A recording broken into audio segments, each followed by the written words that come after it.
Jangan lemes ya. Oke, pas materi lemes gara-gara ada sarapan. Coba kita tes dulu ya, kalau misalnya kakak ngomong semangat pagi, kalian jawabnya pagi luar biasa. Jaya. Diulangi lagi ya. Kalau kakak-kakaknya bilang selamat pagi, kalian jawabnya pagi luar biasa Jaya. Oke? Oke? 1, 2, semangat pagi.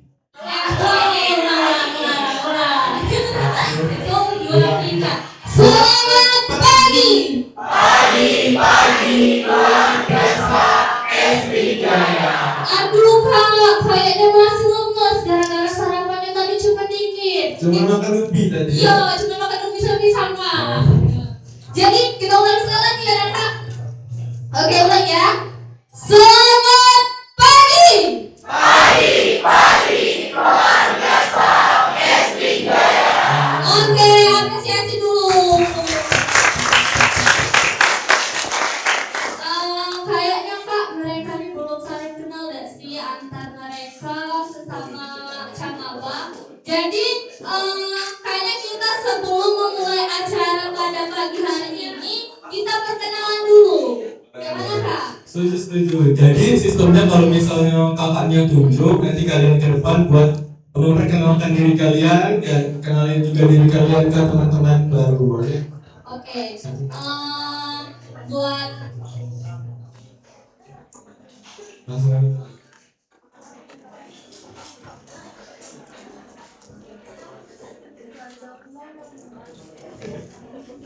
Oke, kita cari-cari dulu gak sih kak? Sebelumnya kak, ada yang udah kenal belum dengan kakak-kakak yang ngomong di depan ini? Nah, kak belum kenal. Jadi kenalin ya, untuk kakak sendiri nama kakak Erwin dan rekan kakak. Nama kakak Ayah. Mungkin Nama asli. Nah, kalau nama asli terlalu panjang, jadi kalian panggil Kak Ayah. Oke, request dari kakak-kakaknya disebutin nama panjang. Nama panjangnya Aulia Sherin Mariniati. Oke, kayaknya kita tes ombak dulu deh. Ini mana yang semangat setiap kelompoknya di sini harus aktif dan semangat. Kita tes ombak dulu deh sih Kak Erwin. boleh. Oke, kita tes ombak dari kelompok 1, mana suaranya? Oke, apresiasi semangatnya ya, mau agak masih belum ya kak. Kita bisa ulang lagi nggak? Ulang lagi deh ya. Kelompok 1, mana suaranya? Oke, lanjut ya sih kak. Kelompok 2 mana suaranya? Lanjut kelompok 3, mana suaranya? Kelompok 4. Nah, ulang ya. Kelompok 4.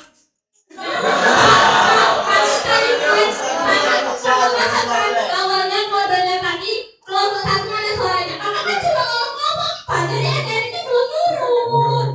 Kita ulang ya. Kelompok 4 mana suaranya? Semangat banget ya kakak. Ini kelompok 4, kakak mentornya siapa? Siapa nama kakak bener? Kakak mentornya siapa kelompok 4? Oh kakak dia. Oke lanjut kelompok 5 mana suaranya? Aduh Kak Edwin, lemes banget kelompok 5 ini ya. Oke ulang ya, harus lebih semangat dan berenergi. Kelompok 5 mana suaranya? Oke cukup ya Kak, jadi lama semangat tambah dikit bawah ya. Kelompok 6 mana suaranya? Ini baru aku sarapannya. Ini sarapannya Kak tadi tuh. Oke. Oke lanjut ya. Kelompok 7 mana suaranya? Oke semangat banget ya, soalnya kakak mentornya juga semangat tadi tuh. Oke, kelompok terakhir, kelompok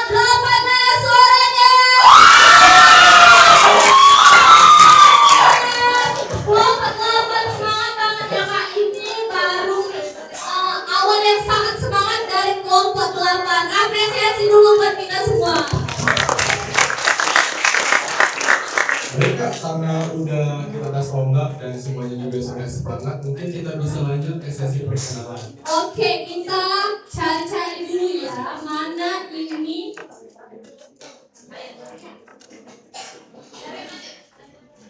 Mungkin dari kelompok 3. Dari kelompok 6. Kita lihat dulu Kak. Semangat dari kelompok 6 ini kita lihat dulu. Mana yang kelompok 6? Aduh deg-degan Kak, karena suruh maju, suruh kenalan, malu.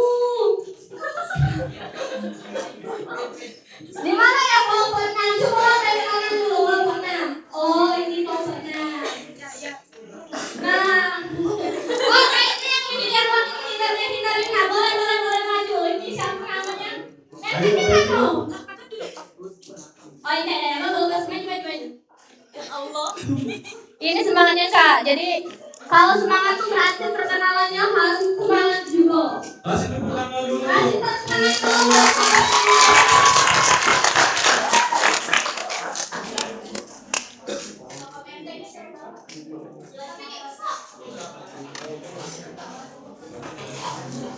Ya, bentar ya.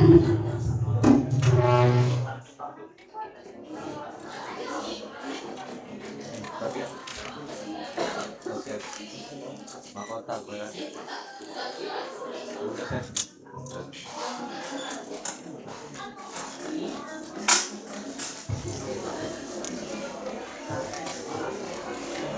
Oke, buat adik-adik semua, kenteknya boleh dikeluarin terlebih dahulu.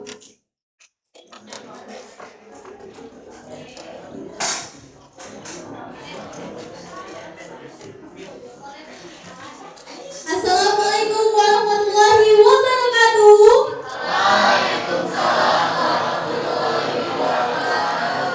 Halo guys, perkenalkan nama saya Imelda Rati Destari dengan nama bagus Data Primer. Asal prodiku dari D3 Pengawasan Epidemiologi. Asal sekolah saya dari SMA Negeri 12 Palembang dan saya berasal dari kelompok 6. Mana yang kelompok 6?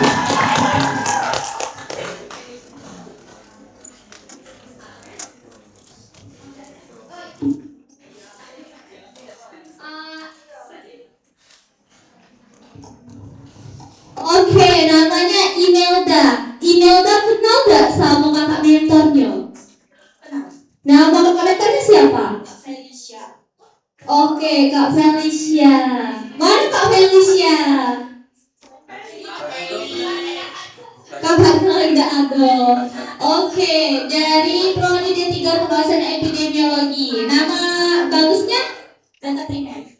Oke, Data Primer. Imelda boleh jelasin sedikit tentang apa itu data primer? Data primer itu menurut yang saya cari itu adalah data yang asli dari penelitinya Kak. Oke. Tahu dari peneliti. Oke. Kasih apresiasi dulu buat temannya. Dari sini kita ketahui bahwa nama bagus dari setiap yang telah diberikan oleh kakak-kakak panitianya itu adik-adik harus ketahui dan dipelajari apa arti dari nama bagus kalian. Oke, terima kasih Melda. Berikan tepuk tangan sekali lagi untuk Melda.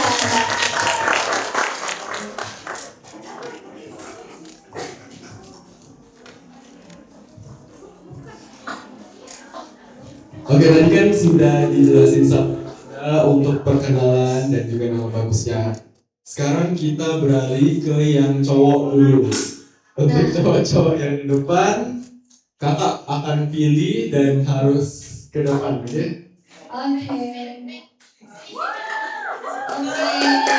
Kasih dulu.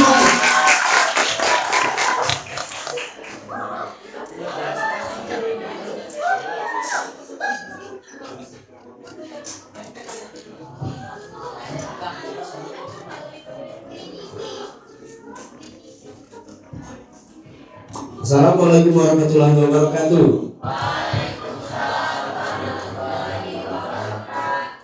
Halo semuanya, nama saya Raffi Atala. Nama bagus saya infektivitas. Saya berasal dari prodi D3 Pengawasan Epidemiologi. Saya berasal dari kelompok 7.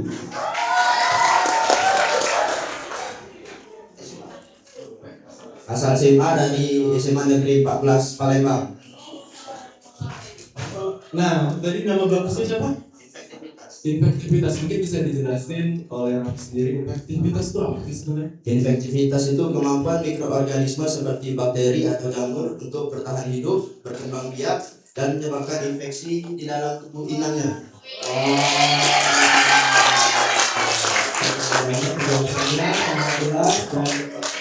Terima kasih. Mungkin sekali lagi bisa dikasih plus untuk teman kita.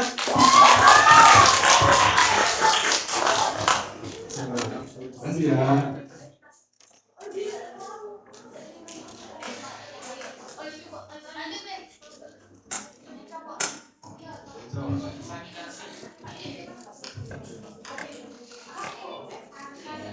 Oke.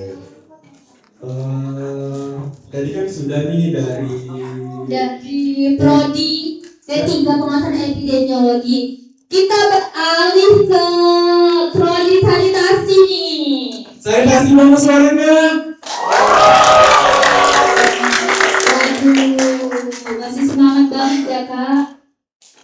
Oke, siapa ya kira-kira yang mau maju perkenalan dari prodi sanitasi yang cowok?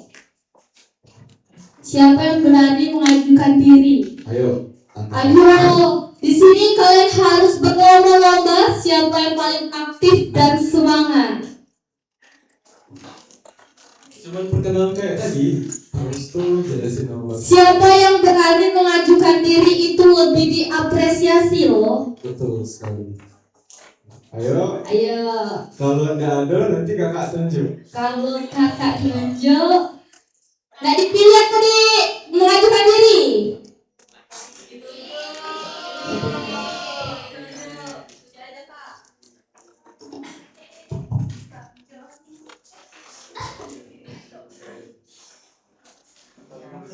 Ayo Karis, tepukan dulu kalian.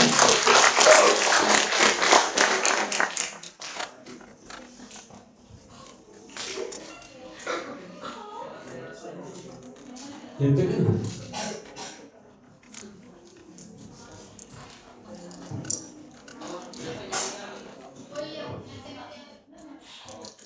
Jelasin nama, terus ke prodi, kelompok, asal sekolah, ini jelasin nama bagus dari kakak.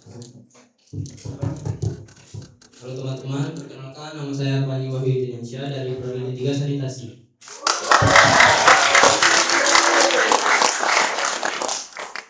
Asal sekolah saya dari SMA Negeri 2 Setayu. Nama bagus saya itu adalah evaporasi. Arti dari evaporasi tersebut adalah suatu proses perubahan wujud zat dari cair menjadi gas. Terima kasih.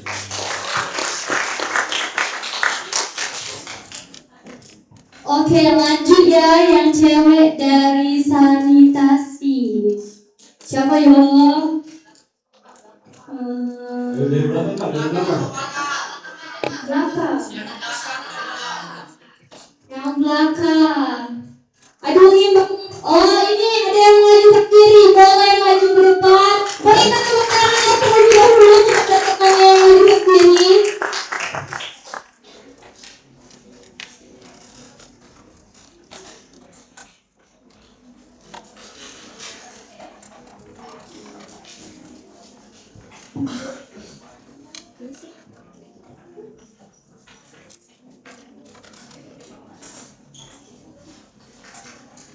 Silakan perkenalkan dirinya. Hai semuanya. Hai. Baiklah, perkenalkan nama aku Dirta Syaulia. Aku berasal dari program studi D3 Sanitasi. Asal sekolah aku dari SMA Negeri 1 Batang Harloko, tepatnya di Kabupaten Musi Banyu Asin. Dan nama bagus aku adalah kondensasi. Sebelumnya aku kasih tahu dulu ya, kondensasi itu kalau dalam bahasa ininya artinya kondensasi itu perubahan dari gas ke cair. Kemudian kondensasi dalam bahasa kreatif itu artinya pengumpulan ide-ide yang berseret menjadi satu di dalam kesepakatan bersama, seperti itu teman-teman. Kemudian aku berasal dari kelompok 1 air.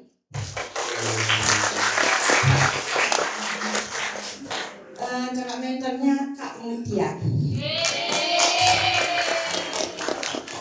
Mungkin itu saja dari saya. Saya akhiri. Wassalamualaikum warahmatullahi wabarakatuh. Berikan tepuk tangan kepada temannya. Cukup, apa lagi Kak perkenalannya?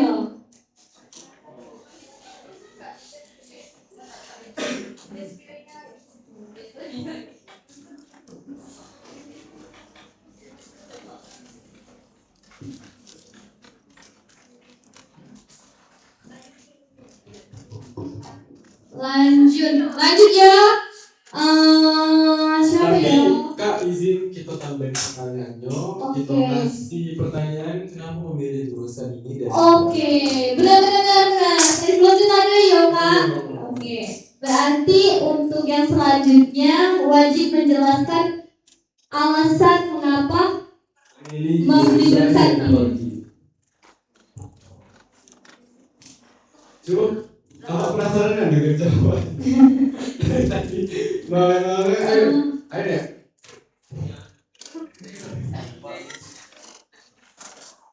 Oke, ini beri tepuk tangan dulu buat temennya.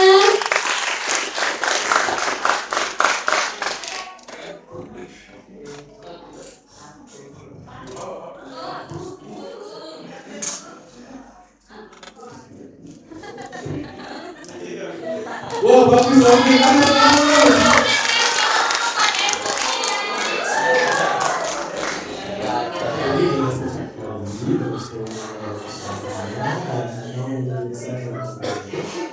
Silakan.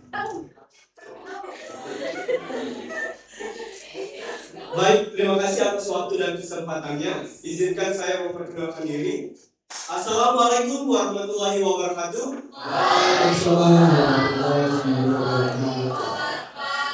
Halo teman-teman semuanya dan kakak-kakak panitia. Perkenalkan, saya Ahmad Faiz dari D3 Sanitasi.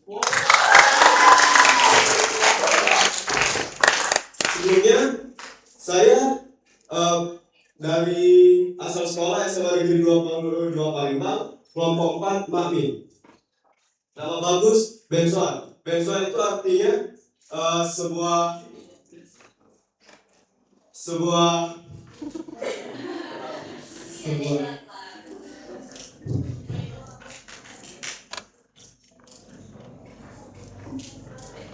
senyawa yang digunakan untuk menghambat pertumbuhan bakteri dan jamur. Untuk alasan memilih prodi sanitasi karena Faiz ingin menjadi seorang sanitarian yang profesional.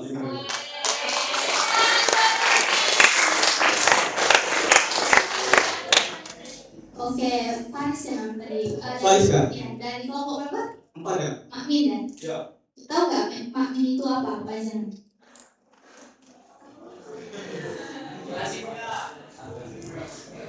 Oke, jadi kepanjangan Makmin itu adalah makanan dan minuman ya guys sekalian. Mungkin dari kelompok 4 belum ada yang tahu ya arti Makmin itu makanan dan minuman atau sudah ada yang tahu? Oke, cukup. Makasih ya. Banyak. Kasih apresiasi buat temannya. Oke, lanjut ya ini yang cewek dari Etit. Oh, ada yang maju ke kiri. Boleh, silahkan maju ke depan. Kasih angkat dulu.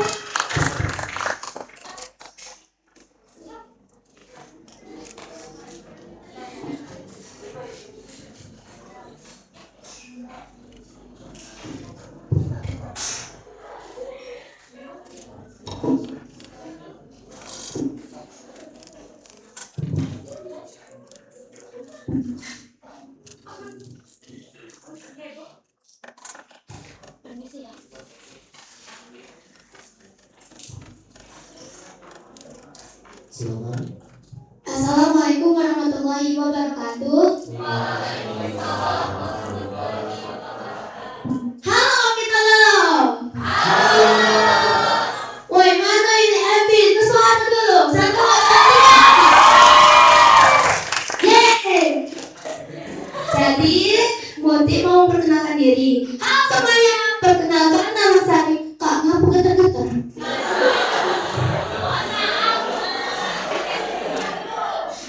Halo semuanya, perkenalkan lagi. Halo semuanya, perkenalkan. Ayo sudah 1, 2, 3. Halo semuanya. Perkenalkan nama saya Mutiara Insomnia. Coba ditebak panggilannya siapa? Yuk. Yeay, betul. Tebak rotinya apa? Epitikus. Tebak kelompoknya dari kelompok mana? Kelompok apa? Giliran dong. Belum jangan sebut. Tepuk tangan, tepuk tangan. Yeay. Terus apa lagi Kak? Tebak nama baru saya apa? Suhu Mas. Au au au au au. Coba jelaskan dulu suhu tadi. Jadi suhu itu ada 2 arti. Tahu gak kan kalian kalau kalian main game kalau misalnya langsung dipanggil apa? Suhu Mas. Tapi kalau di dalam IPA suhu itu artinya temperatur. Naik panasnya suatu benda ya kan. Jadi ada 2. Kak kamu kita lagi. Jadi ada 2 arti. Suhu itu ialah yang tadi temperatur dan suhu au yang gitu. Yang apa? Kalau nggak keren itu dipanggil suhu itu Kak. Terus apa lagi? Mantap nih ya. Nggak tahu saya tebak.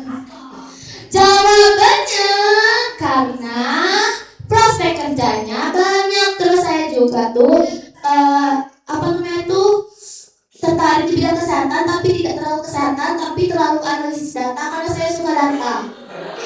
Oke.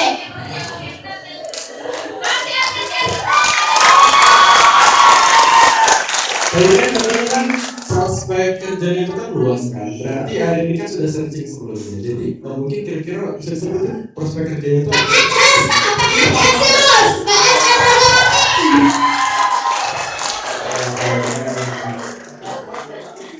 Sudah ya guys, sudah Kak. Kate. Iya. Sudah Kak. Mungkin harapan untuk teman-temannya nanti sama BKD atau seterusnya itu seperti apa sih? Atau bakal selalu jadi akrab lagi atau gimana? Mungkin bisa dijelaskan. Harapan untuk teman-teman semuanya. Harapan untuk teman-temannya, kita harus semangat.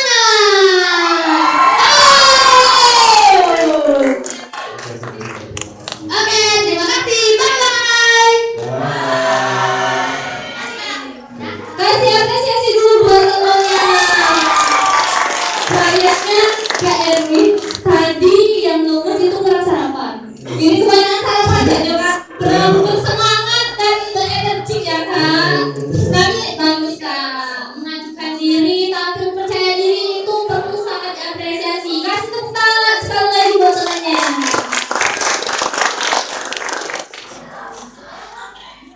Oke, lanjut ya, ini dari cewek sanitasi.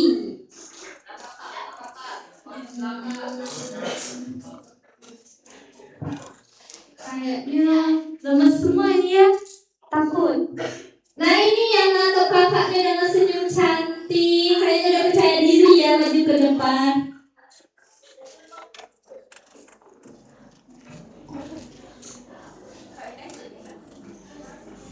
Dipakai.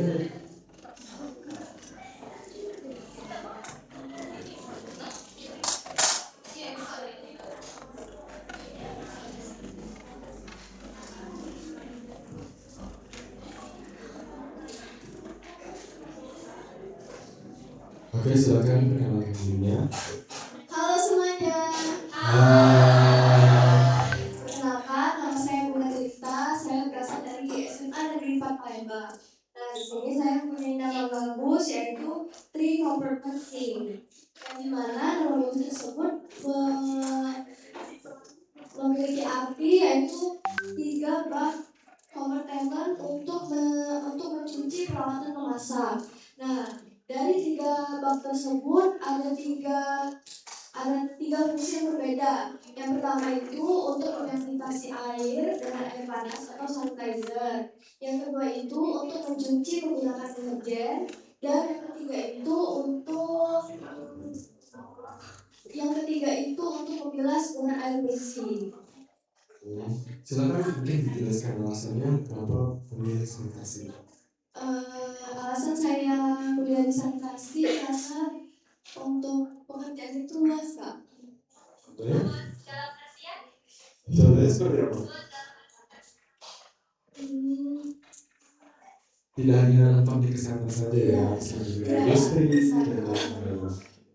Mungkin ada lagi yang ingin sampaikan?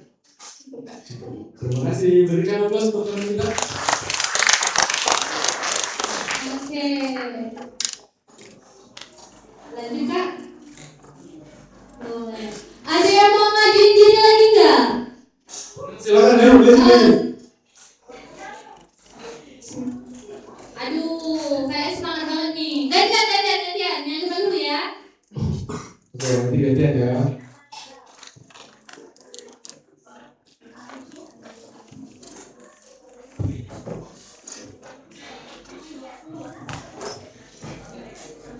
Assalamualaikum warahmatullahi wabarakatuh. Salam Om Swastiastu, Namo Buddhaya, salam kebajikan. Perkenalkan, nama saya Vicky Zarani dari jurusan Kesehatan Lingkungan, Prodi D3 Pengawasan Epidemiologi.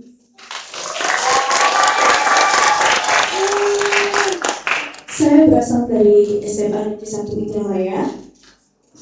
Jadi nama bagus saya patogenitas, di mana kualitas atau keadaan yang menjadi patogen kemudian berpotensi dalam menghasilkan penyakit. Alasan saya memilih prodi EPID karena saya ingin menganalisis data dan terjun langsung ke lapangan. Kemudian saya berminat dengan bidang kesehatan karena ingin membantu masyarakat. Berikan aplaus untuk teman kita. Ayo, tadi siapa yang mau maju? Ayo, silakan sini. Kasih teman kita.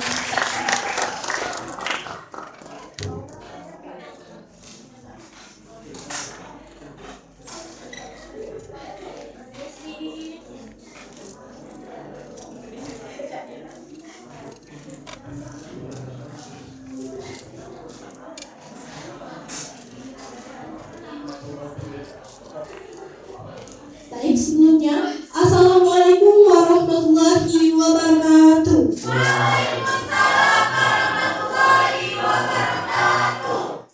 Baik teman-teman semuanya, perkenalkan nama saya Niswa Andini dari jurusan Kesehatan Lingkungan, Prodi Diploma 3 Pengawasan Epidemiologi. Saya di sini berdomisili di Waku Ranau Selatan, khususnya di Pagardewa, dan asal sekolah saya dari SMA Negeri 1 Sukau, Lampung Barat. Di sini saya memiliki nama bagus yaitu Environmental Health.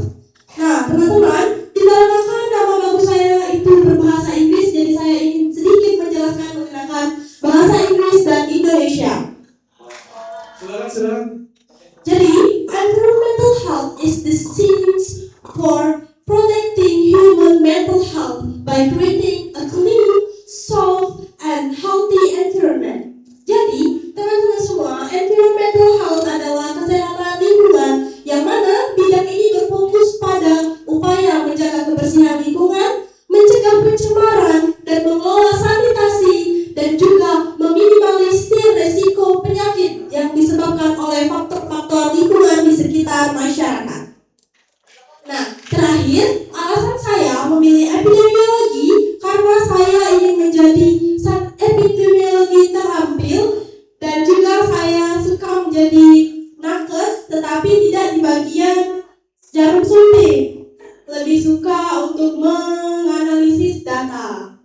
Mungkin cukup sekian perkenalan dari saya. Saya akhiri. Wassalamualaikum warahmatullahi wabarakatuh. Mungkin untuk seri selanjutnya kamu pilih teman dari sanitasi, kasih mic-nya, dan yang dikasih mic wajib maju, oke? Oke, Kak Erwin, kayaknya kita udah mau mulai acara nih. Oh gitu, oke. Iya. Jadi mungkin hari ini adalah yang terakhir.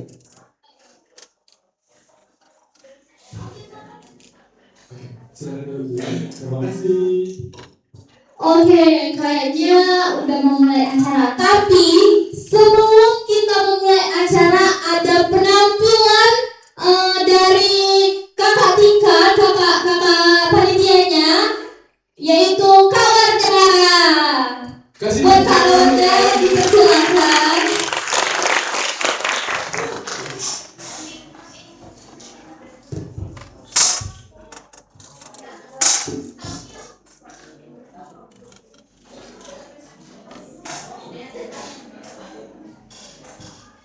Cek.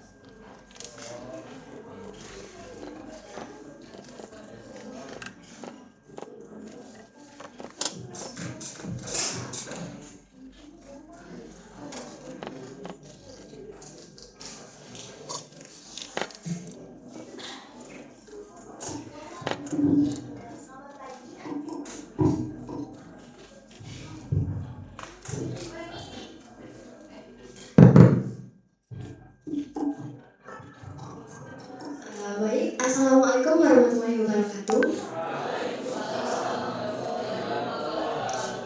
Perkenalkan, nama kakak Wardana Tania, biasa dipanggil Kak Wara.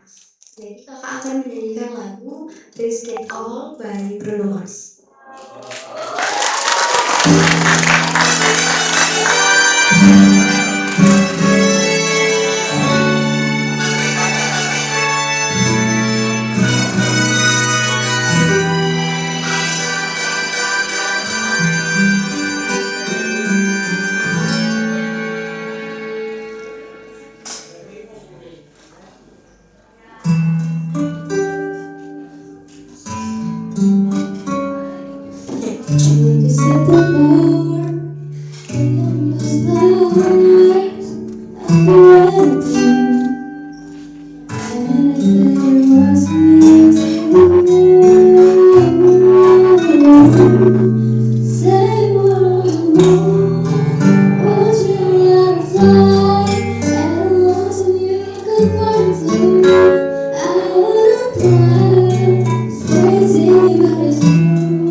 Thank you.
Boleh yang cowok-cowok ada yang mau mengajukan diri untuk nyanyi ke depan?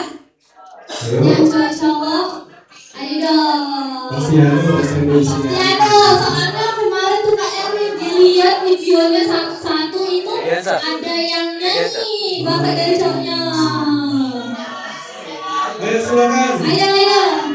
Kita seru-seruan dulu untuk pagi ini kan karena mereka belum lagi.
Namun ku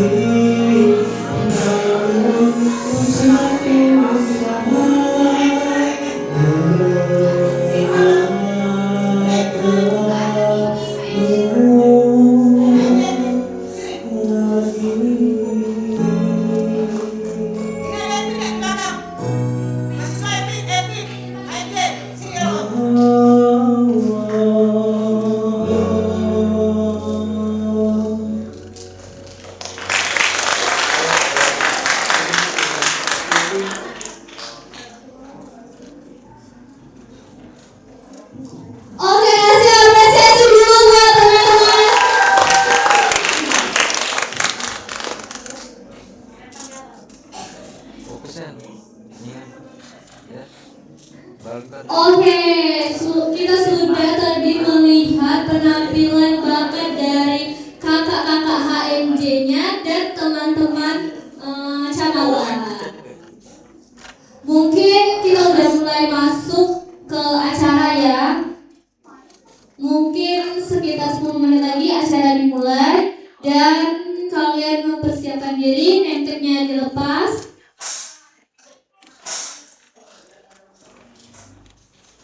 Ada yang sakit?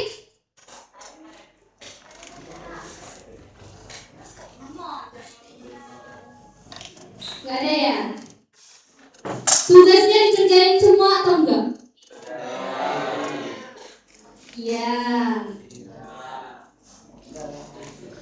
Yang enggak buat tugas sudah tahu kan konsekuensinya apa?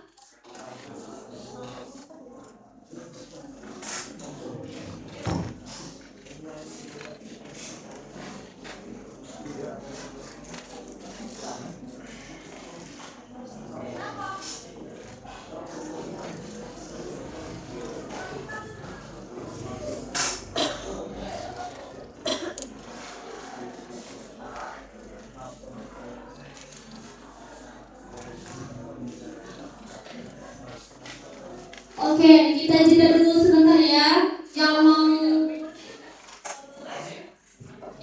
mau minum boleh minum dulu.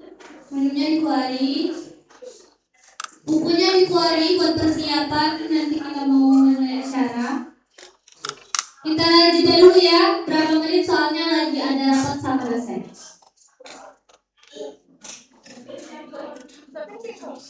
Oke, suaranya tolong dikondisikan, jangan ada suara sedikit pun. Kalau mau ngomong dalam hati aja.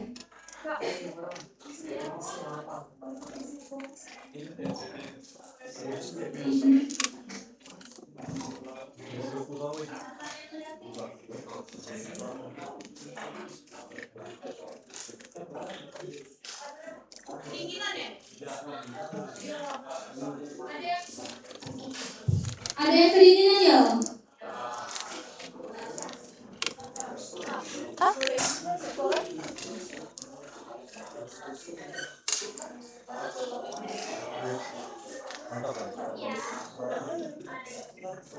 Dari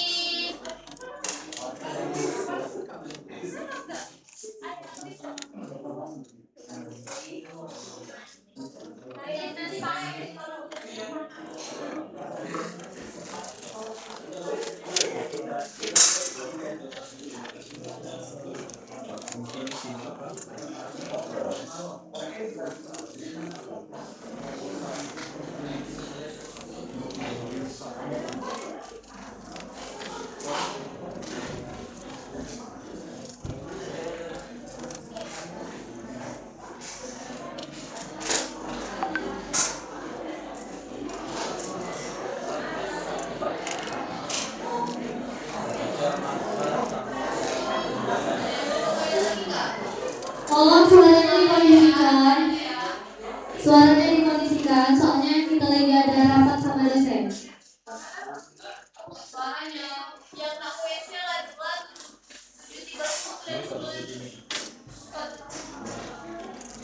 Oke, panggil lah.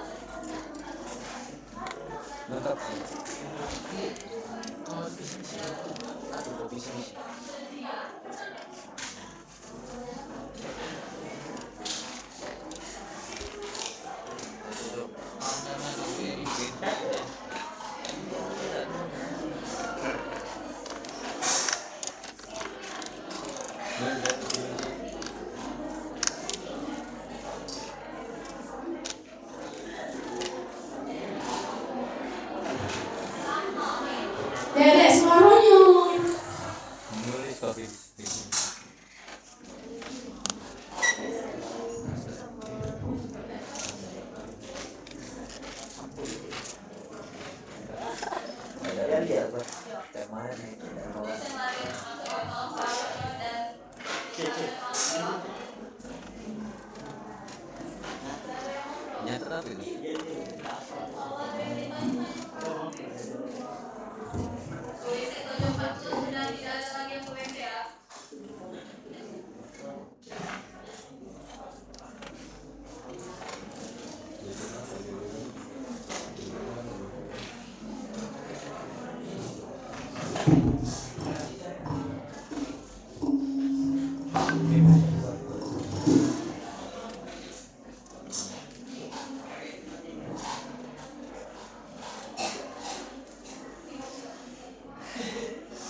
visi misi ya.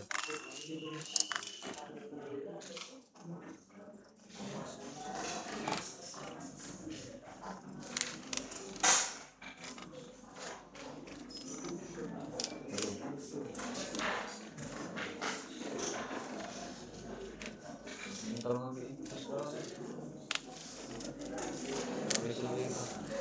Visi misi.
Ini apa ini namanya? Mari mari. Ini capek ya. Woi, woi. Bisa nih. Mari.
Baru tahu kan dia. Bisa gitu ya. Ustaz, kenapa lu sama?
Jackson.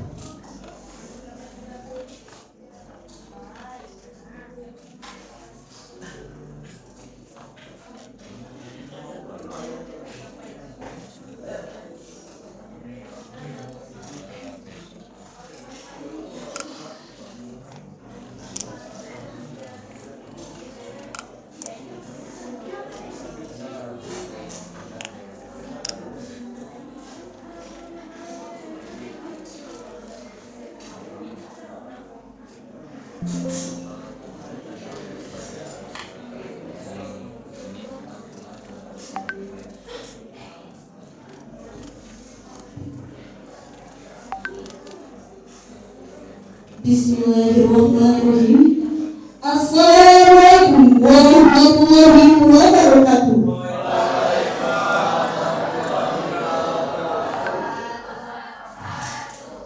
Salam Om Swastiastu, Namo Buddhaya, salam kebajikan.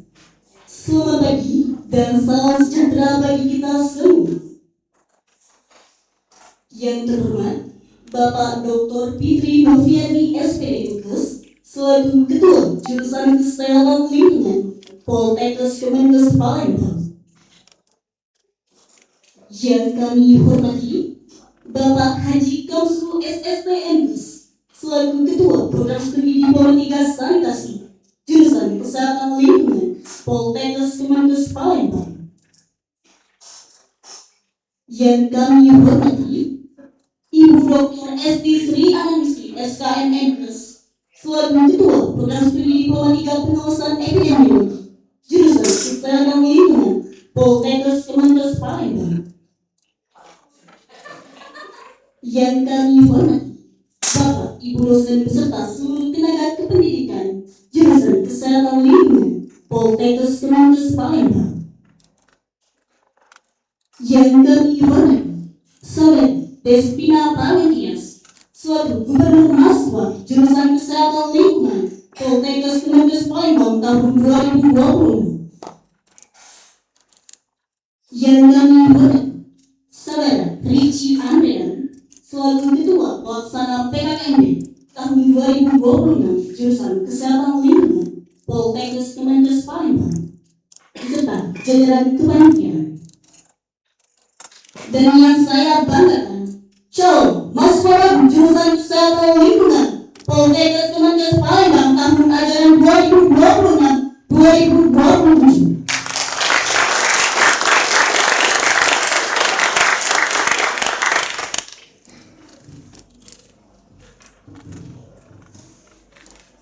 Alhamdulillahirabbil alamin. Assalatu wassalamu ala asyrofil anbiya'i wal mursalin wa ala alihi washabihi ajmain. Amin. Puji syukur kehadirat Allah Subhanahu wa Ta'ala atas limpahan rahmat, nikmat serta karunia, sehingga pada pagi hari ini kita dapat berkumpul dalam keadaan sehat walafiat dan penuh sukacita dalam acara PKKMB Jurusan Kesehatan Lingkungan Poltekkes Kemenkes Palembang tahun 2026 dengan tema awal pengabdian.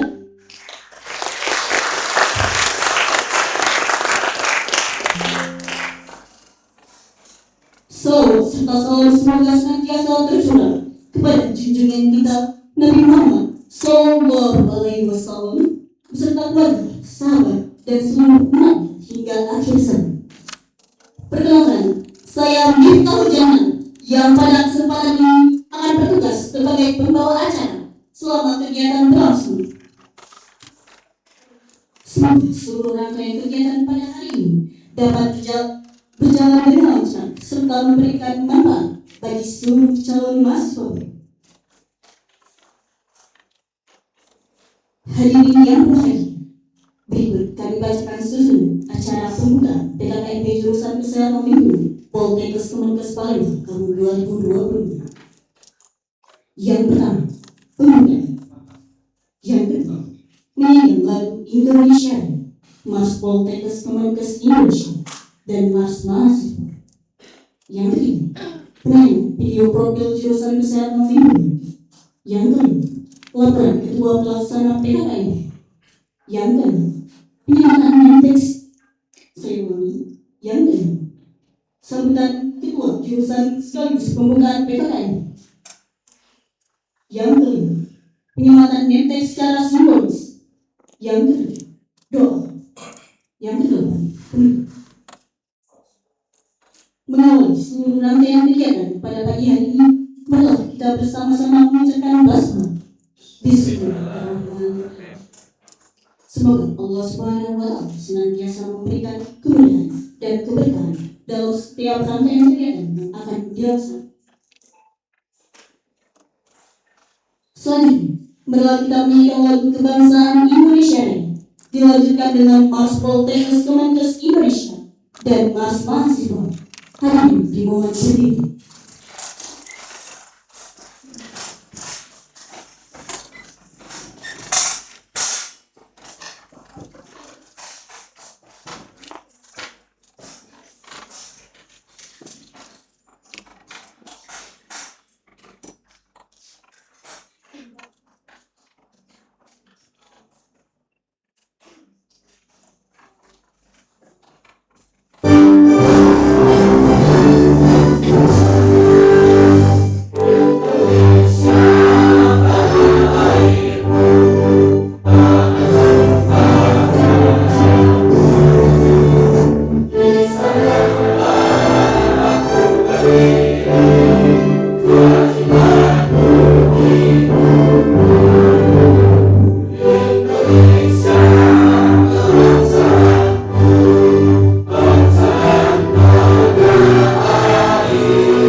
Tugas mulia, Poltekkes Kemenkes Indonesia.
Mahasiswa rakyat distrik kota bersatu padu rebut demokrasi, gegap gempita dalam satu suara demi tugas suci yang mulia. Hari-hari esok adalah milik kita, terciptanya masyarakat sejahtera, terbentuknya tatanan masyarakat Indonesia baru tanpa ombak. Marilah kawan, mari kita kabarkan di tangan kita tergenggam anak bangsa. Marilah kawan, mari kita nyanyikan sebuah lagu tentang pembebasan di bawah kesedihan ini. Khusus solidaritas jalan ini berjuta kali turun aksi, bagiku satu langkah pasti.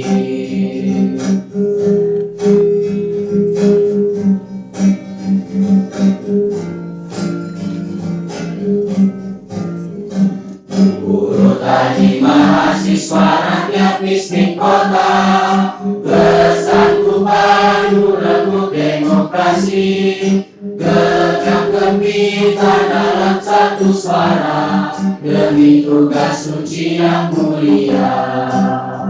Hari-hari esok adalah milik kita, terciptanya masyarakat sejahtera, terbentuknya tatanan masyarakat Indonesia baru tanpa ombak. Marilah kawan, mari kita kawankan di tangan kita tergenggam arah bangsa. Marilah kawan, mari kita nyanyikan sebuah lagu tentang pembebasan di bawah kesedihan ini. Khusus solidaris dalam ini berjuta kali turun aksi, bagiku satu langkah pasti. Berjuta kali turun aksi, bagiku satu langkah pasti. Bagiku satu langkah pasti.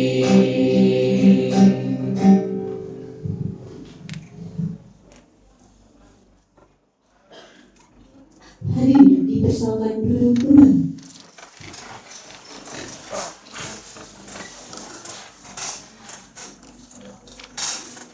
Berikut adalah penayangan video profil jurusan Kesehatan Lingkungan Poltekkes Kemenkes Palembang.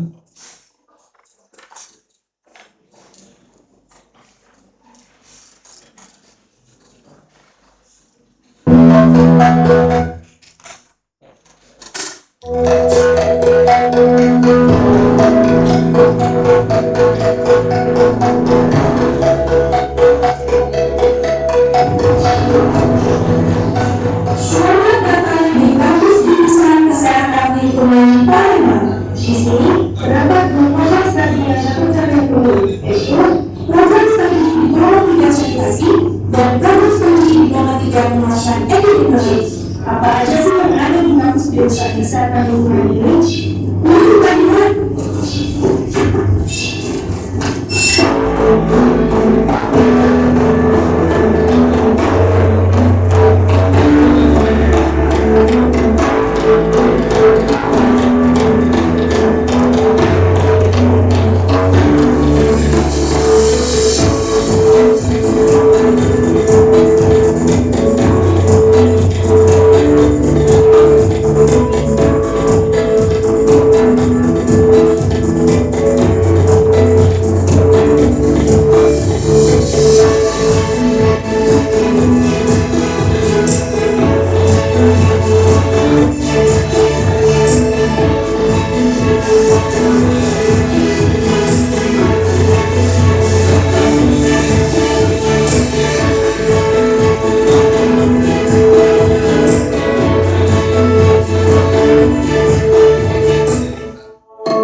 pendidikan ilmu kesehatan lingkungan dengan keunggulan sanitasi wilayah perairan dengan peningkatan mutu dan berdaya saing yang berkelanjutan. Program studi diploma 3 sanitasi adalah program studi yang menghasilkan lulusan ahli medik kesehatan lingkungan profesional yang mampu menjadi pelaksana kegiatan kesehatan lingkungan, pelaksana penyuluhan kesehatan lingkungan, pelaksana inspeksi kesehatan lingkungan, serta sistem peneliti yang unggul di bidang sanitasi wilayah perairan.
Apa itu program studi D3 epidemiologi?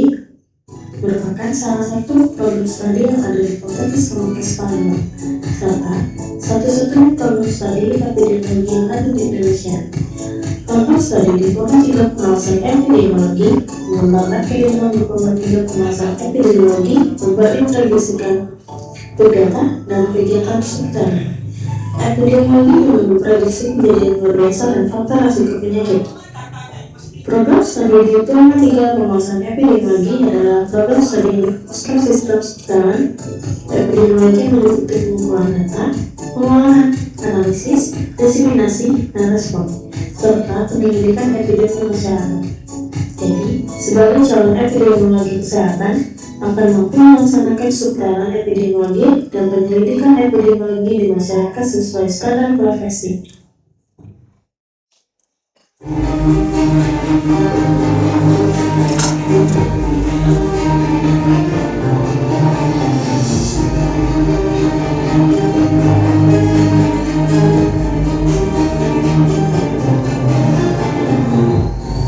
Assalamualaikum warahmatullahi wabarakatuh. Selamat pagi dan salam sejahtera untuk semua saudara-saudara kesehatan. Selamat datang salam mahasiswa baru jurusan kesehatan lingkungan Poltekkes Kemenkes Palembang tahun akademik 2026.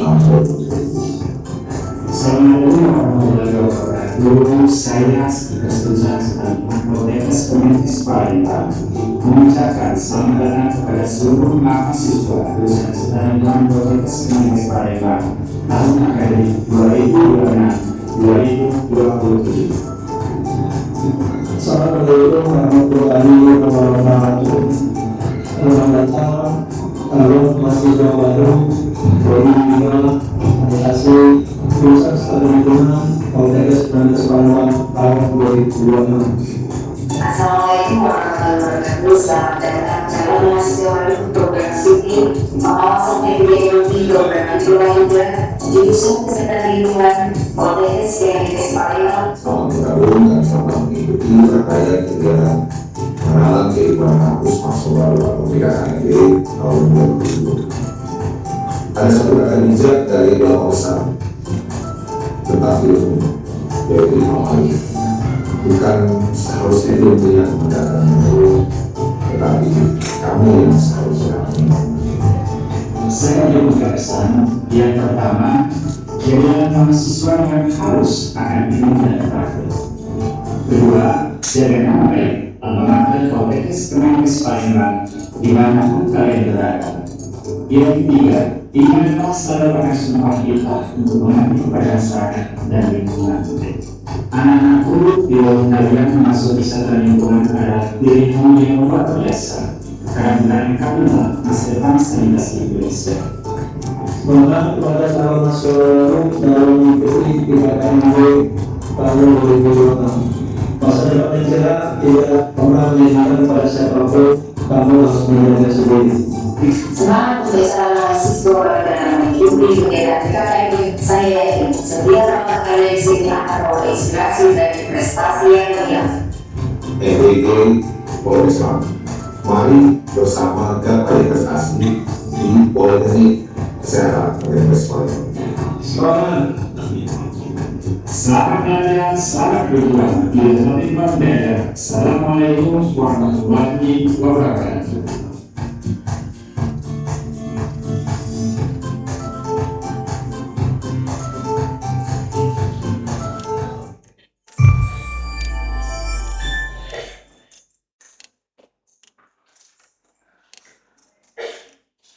Selanjutnya, yaitu laporan Ketua Pelaksana PKKMB Jurusan Kesehatan Lingkungan kepada Saudara Richie Andrean, kami persilakan.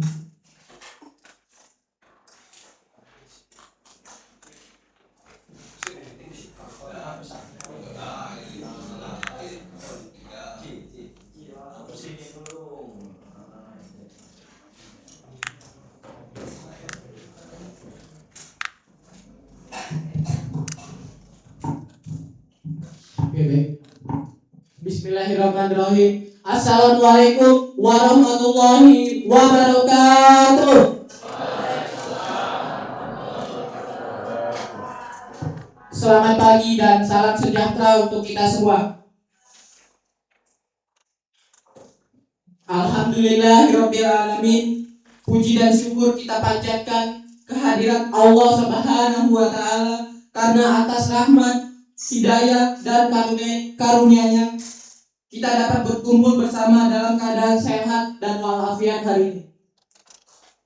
Salawat serta salam senantiasa kita curahkan kepada junjungan Nabi kita, Nabi besar Nabi Muhammad Sallallahu Alaihi Wasallam beserta keluarga, sahabat dan para pengikutnya hingga akhir zaman. Yang terhormat Bapak Dr. Fitri Nopiadi, SPD MKes selaku Ketua Jurusan Poltekkes Menkes jurusan Poltekkes Menkes Palembang jurusan Kesehatan Lingkungan. Yang kami hormati Bapak Haji Kamsul SST MKes selaku Ketua Program Studi Diploma 3 Sanitasi jurusan Kesehatan Lingkungan Poltekkes Menkes Palembang. Yang kami hormati Ibu Dr. Esti Sri Ananiusi SKM MKes selaku Ketua Program Studi Diploma 3 Pengawasan Epidemiologi jurusan Kesehatan Lingkungan Poltekkes Menkes Palembang. Yang kami hormati Bapak Ibu dosen beserta seluruh tenaga kependidikan jurusan Kesehatan Lingkungan Poltekkes Menkes Palembang. Dan yang saya banggakan calon mahasiswa baru jurusan Kesehatan Lingkungan Poltekkes Menkes Palembang.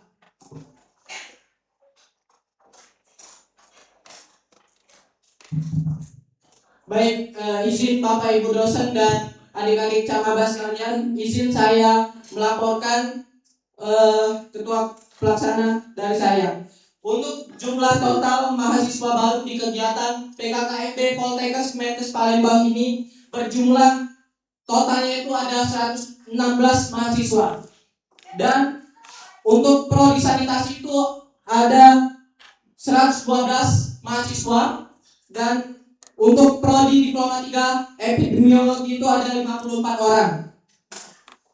Dan waktu berlaksananya kegiatan PKKMB jurusan Kesehatan Lingkungan ini baik maupun jurusan maupun prodi itu, untuk jurusan itu di tanggal 23 Juli tahun 2026, dan selanjutnya akan dilanjutkan dengan prodi di tanggal 24 Juli tahun 2026 untuk jurusan Kesehatan Lingkungan Poltekkes Menkes Palembang.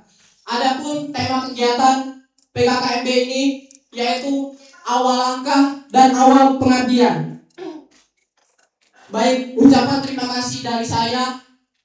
Sekian kata sambutan dari saya dan kata pengantar dan laporan ketua pelaksana dari saya. Mohon maaf bila ada salah kata dan kepada Allah saya memohon ampun. Saya akhiri. Wassalamualaikum warahmatullahi wabarakatuh.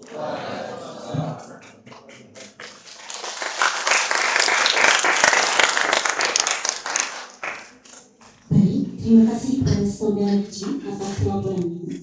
Selanjutnya yaitu kata sambutan dan pembukaan PKKMB tahun 2020 oleh Bapak Dr. Fitri Noviani SPNS selaku Ketua Jurusan Kesehatan Lingkungan Poltekkes Kemenkes Palembang sekaligus simbolis peringatan tanda peserta kepada calon mahasiswa baru tahun ajaran 2025. Kepada yang terhormat Bapak Dr. Fitri Noviani SPNS, kami persilakan.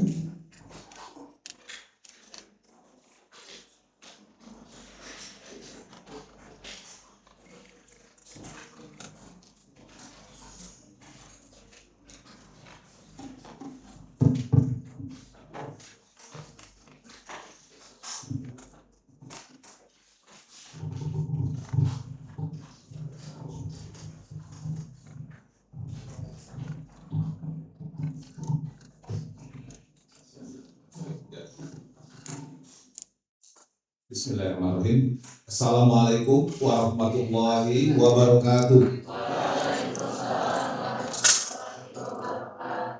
Selamat pagi dan salam sejahtera untuk kita semua serta salam sehat. Alhamdulillahirabbil alamin wassalatu wassalamu ala asyrofil anbiya wal mursalin wa ala alihi washabbihi ajmain. Amma ba'du. Allahumma sholli ala sayyidina Muhammad wa ala ali sayyidina Muhammad.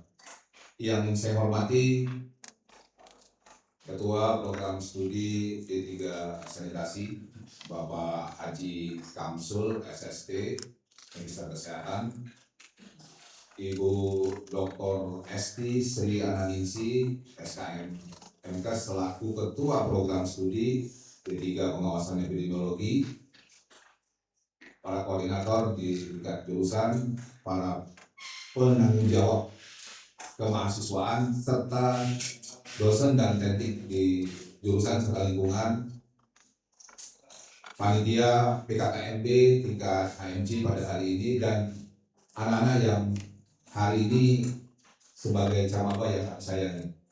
Puji dan syukur kehadiran Allah Subhanahu wa Ta'ala karena di hari yang cerah ini kita dapat berkumpul bersama di ruang serbaguna jurusan kesehatan lingkungan dalam rangka kegiatan PKKMB, serta sholawat dan salam kita sampaikan kepada junjungan Nabi kita Muhammad SAW serta para pengikutnya. Pada hari ini kita melanjutkan kegiatan yang kita sebut dengan pengenalan kehidupan kampus atau PKKMB tahun 2026.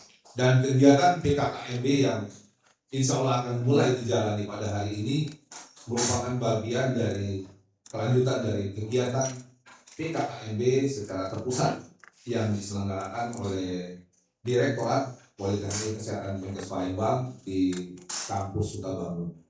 Dan insya Allah kegiatan yang kita sebut dengan PKKMB ini sebagai bagian dari upaya kita untuk mengenalkan ya bagi mahasiswa baru atau camaba ya, calon mahasiswa baru ya, atau cama-cami ya, calon mahasiswa, calon mahasiswi yang akan mengikuti proses ya perkuliahan ya di khususnya yang ada di jurusan kesehatan lingkungan, lebih khusus di prodi D3 Sanitasi dan prodi D3 Pengawasan Epidemiologi. Nah, kegiatan PKKMB ini yang tadi sudah dilaporkan oleh Ketua Panitia, insya Allah hari ini yang di prodi D3 Sanitasi yang berjumlah 112 ya, dan prodi D3 Pengawasan Epidemiologi ya sekitar 56 orang ya, semuanya insya Allah akan melaksanakan kegiatan dengan baik ya, sesuai dengan yang sudah diarahkan oleh kakak-kakaknya di HMJ ya, yang selaku panitia yang akan membimbing, yang mementori dalam kegiatan PKKMB. Nah, kegiatan PKKMB ini kita berharap menjadi bekal, ya, menjadi bekal bagi mahasiswa baru untuk mengenal. Jadi kalau kemarin mengenal secara fisik, ya, kampus Sukabangun, ya di salah satu 3 kampus kita yang utama, ya, yang di kota Palembang sebenarnya yang kampus utamanya itu kan kampus Sukabangun, ya, kemudian kampus Merdeka juga di sini. Jadi memang kita terpencar di Palembang ada 4 peringkat yang prodi, khususnya di jurusan pidana. Nah, jadi semoga kita yang hari ini, ya, mulai di jurusan kesehatan lingkungan nanti sudah mulai beradaptasi dengan situasi. Ya, inilah kondisi kampus kita.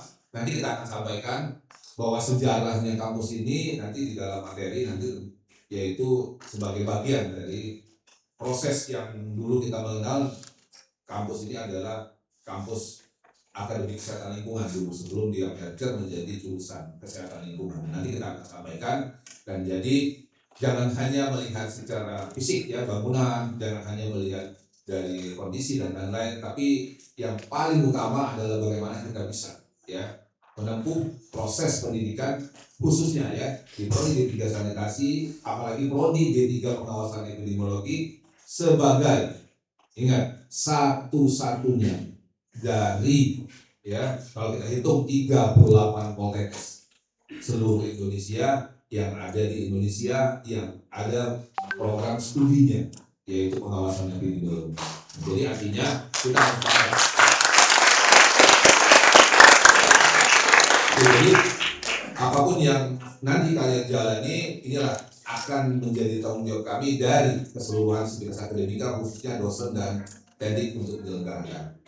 Nah, untuk kesempatan ini karena kita juga punya banyak jadwal kegiatan yang akan dilakukan pada hari ini, ada berbarengan dengan ujian, ya, karya tulis ilmu tingkat 3 prodi D3 penguasaan teknologi. Jadi mungkin waktunya tidak akan panjang lebar, dan juga kita juga sudah terjadwal dengan fasilitator atau langsung dari luar.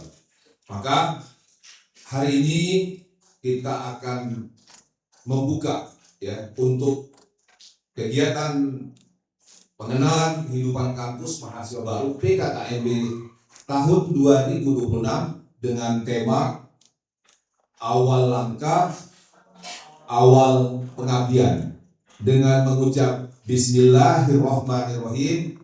PKKMB tahun 2006 di jurusan kesehatan lingkungan secara resmi dibuka. Demikian yang dapat kami sampaikan, diakhiri wabillahi taufiq wal hidayah. Wassalamualaikum warahmatullahi wabarakatuh.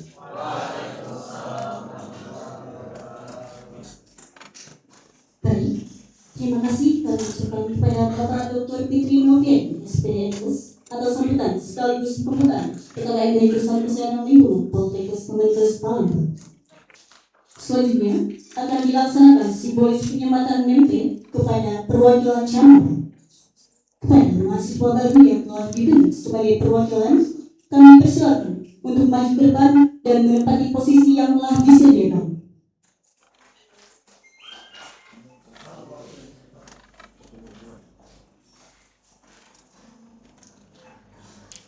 Kepada yang terhormat Bapak Dr. Fitri Noviani SPNS, kami persilakan untuk berkenan menyematkan name kepada perwakilan calon mahasiswa baru. Didampingi oleh Ketua Program Studi Diploma 3 Sanitasi dan Ketua Program Studi Diploma 3 Pengawasan Epidemiologi. Kepada seluruh calon mahasiswa baru, kami mohon untuk berdiri.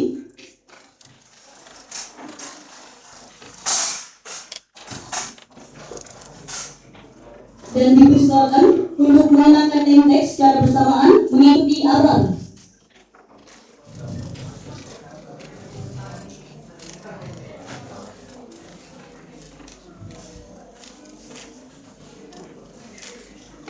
Silakan dipakai name-nya.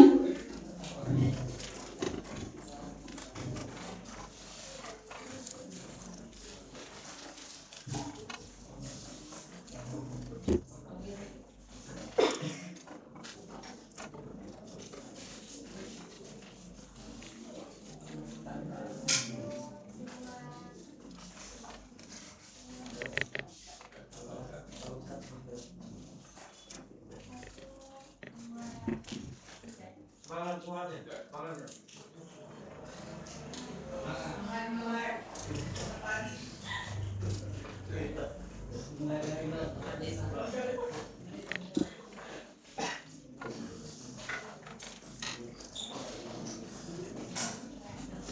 kasih kepada seluruh jemaah dipersilakan berduduk kembali.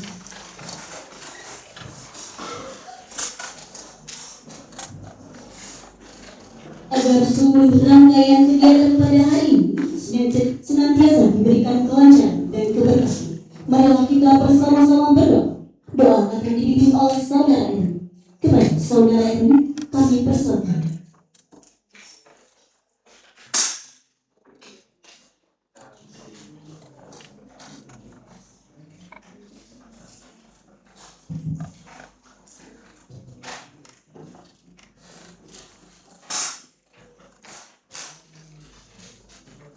Assalamualaikum warahmatullahi wabarakatuh.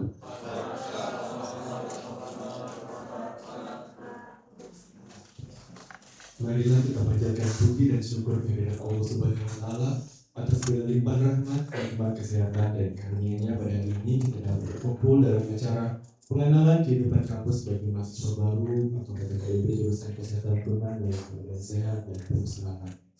Ya Allah, Tuhan yang Maha Pengasih dan Maha Penyayang, kami mohon ridho dan keberkahan-Mu atas terselenggaranya kegiatan ini. Jadikanlah PKKIB ini sebagai awal yang baik bagi para mahasiswa baru dalam menempuh perjalanan akademik, membangun karakter yang berintegritas, serta menumbuhkan semangat belajar, berkarya, dan mengabdi kepada masyarakat. Ya Allah, karuniakanlah kami, seluruh mahasiswa baru, kemudahan dalam menuntut ilmu, kecerdasan dalam berpikir, ketekunan dalam belajar, serta akhlak yang mulia. Bimbinglah mereka agar mampu menjadi insan yang bertakwa, profesional, peduli terhadap kesehatan lingkungan, serta mampu memberikan manfaat bagi bangsa dan negara. Ya Allah, ya Tuhan kami, limpahkanlah kesehatan, keselamatan, dan kekuatan kepada seluruh dosen, panitia, pemateri, serta seluruh peserta yang mengikuti kegiatan ini. Mudahkanlah setiap rangkaian acara agar berjalan dengan lancar, tertib, dan penuh keberkahan. Ya Allah, ya Tuhan kami, jadikanlah ilmu yang diperoleh selama kegiatan ini sebagai bekal yang bermanfaat, serta tumbuh rasa persaudaraan, kebersamaan, dan saling menghormati di antara seluruh keluarga besar jurusan Kesehatan Lingkungan. Rabbana atina fid dunya hasanah wa fil akhirati hasanah wa qina azabannar. Walhamdulillahirabbil alamin. Wassalamualaikum warahmatullahi wabarakatuh.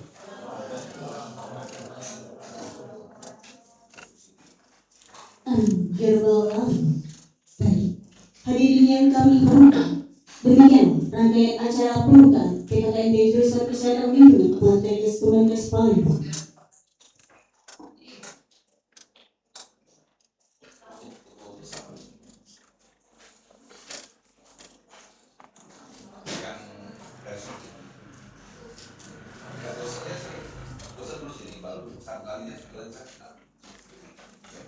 Baik, sekarang kita memasuki sesi dokumentasi kepada para dosen dan panitia. Dipersilakan untuk mengambil posisi ke depan.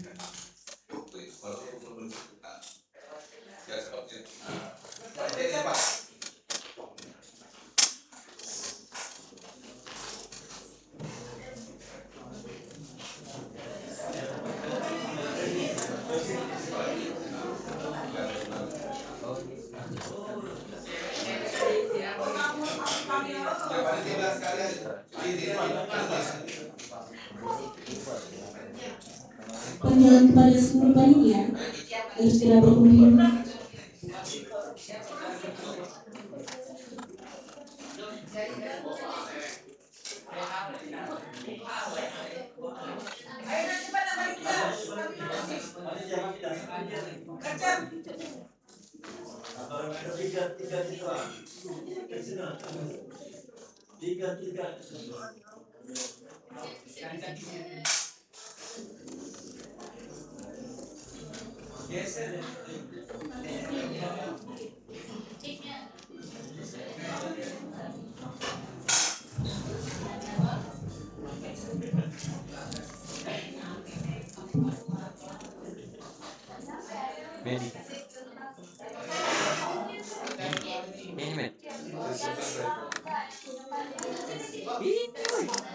kenapa?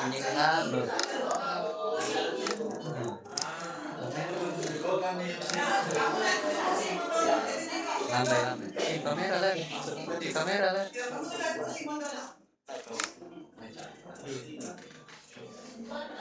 Wah.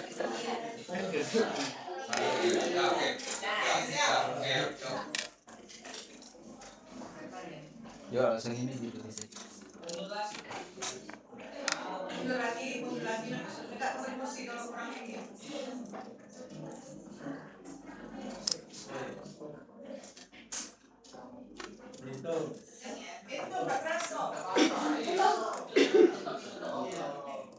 Satu, dua, tiga. Satu, dua, tiga. Pagi luar biasa. 3 tahun ini kakek harus makan terus setiap hari. 2, 3. Beru, cuan.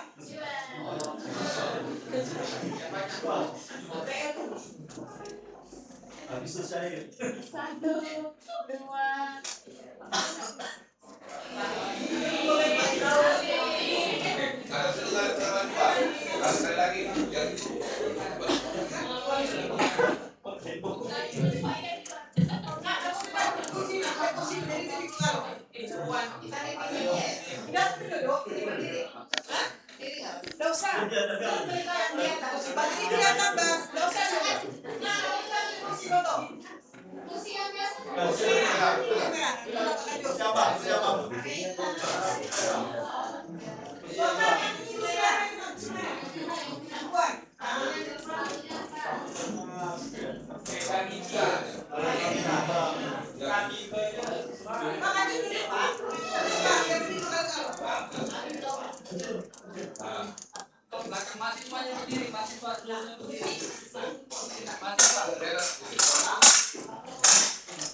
Jadi kalau dibilang semangat pagi, jawabnya pagi-pagi luar biasa Kesin Jaya.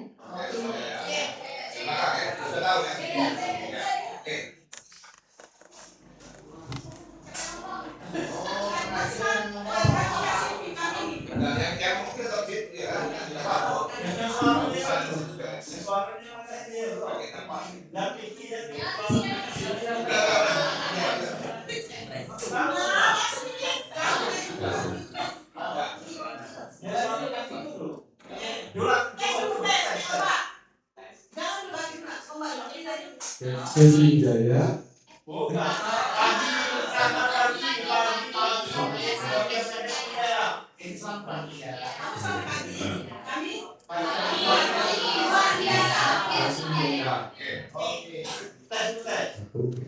Selamat pagi.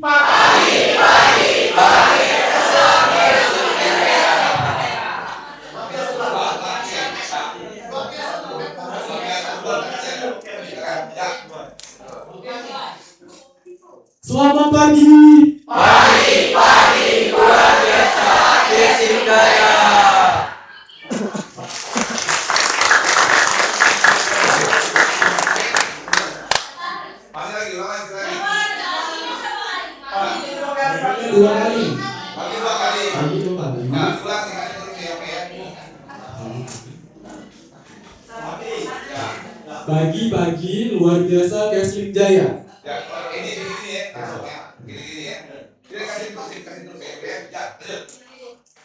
Selamat pagi. Pagi-pagi luar biasa Kesling Jaya.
Selanjutnya, kita akan memasuki acara ini, yaitu penyampaian materi kepada seluruh calon mahasiswa baru.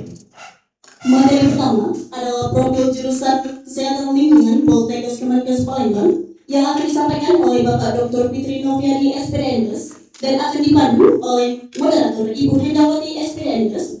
Kepada kami bersama. Assalamualaikum warahmatullahi wabarakatuh. Masih semangat ya? Jam berapa tadi ngumpul di sini? 5.30. Oke, ya. Jadi hari ini perkenalkan pagi ini sudah disampaikan oleh panitia. Ya, izin Pak Kajur ya. Bahwa pagi ini Bapak Kajur kita Dr. Haji Fitri Noviadi SPDNkes akan memberikan materi pertama. Adapun profil beliau adalah, ya bisa kamu lihat di layar saya. Pak Kajur itu Pak Fitri kita ini dengan jabatan mentor ya, menikah ya, punya calon mantan pacar, orang kesehatan juga nah ya. Ibu ini bisa kamu lihat Ibu Ernawati ya. Nah Pak Fitri ini tidak gagal kan, gagal program keluarga berencana. Pak Kajur punya putra putri 4 ya. Ada yang sudah jadi dokter, ada itu nak bisa kamu lihat, ada putra ada putri ya Pak. Alhamdulillah ya, dikaruniai rezeki oleh Allah punya putra putri 4 orang. Ya, pendidikan beliau itu Akademi Perawatan Depkes Palembang itu tahun 92. Kemudian S1 Pendidikan MIPA Biologi Unsri itu tahun 98. Kemudian beliau melanjutkan pendidikan ke S2 Ilmu Kesehatan Masyarakat itu mengambil penjurusan Higien Industri itu di Fakultas Kesehatan Masyarakat UI tahun 2001, belum lahir kamu ya. Kemudian S3-nya program dokternya itu Ilmu Kesehatan Masyarakat itu juga di UI itu tahun 2016. Jadi pagi ini Pak Dr. Fitri Noviadi akan menyampaikan materi yang sudah dibuat oleh sesuai dengan acara yang dibuat oleh panitia. Kepada Bapak waktu dan tempat, oh ini masih ada ya tempat dan tugasnya. Nah ini nih cikal bakalnya. Tempat tugas beliau itu iya itu aja ya. Jadi biasanya pagi pengen. Jadi kamu nanti bisa lihat ya sambil berjalan nanti. Karena udah ditunggu nih untuk uji. Misalnya terima kasih. Assalamualaikum warahmatullahi wabarakatuh. Baik, terima kasih Bu Enda kesempatannya. Ya silakan Bu Enda. Dengan padatnya pagi ini kita berbagi waktu untuk bisa menyambut kehadiran anak-anak yang baru ya, mahasiswa baru. Kita buka dulu ya. Nanti saya berdiri aja nanti ya. Assalamualaikum warahmatullahi wabarakatuh.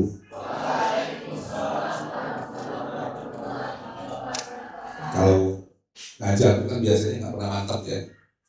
Oke, alhamdulillah di hari pertama kita di kegiatan yang kita sebut dengan PKKMB di jurusan Kesehatan Lingkungan ini, kita tadi sudah membuka dan hari ini Bapak berkesempatan untuk menyampaikan materi yang pertama. Dan sebelumnya kita berikan apresiasi kepada panitia di tingkat HMJ yang sudah mengkoordinir ya, memfasilitasi semua kegiatan ini. Alhamdulillah sudah bisa terlaksana pagi ini dengan baik, dan juga apresiasi panitia dari Badan Eksekutif Mahasiswa ya, yang perwakilan yang sudah hari ini untuk bisa menyemangati, memonitor, ya, memantau kegiatan, apakah kegiatan ini bisa terlaksana dengan baik, dan juga mungkin nanti ada masukan. Terima kasih untuk para anggota ataupun kepengurusan dari BEM.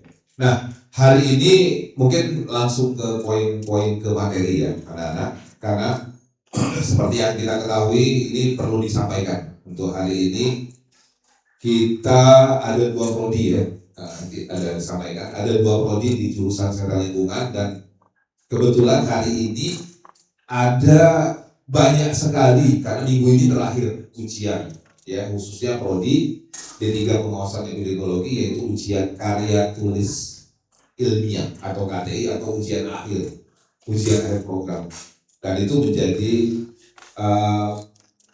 kalau kita sebut titik kulminasi, bisa juga menjadi titik puncak dari proses pembelajaran, karena memang karya tulis itu merupakan karya ilmiah dari seorang ya mahasiswa yang menempuh pendidikan, dan kebetulan itu menjadi syarat proses berikutnya nanti harus mengikuti yang namanya ujian kompetensi. Nah, jadi hari ini padat sekali dari kita semua membagi waktu ya pemilah, jadi ada yang berbarengan ujian dan semuanya tetap terlaksana.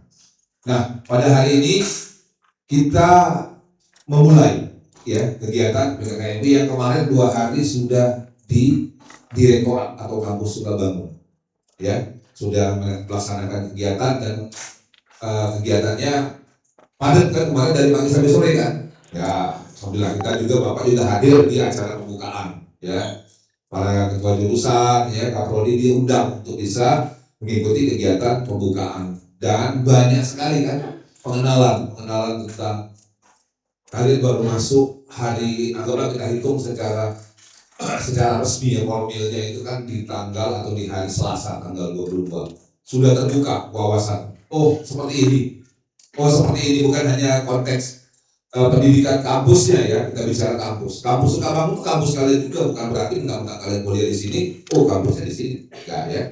Ini adalah sama, kampus kita sama, kampus Sukabangun kampus kita ya, dan beberapa juga ada yang kegiatan juga dari sini ke prodi-prodi lain kalau ada yang penelitian, tetap jadi sama, mempunyai hak yang sama, dan juga ada juga perkuliahan, ada juga kegiatan lab yang nanti kalian kuliah di sini, nanti kuliahnya di sana, karena memang ada lab khusus yang di sana, termasuk lab bahasa Inggris ataupun lab yang berhubungan dengan kimia dan lain-lain. Nah, nanti tetap semuanya punya kesempatan. Jadi artinya mengenal kehidupan kampus bukan hanya fisik bangunan yang kalian kenal, oh kemarin 2 hari seperti ini, tapi yang paling utama adalah mengenal yang seperti disampaikan oleh Bapak Direktur kemarin ya, yaitu transisi ya, transisi dari pendidikan yang kita sebut dengan sekolah menengah atas menjadi pendidikan tingkat perguruan tinggi, baik itu universitas, baik itu sekolah tinggi, baik itu politeknik, baik itu akademi ya, baik itu institut ya, semuanya sama, cuma beda penamaan, beda sebutan yang menunjukkan ya, yang menunjukkan ciri atau ciri khas ya. Kalau kita bicara institut biasanya lebih kepada bidang nih, satu bidang tertentu, teknik misalnya. Kalau bisa bicara politeknik karena memang pendidikan ke arah keterampilan atau vokasi. Kalau kita bicara perguruan tinggi universitas, banyak sekali variasinya bidang keilmuan yang secara umum lebih kepada akademis. Nah, Mungkin nanti sambil berjalan kalian akan tahu bedanya apa sih pendidikan vokasi, pendidikan akademis nanti sambil jalan.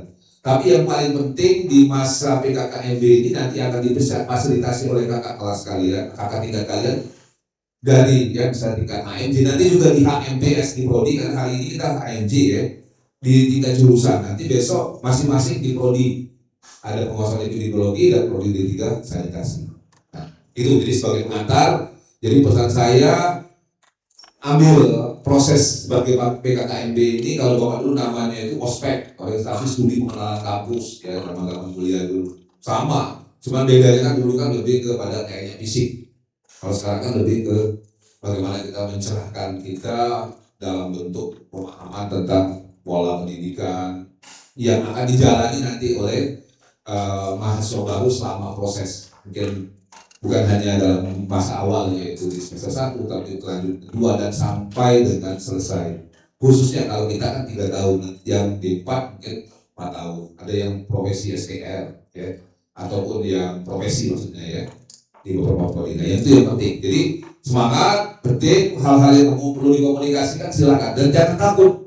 Di kampus kita, di prodi kita, di jurusan kita tidak ada yang namanya bully, tidak ada. Semuanya adalah mentor kakak kalian yang akan membimbing. Semuanya adalah membantu kalian supaya kalian cepat beradaptasi. Itu yang paling penting. Mampu menyesuaikan diri dengan segala hal. Bukan hanya keilmuan, tapi lingkungan dan lain-lain. Dan, nah inilah kampus kita tadi yang kita sampaikan tadi. Ya.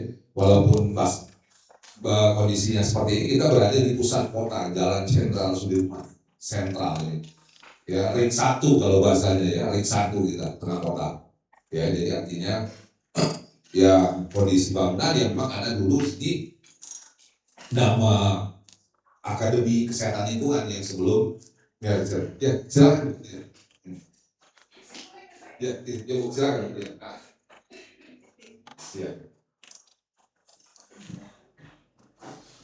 Baik, jadi anak-anak karena dari nanti kita pending ya, nanti biar lebih efisien waktunya ya, kita akan atur waktunya yang sesuai dari dinas kesehatan ya Bu ya. Alhamdulillah sudah hadir, nanti kita bisa sesuaikan supaya efektif dan kita hari ini mendapat pencerahan untuk materi kita tentang dinas kesehatan. Nanti kita coba akan atur waktu yang bisa kita sesuaikan, tapi hari ini biar dapat dulu gambaran tentang kondisi ataupun materi yang akan diberikan biar efektif, biar lancar, semuanya tetap berjalan.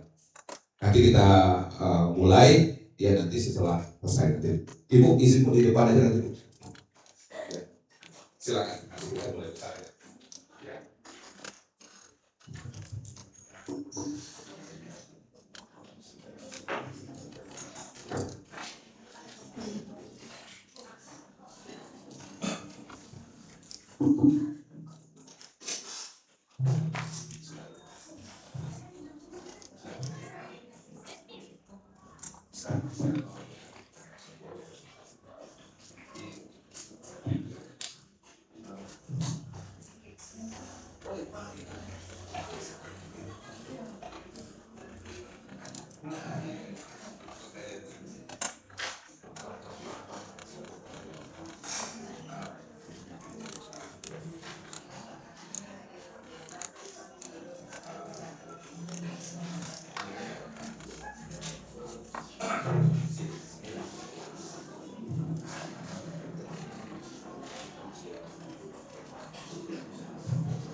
Baiklah, kita lanjutkan ke materi berikutnya.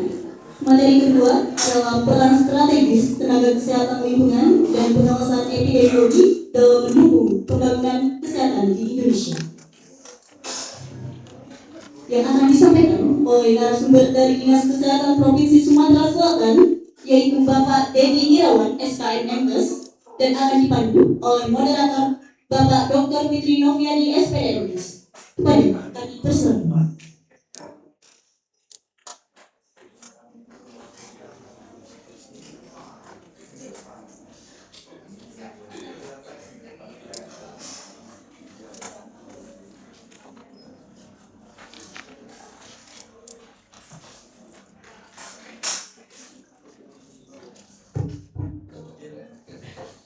Bismillahirrahmanirrahim. Assalamualaikum warahmatullahi wabarakatuh.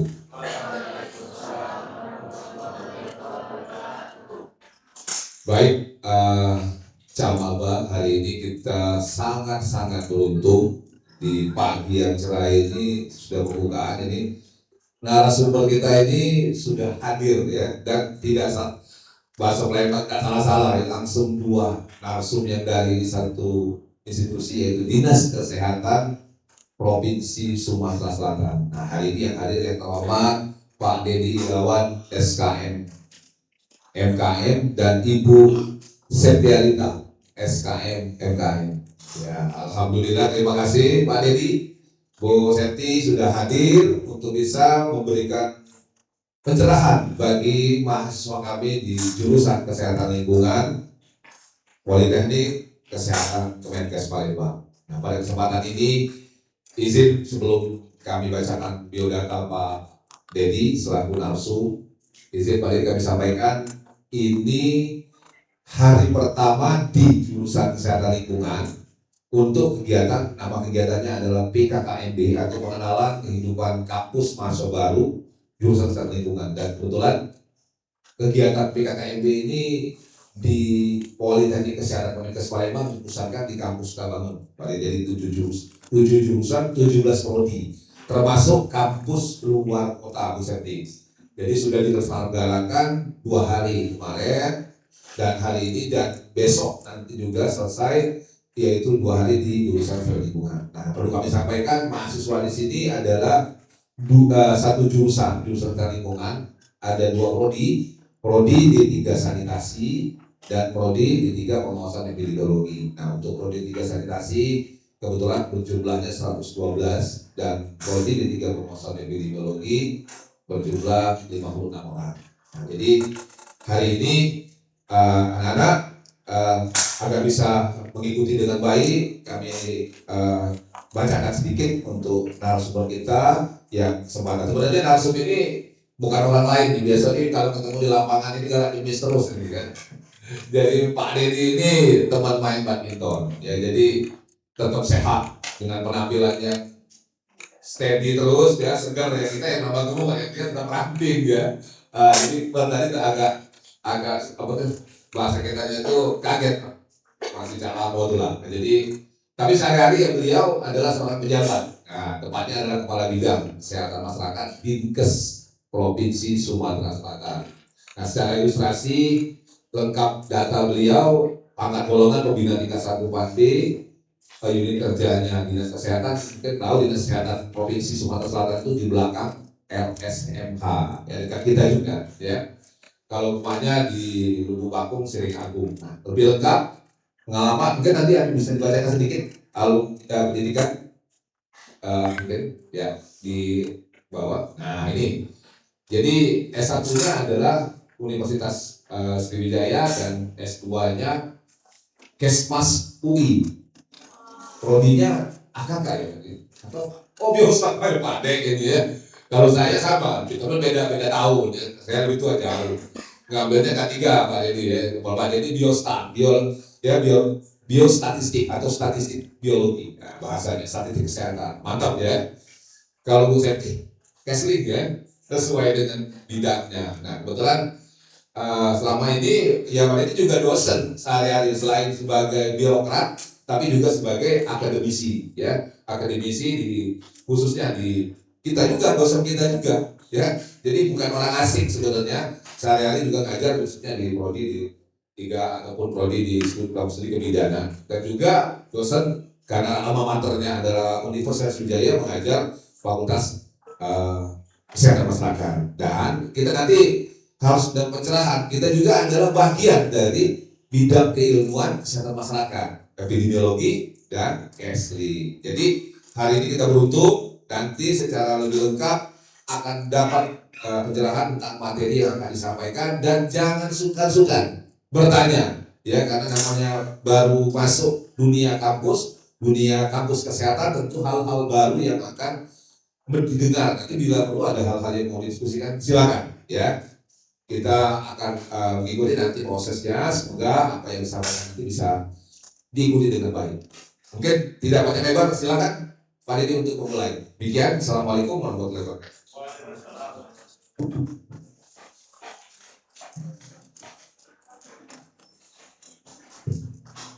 Baik, terima kasih senior kami ini Pak Dr. Peter, sekaligus Kepala Prodi, Ketua Jurusan untuk Kesehatan Lingkungan ya,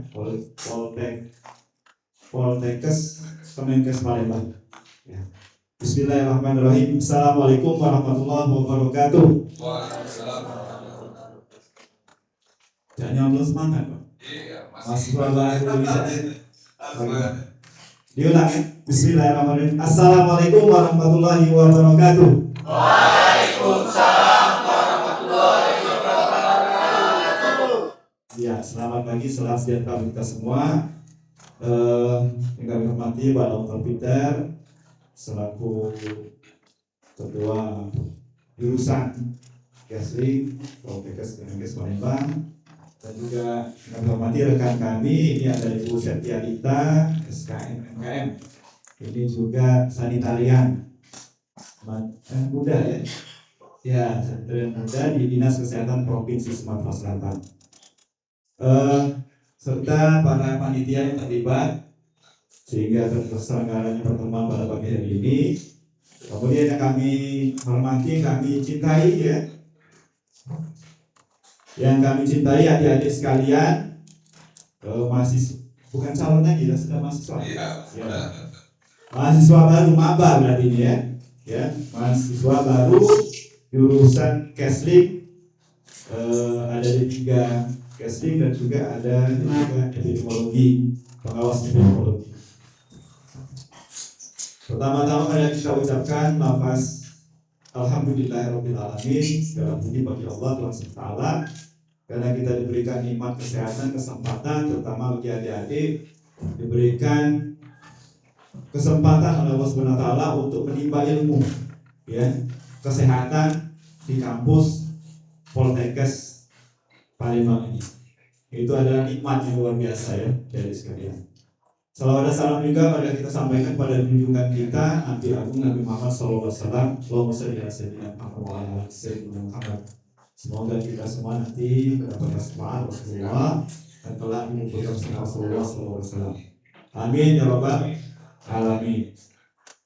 Baik adik-adik sekalian, jadi ini berarti pengenalan kampus ya Pak Dokter ya. Jadi pengenalan kampus agar adik-adik paling tidak ini mengetahui lah. Jadi kalau kami dari Dinas Kesehatan artinya kampus ini tempat mencetak SDM-nya, Dinas Kesehatan ini nanti yang akan memakai SDM-nya. Nah jadi mungkin ada pandangan nanti dari adik-adik sekalian, oh casting ini nanti kemana arahnya? Atau kalau di dunia kerjanya arahnya kemana nanti? Ya, nanti kita sampaikan di sini.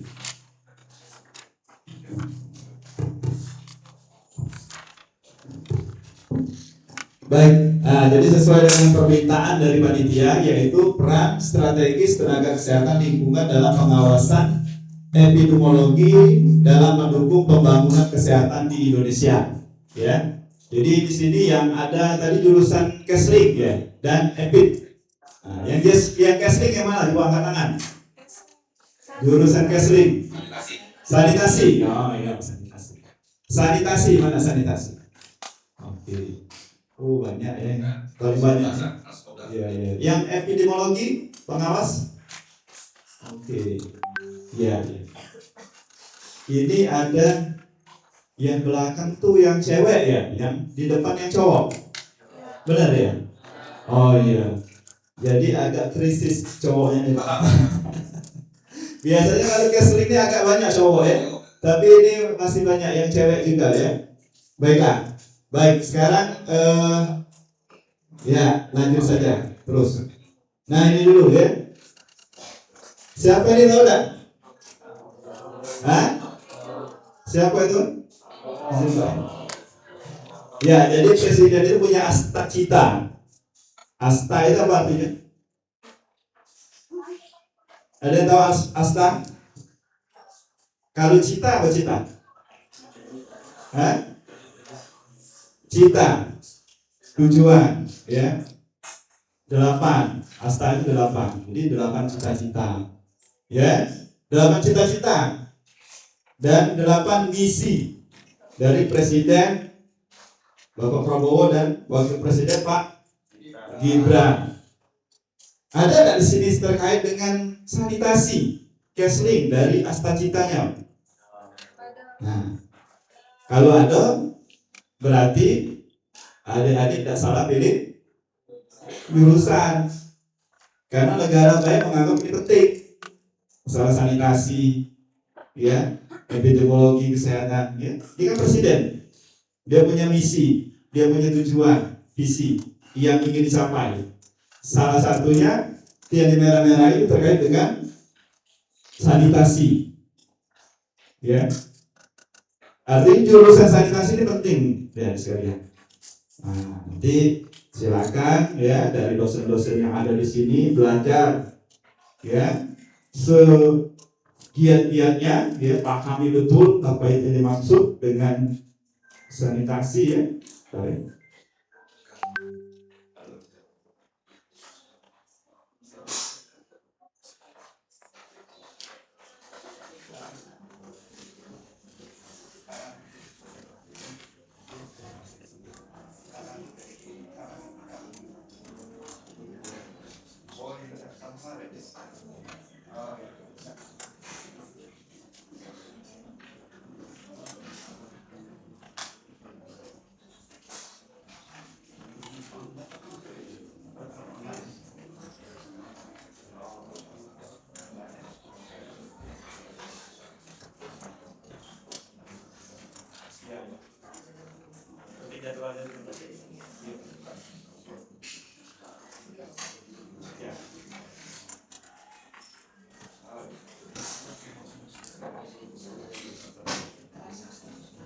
Ya, jadi kita lanjut ya.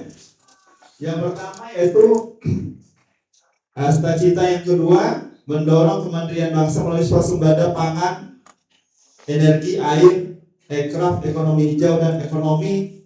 Nah itu dah agak terputus ya. Air di sini.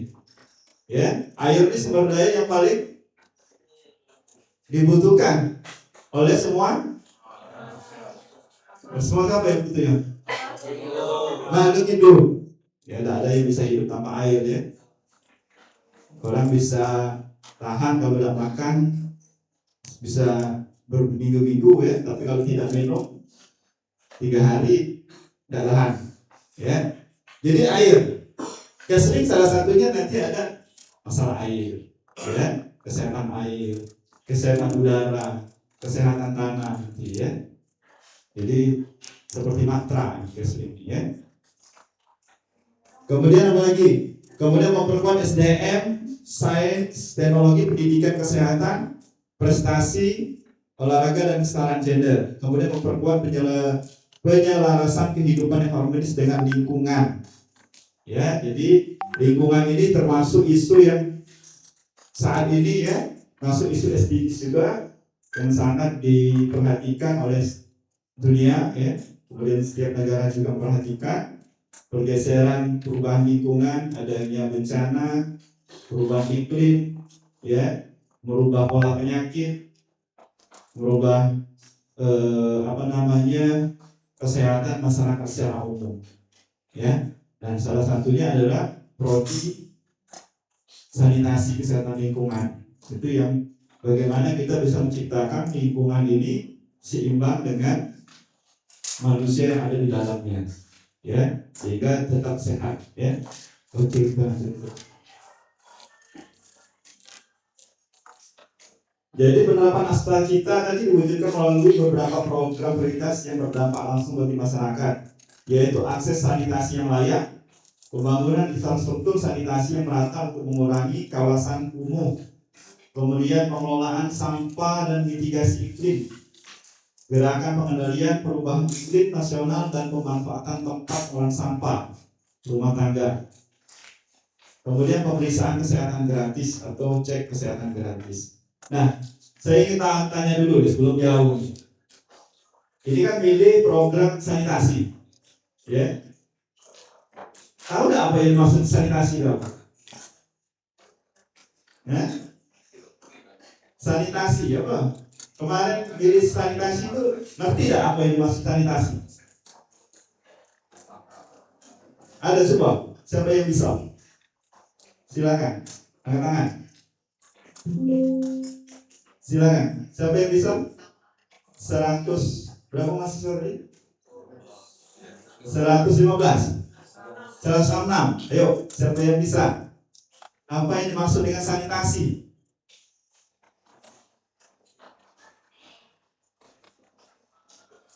Ada yang berani? Ayo, siapa yang berani? Nah, itu yang di ujung. Ya, silakan, Mbak. Ada minta.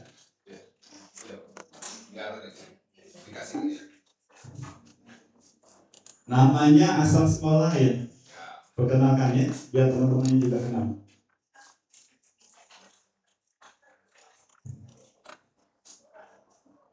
Dari sini atau dari sana, Bapak? Boleh. Dari sini atau ngadep situ biar tak apa-apa, biar teman-temannya tahu. Tapi saya tanya ngadep saya berarti. Baik Bapak, terima kasih atas pertanyaannya. Izinkan saya menjawab. Baik.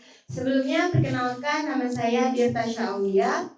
Saya berasal dari program studi D3 Sanitasi. Asal sekolah saya dari SMA Negeri 1 Batang Halilko, tepatnya di Kabupaten Musi Banyu. Sanitasi menurut saya itu adalah kegiatan mengelola lingkungan agar lingkungan itu tetap bersih, sehat, terjaga, sehingga wabah-wabah penyakit itu tidak akan ada karena lingkungan itu bersih. Seperti itu Bapak. Demikian dari saya, mungkin itu saja. Saya akhiri. Wassalamualaikum warahmatullahi wabarakatuh. Waalaikumsalam warahmatullahi wabarakatuh. Ya, hapus dulu ya. Yang lain juga setuju tidak?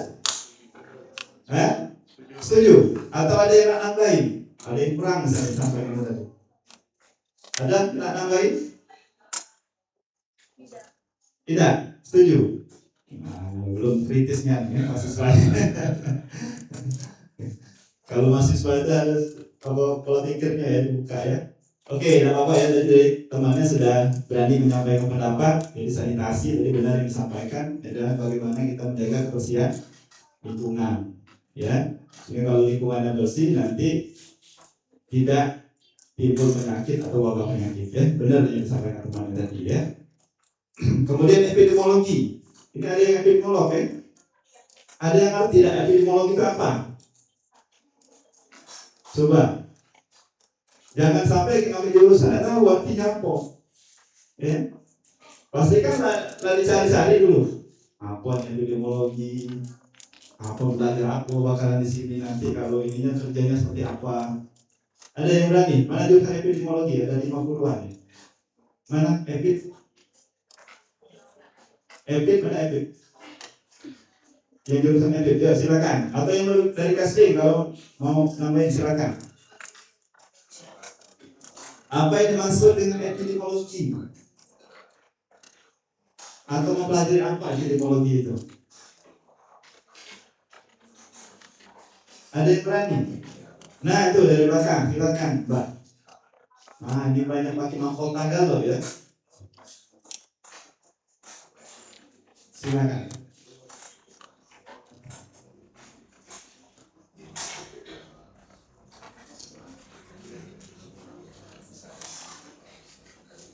Baik, sebelumnya Assalamualaikum warahmatullahi wabarakatuh. Izin sebelumnya Bapak dan Bapak Ibu dosen, sebelumnya perkenalkan nama saya Kila Demtircaini. Saya dari program studi D3 Pengawasan Epidemiologi. Saya berasal dari SMA Bina Warga 1 Palembang. Jadi menurut saya pengawasan epidemiologi adalah program studi yang dimana ditugaskan untuk surveillance penyakit dan meneliti dan mengelola data penyakit yang ada di masyarakat. Baik, mungkin segitu saja. Maaf jika ada salah kata. Saya ucapkan terima kasih. Wassalamualaikum warahmatullahi wabarakatuh. Waalaikumsalam warahmatullahi wabarakatuh. Ya, terima kasih ya. Teman-teman dari DW1 ya. Setuju enggak? Atau ada yang mau nambahin kurang misalnya? Ada yang kurang yang disampaikan. Tapi yang disampaikan itu sudah benar. Tapi ada enggak yang bisa mau nambahin lagi? Ada yang nambahin enggak? Kira-kira ada kurang tadi lah benar surga penyakit, benar tinggi ya, penyebab penyakit. Ada yang mau nambahin lagi? Atau pas?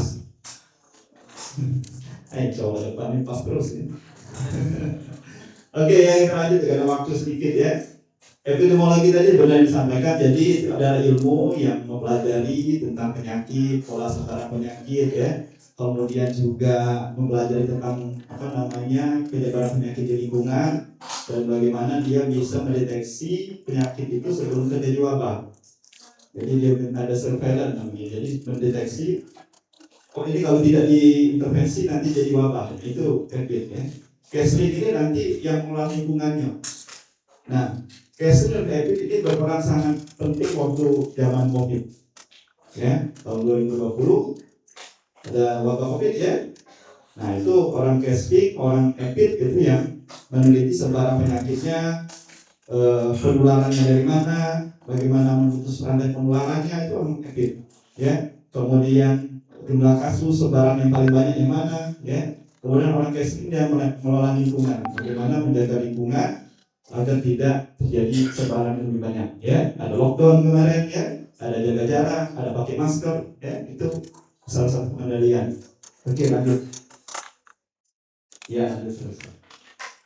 Jadi undang-undang kesehatan itu adalah setiap orang berhak untuk hidup sehat, ya. Dan setiap orang berhak atas lingkungan yang sehat dalam mencapai derajat kesehatan yang setinggi-tingginya. Ya. Jadi negara ini wajib memberikan kondisi lingkungan yang sehat bagi semua warga negaranya. Karena warga negara itu berhak untuk mendapatkan lingkungan yang sehat. Sehat sendiri pengertiannya adalah tidak hanya terbebas dari penyakit, tapi juga bisa hidup secara produktif.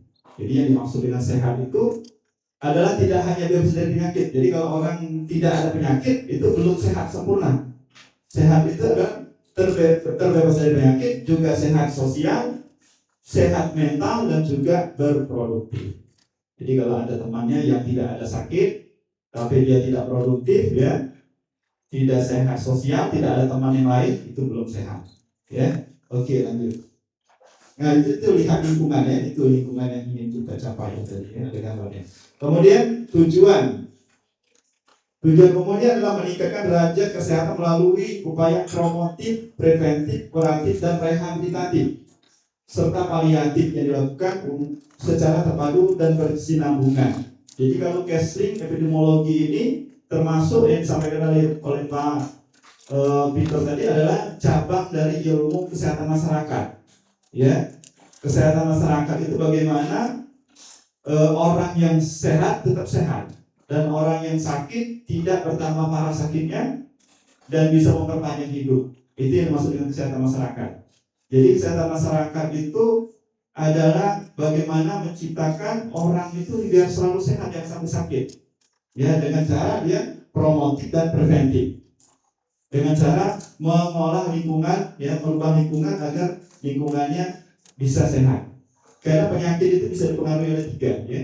Pengaruh oleh lingkungan, faktor penyakit atau agen penyakit, dan juga oleh daya tahan tubuh. Nah, jadi kalau lingkungannya jelek, ya, daya tahan tubuh turun, penyakit akan naik, tambah banyak orang menjadi sakit. Ya. Atau kalau lingkungannya bagus, agen penyakit akan turun, daya tahan tubuh akan naik, maka penyakitnya hilang. Ya, itu teori penyebab penyakit, ya. Kemudian tujuan khususnya adalah menurunkan angka penyakit dan atau gangguan kesehatan untuk meningkatkan pengetahuan, kesadaran, kemampuan, dan perilaku hidup bersih dan sehat. Kemudian keterpaduan kegiatan lintas program lintas sektor. Ya, jadi kita orang Kesmas ini nanti, ya, akan terlibat langsung ke masyarakat. Orang counseling, epidemiolog, orang Kesmas itu tidak menghadapi orang yang sakit, tapi akan menghadapi orang-orang yang sehat di masyarakat. Mengajak masyarakat untuk hidup sehat, mau menjaga kesehatannya masing-masing. Ya, itu tugas kita nanti di lapangan, ya. Lanjut. Kegiatan pelayanan counseling. Jadi counseling kesehatan lingkungan itu ada 3 fungsinya, yaitu sebagai konseling. Kemudian yang kedua adalah sebagai inspeksi kesehatan lingkungan, pengawas kesehatan lingkungan. Kemudian yang ketiga adalah intervensi kesehatan lingkungan.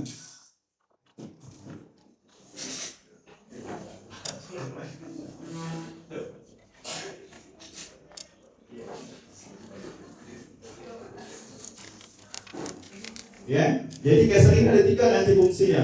Adik-adik sekalian, kalau tamat sekolah di sini sebagai seorang sanitarian nanti, ya, seperti Bu Lita, sanitarian, dia tidak punya fungsi, 3 fungsi. Sebagai konseling, tempat orang bertanya, konselor. Orang mau buat jamban yang aman, yang sehat itu seperti apa? Nah, juga counseling. Ya, ukurannya seperti apa, kedalamannya seperti apa, dindingnya seperti apa, saluran airnya seperti apa, orang counseling yang tahu.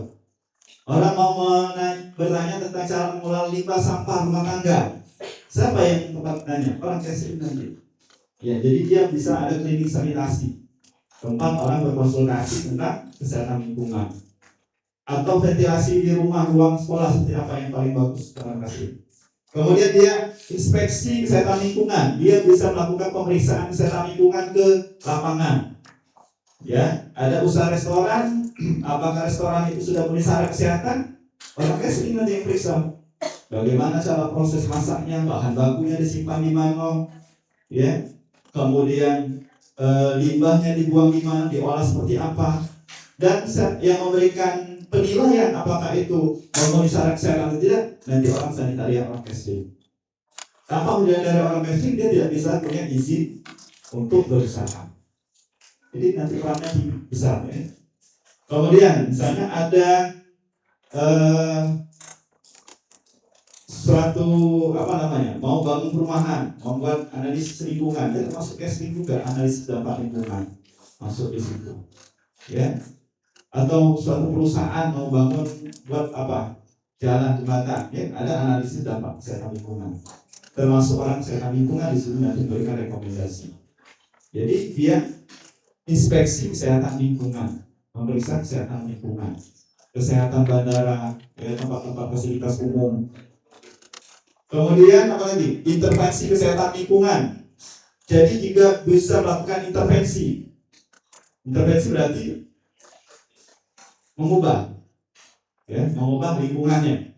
Dulu misalnya limbahnya tidak sesuai tempat menyimpan limbahnya, itu harus diintervensi dengan diubah menjadi sesuai untuk pengolahan limbah. Ya, contoh limbah rumah tangga, limbah hasil industri, hasil tempat pengolahan tangan. Nah, sekarang yang lagi marah juga IBG, ya. Kemarin dapat IBG tidak? Ada yang dapat pengalaman buruk? Tidak, ganti. Bagus kalau ganti sampai sakit perut. Ya, nah itu nanti yang merekomendasikan standar keamanan makanan siap saji termasuk EBG, ya. Karena EBG itu makanan siap saji. Itu orang casting, ya, termasuk memberikan sertifikat life agent-nya, ya, menerbitkan sertifikat life agent, rekomendasinya orang dari casting pada saat dia melakukan IKL, inspeksi kesehatan lingkungan. Dia ada poin-poinnya apa yang dinilai, yang mulai dari bahan baku yang dibeli, disimpan, cara masaknya, ya, cara dia distribusikan, itu orang sanitarian. Ya, jadi adik-adik sekalian, nanti sanitarian ini adalah salah satu tenaga yang sangat diperlukan, ya, terutama dalam hal untuk meningkatkan kesehatan di dinas kesehatan maupun di perusahaan-perusahaan. Belum lagi kalau ada di perusahaan ketiga nanti dari perusahaan bisa dipakai, ya. Jadi cashlink ini nanti akan banyak dibutuhkan. Saat ini saja puskesmas, tidak semua puskesmas punya tenaga sanitarian. Masih ada puskesmas yang belum punya tenaga sanitarian. Artinya dari sisi itu saja masih kekurangan, masih butuh, ya. Belum lagi yang lain, ya. Jadi biar kita belajar, ya, pahami betul teorinya, pahami betul prakteknya, dan nanti ada praktek, karena ini akan dimanfaatkan oleh banyak yang membutuhkan tenaga casting, ya. Dan salah satu yang belum bisa digantikan AI ini dari tenaga casting, ya. Kalau yang lain bisa digantikan, ya. Untuk ngitung-ngitung bisa diganti AI. Kalau casting nggak ada yang gantikan, nggak bisa. Nak datang ke lapangan, nak ngecek lingkungannya sesuai apa belum, nak melakukan intervensi, tidak bisa AI. Ya, jadi salah satu tenaga yang belum bisa tergantikan oleh AI termasuk sanitarian. Ya, jadi berbanggalah sudah menjadi jurusan casting. Ya. Lanjut ya Pak Arsul, ya. Ini senior kami, ya. Dulu adik-adik sekalian, casting AKL ini ada di bawah dinas kesehatan provinsi. Tapi karena ada perubahan peraturan perundang-undangan sehingga harus bergabung ke Poltekkes Kemenkes. Itu Pak Kamsun ini sama dengan kami ini dari dinas kesehatan provinsi juga, ya. Tapi beliau sekarang sudah jadi dosen, Pak, ya. Nah, sudah jadi dosen senior di sini, ya. Oke, lanjut terus.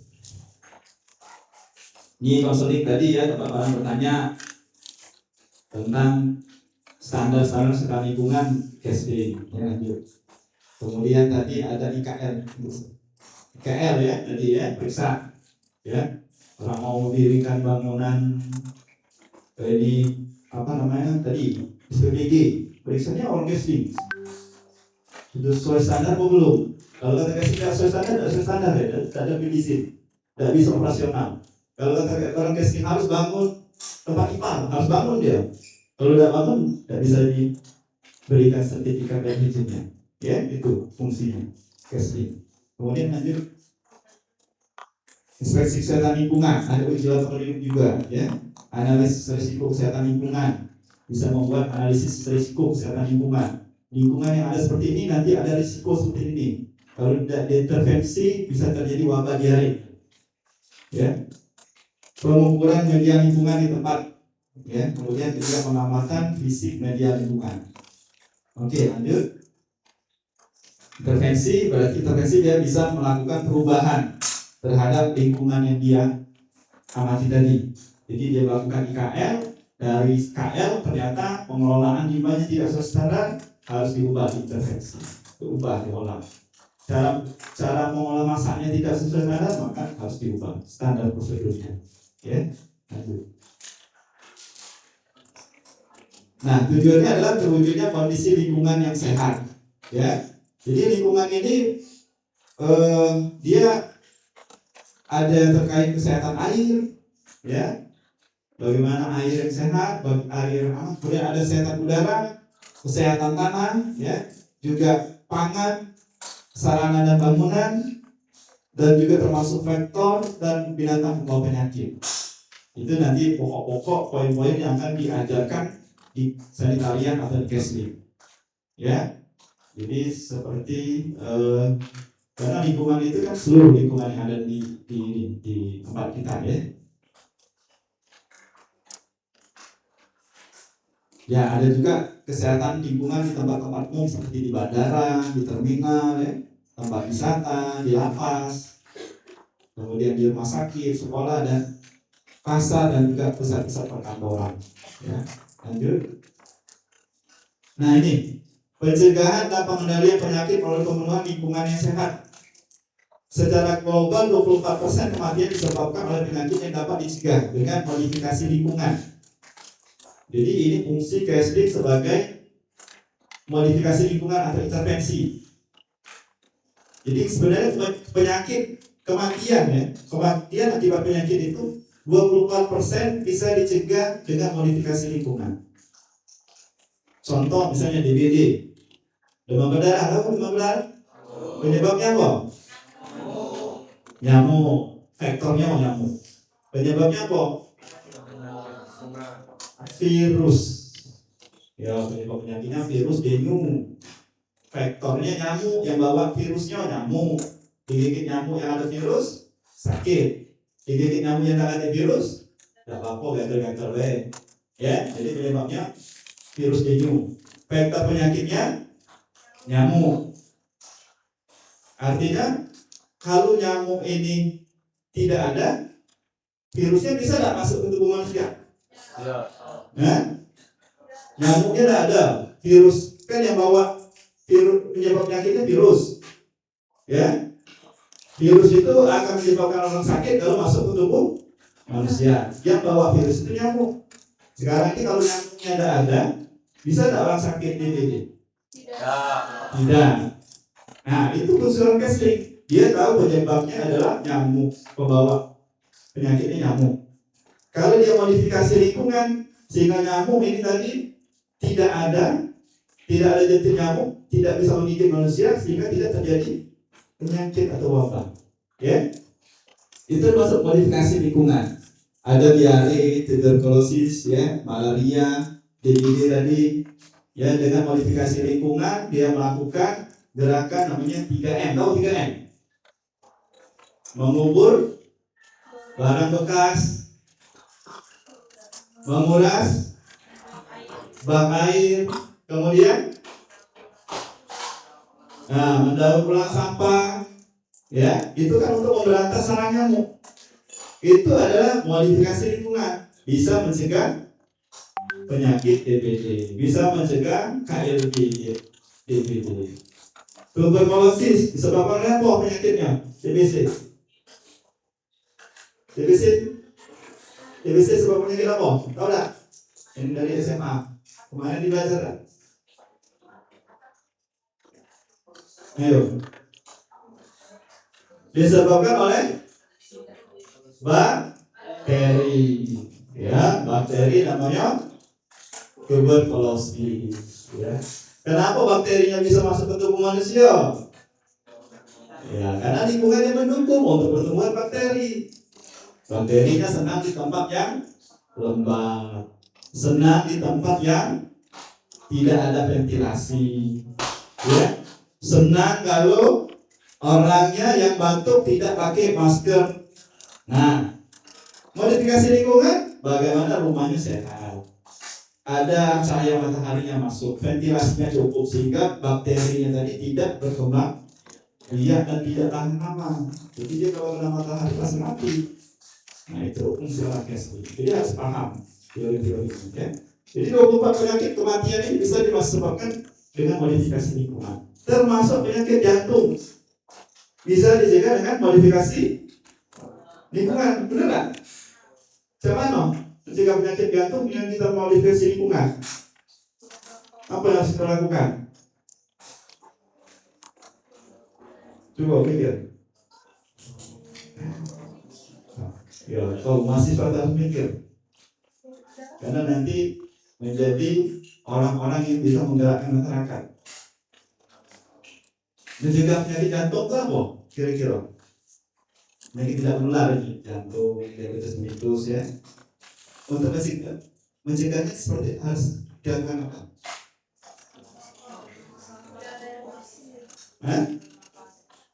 Hidup sehatnya seperti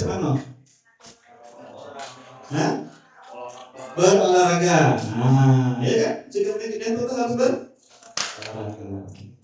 Sekarang bagaimana masyarakat biar mau olahraga? Kaitkan dengan lingkungannya. Dibikin event. Nah, tuh bisa. Apa lagi? Event olahraga, lomba lari misalnya. Ya kan? Masyarakat mau bergerak. Apa lagi? Yang tinggal di Palembang, kalau hari Minggu, nah CFD itu modifikasi lingkungan. Dulunya dia untuk jalan mobil lewat, sekarang ditutup. Tak boleh mobil lewat jam 6 sampai jam berapa? Jam 8. Khusus untuk orang beraktivitas fisik. Ada yang mau lari, ada yang mau sepeda, ada yang mau jogging silakan, ada yang mau jalan-jalan. Itu bisa mencegah penyakit jantung. Kan orang beraktivitas, orang menjadi sehat, beraktivitas fisik. Itu salah satu modifikasi lingkungan untuk mencegah penyakit yang tidak menular.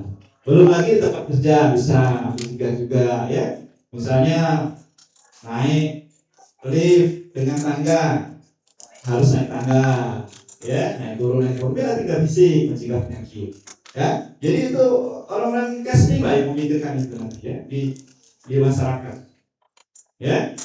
Modifikasi lingkungan. Jadi 24% kematian bisa dicegah dengan modifikasi lingkungan. Ya, apalagi jelas-jelas yang penyakit seperti malaria, diare kan air kan, air yang tercemar, ya. Kemudian tuberkulosis, DBD tadi, jelas-jelas harus modifikasi lingkungan, ya. Kalau tidak modifikasi lingkungan, tidak akan hilang DBD-nya.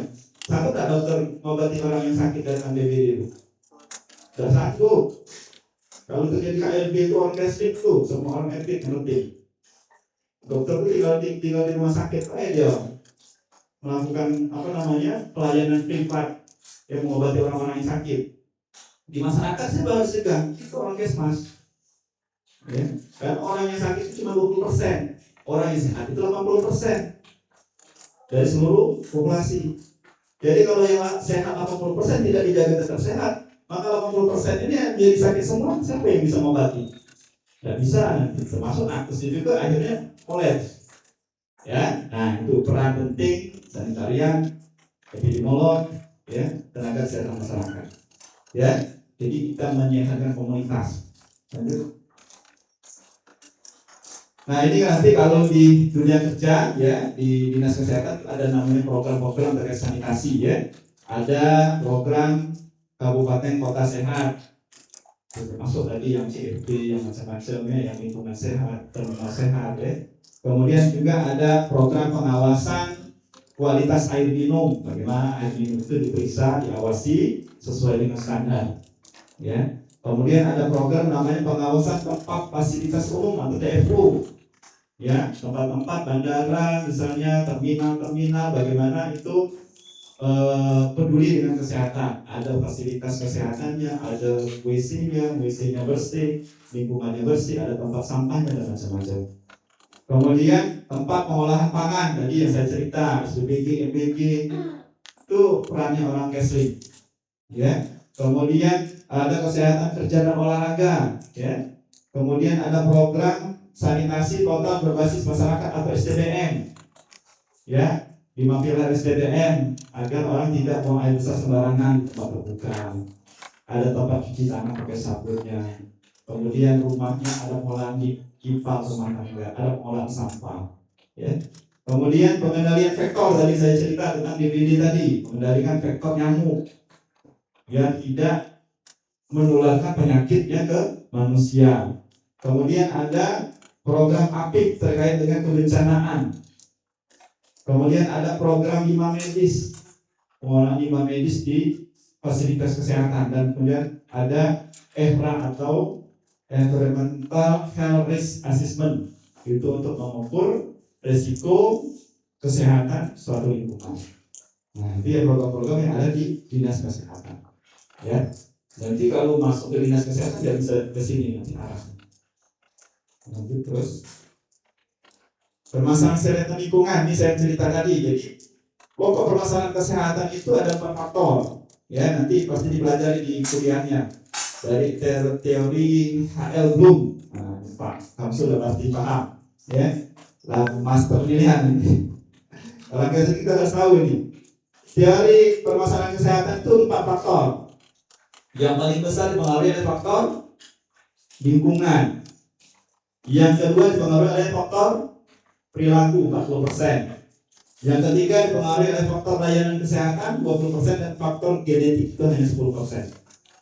Jadi yang sangat mempengaruhi kejadian kesehatan itu adalah lingkungan, 40%-nya.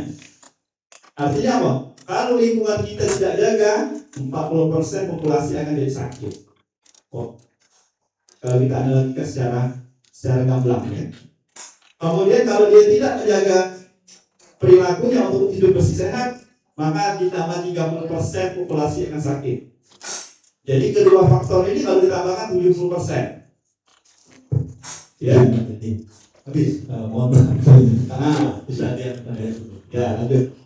Oke, ini ya. Jadi faktor lingkungan paling mempengaruhi kesehatan. Ya, ditambah lagi faktor dengan perilaku. Ya. Layanan kesehatan itu dokter itu cuma 20% saja. Kan 20% orang yang sakit cuma. Itu aja yang dilayani. Tapi kalau Kesmas 80% orang sehat itu yang dijaga. Ya. Lanjut. Ini isu-isunya ada air, sanitasi, ya. Masyarakat kita masih ada juga yang mandi di sungai, belum punya akses air yang layak, masih minum air yang tidak terlindungi, ya. Kemudian juga ada keamanan pangan, banyak kejadian keracunan makanan, MBG tambah lagi, ya. Baru buka ada keracunan lagi tadi, ya. Kemudian apa lagi? Ada isu tentang pencemaran udara, tanah, dan kemarin yang baru-baru ada tempat sampah yang terbakar.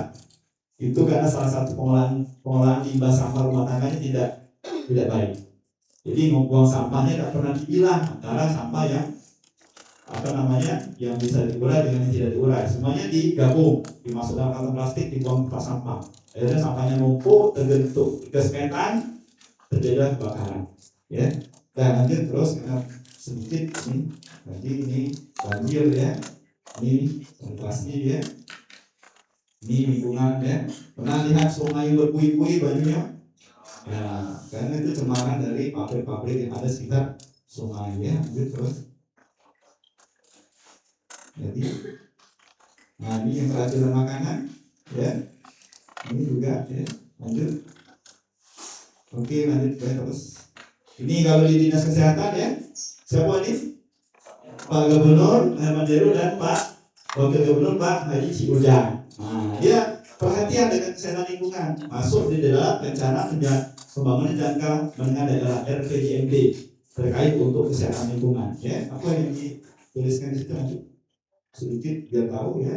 Ada namanya indikator persentase kabupaten kota yang mencapai siap buang air besar, yang mencapai stop buang air besar sembarangan. Ini Pak Gubernur perhatian, jangan sampai ada masyarakatnya yang masih buang air besar saja sembarangan di sungai, ya, di kebun, ya, ada yang taruh dalam kantong dibuang. Nah, itu jangan sampai terjadi. Kemudian persentase kabupaten kota yang melaksanakan pengawasan kualitas air minum pada sarana air minum yang memenuhi syarat. Jadi Pak Gubernur juga perhatian dengan air minum yang diminum oleh masyarakat, bagaimana itu semuanya diperiksa, diawasi. Kalau masyarakat minum itu benar-benar airnya memang yang bagus, yang layak. Kemudian persentase kabupaten kota yang tempat pengolahan pangan siap saji tadi yang ini keracunan makanan. Ya, dia sudah perhatian nih Pak Gubernur dari tahun 2025 sebelum ada tinggi. Ya. Kemudian bagaimana fasilitas umum dan juga kabupaten kota yang menyelenggarakan program kabupaten kota sehat. Nah, itulah yang masuk jadi program prioritas dari pemerintah Provinsi Sumatera Selatan, ya, visi misi dari gubernur terkait dengan kesehatan lingkungan. Ya, ada terkait air, ada buang air sembarangan, ada sanitasi, ada tempat keracunan makanan. Ya, oke, lanjut bisa ya. Ya, ini perannya ya tadi ya. Nanti kalau tenaga casting perannya inspeksi kesehatan lingkungan, pengendalian faktor dan limbah, klinik sanitasi, edukasi kepada masyarakat. Kalau tenaga lanjut terus epidemiologi nanti perannya surveillance kesehatan tadi ya, teman-temannya yang bilang surveillance meneliti penyakit, surveillance kesehatan, deteksi dini, respon KLB. Jadi sebelum kejadian wabah itu orang epidemiologi sudah tahu. Kemudian evaluasi program dan pemetaan risiko. Jadi epidemiologi ini kalau di dunia ini nih, namanya seperti intel, ya, intelijen. Dia tahu informasi sebelum kejadian itu terjadi. Dia tahu ini ada pola penyakit ini berkembang melebihi batas biasanya. Penyebabnya seperti ini, di wilayahnya yang daerah seperti ini, itu orang epid yang tahu. Nah, sebelum kejadian dia bisa petakan risikonya dan harus intervensi agar tidak terjadi KLB-nya. Ya, jadi epid ini seperti intelijennya kesehatan. Kalau Gasling ini orang yang di lapangannya, ya, informasi dari epid nanti Gasling yang bergerak. Nah, Gasling itu seperti prajuritnya, nah, langsung lapangan lupa ini. Nah, itu. Sehingga tidak terjadi KLB. Ya, informasi dari epid terkait nyamuk yang meningkat, jentik nyamuk meningkat, jumlah nyamuk meningkat, orang yang sakit DBD nambah, orang di wilayah perkotaan misalnya, maka orang casting tidak lanjut. Bagaimana dia memberantas nyamuk itu tidak berkembang biak lagi dengan tadi 3M misalnya, ya, dengan macam-macam modifikasi lingkungan sehingga KLB-nya tidak terjadi. Itu peran antara epid dan casting. Ya, oke, lanjut. Ya, mungkin itu saja yang ingin disampaikan ya terkait dengan materi ini. Jadi saya hanya ingin membuka wawasan dan cara pandang kalian sekalian terkait dengan keilmuan yang dipilih masing-masing, Casling dan epid, dan bagaimana nanti perannya di masyarakat atau di dunia kerja, dan bagaimana kebutuhan masyarakat terkait sanitasi dan epidemiologi. Jadi yakinlah kalau ini ilmu yang sangat bagus ya, tenaganya sangat dibutuhkan, dan sampai saat ini tidak ada yang bisa menggantikannya dengan AI. Itu ya. Itu saja. Terima kasih. Wassalamualaikum warahmatullahi wabarakatuh.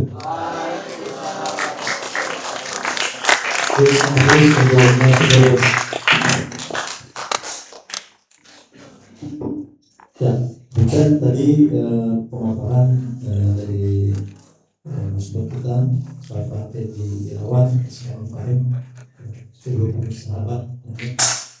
Karena memang beda usia. Oh iya. Jadi dulu kami sama-sama di dinas kesehatan. Tadi sampaikan Pak Teddy, ini dulu dinas kesehatan. Tapi karena ada regulasi dari negara, jadi pendidikan tinggi nggak boleh lagi dilaksanakan oleh Pemda, sehingga kita ganti terprotes. Dan terima kasih dari Pak Teddy. Mungkin ada satu atau dua pertanyaan, silakan sebelum kita akhiri. Silakan, ada yang mau tanya? Silakan. Seorang dulu ya.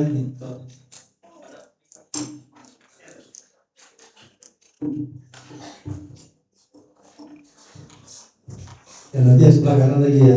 Silakan. Sebutkan namanya, siapa, prodi mana, dan apa pertanyaan.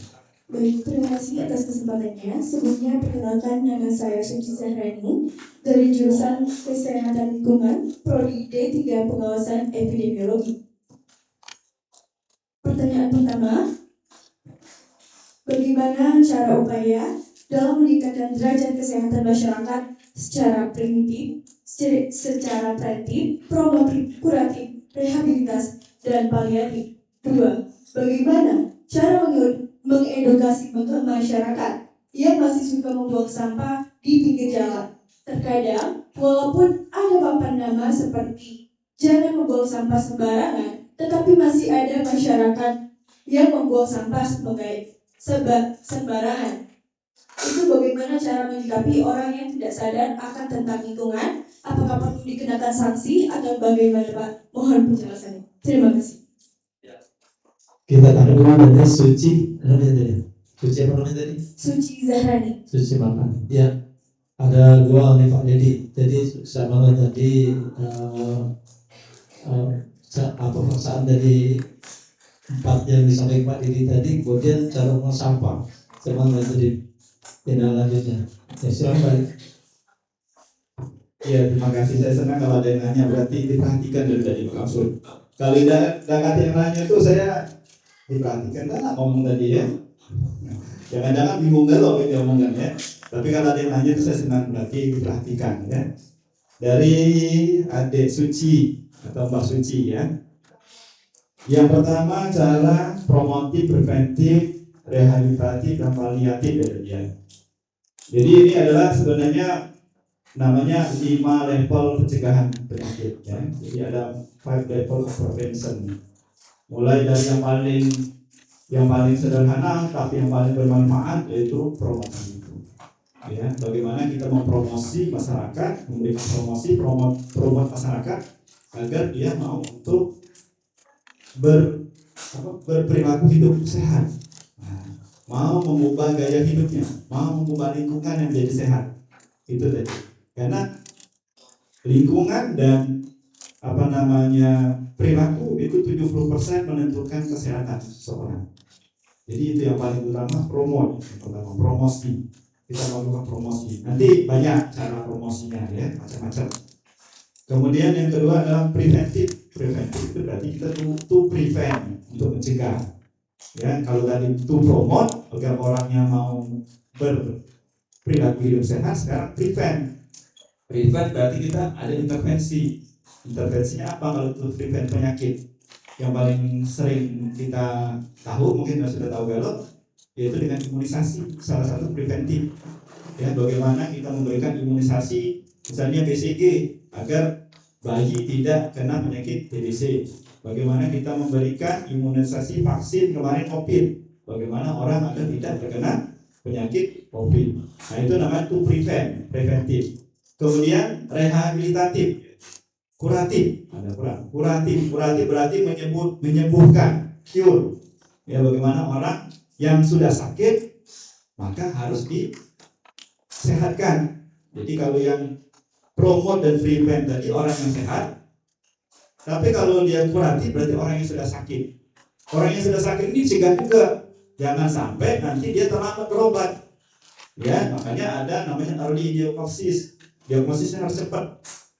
Kalau bisa awal-awal penyakit sudah ketahuan, sehingga cepat diobati, tidak menjadi lebih parah, apalagi menjadi cacat. Kan ada orang yang sakit itu bisa jadi cacat tuh. Kalau dia stroke, cacat, tidak bisa lagi dia produktif. Anak istrinya nanti siapa yang mau membiayai sekolahnya. Nah, itu namanya cure. Ya, kemudian rehabilitatif, ini lebih parah lagi dari cure. Ya, orangnya sudah sakit, akhirnya dia cacat. Makanya harus direhabilitasi, rehabilitatif. Ya, itu nanti ada biasanya di rumah sakit, ya, ada fisioterapi, bagaimana orang yang sakit sudah cedera ini bisa kembali pulih. Misalnya kalau dia sudah kena stroke, bagaimana dia bisa beraktivitas kembali, itu rehabilitatif. Kemudian paliatif itu berarti keseluruhannya tadi. Nah itu ya, jadi tingkatan pencegahan namanya 5 level of prevention, ya, tingkatan pencegahan penyakit.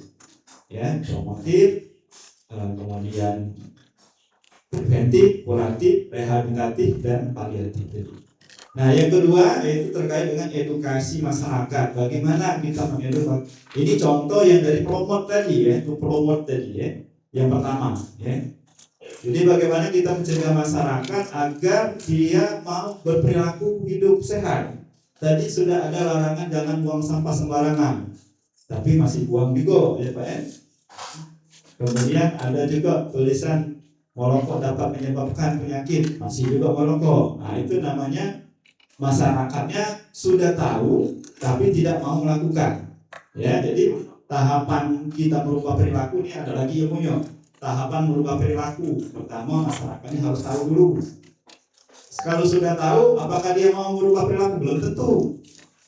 Baru tahu guys, dia belum mau merubah perilaku. Kedua, kita harus sadarkan dia. Ya, kalau dia sudah sadar, apakah dia mau berperilaku? Belum tentu juga. Tapi paling tidak di dalam hatinya dia lah ngerti. Oh, ini kalau tidak dilakukan seperti ini nanti. Nah, yang ketiga kita harus beri insentif atau beri pancingan agar dia mau berperilaku. Jadi yang seperti yang disampaikan tadi, kita sudah ada promosi jangan buang sampah sembarangan, tapi dia masih buang sampah. Apa bentuk ininya? Penegasannya agar dia tidak buang sampah, apakah dengan cara memberikan hukuman, apa dengan cara apa? Maka kita harus pilih bagaimana karakteristik masyarakat di situ, bisa digerakkannya dengan apa. Pilihan terakhir kalau kita mau pakai penegakan hukum itu pilihan terakhir. Artinya masyarakat kita ini memang masih sulit untuk diajak kerjasama. Ya cara terakhirnya dengan penegakan hukum, kena denda misalnya, sampai buang sampah sembarangan hukum denda 100.000, 200.000. Tapi ada cara yang lain juga. Masyarakat itu sebenarnya belum mau buang sampah sembarangan karena dipandangnya tidak ada keuntungan saya. Saya kalau buang sampah di tempat sampah apa untungnya? Tak ada untung kan? Buang tempat sampah tidak dapat duit.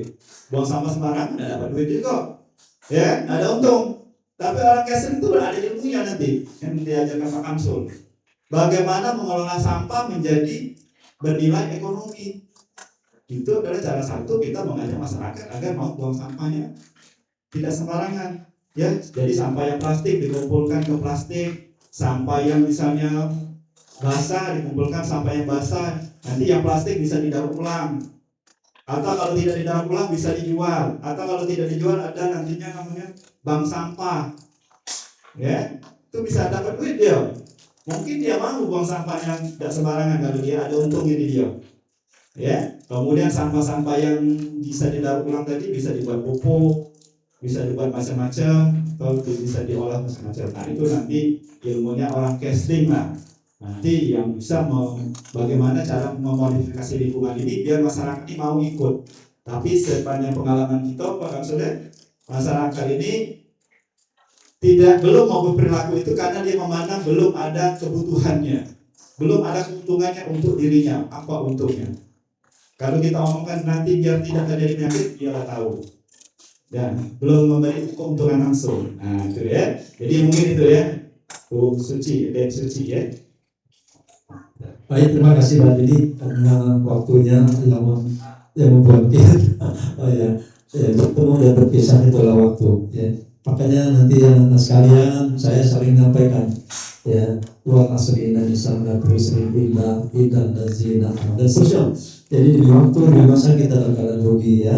Waktu kita sangat terbatas ini. Jadi kalau kita manfaatkan sangat berharga. Dengan waktu hanya 30 menit kita sudah dapat banyak ilmu ya.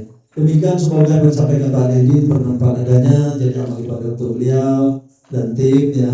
Kemudian rekan-rekan sekalian ini terbuka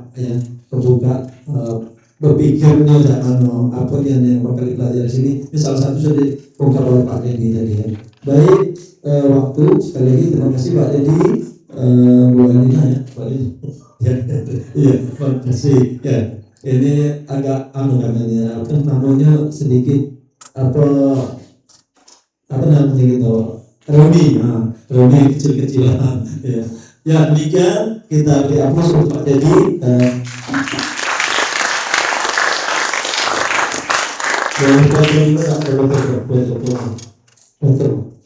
Betul dengan saya nanti dengan langsung ya sebentar kita tulis ini dulu kita langsung dengan ini.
Salam sehat ya, tangan kanan di dada kiri. Nah, salam sehat. Tangan kanannya di dada kiri.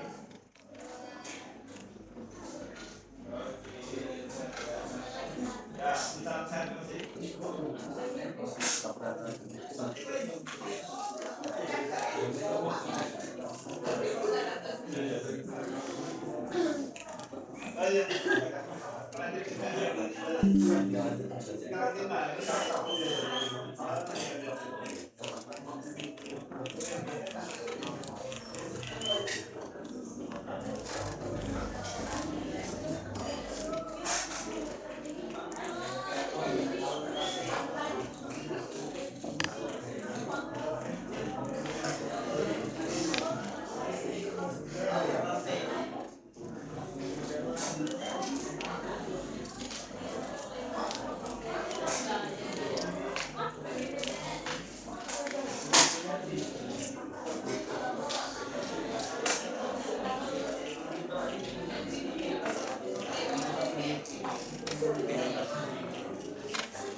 Materi berikutnya adalah pengawasan faktor risiko lingkungan di pintu masuk negara.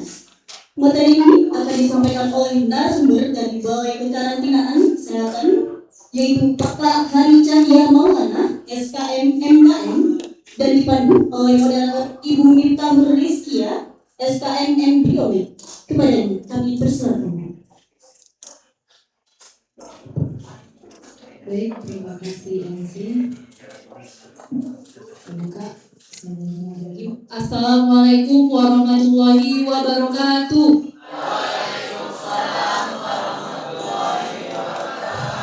Kurang semangat ya. Belum sarapan? Sudah. Yang di belakang kedengeran?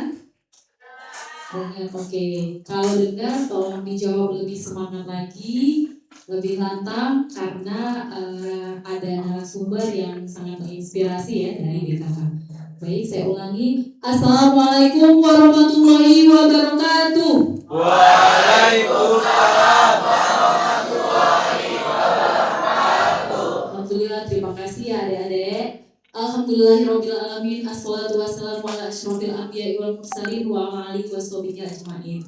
Selamat pagi, selamat datang kami ucapkan kepada narasumber kita Bapak Hari, dan kepada adik-adik semua mahasiswa, mahasiswi baru di jurusan Kesehatan Lingkungan Poltekkes Kemenkes Palembang. Pada hari ini kita akan mendengarkan materi yang akan disampaikan oleh Bapak Hari Cahya Maulana, SKM MKM. Beliau merupakan pegawai dari BKK kelas 1 Kota Palembang. Jadi Bapak hari ini jabatannya ialah sebagai Ketua Tim Kerja Pengawasan Faktor Risiko Kesehatan Lingkungan Balai Kekarantinaan Kesehatan kelas 1 Kota Palembang. Jadi riwayat pendidikan Bapak hari ini itu dia pernah bersekolah di SD Negeri 12 Tanjung Agung Muara Enim. Mungkin ada yang di sini ada yang dari Tanjung Enim ya. Nah, Bapak ini dari sekolahnya di Muara Enim. Begitu. Terus lanjut lagi ke SMP Negeri 3 Lawang Kidul Muara Enim dan SMA Negeri 1 Muara Enim. Lanjut kuliah di program studi Kesehatan Masyarakat Fakultas Kesehatan Masyarakat Universitas Sriwijaya. Tahun berapa Bapak? Tamatnya tahun 2009 saya juga alumni dari FKM Unsri, tapi saya tamatnya tahun 2016. Iya, berarti kita satu alma mater ya Pak ya. Oke. Kemudian lanjut lagi S2-nya di program studi Magister Kesehatan Masyarakat Fakultas Kesehatan Masyarakat Universitas Sriwijaya. Jadi adik-adik silahkan disimak, Bapak Hari akan menyampaikan materinya dengan judul pengawasan faktor risiko lingkungan di pintu masuk negara. Nah, jadi sebelum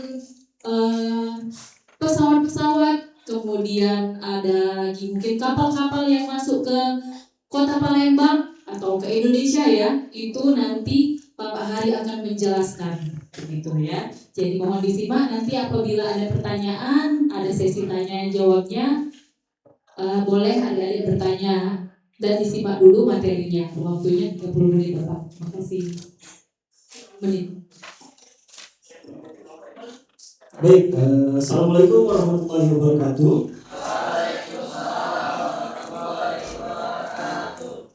Ya, tadi sudah diperkenalkan oleh Ibu Miftah sebagai moderator. Saya perkenalkan kembali, saya Haji Maulana. Saya ini seorang sanitaria, ahli kesehatan lingkungan juga, dan kebetulan di tahun ini diamankan sebagai Ketua Timker Pengendalian dan Pengawasan Faktor Risiko Lingkungan di Balai Kekarantinaan Kesehatan kelas 1 Palembang, atau lebih dikenal dengan singkatan BKK Palembang. Sebelum saya tanya dulu dari adik-adik, saya panggil adik-adik aja Bu ya, karena umur kita mungkin tidak begitu beda jauh Bu. Gak apa ya, kita panggil adik-adik. Jadi saya tanya ke adik-adik, di antara adik-adik di sini siapa yang sudah pernah mendengar ada institusi atau kantor dengan nama Balai Kekarantinaan Kesehatan? Coba cuci tangan. Ada yang pernah dengar? Tidak ada yang tidak pernah dengar ya. Dulu namanya Kantor Kesehatan Pelabuhan, namun per tahun 2023 berubah nama menjadi Balai Kekarantinaan Kesehatan. Memang kantor kita ini cukup tidak begitu banyak yang mengenal. Berbeda dengan yang sebelumnya dinas kesehatan, pasti adik-adik semua sudah tahu kan dinas kesehatan itu seperti apa. Nah, pada kesempatan ini mungkin sebelum saya menjelaskan materi, saya akan sedikit memperkenalkan terkait dengan Balai Kekarantinaan Kesehatan Pelabuhan. Mungkin lebih banyak kantor kami ini lebih banyak ketika ada pandemi COVID-19 kemarin. Mungkin ada pengalaman adik-adik yang mau terbang menggunakan pesawat harus vaksin dulu, terus dicek apakah sudah divaksin melalui kartu atau sertifikat vaksin. Nah, itu yang melakukan pengecekan itu dari kantor kita, Balai Kekarantinaan Kesehatan. Ataupun ketika mau pulang dilakukan pengecekan suhu tubuh dulu pada saat COVID. Ada yang pernah seperti itu kan? Ketika kita pulang dari pesawat, kemudian kita dicek suhu tubuhnya panas atau tidak, seperti itu kan. Nah, itu merupakan salah satu tugas pokok dari Balai Kekarantinaan Kesehatan Pelabuhan atau BKK Palembang.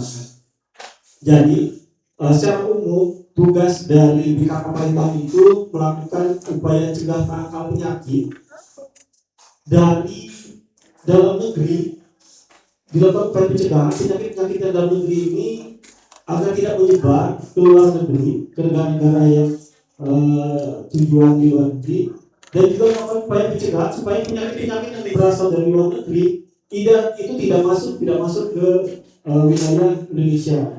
Nah, proses upaya pencegahan itu dilakukan tentu saja di pintu masuk negara seperti pelabuhan, kemudian juga bandara dan pos lintas batas darat negara. Biasanya itu pos ini ada di perbatasan negara, perbatasan darat seperti di Kalimantan yang berbatasan langsung dengan Malaysia di Sarawak, kemudian di Papua yang berbatasan langsung dengan Papua Nugini, dan juga di Nusa Tenggara Timur yang berbatasan langsung dengan negara Timur.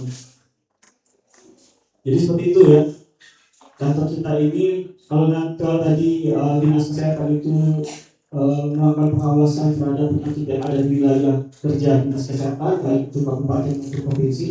Nah, wilayah kerja Balai Kekarantinaan Kesehatan ini khusus di pintu masuk negara, di pelabuhan dan juga di bandara yang ada di Indonesia. BKK sendiri itu banyak, ada sekitar 64 kalau saya tidak salah, tersebar di seluruh wilayah Indonesia. Nah, di Sumatera Selatan sendiri ada satu BKK kita kelas 1 Palembang, di mana wilayah kerjanya itu meliputi Bandara Sukarno Badarudin 2, kemudian Bandara Silampati, ada Pelabuhan Baru, Pelabuhan TAA, dan juga pelabuhan khusus di Sungai Lumpur. Nah, itu wilayah kerja di mana pelabuhan bandara ini terjadi sering lalu lintas kapal, pesawat, dan juga para pelaku perjalanan seperti itu. Baik, kita langsung saja ke materi yang akan saya sampaikan, yaitu terkait dengan pengawasan faktor risiko lingkungan di pintu masuk negara. Nanti juga di bagian akhir slide saya juga akan memberikan informasi terkait dengan apa-apa saja yang dilakukan oleh kawan-kawan epidemiolog terkait dengan pelaksanaan epidemiologi di kantor kita di Kakak Kesehatan Palembang. Baik, kalau tupoksi kita tadi adalah melakukan pencegahan penyebaran penyakit dari dan menuju ke luar negeri. Tentu saja pelaksanaannya dilakukan di pintu masuk negara pelabuhan bandara, dan perlu kita ketahui bahwa untuk melakukan pencegahan itu kita melakukan pengawasan terhadap alat angkut. Kemudian pengawasan terhadap alat angkut itu kita memastikan alat angkut yang masuk ke dalam wilayah Indonesia ini harus bersih dan tidak membawa penyakit. Tugas kita memastikan itu. Yang kedua, kita juga melakukan pengawasan terhadap orang-orang atau lalu lintas orang yang keluar masuk melalui bandara, dan kita juga melakukan pengawasan terhadap kesehatan lingkungan, karena kalau tempat pintu masuknya saja tidak bersih dan berpotensi menyebabkan penyebaran penyakit, maka bagaimana kita melakukan pencegahan terhadap orang angkut dan juga orangnya. Jadi tujuan kita melakukan pengawasan kesehatan lingkungan itu yang pertama adalah mewujudkan wilayah pelabuhan dan bandar udara yang tidak menimbulkan resiko kesehatan masyarakat. Diharapkan orang-orang yang datang ke bandara yang tadinya sehat, ketika dia masuk ke bandara kemudian terbang menggunakan angkut, dia tetap dalam kondisi sehat. Jangan sampai nanti dia sehat masuk pelabuhan dengan pelabuhan yang kotor, banyak nyamuk. Jadi ketika dia terbang pindah ke tempat yang lain, dia membawa penyakit seperti itu. Nah, kita pastikan untuk kesehatan lingkungan menjaga agar pintu masuk negara ini, yaitu pelabuhan dan bandara ini aman, nyaman, dan juga tidak menimbulkan faktor penyakit bagi pelaku-pelaku perjalanan.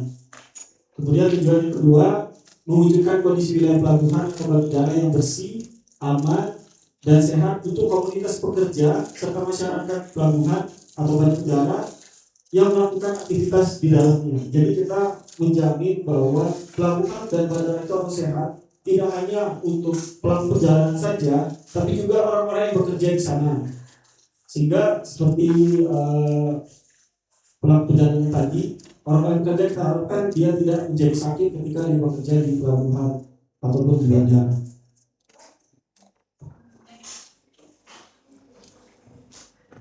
Ya, selanjutnya saya akan menjelaskan apa-apa saja kegiatan yang dilakukan oleh kawan-kawan. Kalau di BKK itu untuk kegiatan yang berhubungan dengan lingkungan itu biasanya dilakukan oleh kawan-kawan sanitarian. Jadi beberapa kegiatan dilakukan oleh kawan-kawan sanitarian itu salah satunya kita mulai dari pemeriksaan inspeksi sanitasi sarana pengelolaan air bersih. Jadi kita memastikan sarana pengelolaan air bersih di bandara dan pelabuhan itu bersih dan nyaman, dan kita melakukan pengukuran pemeriksaan setiap bulannya. Apa saja yang kita periksa?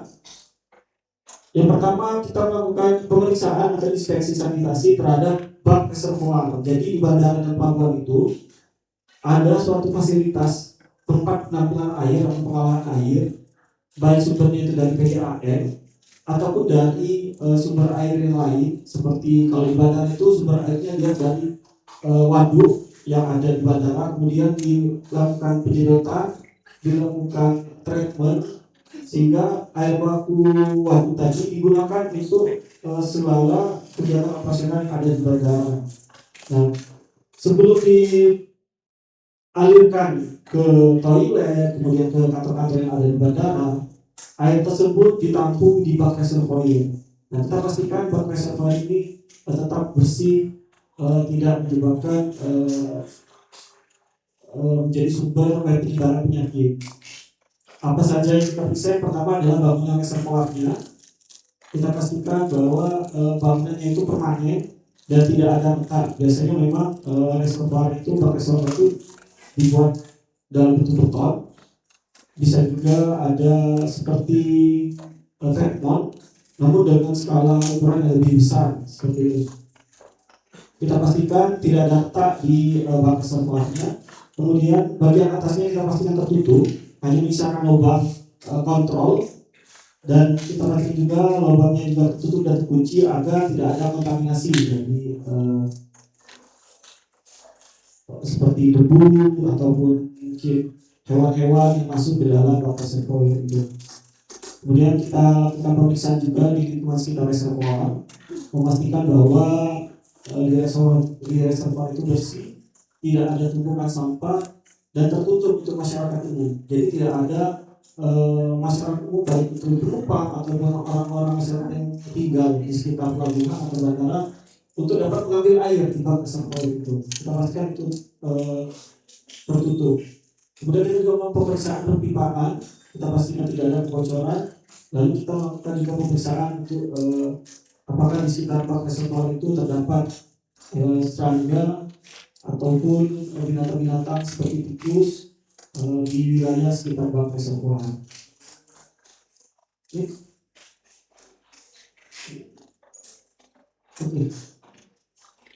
Kemudian sarana air bersih selanjutnya kita periksa adalah keran hidran. Kalau reservoir tadi tempat penampungannya, maka hidran ini merupakan titik-titik tempat aliran air itu dikeluarkan. Ada beberapa titik di bandara hidran. Nah, kita melakukan pemeriksaan apakah hidrannya itu permanen dan tidak ada retak. Kemudian keran hidrannya itu tidak ada kebocoran dan terkunci.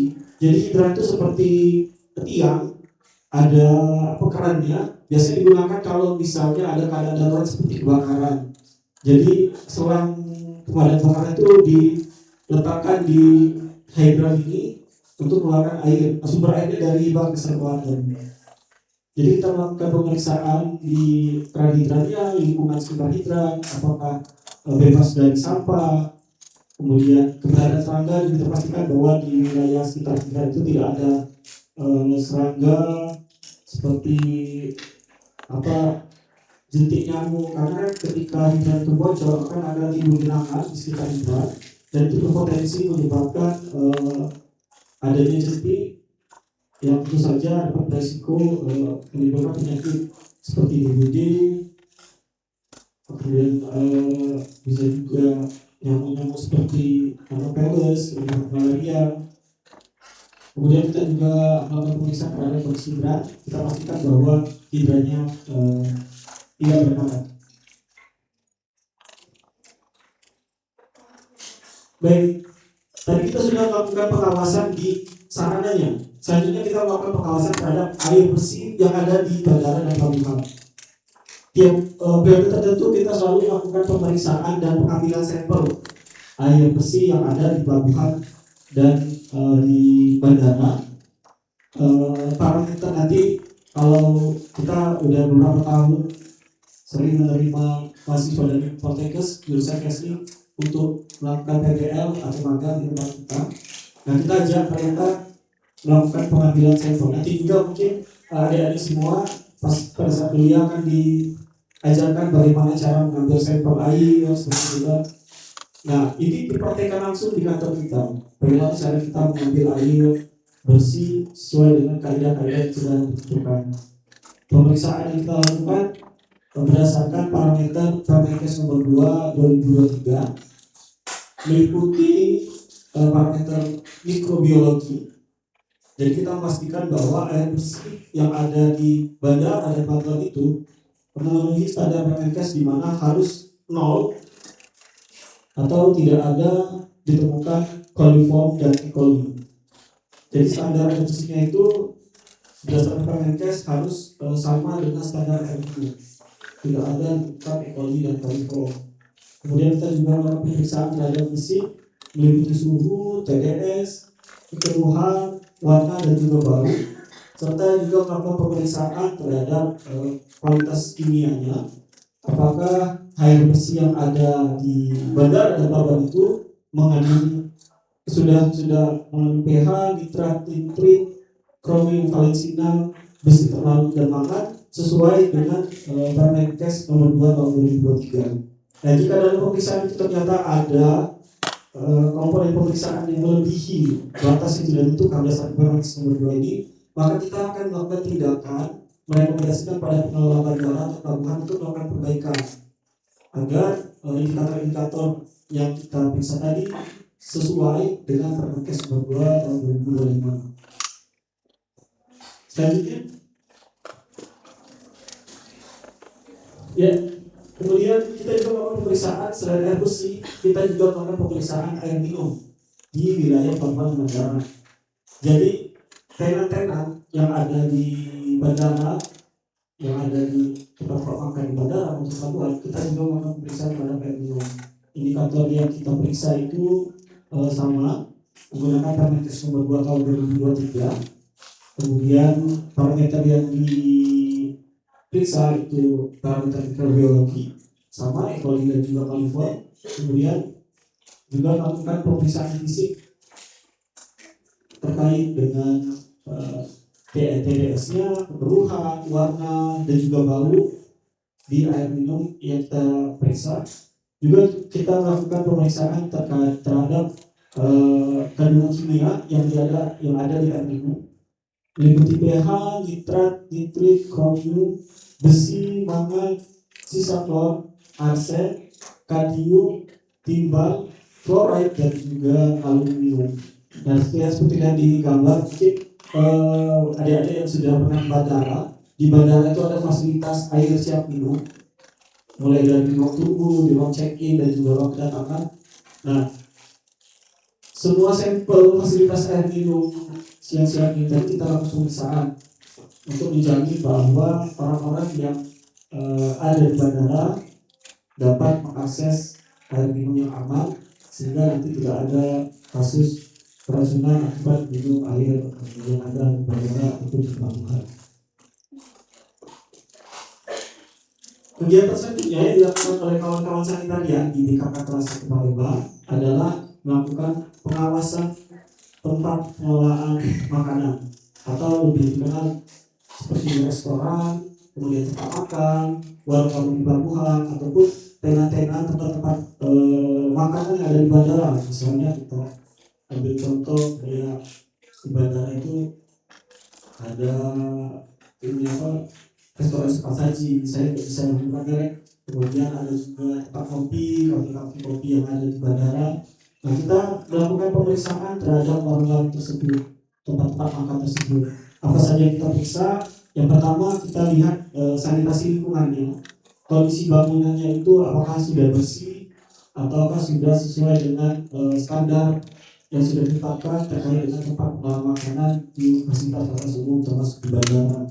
Kemudian kita juga melakukan pengawasan terhadap ada tidaknya fasilitas sanitasi, apakah tempat tersebut ada tempat sampah, kemudian apakah ada tempat cuci tangannya, tempat cuci tangan itu apakah menggunakan sabun juga. Lalu kita juga melakukan pengawasan pemeriksaan di dapurnya, memastikan dapur-dapur yang digunakan di tempat makan di bandara itu bersih, tidak ditemukan kecoa, terus proses pengolahan makannya sudah baik. Kita juga melakukan pemeriksaan di ruang makannya, bisa memakan tempat penyajian makanannya, kita lihat apakah tertutup, apakah memungkinkan adanya kontaminasi lalat atau kecoa di dalam tempat penyajian makanannya. Kemudian kita juga melakukan pengawasan terhadap kebersihan penjamah makanannya.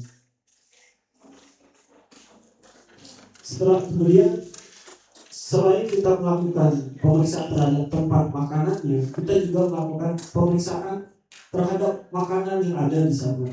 Kita lakukan pengambilan sampel untuk dilakukan pemeriksaan secara laboratorium. Biasanya kita bekerja sama dengan Balai Laboratorium Kesehatan Masyarakat untuk melihat apakah makanan-makanan yang tersaji di bandara atau pelabuhan itu mengandung bahan-bahan berbahaya, apakah sesuai dengan standar kesehatan?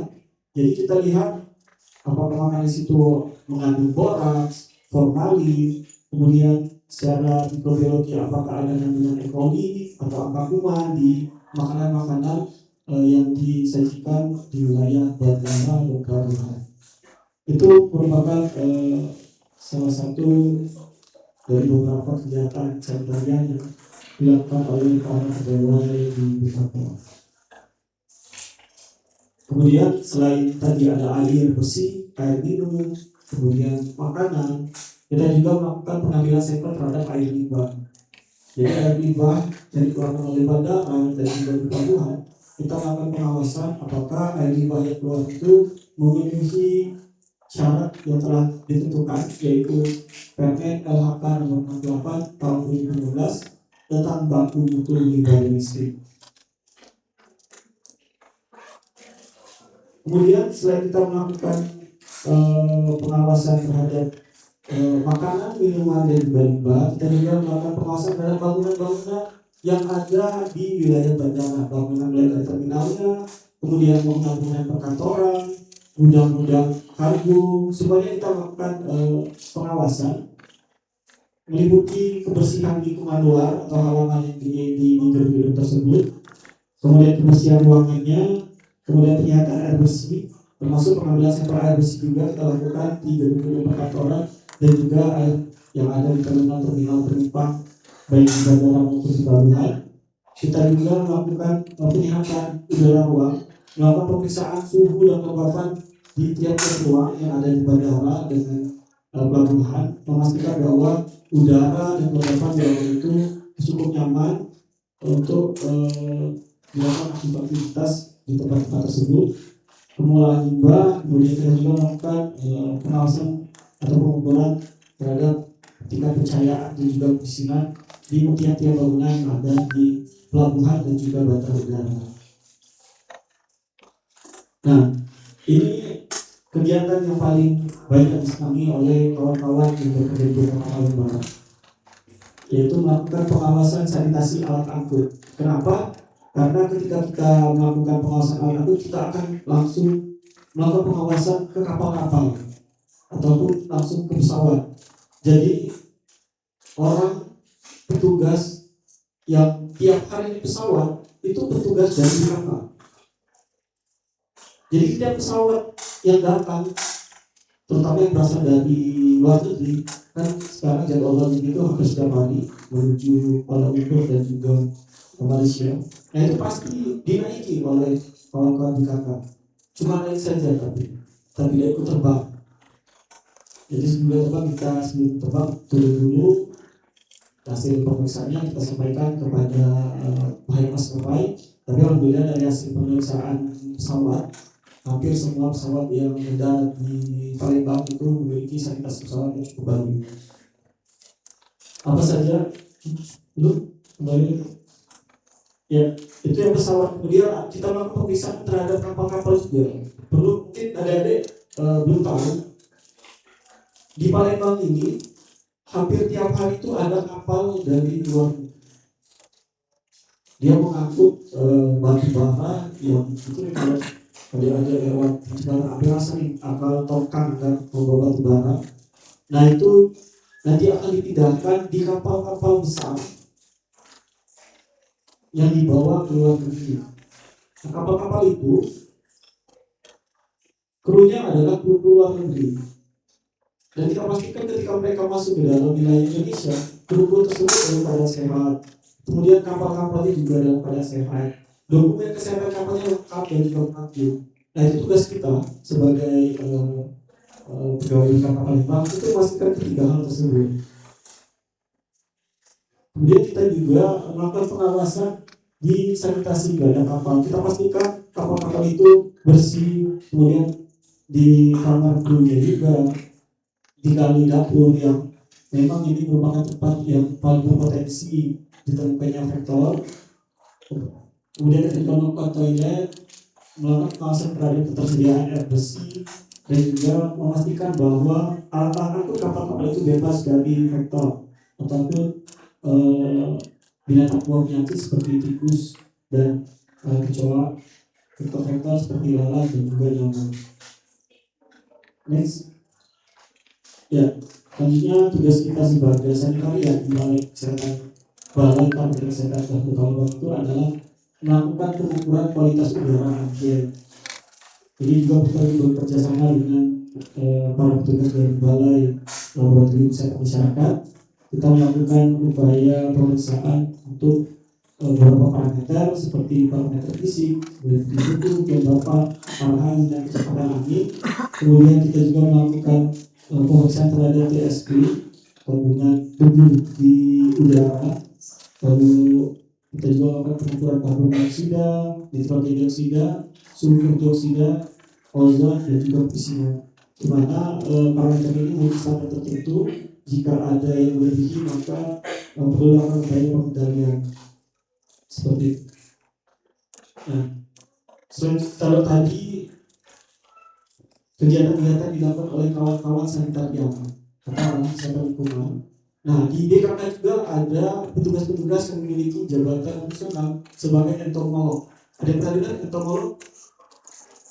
Entomolog ini adalah orang-orang yang memiliki keahlian di bidang pencegahan penyakit yang disebabkan oleh vektor.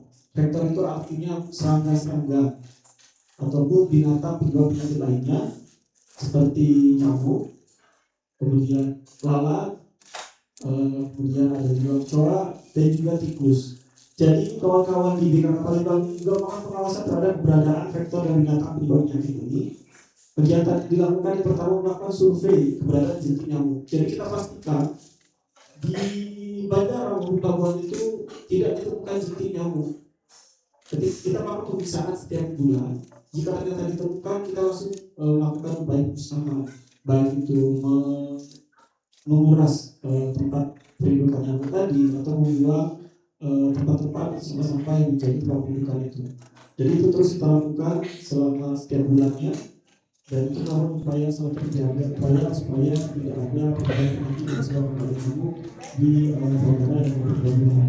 Kemudian kita juga melakukan survei pengendalian pinjar pada tikus. Jadi tiap bulan kita juga melakukan pemasangan perangkat tikus untuk memastikan bahwa tikus-tikus ini tidak menyebarkan penyakit pes yang dibawa oleh pinjar yang ada di tikus tersebut. Hampir kalau di bandara itu walaupun yang harus kita lakukan, tapi hampir yang kita lakukan pemasangan itu tidak ditemukan tikus. Tapi kalau pelabuhan beberapa kali masih kita temukan tikus. Kemudian kita melakukan survei juga terhadap keberadaan kecoa dan lalat yang bisa menyebabkan penyakit diare. Kita melakukan pengukuran seperti gambar itu yang pakai seperti pagar ini itu namanya bayi. Nanti mungkin adik-adik pada saat melakukan kuliah nanti ada ya tentang ini, tentang ada ya? Ada ya? Nanti akan diperkenalkan alat yang seperti pagar itu apa. Jadi alat itu adalah untuk mengukur kepadatan alat. Kalau dalam waktu tertentu dia ada metodenya, kalau waktu tertentu kepadatannya itu 10 atau berapa, itu akan dikategorikan sebagai bahwa di wilayah tersebut kepadatannya tinggi karena perjalanan kembalian.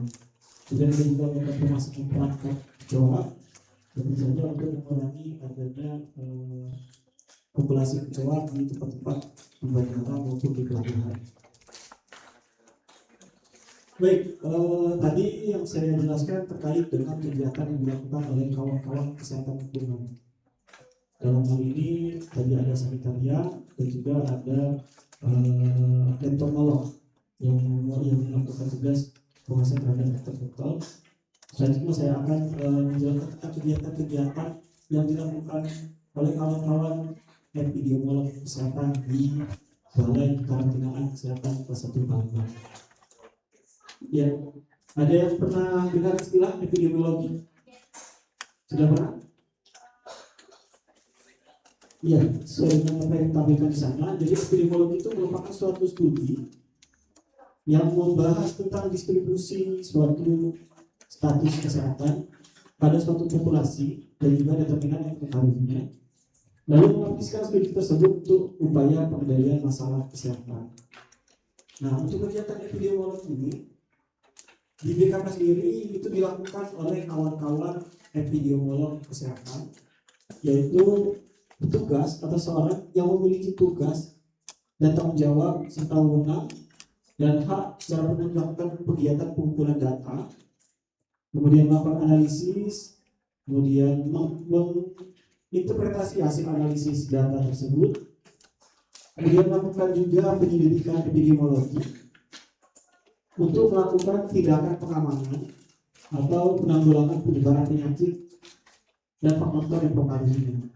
Jadi kawan untuk epidemiologi ini melakukan kajian, mengumpulkan data-data, kemudian terkait dengan penyakit-penyakit, kemudian faktor-faktor resiko penyakit yang ada di bandara pelabuhan, kemudian hasil data itu dianalisis dan diinterpretasikan, disebarluaskan sebagai dasar data dalam upaya pencegahan penyakit yang ada di wilayah pelabuhan, baik itu di alam angkut, di orang-orang yang melakukan perjalanan, ataupun di lingkungan sekitar bandara. Next, apa saja yang dilakukan kawan-kawan epidemiolog ini? Yang pertama, mereka melakukan surveillance epidemiologi, yaitu kegiatan mengumpulkan, kemudian mengolah analisis, mengumpulkan, mengolah data, kemudian melakukan analisis serta menginterpretasikan hasil pengolahan data tersebut secara sistematis, dan kegiatan ini dilakukan secara terus-menerus, secara rutin. Kemudian hasil dari pengolahan data ini disebarkan untuk digunakan dalam rangka pengambilan tindakan upaya pencegahan terhadap penyebaran penyakit. Jadi kawan-kawan di bandara dan pelabuhan, para epidemiolog ini melakukan survei epidemiologi terhadap kesehatan alat angkut. Jadi mereka ini mendata semua berapa jumlah alat angkut yang masuk ke wilayah Palembang atau Sumatera Selatan. Kemudian didata lebih lanjut berapa yang berasal dari negara-negara yang terjangkit. Kemudian didata lagi mana saja kapal-kapal yang memiliki dokumen kesehatan yang lengkap, sehingga nanti digolongkan dalam analisis mana saja jenis-jenis kapal yang memiliki potensi risiko tinggi menyebarkan penyakit, memiliki potensi yang rendah, dan memiliki potensi yang sedang. Jadi mereka melakukan data, malahan terus mengelompokkan data-data mana-mana saja alat angkut yang memiliki risiko tinggi, sedang, dan juga rendah. Kemudian data ini dijadikan sebagai dasar untuk melakukan tindakan pencegahan. Jadi kapal-kapal yang memiliki status sebagai kapal memiliki risiko tinggi, maka akan dapat pengawasan lebih ketat yang dilakukan oleh kawan-kawan di BKK Kelas 1 Palembang. Kemudian selanjutnya masih dari survei salah angkut, kemudian kita juga melakukan survei epidemiologi untuk melakukan perjalanan. Kita melakukan pendataan orang-orang, berapa orang tiap harinya yang berangkat ke luar negeri, berapa orang yang melakukan perjalanan domestik. Kemudian kita data juga apakah dari orang-orang yang melakukan perjalanan masuk ke Indonesia ini, ke Palembang khususnya, apakah ditemukan penumpang-penumpang yang memiliki potensi terkena penyakit. Dilihat dari hasil thermal scanner yang kita lakukan setiap ada kapal yang datang dari luar negeri, kita scanner, kemudian kita lihat di data berapa orang yang hasil scan temperatur tubuhnya di atas 30 derajat. Nah, data-data seperti ini dikumpulkan oleh kawan-kawan epidemiolog kesehatan di BKK Kelas 1 Palembang. Kemudian kita juga melakukan survei evaluasi kesehatan haji. Biasanya ini mengumpulkan data-data terkait dengan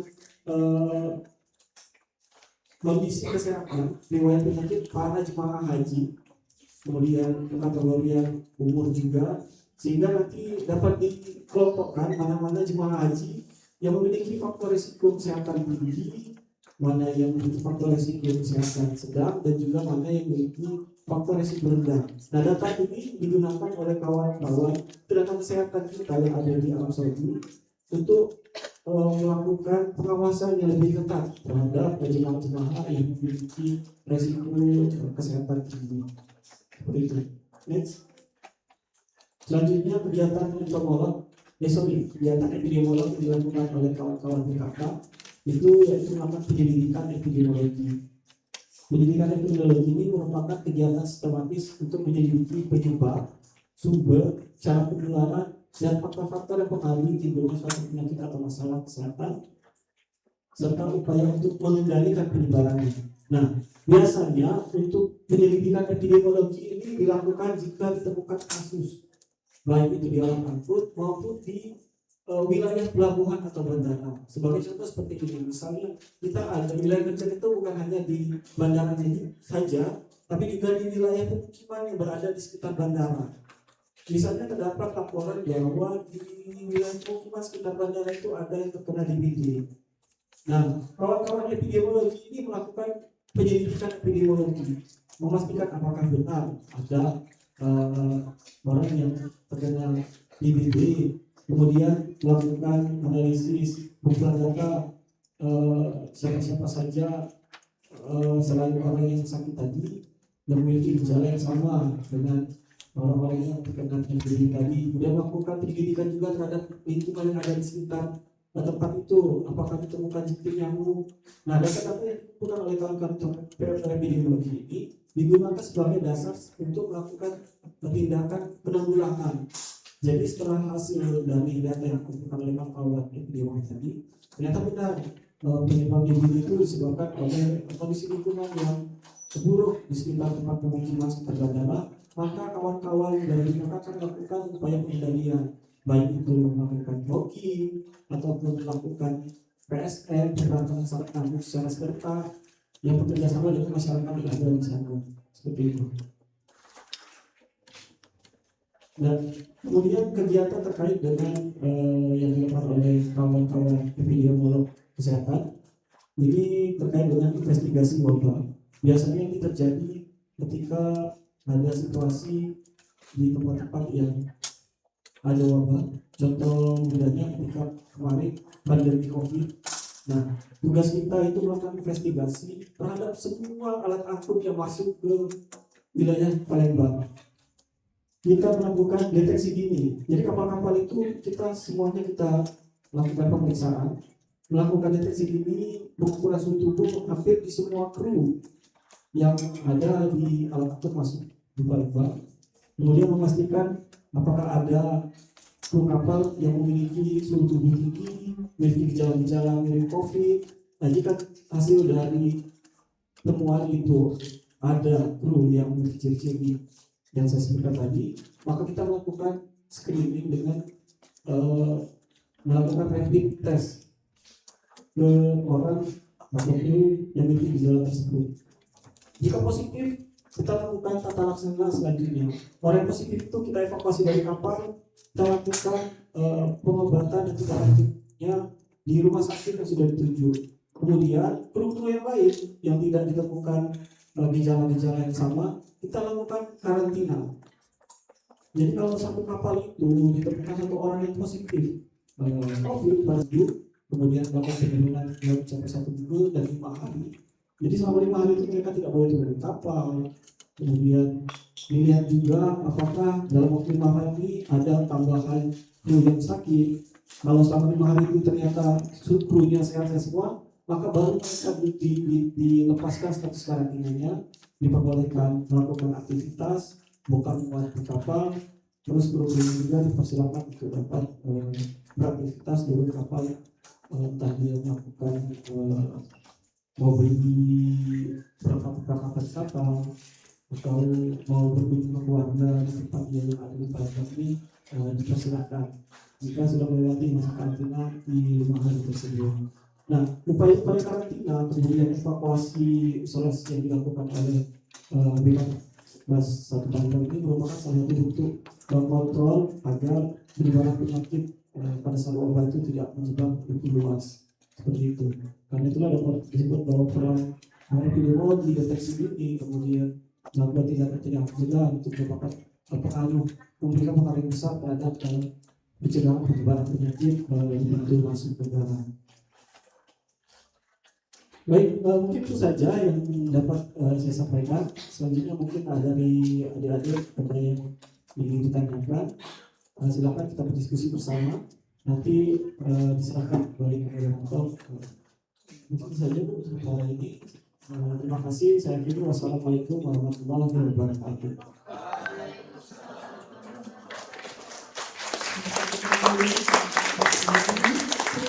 Selanjutnya kita memasuki sesi diskusi dan tanya jawab. Jadi untuk adik-adik yang ingin bertanya silakan sebutkan nama dan asal program studinya ya. Baik. Ya, cowok ya. Oh semangat nih. Iya boleh.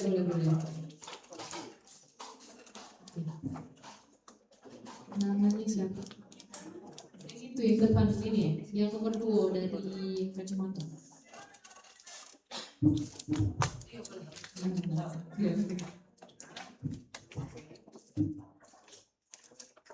Halo semuanya, selamat siang. Terima kasih Bapak dan Ibu atas kesempatannya. Di sini nama saya Muhammad Aris Sudrajat dari program studi D3 Sanitasi. Izin bertanya Bapak Ibu. Bahwasanya Balai Karantina Kesehatan ini sangat berperan aktif menjaga maupun mencegah virus yang datang dari daerah lain melalui muatan maupun orang-orang yang berpergian Bapak.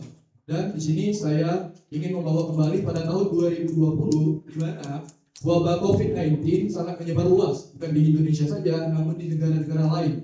Dan di sini saya sebagai masyarakat menginginkan kepastian dan keamanan kesehatan mengenai wabah dan virus ini agar keluarga tersayang saya dan terdekat saya aman Bapak. Serta juga di sini saya ingin bertanya mengenai loker di BKK Bapak. Karena saya sangat berminat ingin menjadi salah satu keluarga besar di BKK Bapak. Terima kasih. Baik, terima kasih. Jadi intinya Ari kan? Iya, Ari nanya loker intinya ini ya. Oke, boleh Bapak silakan bahan.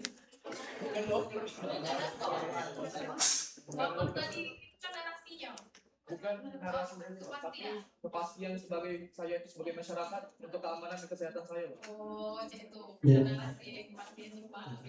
Baik, terima kasih Kak terhadap pertanyaannya. Jadi memang COVID-19 beberapa tahun lalu itu merupakan kejadian luar biasa ya. Kita sendiri sebenarnya agak bisa dikatakan kaget. Maksudnya seperti ini. Kita beberapa tahun di PKK ini tidak pernah mengalami pandemi sampai sebesar itu. Tapi tata laksana terhadap pencegahan di pintu masuk itu tetap kita laksanakan. Memang ada beberapa banyak kekurangan, tapi perbaikan itu terus kita lakukan. Itu. Pertama tadi terkait dengan memastikan orang-orang yang memiliki resiko penyakit, dalam hal ini penumpang, kita pastikan mereka tidak melakukan perjalanan pada saat pandemi tersebut agar penyebaran penyakitnya tidak menjadi lebih luas. Salah satu tindakannya yaitu kita memastikan pelaku perjalanan itu melakukan vaksin. Memang tidak 100% mencegah penularan penyakit, tapi paling tidak dengan cakupan vaksin yang pada saat itu hingga mencapai 80% di seluruh Indonesia. Maka semakin akhirnya COVID kejadiannya semakin menurun. Nah itu salah satu bentuk pengendalian dilakukan kawan-kawan PKK dengan melakukan vaksin, kemudian mengurangi aktivitas perjalanan sehingga proses penularan yang ke wilayah yang lebih luas itu dapat berkurang. Seperti itu. Jadi kita melakukan pembatasan istilahnya ini pada saat COVID untuk melakukan perjalanan ke tempat-tempat bukan hanya luar negeri, penerbangan domestik pun kita melakukan pengetatan untuk memastikan orang yang sudah vaksin baru bisa berangkat seperti itu. Kemudian juga untuk memberangkat. Kemudian ketika datang juga, misalnya dia berangkat dari Jakarta ataupun dulu internasional kan ditutup selama COVID, tapi penerbangan domestik masih belum buka. Nah, upaya yang dilakukan kita juga mencegah tangkal agar orang-orang yang datang ke wilayah kita Palembang itu tidak menyebarkan penyakit COVID. Dia ketika di Bandara Asa misalnya di Jakarta dia sudah melakukan vaksin, tapi tidak menjamin dia bebas apa dari COVID. Bisa saja dia sebenarnya bergejala, tapi tidak terdeteksi pada saat dia berangkat.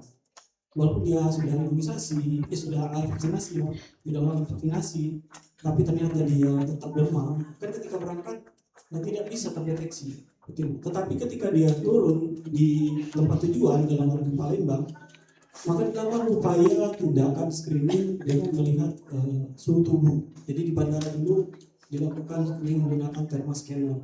Jadi penumpang-penumpang yang datang itu dimonitor mana-mana yang memiliki suhu tubuh yang tinggi, di mana suhu tinggi ini merupakan salah satu ciri khas COVID pada saat itu. Nah, kita melakukan screening, istilahnya deteksi dini. Jadi orang-orang tadi yang memiliki suhu tubuh tinggi kita pisahkan dari para penumpang lain. Kemudian kita lakukan identifikasi lebih lanjut. Ada tim kita dokter, kemudian melihat melakukan diagnosis terhadap orang yang memiliki suhu tubuh tinggi tadi. Jika memungkinkan kita lakukan rapid test juga di tempat di bandara itu. Nah, kalau ternyata memang positif, kita lakukan tata laksana lebih lanjut. Orang tersebut akan kita lakukan isolasi. Terus penumpang-penumpang yang tadi ikut bersama orang tadi, kita melakukan ada pendidikan epidemiologi. Jadi setiap pesawat itu kita memegang data penumpang, dia posisinya di mana. Ketika kita terdeteksi atau orang positif COVID, 2 baris di depan, di belakang, dan juga di kiri kanan itu kita lakukan pemantauan. Dari mana kita dapat informasi di mana? Kan mereka sudah pulang, kan kita tidak tahu. Kita melakukan notifikasi ke dinas kesehatan di Kota Palembang, kemudian juga notifikasi ke dinas kesehatan di kabupaten. Kita tidak tahu dia mungkin mendarat Palembang tapi dia balik orang ini. Nah, seluruh dinas kesehatan kita lakukan notifikasi menginformasikan bahwa ada satu penumpang positif COVID, mohon dipantau di wilayah masing-masing orang-orang dengan nama ini. Kemudian kita kan ketika datang, mungkin ada yang masih ingat ketika kita lagi tinggi-tingginya COVID, tiap orang yang pulang itu disuruh ngisi kertas. Padahal kan dikasih kertas. Sekarang itu melalui aplikasi sehat itu namanya. Tapi pada awal dikasih kertas. Kemudian turun disuruh mengisi aplikasi. Kalau dia mengisi aplikasi dia boleh keluar dari bandara. Nah, di aplikasi itu kan tertulis nama, alamat. Nah, dari aplikasi itu kita mendata. Mereka orang-orang di depan, belakang, kiri kanan itu tinggal di nomor ini misalnya, atau tinggal di Palembang. Nah, kita melakukan notifikasi ke dinas-dinas kesehatan kabupaten yang ada sekarang untuk melakukan pemantauan terhadap orang-orang ini. Dipastikan lagi, bila perlu kalau ternyata orang-orang ini memiliki gejala yang sama, positif COVID juga, mereka langsung diisolasi, langsung dilakukan karantina. Nah, hal ini dilakukan agar penyebaran penyakit itu tidak semakin meluas. Itu tindakan-tindakan yang kita lakukan memastikan agar penyebaran penyakit itu tidak semakin meluas. Nah, dengan adanya kejadian COVID ini benar-benar memberikan pada sebenarnya untuk persiapan kita jika suatu saat nanti mudah-mudahan tidak, tapi kita tetap melakukan persiapan mungkin yang lebih siap lagi kalau terjadi wabah serupa di kemudian hari. Itu terkait dengan tindakan apa yang harus kita lakukan untuk menjamin kesehatan tadi. Kemudian yang tadi juga bisa. Nah, kita ini sebenarnya ya untuk saat ini bahkan ada dibuka lowongan kerja khusus untuk fresh graduate di kantor kita. Hampir semua BKK di seluruh Indonesia itu merupakan programnya pemerintah pusat melalui tenaga kerja. Jadi mereka itu melakukan pemetaan terhadap institusi-institusi yang memberikan tenaga kesehatan termasuk kantor kita BKK. Saya lupa informasi berapa, tapi ada beberapa dari Kesling, sanitasi kita membuka ada 4 orang kalau tidak salah. Kemudian ada juga EPI juga, ada juga dari S1 kesehatan masyarakatnya, ada juga dari bagian administrasi. Nah, biasanya itu kita lakukan pengumuman di kanal media sosial kita. Silakan saja nanti di Instagram BKK Palembang. Kemudian untuk penerimaan ASN PNS sendiri setahun ini belum ada. Tahun kemarin ada ASN PNS ya, Kemudian 2 tahun yang lalu juga ada penerimaan P3K dengan berbagai macam latar belakang, ada dari Kesling, ada EPIT, ada juga dari umum kayak perencanaan, keuangan, hukum malah ada juga. Nah itu biasanya memang by request dari kita. Jadi ketika ada pegawai kita yang pensiun atau ternyata ada hasil dari pendataan kita, beban kerja kita meningkat, maka dibutuhkan tambahan lagi pegawai, maka kita melakukan pengajuan ke kementerian, kemudian akan ditindaklanjutkan ke kalau misalnya ke BKN, Badan Kepegawaian Nasional, untuk di tahun mendatang diadakan peringkatan seperti itu. Nah, itu memang tahapnya agak panjang. Untuk yang sekarang ini berhubung ada program dari pemerintah pusat terhadap fresh graduate, tapi mudah-mudahan nanti berapa tahun? 3 tahun. Nah kalau adik-adik lancar kuliah kan 3 tahun nanti tamat dan program ini masih ada, jadi peluang untuk bekerja di bidang itu sangat terbuka lebar untuk adik-adik semua. Mungkin seperti itu. Bagaimana hari sudah dari Bapak tadi kesimpulannya ya, ada untuk tadi kan sudah dijelaskan wabah tadi bagaimana penanggulangannya, memang ada step-step mungkin sudah familiar juga ya. Jadi kita dulu masih yang namanya swab hidung, jadi itu kan untuk konfirmasi apakah dia memang positif atau tidak. Ya, jadi selain tadi ada thermal scanning dan yang lain sebagainya, isolasi, jadi memang ada tahapan-tahapan sehingga untuk mencegah wabah atau penyakit itu masuk ke wilayah kita. Dan untuk dokter tadi Bapak sudah bilang itu memang ini karena di bawah Kementerian Kesehatan tapi uniformnya saja yang berbeda, kita sama-sama satu instansi, jadi itu yang buat keren ya BKK ini Pak Jadi memang kayak gini seragam dari BKK, jadi memang menarik ya perhatian adik-adik mungkin pengen kerja. Ini namanya instansinya sama, kita satu-satu Kementerian Kesehatan, jadi memang ini namanya deh CPNS. Jadi seleksinya itu masuknya ke CPNS, jadi untuk jadi pegawainya. Tapi jangan takut untuk fresh graduate, misalnya belum ada bukaan CPNS, Bapak tadi bilang dari Kemenaker ini tadi, Kemenaker Pak ya? Kemenaker ada yang namanya magang.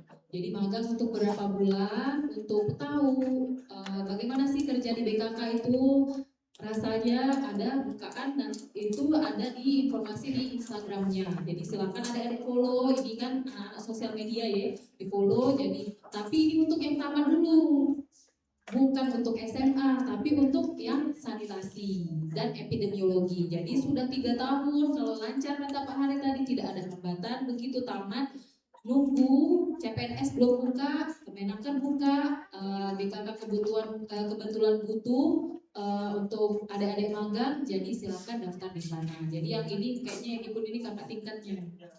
Sudah saya kasih tahu juga sama mahasiswa alumni silakan daftar. Saya akan temenan sama dokter Keke ya, jadi lihat ininya story-nya, kemudian saya buka IG langsung saya share di misalnya di WhatsApp saya gitu. Terus lanjut, ada lagi yang mau tanya? Mungkin bapaknya ada di sini ya, silakan, ada yang cewek.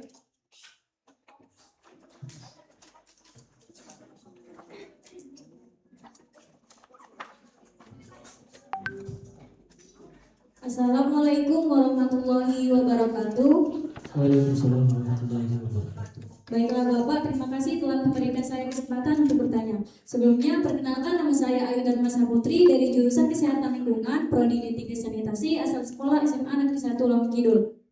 Pertanyaan saya, apa saja tantangan terbesar Bapak selama bekerja di bagian lingkungan, misalnya di pelabuhan dan sebagainya? Terima kasih atas kesempatannya, saya akhiri. Wassalamualaikum warahmatullahi wabarakatuh. Waalaikumsalam warahmatullahi wabarakatuh. Tantangan banyak sekali tantangan. Terkait tantangan yang paling saya rasa memang cukup menjadi perhatian kita di Bapak itu tantangan ketika kita melakukan pemeriksaan ke kapal-kapal yang ada di tengah laut. Jadi kita itu seperti saya sampaikan tadi, kapal-kapal yang di dalam yang berasal dari luar negeri itu wajib dilakukan pemeriksaan yang dilakukan oleh kawan-kawan BKK. Jadi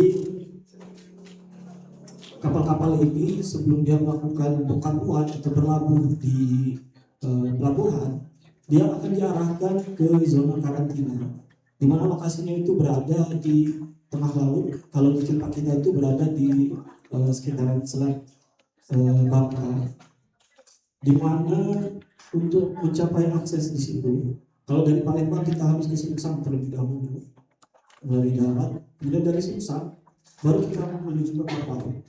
Nah, perjalanannya itu tidak bisa diprediksi. Kalau kondisi laut sudah bagus, memakan waktu 1,5 jam sampai 2 jam. Tapi ketika kita melakukan pemeriksaan di periode waktu tertentu, misalnya di bulan akhir tahun, di November, Desember, dan Januari, itu di mana kondisi ombak itu cukup tinggi. Nah itu benar-benar menjadi tantangan bagi kita. Mulai dari proses perjalanan yang memakan waktu yang bisa sampai 4-5 jam, karena kapal putih yang membawa kita itu kadang maju 2 meter, nanti mundur lagi 3 meter gitu ya, karena ada ombak. Nah itu merupakan tantangan buat kami. Kemudian ketika proses boarding, naik ke kapalnya itu kan pakai tangga, kalau ini istilahnya namanya tangga panah, tapi kita lebih familiar dengan istilah tangga panah. Jadi tangganya itu tinggi menjulang, kapal-kapalnya kan besar. Nah proses kita dari speedboat kita naik ke kapal itu melawan ombak yang berjalan itu, nah itu resikonya sangat tinggi. Beberapa kejadian, alhamdulillah di kita belum ada, tapi beberapa kejadian di BKK lain ada yang sampai jatuh ke sungai. Karena memang harus dibekali dengan keterampilan berenang, kemudian tidak panikan juga. Dan biasanya memang kita memilih bukan kita diskriminasi gender ya, tapi melihat resiko yang bisa terjadi. Biasanya untuk pelaksanaan kegiatan ke kapal dengan resiko tinggi itu dilakukan oleh kawan-kawan PKK yang laki-laki. Itu merupakan tantangan yang pertama. Yang kedua, itu secara ini ya, secara fisik lah yang membahayakan kita. Yang kedua, tantangannya ketika COVID kemarin itu benar-benar menjadi tantangan buat kita. Hampir semua pegawai BKK itu positif, bahkan ada sampai 2-3 kali positif. Sembuh karena dia langsung ada di pintu masuk, beberapa bulan berikutnya dia kena lagi. Nah itu merupakan salah satu tantangan kita yang pegawai di BKK. Kita ini sering disebut sebagai ujung tombak pencegahan penyakit masuk ke dalam wilayah Indonesia. Kemudian ada juga komplain-komplain penumpang, tidak 1-2 kali kita ribut sama penumpang karena ngotot mau berangkat tapi dia vaksin tidak, kemudian melakukan rapid juga tidak, sehingga itu menjadi tantangan juga. Kita harus banyak-banyak bersabar. Kemudian kita juga minta dukungan pada saat itu pas lagi tinggi-tingginya COVID kan, alhamdulillah kita juga didukung oleh keamanan bandara, oleh polisi, tentang. Tapi tetap saja dibentak-bentak oleh penumpang, disumpah-sumpahin itu menjadi makanan sehari-hari kita pada saat COVID dulu. Tapi tidak apa-apa, itu salah satu bentuk tantangan yang kita hadapi sebagai pegawai di Balai Karantina Kesehatan. Mungkin itu sih yang menjadi tantangan kita alami. Terkait pelaksanaan kegiatan, karena kita sudah ada SOP yang sudah harus kita step-step kegiatan harus kita lakukan. Alhamdulillah untuk pelaksanaan di lapangan kita sudah berjalan sesuai SOP, sehingga kesalahan-kesalahan itu sangat sedikit kita dalam pelaksanaan kegiatan kita sehari-hari di Balai Karantina Kesehatan Palembang. Mungkin itu saja. Baik, terima kasih. Mohon maaf ya adik-adik Pak, karena waktunya sudah yang sudah habis. Sesi diskusi kita akhiri. Mungkin lain kali nanti kalau ada kesempatan magang di BKK, bukan PKL Pak ya, kami bakal ada tuh sanitasi dan etik. Silakan bertanya lebih banyak dengan Pak Mari. Ya, lebih kenal lagi dengan BKK.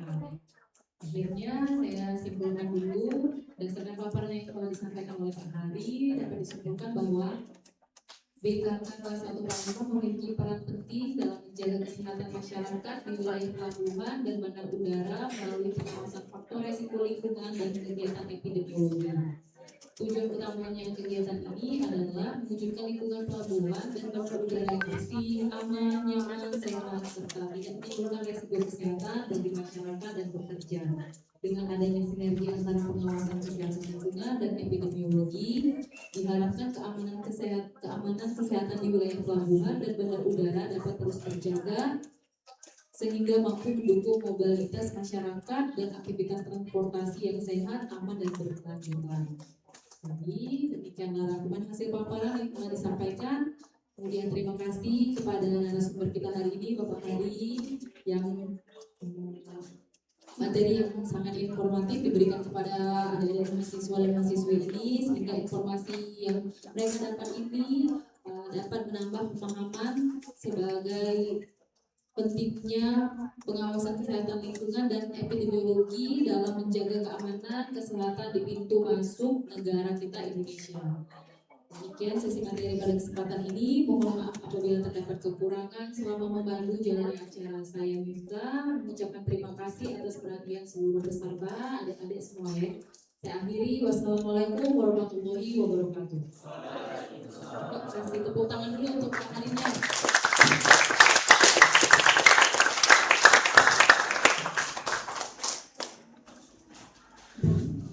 Terima kasih kami ucapkan kepada narasumber dari Balai Kekarantinaan Kesehatan, Bapak Hari Cahya Maulana, SKM MKM, serta kepada Ibu Miftahur Rizkia, SKM Biomed yang telah memandu jalannya sesi. Semoga materi yang telah disampaikan dapat menambah pemahaman seluruh peserta mengenai peran Balai Kekarantinaan Kesehatan dalam upaya perlindungan kesehatan masyarakat.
Materi berikutnya adalah mengenai penyusunan peraturan kemahasiswaan. Materi akan disampaikan oleh Ibu Ayu Febri Mulanda, SST MKM. Adapun moderator pada sesi ini adalah Miss Sinta Oktaviana MP. Kepadanya kami persilakan. Assalamualaikum warahmatullahi wabarakatuh. Selamat pagi dan salam sejahtera bagi kita semua. Perkenalkan, nama saya Sinta Oktaviana. Di sini di Prodi Pengawasan Epidemiologi berperan sebagai dosen bahasa Inggris. Jadi di sini biasanya dipanggil Miss Sinta. Miss. Right. Jadi hari ini materinya akan disampaikan oleh Ibu Ayu Febri Mulanda, SST MKM, yang sudah berada di depan kalian semua. Beliau adalah koordinator akademik sekaligus koordinator kemahasiswaan di jurusan Kesehatan Lingkungan Poltekkes Kemenkes Palembang. Saat ini Ibu Ayu memiliki home base di Prodi Pengawasan Epidemiologi. Tapi Ibu Ayu juga mengajar di Prodi Sanitasi. Ya, karena di sini di jurusan Kesehatan Lingkungan, dosen dari sanitasi juga mengajar di EPIK dan dosen EPIK juga mengajar di sanitasi. Karena masih satu jurusan di Kesehatan Lingkungan. Hari ini Ibu Ayu akan menyampaikan tentang peraturan akademik, tata tertib akademik dan kemahasiswaan. Jadi semua aturan yang harus kalian ikuti selama menjadi mahasiswa Poltekkes di jurusan Kesehatan Lingkungan ini khususnya. Bisa dilihat di layar, ini adalah CV Curriculum Vitae dari Ibu Ayu Febri Mulanda. Ibu Ayu lahir di Palembang tanggal 3 Februari tahun 1983. Beralamat di Jalan Ramajaya, Lorong nomor 1, Kelurahan Lebar Palembang. Ibu Ayu sudah menikah dan memiliki satu suami ya pasti ya. Satu suami dan 3 anak perempuan. Bu Ayu lulus dari Poltekkes Kemenkes Palembang di Prodi Kebidanan waktu itu, ya. Dan dilanjutkan S2 Kesehatan Masyarakat di Universitas Sriwijaya. Ibu Ayu pernah bekerja di Rumah Sakit Bayangkara Palembang sebagai bidan waktu itu dan di Poltekkes Kemenkes Pangkal Pinang. Sebelum pindah ke sini di Prodi Pengawasan Epidemiologi pada tahun 2022. Sebelumnya Bu Ayu lama di Poltekkes Pangkal Pinang sebelum pindah ke Poltekkes Kemenkes Palembang. Oke, baiklah, tidak perlu berlama-lama lagi, materi akan disampaikan oleh Ibu Ayu dan di akhir nanti kita akan buka sesi tanya jawab yang berhubungan dengan peraturan dan tata tertib kemahasiswaan. Kenapa banyak aturan ya? Karena kalian mahasiswa. Ya, selagi kita menjadi pelajar harus mengikuti aturan. Dan kalian harus tahu peraturan di Poltekkes Palembang itu memang lebih banyak daripada di sekolah non vokasi. Salah satunya ya kalian harus memakai seragam. Nah, itu ya. Kenapa harus pakai seragam? Nanti kalian akan tahu sendiri jawabannya. Oke, langsung saja waktu dan tempat kami persilakan kepada kalian. Terima kasih Bapak Disangka.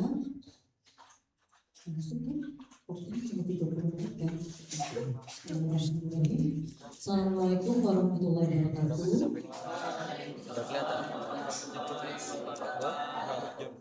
Yang di belakang bisa dengar, bisa melihat. Oke, sebelumnya selamat datang di jurusan Kesehatan Lingkungan Poltekkes Kemenkes Palembang. Ini totalnya 100 berapa? 167. Untuk yang di depan, ini ke kanan saya, sanitasi. Oke. Kiri. Oh, kelompok ya, bukan per prodi. Oh, di kelompok. Oke. Jadi yang di belakang bisa mendengar, bisa melihat. Ya, harap maklum, inilah kondisi kita jurusan kesehatan lingkungan. Mungkin ada yang kaget ketika kemarin ke Sukabangun, gedungnya tinggi, bagus, keren, modern. Ya, ketika ke jurusan kesehatan lingkungan banyak nama, ya, tapi memang inilah kondisi kita. Dulu jurusan kesehatan lingkungan merupakan akademi kesehatan lingkungan milik Provinsi Sumatera Selatan. Karena aturan bahwa perguruan tinggi di bawah pemerintah daerah itu harus manajer perguruan tinggi itu atau yang dari pemerintah pusat, intinya begitu. Makanya di 2018 manajer lah ke Poltekkes Palembang. Jadi ini dulu sebelum di Poltekkes sudah ada berdiri Akademi Kesehatan Lingkungan. Jadi kok beda ya gedungnya dengan yang di Sukabangun. Doakan mungkin segera perusahaan kita juga dibangun seperti di Sukabangun. Tapi kayaknya kalian tidak merasa ya itu kalau kita. Jadi selamat datang. Apapun kondisi di jurusan kesehatan lingkungan, nikmati, jalani dan syukur. Oke, jangan banyak topeng, jangan melihat yang lain. Inilah kondisimu 3 tahun ke depan ini menjadi tempat kalian mencari ilmu, ya, menjadi bekal untuk masa depan. Tamat dari EPIT, tamat dari sanitasi, mau kerja sesuai dengan ilmu atau tidak, itu pilihan kalian. Tapi mulai saat ini sampai 3 tahun ke depan, inilah tempat kalian mencari ilmu, jalani, nikmati, syukuri. Itu yang paling penting, ya. Kalau kamu tidak menikmati prosesnya, akan kamu tuh lah, ya. Kalau banyak keluhan, banyak rengekan, itu tidak ada manfaat banyak. Jadi nikmati, jalani, syukur. Satu-satunya di Sumatera Selatan perguruan tinggi negeri kesehatan, ya. Syukuri dulu itu 3 tahun ke depan harus dinikmati dan dijalani. Oke, komit para mahasiswa baru harus komitmen itu dulu nak, ya. Kemarin dapat pengantar PKKMB di Sukabangun, ya, apa itu Poltekkes bla bla bla. Sekarang masuk di jurusan, besok ke prodi. Nah sekarang di jurusan, inilah kondisinya. Ini nantinya akan menjadi dominannya, nanti dipakai digunakan oleh prodi epidemiologi. Tapi tidak menutup kemungkinan acara dari sanitasi juga di sini, gitu ya. Jadi tidak ada mutlak istilahnya yang di situ punyanya sanitasi, ini punya EPIT, enggak. Ini punya Poltekkes, ini punya jurusan. Oke, jadi sama-sama, kita sama-sama di sini. Ya, memang prodi EPIT baru di 2022, sebelumnya sanitasi yang di sini. Ya, tetapi begitu 2022 ada yang namanya prodi epidemiologi. Sekarang kita satu kesatuan anak jurusan kesehatan lingkungan. Jadi jangan sampai di kotak-kotak ya. Jangan kami anak EPIT, kami anak sanitasi. Jadi harus sama-sama sebagai mahasiswa jurusan kesehatan lingkungan. Jadi peraturan yang berlaku itu ada peraturan kemarin ada yang dari Poltekkes, sekarang ada yang di jurusan tes. Operatornya siapa? Sudah, oke. Jadi kalaupun Bu Ari berdiri di sini itu sebagai koordinator akademik dan kemahasiswaan di jurusan. Kalau untuk urusan akademik sebenarnya kita satu komando dari direktorat. ya, turun ke jurusan, turun ke prodi. Nah di prodi itu levelnya kalau di akademik itu mulai dari kurikulum, pembagian dosen, kemudian jadwal kuliah itu merupakan otoritas dari program studi. Ya, jurusan hanya mengkoordinir, hanya merangkum, begitu ya. Kalau untuk level di kemahasiswaan, di jurusan itu ada yang namanya himpunan mahasiswa jurusan. Kalau di level direktorat ada BEM, Badan Eksekutif Mahasiswa. Di level jurusan itu ada yang namanya HMJ. Nanti beragam lagi turunannya HMPS, Himpunan Mahasiswa Program Studi. Jadi nanti di sisi kemahasiswaan untuk berorganisasi kalian wajib ya harus ikut di organisasi kemahasiswaan. Ya, harus itu karena di Poltekkes sampai tahun ini masih berjalan, itu akan ada nanti mulai di semester 2, semester 3 ya, yang beasiswa prestasi. Semester 3 ya, kedua ya. Nah di semester 3 itu akan ada namanya beasiswa prestasi yang dapat rewardnya itu biasanya berupa bantuan bukan bantuan ya, tapi duit lah kasarnya ya, dari direktorat untuk mahasiswa berprestasi secara akademik dan non akademik. Yang akademik dari mana Bu? PK 1, 2, 3 berdasarkan IPK atau IP, indeks prestasi akademik. Nah ada pertimbangan lain mahasiswa yang berprestasi non akademik. Jadi kalau misalnya ada yang ikut olahraga, ikut lomba-lomba yang non akademis, lomba debat, lomba pemilihan apa, misalnya itu harus segera dilaporkan ke bagian kemahasiswaan. Itu akan jadi pertimbangan. Plus mahasiswa yang menjadi anggota kemahasiswaan.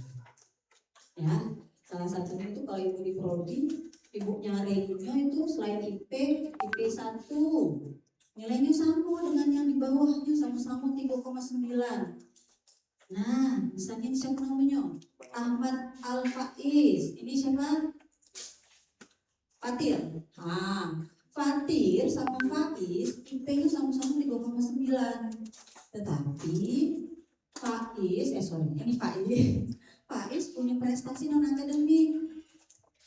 Ya, jadi yang dapat urutan nomor 1 itu Faiz, Fatir nomor 2, begitu. Ya, kemudian Faiz ini anggota HMJ, ini anggota HMPS, sama nih, sama-sama ada anggota organisasi. Faiz prestasi non akademiknya ada 3, Fatir 2. Faiz yang jadi tingkat 1. Bantuan dana pendidikannya itu berdasarkan urutan. Ya, jadi bisa tahu karena itu ngurus yang level prodi. Ya, nanti diserahkan kepada prodi masing-masing. Jadi nanti ada rekrutmen dari HMJ, ada rekrutmen dari HMPS. Kalau mau ikut yang level B, silahkan. Yang lain, Bu mau ikut MPM? MPM boleh, ya. Jadi harus ikut organisasi kemahasiswaan dan harus berprestasi akademik.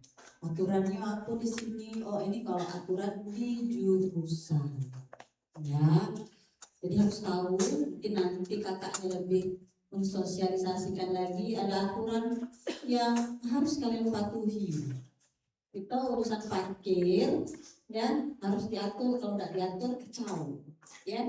Jadi bagi yang parkir di ujung dari situ mematikan mesin, ada batasnya, kayak kakaknya ngasih tahu. Next, ya itu masih foto lama. Terus kalau ini pasti, ya. Bu, kenapa kami mahasiswa sanitasi prodi EPIK itu kan tidak ke pasien? Ya, kok kami pakai seragam? Pertama, kita orang kesehatan. Ya, boleh lihat di rumah sakit apa namanya seragam kalau ASN pakai seragam ASN ya. Etika kita orang kesehatan itu akan sedikit berbeda dengan orang umum ya. Senyum, sapa, salam. Tadi mungkin waktu pembukaan belum diperkenalkan dengan seluruh dosen ya, belum dikenalkan dengan seluruh teknik, tapi satu ibu pesan, nak samo dosen epi, nak samo dosen sanitasi, seperti kata Miss Sinta tadi, semuanya merupakan keluarga besar jurusan kesehatan nasional. Kalau ketemu ya, kalau nak saling boleh, tapi kalau nak ibunya misalnya cowok ya nak saling, oh ibu selalu duduk misalnya, kayak cewek saling sama bapak dosennya yang dosen gak usah saling deh, minimal senyum. Pak, Bu, itu menjadi aturan wajib di jurusan kesehatan lingkungan. Paham? Senyum, sapa, salam, sopan, santun. Kita orang kesehatan itu penting ya, walaupun kamu tidak langsung ke pasien, tapi interaksi kita kesehatan itu akan mempengaruhi status kesehatan orang.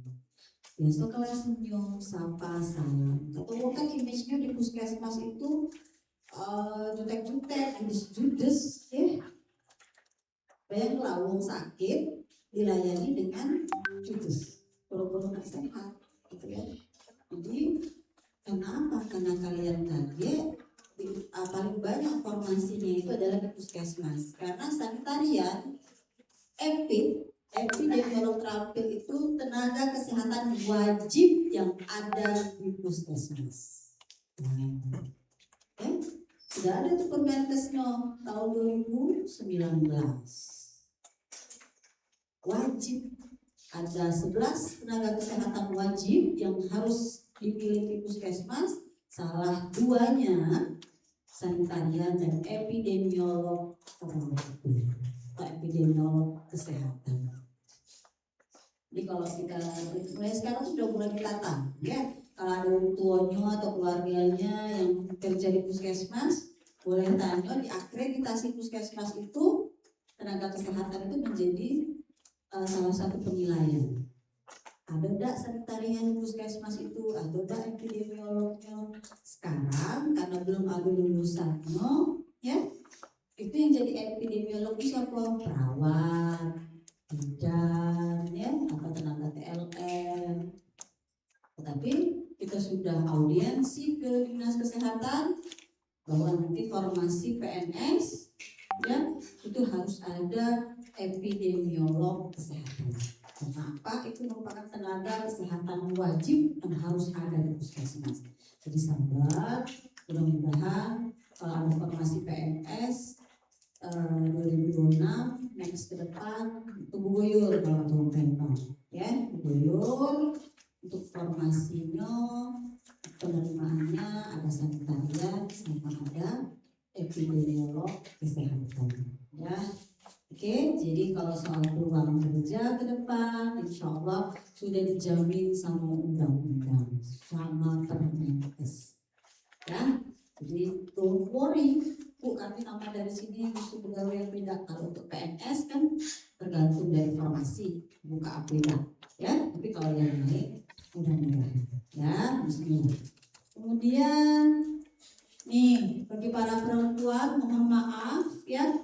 Khususnya kalau ketemu Bu Ayu yang make upnya tebal, no, ya, kamu kesini nak kuliah, bukan nak fashion show, ya, bukan nak berlaki, ya, belum nak berlaki kan, 3 tahun ke depan masih nak sekolah kan, belum nak berlaki kan, jadi yang make upnya tebal, full, mohon maaf, apalagi kalau ketemu Bu Ayu pasti Bu Ayu suruh hapus make upnya, tidak membuang sampah sembarangan, next.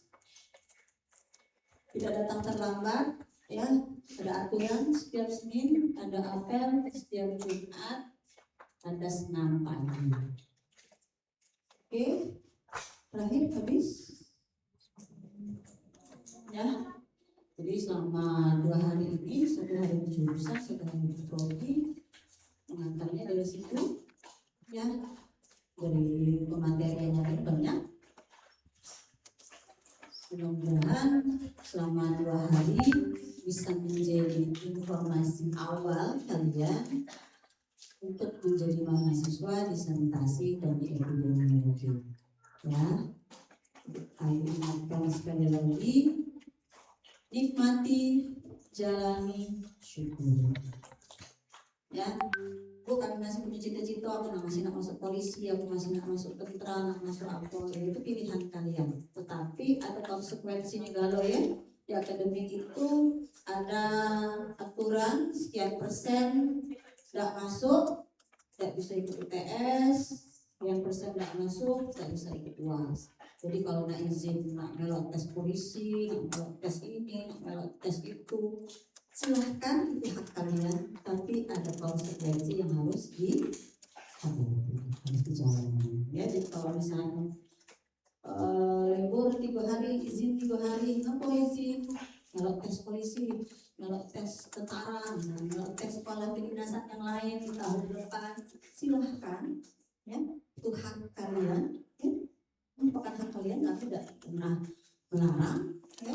Tapi kalau kamu sampai meninggalkan kuliah, ya, artinya kan absennya bolong, kan ada konsekuensi. Nanti buku panduan akademiknya kalau dari direktoratnya didistribusikan, pasti akan kami distribusi ke kalian. Ya, walaupun tidak ada dalam bentuk fisik, biasanya akan dalam bentuk buku panduan akademik dan kemahasiswaan. Itu saja yang bisa aku sampaikan. Kalau ada info yang pengen diketahui, bisa jalan ke depan 3 tahun, insya Allah kita bakal ketemu, ya. Cari info, learning by doing, belajar, ya, dari keseharian, dari apa yang kalian kerjakan setiap hari. Tidak tahu, bertanya, ya. Halo semuanya, kalau tidak tahu bertanya, ya. Sudah jadi pepatahnya kan, malu bertanya sesat di apapun itu. Bertanya jangan ke si kok wong, ya, harus ada second opinion. Nanya ke ibu, udah baca dulu tanya ke ibu, siapa tahu ada solusi lain, ya. Oke, ibu ingatkan, bertanya, kalau tidak tahu bertanya, jangan menyimpulkan sendiri. Oke, bertanya, kalau tidak tahu bertanya, ya. Paham semuanya? Apa yang menjadi tata tertib tolong dipatuhi, ya. Setiap aturan kalau dilanggar akan ada sanksi. Paham? Terima kasih atas waktunya, terima kasih atas perhatiannya. Tutup dengan wassalamualaikum warahmatullahi wabarakatuh.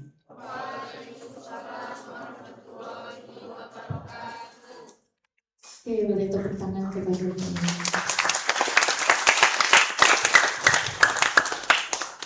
Oke, tadi sudah dijelaskan terkait dengan peraturan. Pada dasarnya peraturan di sini itu tersentralisasi dari direktorat, tetapi akan ada beberapa peraturan yang dikhususkan untuk di jurusan kesehatan lingkungan.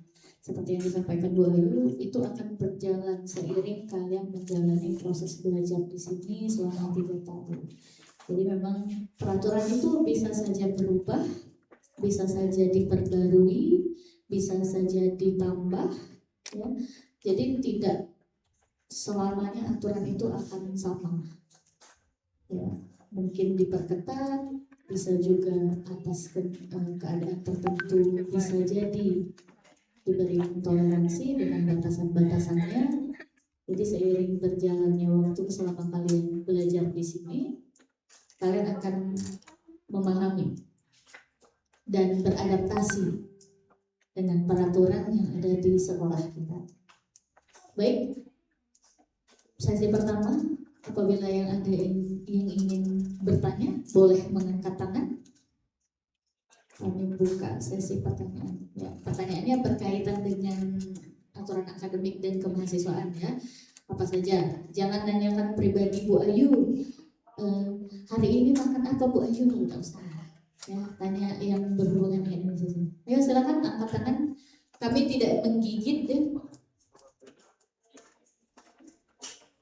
Angkat tangan nanti dihampiri oleh kakak panitia ya. Angkat tangan atau berdiri, ya, jangan malu-malu. Tidak ada yang bakal ngejudge kalian di sini. Kalau malu bertanya sesat di jalan. Ayo, tanyalah. Yang sudah di ujung lidah tuh keluarlah. Oke, jadi ganjelan. Yang di belakang, halu-halu. Lapar ya? Diam gak lo, lapar.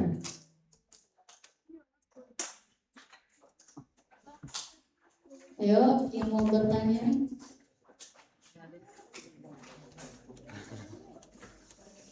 Lapar caknya Vespa, adik-adik kita ini lapar. Tidak dikasih makan kamu sama kakak-kakak ini. Kasihan ya. Oke? Ada?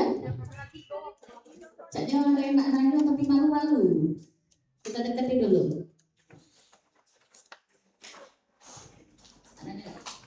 Yakin, yakin. Kalau nggak hati enak nanya, kita yang nanya. Oke, boleh yang di belakang.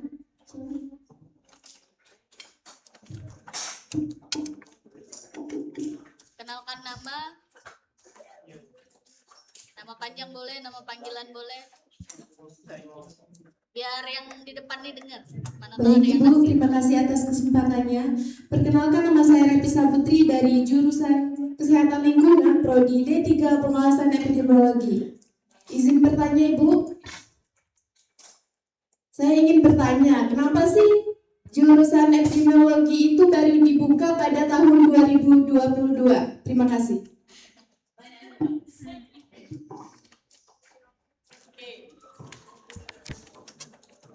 Ada lagi sebelum sekalian dijawab sama Bu Ayu? Boleh, silakan. Pertanyaan kedua. Ya, oke. Adik yang di belakang. Epic. Dari Epic. Dioper saya.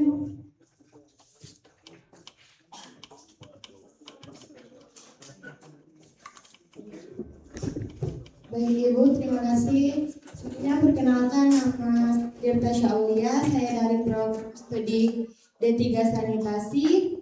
Ingin bertanya Ibu, terkait yang Ibu katakan mengenai beasiswa Poltekkes kan Bu. Nah, beasiswa Poltekkes itu kan ada banyak, kayak beasiswa MBR, beasiswa prestasi akademik dan non akademik. Nah, pertanyaannya, apabila kita sudah mendapatkan salah antara beasiswa tersebut, apakah boleh kita ini untuk mengambil beasiswa lain? Seperti contoh, misal kita sudah dapat beasiswa MBR nih, kemudian kita ini mau ikut beasiswa yang dari non akademik kayak gitu, gimana Bu? Boleh atau tidak? Mungkin itu saja, terima kasih Bu. Oke, ada dua pertanyaan Bu Ayu. Ada lagi? Satu lagi? Oke. Nanti kita rangkum dan langsung dijawab sekalian. Baik Bu, perkenalkan saya Jen dari Prodi D3 Pengawasan Epidemiologi. Di sini prodi kami ini kan prodi pertama di Indonesia kan Bu. Ya, satu-satunya, dan ini berdiri karena adanya COVID-19 tahun kemarin. Lalu bagaimana para epidemiolog ini kedepannya bertugas, dan apakah ini bisa mengikuti tes CPNS? Lalu dari yang saya dengar ada kakak-kakak alumni epidemiolog yang sedang mengikuti tugas khusus dari mana itu Bu? Terus di situ terdapat kendala dari prodinya sendiri. Nah, lalu bagaimana cara Kak Prodi menghadapi kendala yang terjadi pada kakak-kakak yang ingin mengikuti tugas khusus itu Bu? Terima kasih. Jadi ada 3 pertanyaan menarik sekali. Pertanyaan pertama terkait dengan pembukaan prodi pengawasan epidemiologi.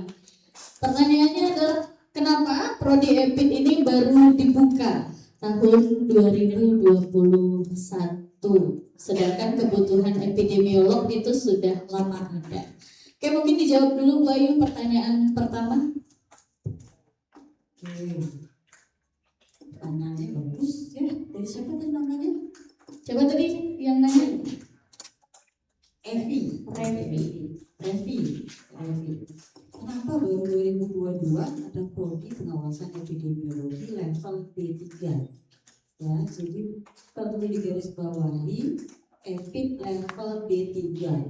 Ya, tadi sudah dibantu jawab tadi sama temannya, berangkat dari COVID-19, pandemi di dunia. Ya. Waktu COVID kemarin ada yang merasa enggak kalau ada yang positif dilacak. Siapa baik yang sudah kontak dengan dia, ya kan? Dia dari mana baik, isolasi. Ya, pernah merasakan itu kan? 6 tahun yang lalu COVID di Indonesia masuk Maret 2020. Ya, 2019 itu pertama kali di Wuhan, Cina. Masuk Indonesia itu Maret 2020. Nah, dari 2020 barunya kalau EPID nanti ada materi kapan pertama kali epidemiologi masuk ke Indonesia, dari tahun 70-an sudah ada. Nah, kenapa butuh level D3? Level D3 itu kalau di fungsional puskesmas, ASN itu epidemiolog terampil, artinya ya level pelaksana. Jadi kalau level D3, diploma 3, semua pendidikan itu termasuk dalam level pelaksana. Nah, kalau level S1 itu level sudah pelaksana lanjutan. Kalau itu namanya sudah muda, ya, epidemiolog muda. Nah, yang pelaksana yang mana? Ujung tombak. Waktu ada COVID, waktu ada pandemi, dunia baru khususnya Indonesia. Butuh memang yang namanya pelaksanaan surveillance. Sampai itu surveillance yang mengumpul ke data, ya, yang datang di one by one, orang per orang berdasarkan kasus. Khususnya kasus wabah KLB, kejadian luar biasa. Baru waktu sadarnya, memang ini harus ada tenaga khusus. Padahal sudah lama, level SKM itu sudah lama, ya. Dan dari tahun 72 sudah ada di Indonesia. Sekolah S2 sampai S3 sudah ada epidemiologi di UI. Ya, jadi don't worry, kamu level S1 ada nyambung sekolah, ya.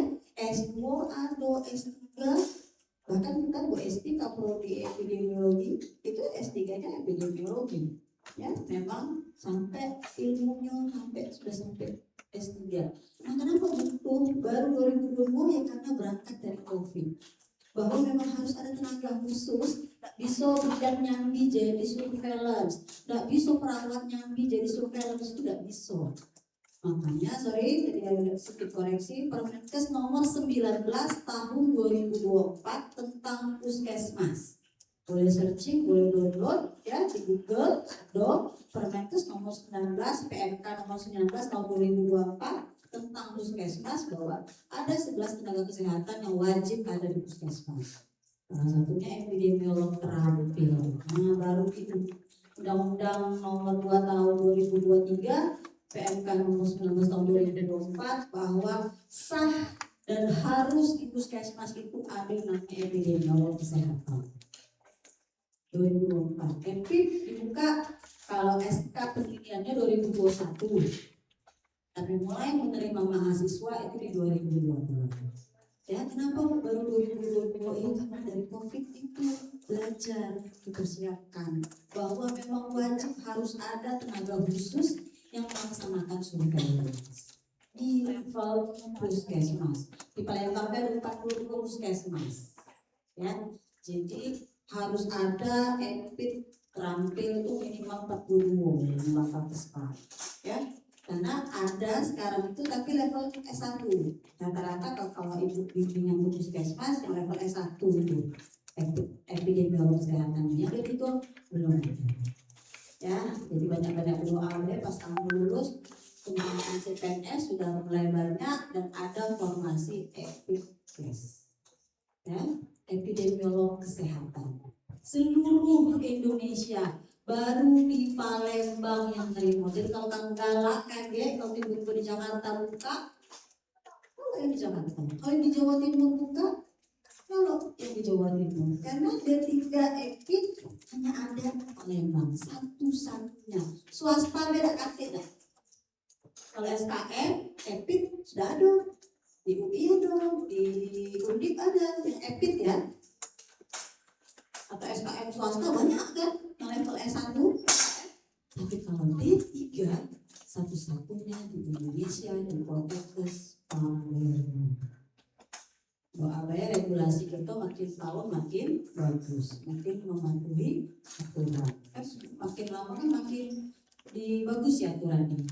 Ya ada yang namanya aplikasi puskesmas itu kan mulai merapikan bahwa tenaga kesehatan itu harus basic pendidikannya harus sama. Sanitaria nggak boleh lagi yang dari apa namanya bidan jadi sanitaria nggak boleh, harus dari D3 sanitasi. Sudah mulai ya. Pertanyaan kedua tadi apa? Yang kedua tadi menanyakan tentang beasiswa. Beasiswa, oke. Jadi kalau di Poltekkes itu memang ada beasiswa yang namanya MBL. Jadi mahasiswa berpenghasilan rendah. Bu boleh nggak tadi kata Bu Ayu prestasi akademik? Aturan dari Poltekkes Palembang tidak boleh. Bagi-bagi ya.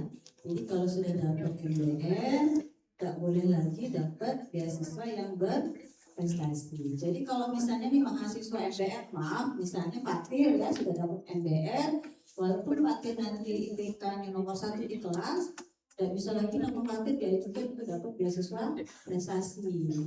Jadi tidak boleh double. Jadi nanti naik yang IPK nomor 2 naik jadi nomor 1 dengan ketentuan-ketentuan yang berlaku, syarat dan ketentuan yang berlaku. Yang ketiga tadi sama tentang epidemiologi ini. Jadi kami kedepannya gimana ya Bu? Kalau misalnya tadi kan untuk tenaga khusus, ini kan ada kemarin edaran dari Kemenkes untuk tenaga khusus. Nah itu nggak ada EPID terkendala, nggak bisa daftar karena di situ tidak ada formasi untuk EPID. Memang ya saat ini Bu, di puskesmas itu tidak ada epidemiolognya, tidak ada petugas surveillance ada.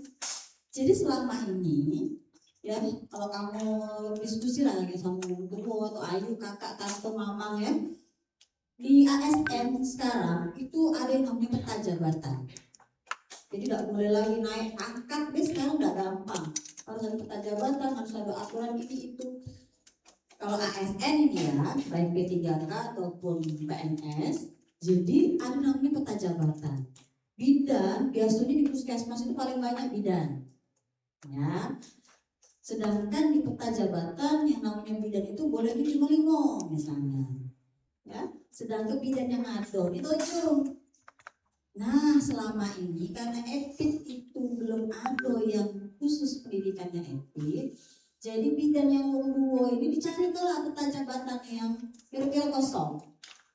Nah begitu muncul peta jabatan baru sebagai epidemiolog kesehatan, oh ini kosong ya sudahlah, bidan ditaruh ke jadi EPIDkes. Kejadian di mana nih Bu Ayu kalau sudah tahu? Waktu kakaknya yang angkatan pertama itu PKL ke Baturajo, Dinkes Oku. Orang Dinkes dia ngomong sama orang puskesmas, iya Bu, kemarin tuh waktu ada cerita peta jabatan dari BKN itu banyak nyingok suap EPIDkes Bu, karena nggak ada yang jurusannya pendidikannya EPID, rata-rata bidang perawat, karena yang banyak nih Bu puskesmas Bu bidang perawat yang banyak, yang mulai dari honorer misalnya P3K, jadi mereka yang isi formasi tersebut. Nah mudah-mudahan regulasi ke depan pemerintah semakin taat aturan, kan nanti itu kalau naik pangkat itu kan diiringi dengan bla bla bla bla gitu kan. Oh boleh bidan harus ada pelatihan misalnya gitu. Itu lama-lama atau itu tidak boleh. Kalau etik ya harus etik gitu. Yang tugas khusus belum ada formasi karena menilai itu tadi. Nah formasinya sudah diisi oleh tenaga kesehatan lain tapi formasinya sudah ada etik ya. Jadi Permenkes tersebut belum seluruh puskesmas yang mematuhi. Kemudian sosialisasi dan tahu bahwa sudah ada etik ini. Ya, seluruh Indonesia diyakin belum banyak yang tahu. Kalau ibu misalnya ada acara di Jakarta, prodi etik ya baru ya bu. Lain, ibu selalu dipromosi. Ini kami satu-satunya di Indonesia, gitu kan? Ya, jadi itu kenapa di tugas khusus tidak ada yang namanya etik karena orang menilai itu belum urgen, belum penting, gitu ya. Tugas khusus itu kalau zaman dulu nyebutnya NS, Nusantara Sehat. Tapi kalau di PDDT sudah ada, ya. Jadi kalau kakaknya kemarin ada yang sudah ikut yang magang dari Kemenaker Trans, sudah ada yang magang di LP, ya ini sekarang lagi proses rekrutmen magang yang jadi dari Kemenaker Trans, tapi penempatannya ada di BKK, tapi Pak Haris kita ada penerimaan BKK ya. Sekarang sedang proses rekrutmen dan epidemiologi ada, di Dikti sudah ada dan insya Allah bisa daftar. Angkatan pertamanya sudah daftar, ya. Jadi soal peluang ke depan jangan khawatir, banyak peluang. Kalau rezeki tidak kemana, oke? Itu saja. Terima kasih. Oke, terima kasih Bu Ayu atas jawabannya. Nah, jadi memang pengawasan epidemiologi level D3 di Poltekkes Kemenkes Palembang itu memang baru. Tapi epidemiologi itu bukan program studi yang asing, bukan yang baru sama sekali. Yang baru itu D3-nya. Karena S1, SKM itu sudah ada pendidikan epidemiologi bahkan sampai S3. Nah, seperti disampaikan tadi, kenapa perlu D3 yaitu sebagai pelaksana di situ. Nah, pengawasan epidemiologi program diploma 3 ini memang satu-satunya di Indonesia. Poltekkes Kemenkes yang lain itu tidak ada yang membuka prodi ini dan juga di universitas atau perguruan tinggi lain swasta pun nggak ada. Oke, itu ya. Jadi memang berangkat dari adanya kebutuhan, supply and demand. Ada kebutuhannya, maka disediakan, dibukakan. Nah, FPD itu baru meluluskan satu angkatan. Kemarin kakak tingkatnya di angkatan pertama itu sudah lulus dari sini dan sudah banyak juga yang bekerja, ya, ikut magang, bahkan sekarang juga ada yang ikut pelatihan LPK. Katanya kemarin cerita mau berangkat ke Jepang, gitu.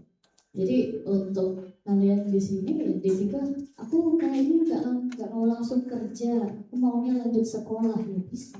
Kakak kalian ada yang lanjut dari D3 melanjutkan program RPL namanya, ya, Rancangan Pembelajaran Lanjutan, ya, Peminatan Epidemiologi, levelnya S1.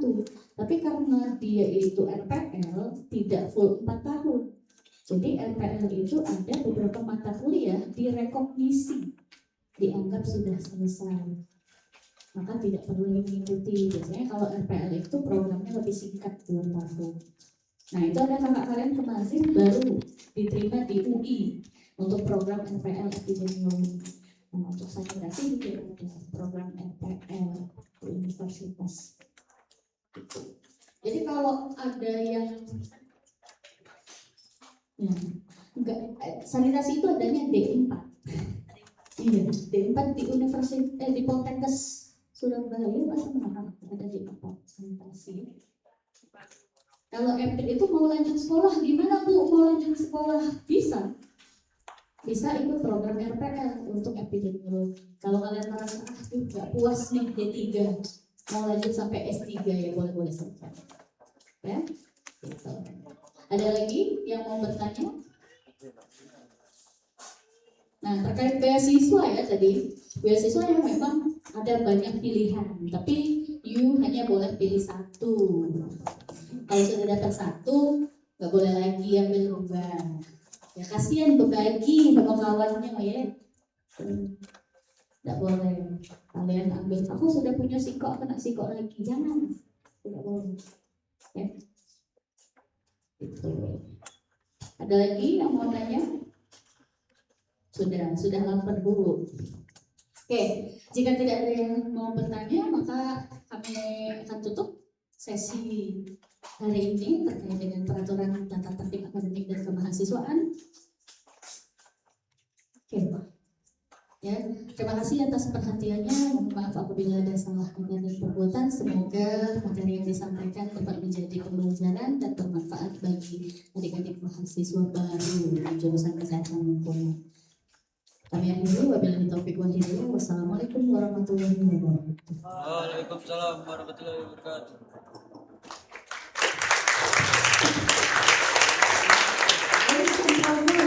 Mau lupa menyampaikan, ada satu alumni FPIP itu nggak ada yang sanitasi ya, coba Desbini, yang diterima jadi manajer koperasi merah putih. Alumni angkatan pertama sekarang sedang pelatihan koperasi merah putih. Zaman ini loh, itu program kesayangannya Bapak Presiden selain MBG. Ya, jadi don't worry masalah kesejahteraan. Ya, jadi jangan mentang-mentang minder prodi baru gitu kan, belum dikenal orang. Satu alumni kampus nomor 5 namanya sekarang sedang pelatihan, yang kemarin sempat lihat viral yang ada meninggal kan, itu ada kampus nomor 5 alumni etik. Alumni sanitasi ada juga rasanya, tapi ibu tahu siapa namanya ya. Jadi prodi etik itu sudah diakui gitu loh, jadi jangan khawatir ya. Mungkin peluangnya bayang belum banyak. Penerimaan PNS kan 2026 belum buka ya, jadi sabar. Jangan bu, kami itu kok lokak pegawai mana ya. Satu orang yang lulus menjadi manajer koperasi merah putih, satu orang jadi pemulihan ya, jadi tak mesti harus pegawai puskesmas, itu buktinya jadi manajer koperasi merah putih ya. Terima kasih ya.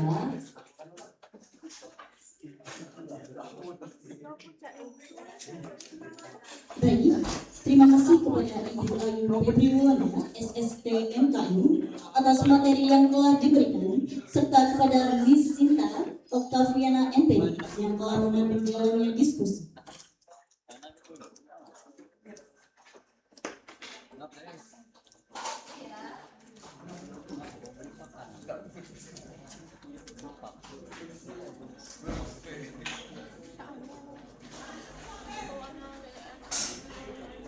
Baik, waktu menunjukkan pukul 12.00 kepada seluruh calon mahasiswa baru jurusan kesehatan lingkungan untuk melaksanakan isoma mulai dari pukul 12.00 sampai dengan 13.00 dengan ketentuan 30 menit untuk melaksanakan sholat dan 30 menit makan. Kepada setiap mentor dipersilakan untuk mengkoordinir kelompok masing-masing.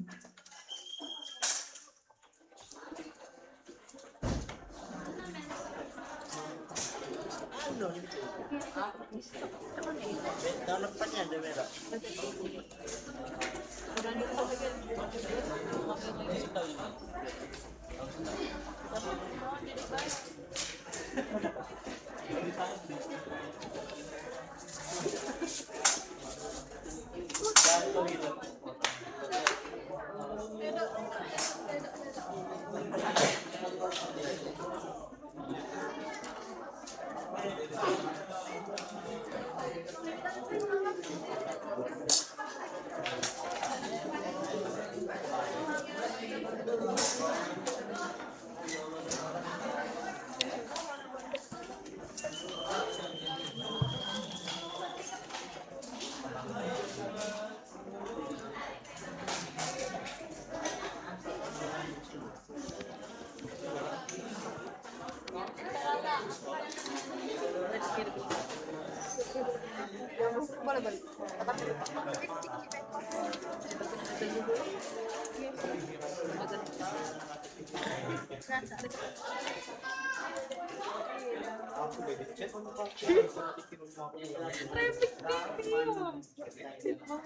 Tiba-tiba anjir.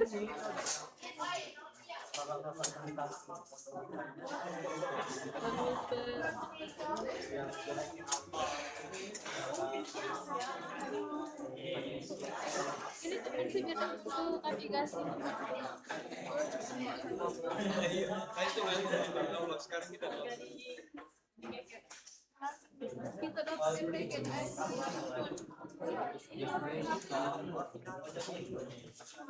Jangan yang baru ambil PPK. Lu naik kelas kok cepet. Udah tengok. Udah pernah kayak sebelah.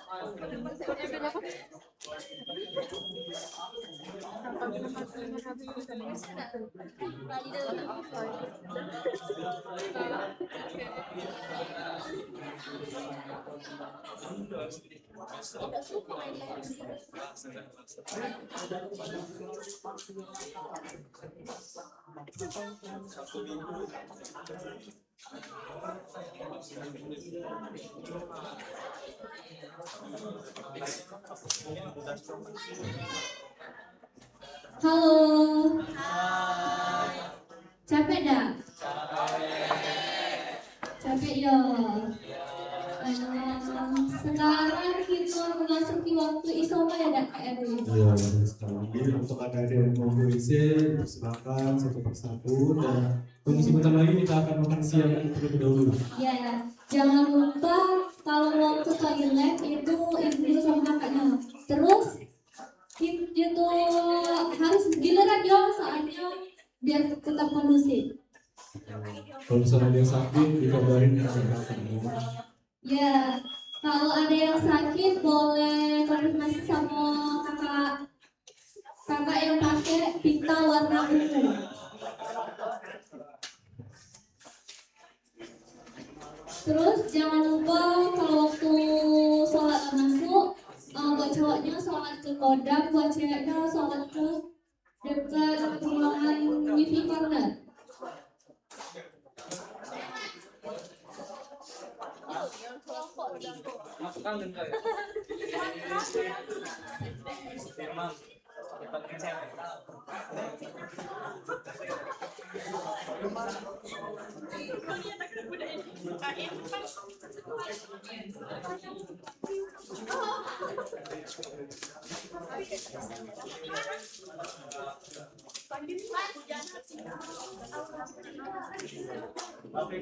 Halo, ini bakalan dapat makan siang ya. Tolong kondusif di kursi masing-masing. Kalau yang mau ke toilet itu boleh izin ke kakaknya terlebih dahulu, jangan tiba-tiba hilang.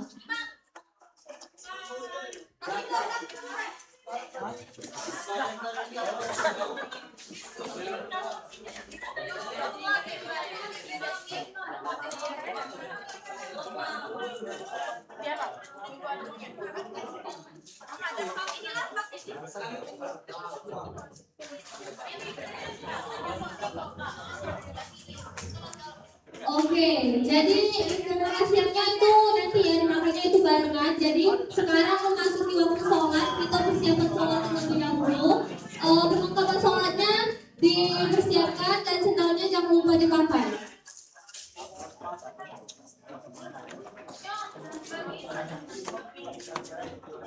Oke, sesuai dengan penyampaian tadi, yang cowok itu sholatnya di kodam dan yang cewek itu sholatnya di ruangan wifi corner.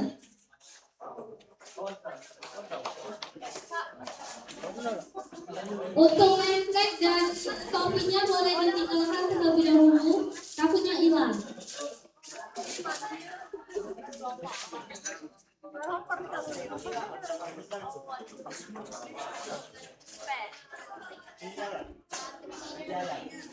Oke, yang cowok dipersilakan untuk segera mempersiapkan diri untuk sholat. Soalnya waktu sholat sebelumnya.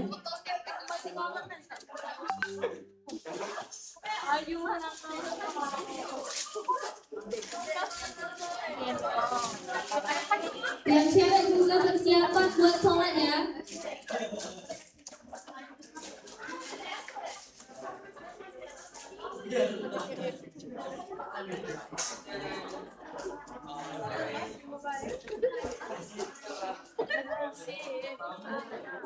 Diingatkan kembali untuk konsumsinya dimakan bersama-sama setelah sholat.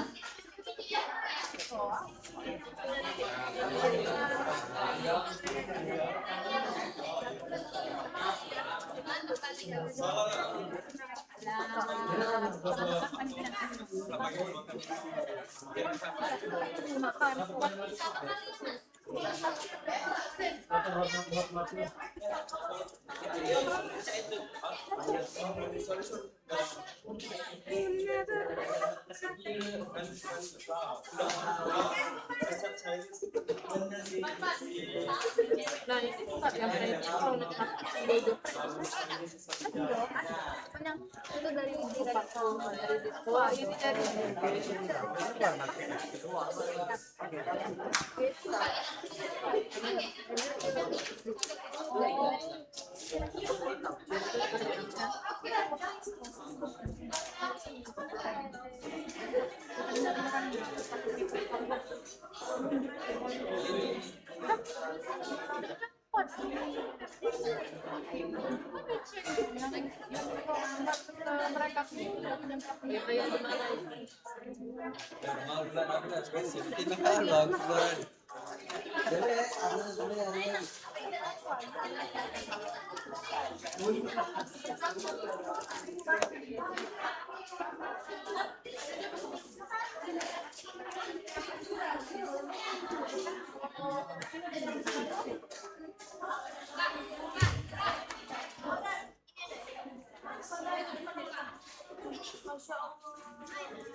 Perhatian untuk mentor, kalau adiknya yang lagi berhalangan boleh segera dibagikan aja makanannya, boleh langsung disantap ya.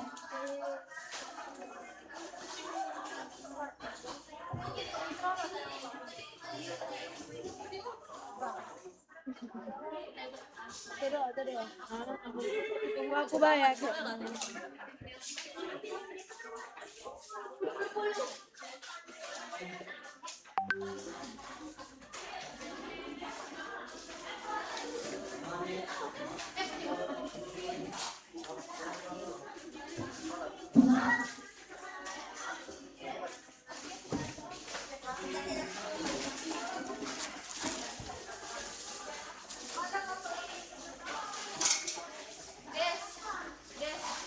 Yang nggak sholat boleh makan. Yang nggak sholat boleh.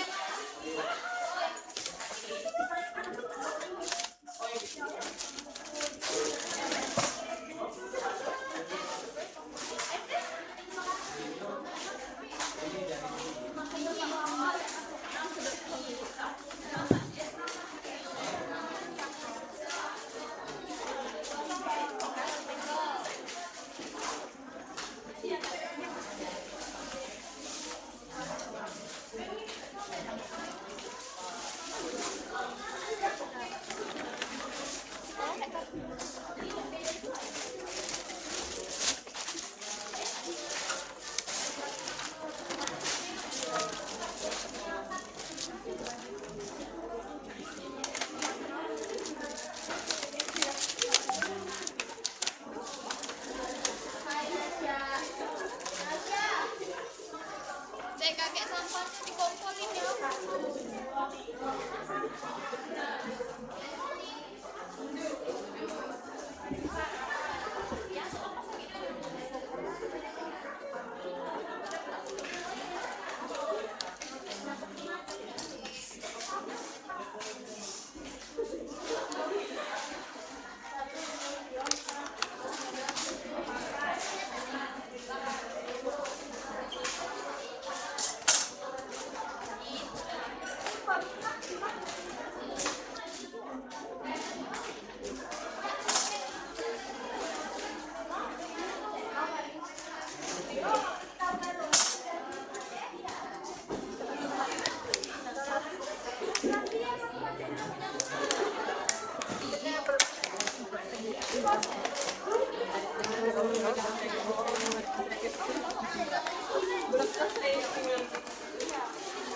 Banyaknya kalau pas hidup.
Udah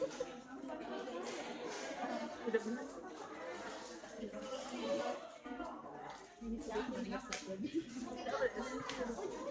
Jangan kalau kan tapi jangan sedih itu sedih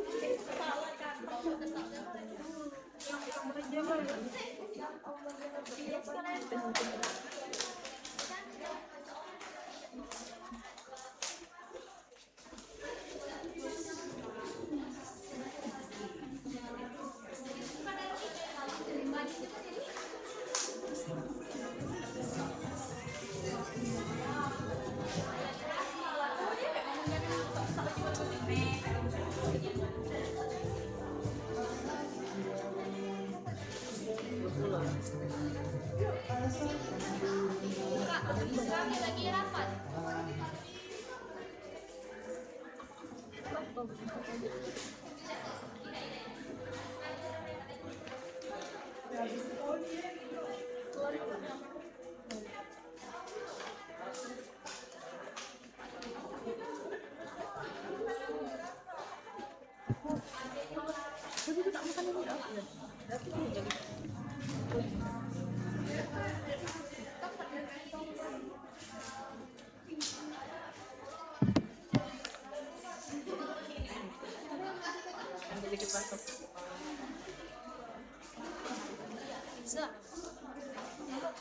jadi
Halo.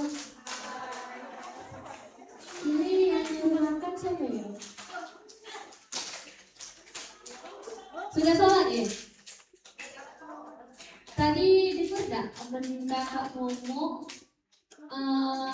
Tito sholat dulu, besok itu baru makan.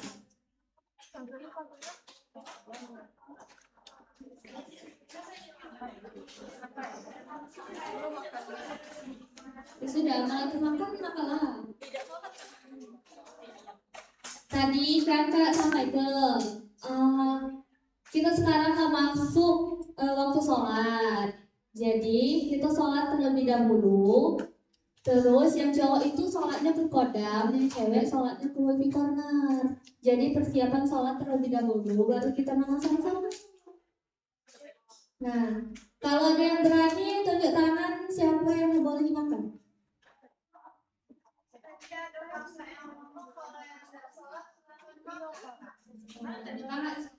Namanya pakai list nggak? Iya. Orang dari warna apa listnya? Nomor 1. Oke, nanti kalau konfirmasi siapa namanya? Nama kamu? Oke, terima kasih yang sudah buka yang kita malah. Serius? Ya, serius. Soalnya nggak terjadi. Apapun yang terjadi harus kita jalankan. Baru dibuka bayang nggak boleh bapak. Oh, malah karena dari kawannya dari Naisila tadi menyampaikan bahwa ada kakaknya ngomong kalau misalnya tidak sholat boleh makan.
Cuma ingat kemarin tuh ya Allah, sedikit. Tapi ini apa? Nasinya.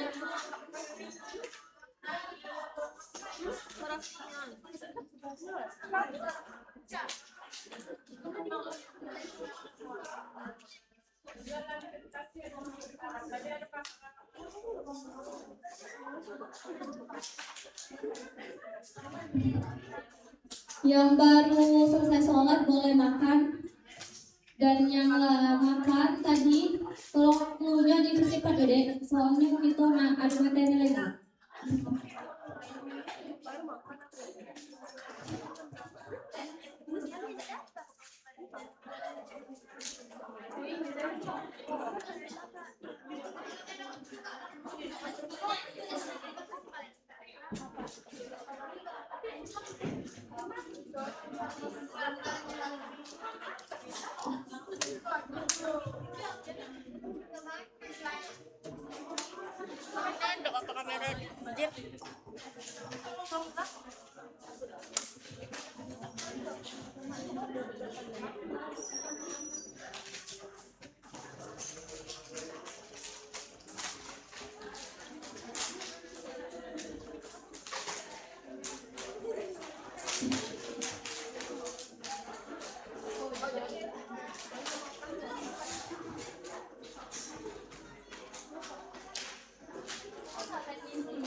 Sampahnya tolong disimpan dulu di atas meja ya. Adek dari kakak membernya ambil sampahnya.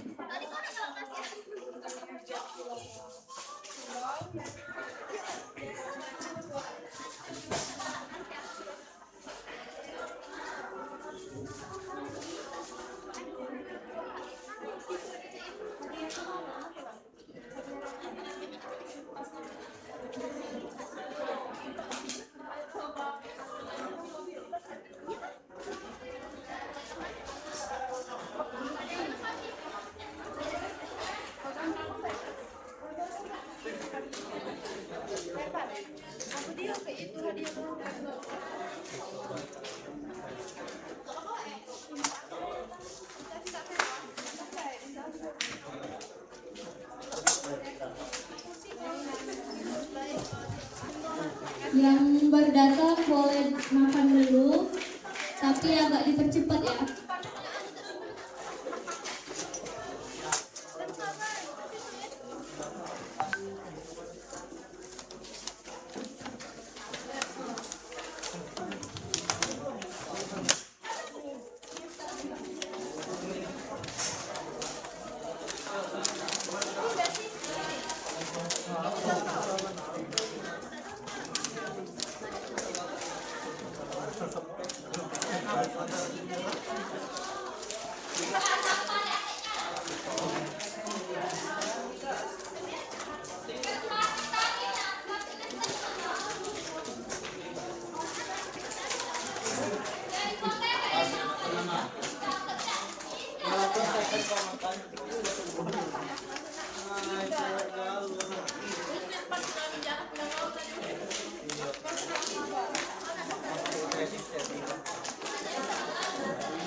Gimana Kak?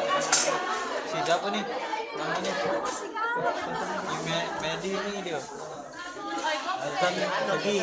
Azan pergi sih kau. Azan pergi tak? Jalan ke sana.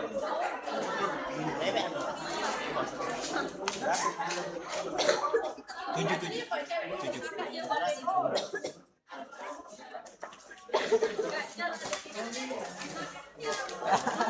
Mantap. Ada kompor ya? Mau masak mana? Beli ya. Mau udah masak? Beli dong. Beda kelasnya. Beli. Oke, waktu namanya tinggal 5 menit lagi ya.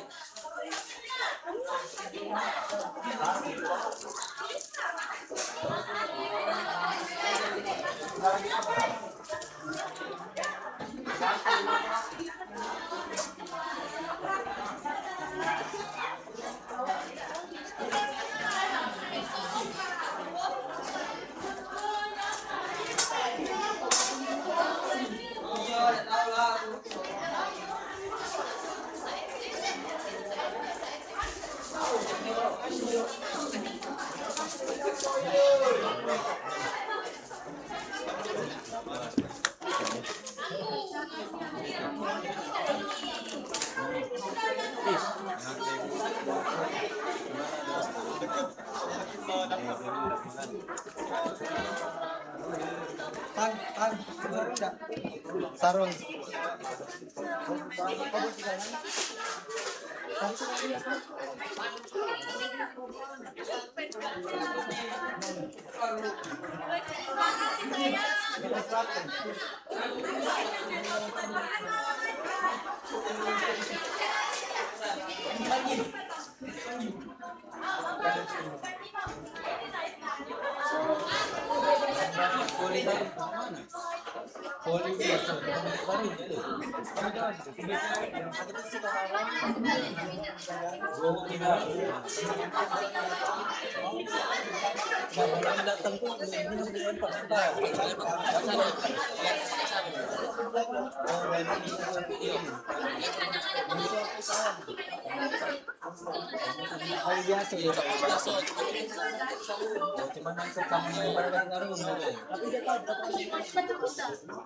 Oke, kita waktu makannya lah habis, jadi kampanye coba dikumpulin di 2 depan biar mejanya udah kelihatan dan putih.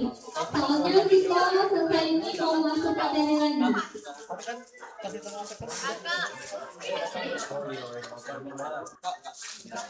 Baru makan.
Kamu lah dengan apa sih bro ini namanya?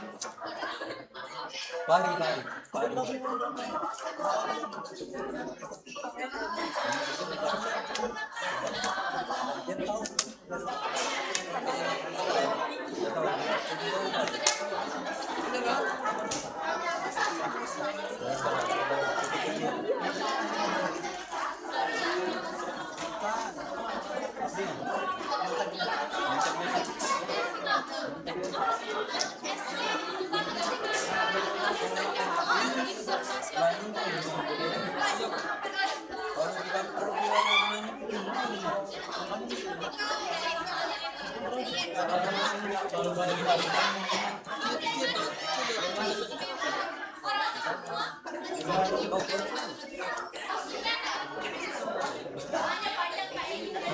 Besok kau dapat kelompok berapa?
Jangan sampai ada yang ketahuan main HP saat materi.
Oi, Wahida onyot.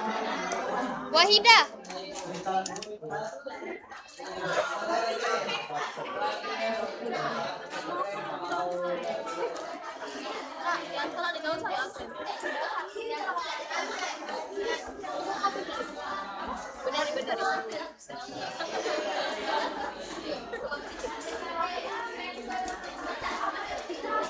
Yang mana yang bawah itu?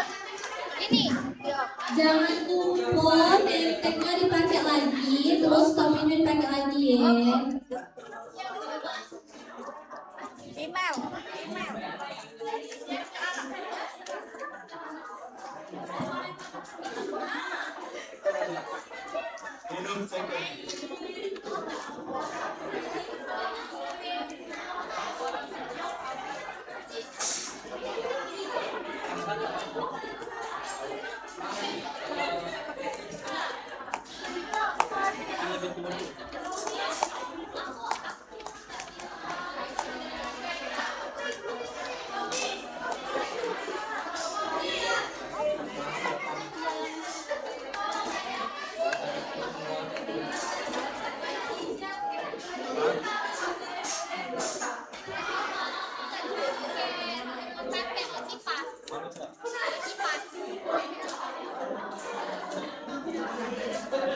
Doi, aku tidak seseram itu.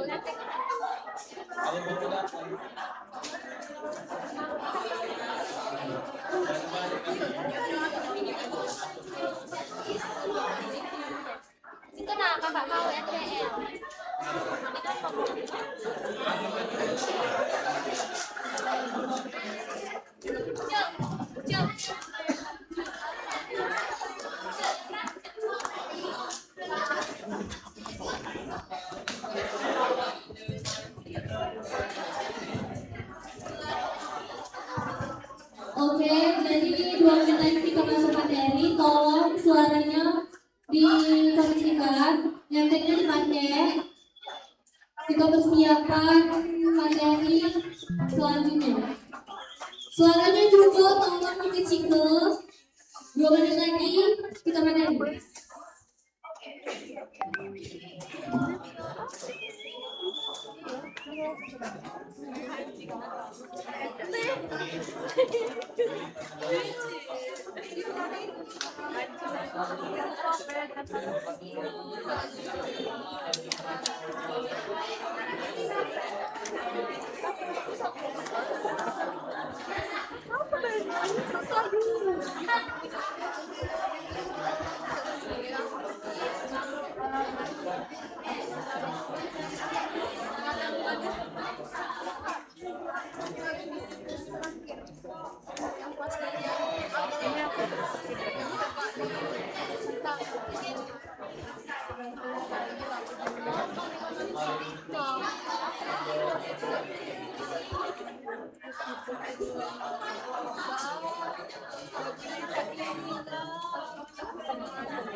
Baik, perhatian kepada seluruh mahasiswa baru.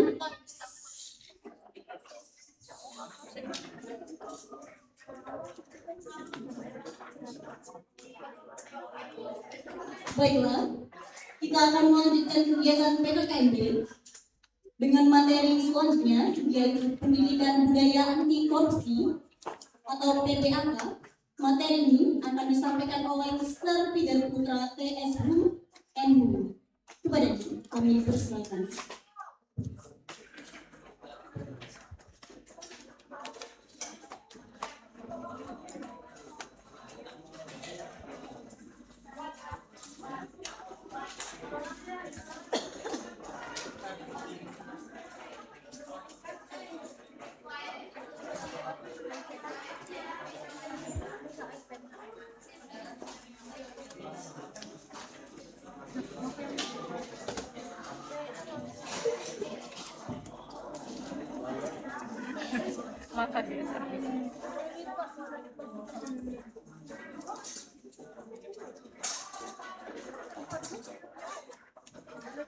Assalamualaikum warahmatullahi wabarakatuh.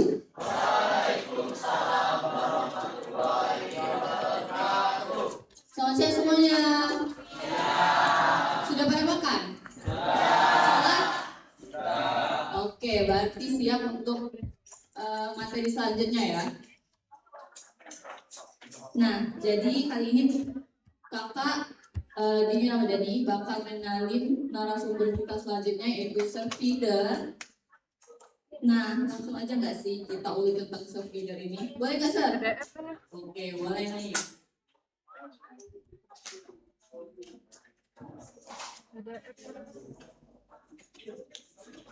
Operator tolong CV.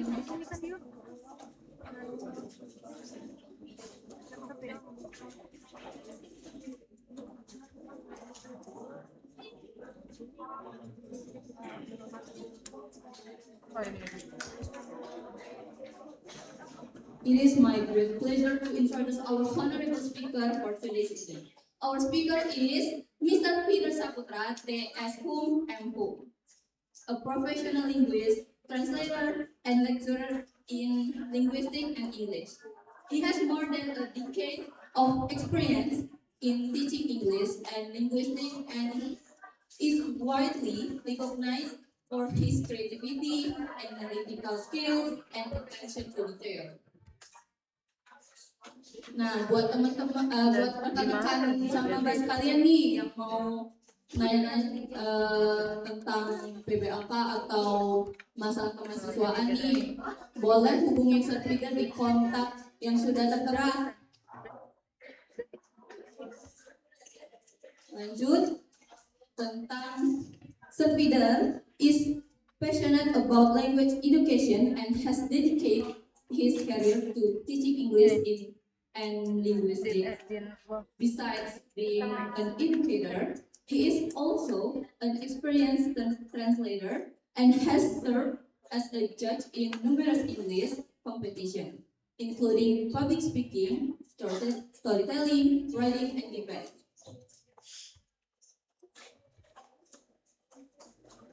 His teaching expertise covers a wide range of subjects, including morphology, syntax, semantics, psycholinguistics, psycholinguistics, phonology, introduction to linguistics, history of English, public speaking, interpreting, translator, reading, writing, listening, speaking, pronunciation, general English, English for academic purpose, and anti-corruption, cultural education. Regarding his academic background, Serpida earned his bachelor degree in English literature from Diponegoro University in 2008. He later completed his master's degree in linguistics at the same university in 2012. Throughout his career, Serpida has accumulated extensive teaching experience in English and linguistics. In addition to teaching, he has actively contributed as a coach and as a judge in various English competitions, helping students develop their communication and critical thinking skills. Serpida has also contributed to academic research through several publications, including first, Polydance Strategies Address Terms in Mana Sarawai Language, South Bengkulu Regency of Bengkulu Province. Second, Conmizing in Stand-Up Comedy, Paul TV, at the grand final of Presenter Audition Paul TV. Ladies and gentlemen, please join me in giving a warm round of applause to welcome our distinguished speaker, Serpida Saputra T.S. Hum M.Hum.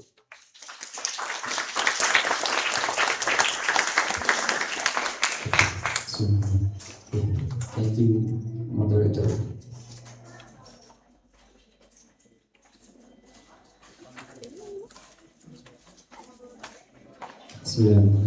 Assalamualaikum warahmatullahi wabarakatuh.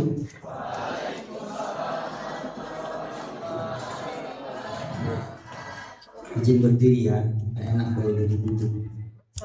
Bokong saya panas kalau duduk. Biar saya bisa ke belakang. Apa kabarnya? Baik. Masih ingat apa slogannya ya? Selamat pagi. Pagi luar biasa, casting Jaya. Mantap. Ya, tadi sudah diperkenalkan ya sama moderator. Terima kasih moderator. Nama saya Fidar Saputra Asum M.Hum. Mungkin yang dari prodi sanitasi sudah kenal dengan saya ya, karena waktu daftar ulang kan ketemu saya. Yang prodi MPIT ya, inilah saya. Saya kesehariannya biasanya ngajar mata kuliah bahasa Inggris. Jadi nanti di prodi sanitasi biasanya ketemu dengan saya tuh, ya bahasa Inggris. Terus selain bahasa Inggris saya juga ngajar mata kuliah PBAK. PBAK itu pendidikan budaya anti korupsi. Kalau dulu di SMA nggak ada. Mata pelajaran PPAK nggak ada ya. Paling kalau zaman saya dulu namanya PMP atau PP. Iya. Jadi sebenarnya mata kuliah ini ya diadakan kok kayak gini. Kok anjing ini. PDF loh punya saya. Kok anjing ini? PDF aja PDF. Atau enggak minta ini aja.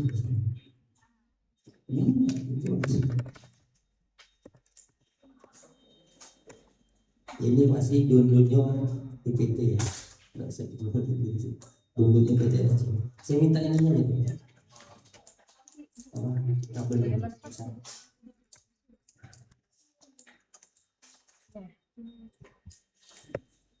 ada kabelnya. Kalau di sini, kalau ini. Oke, jadi keseharian saya sekali lagi saya ini dosen bahasa Inggris di Poltekkes Kemenkes Palembang ini. Sejatinya saya bukan hanya ngajar prodi sanitasi saja. Biasanya saya juga ngajar di prodi lain.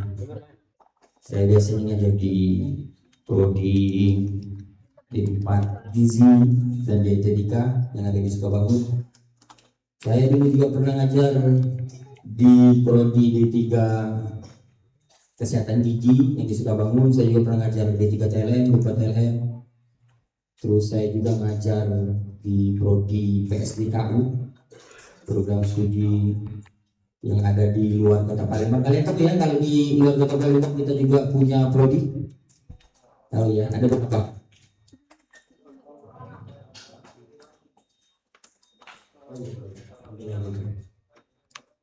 Aku sambil bincas ya. Ada berapa? Prodi luar kota? Ada 4 ya? Ya, ada di 4 kota yang berbeda. Ada di Linggau, di situ ada prodi keperawatan, terus ada di Lahat, prodi keperawatan, terus ada Penajak, ada prodi juga, prodi keperawatan. Kemudian di mana ini? Yang luar kota. Oh, di belakang.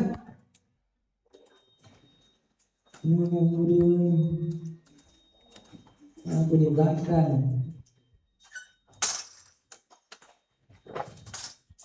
Jadi selain dari itu saya juga ngajar mata kuliah PPAK, Pendidikan Budaya Anti Korupsi, yang sejatinya waktu sekolah dulu nggak ada mata pelajaran ini. Jadi mungkin ini baru buat kalian.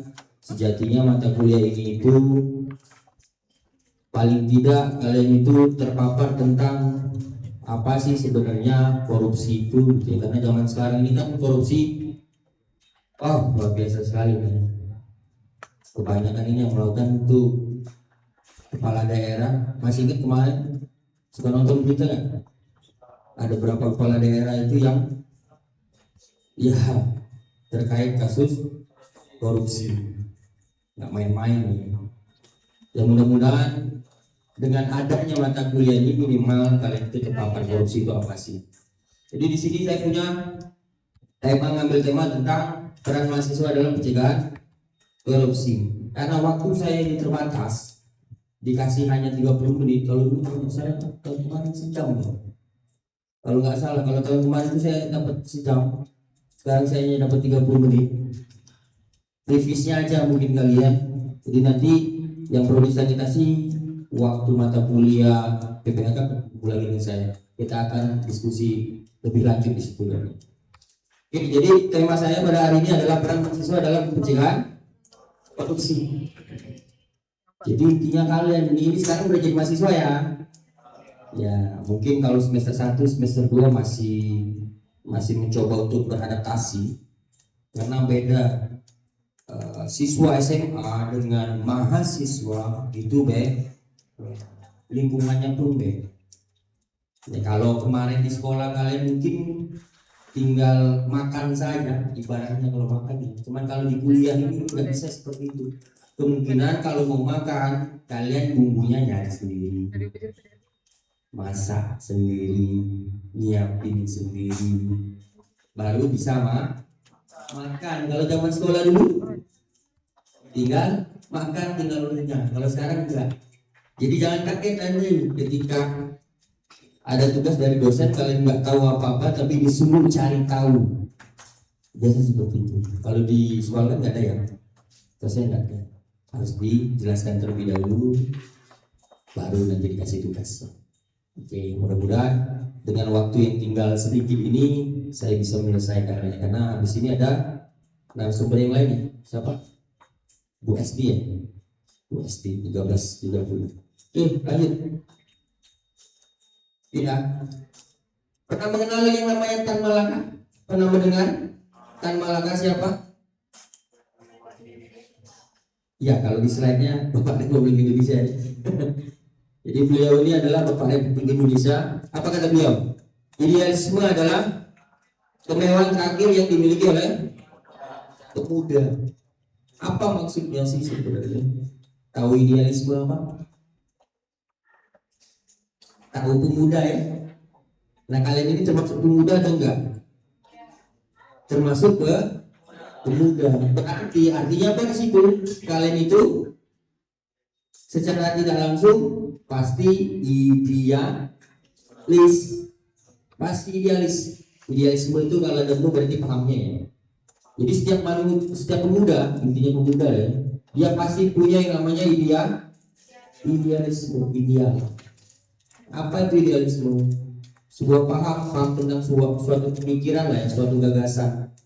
Jadi pemuda ini punya gagasan, sesuatu gagasan yang ya intinya untuk merubah sesuatu lah ya.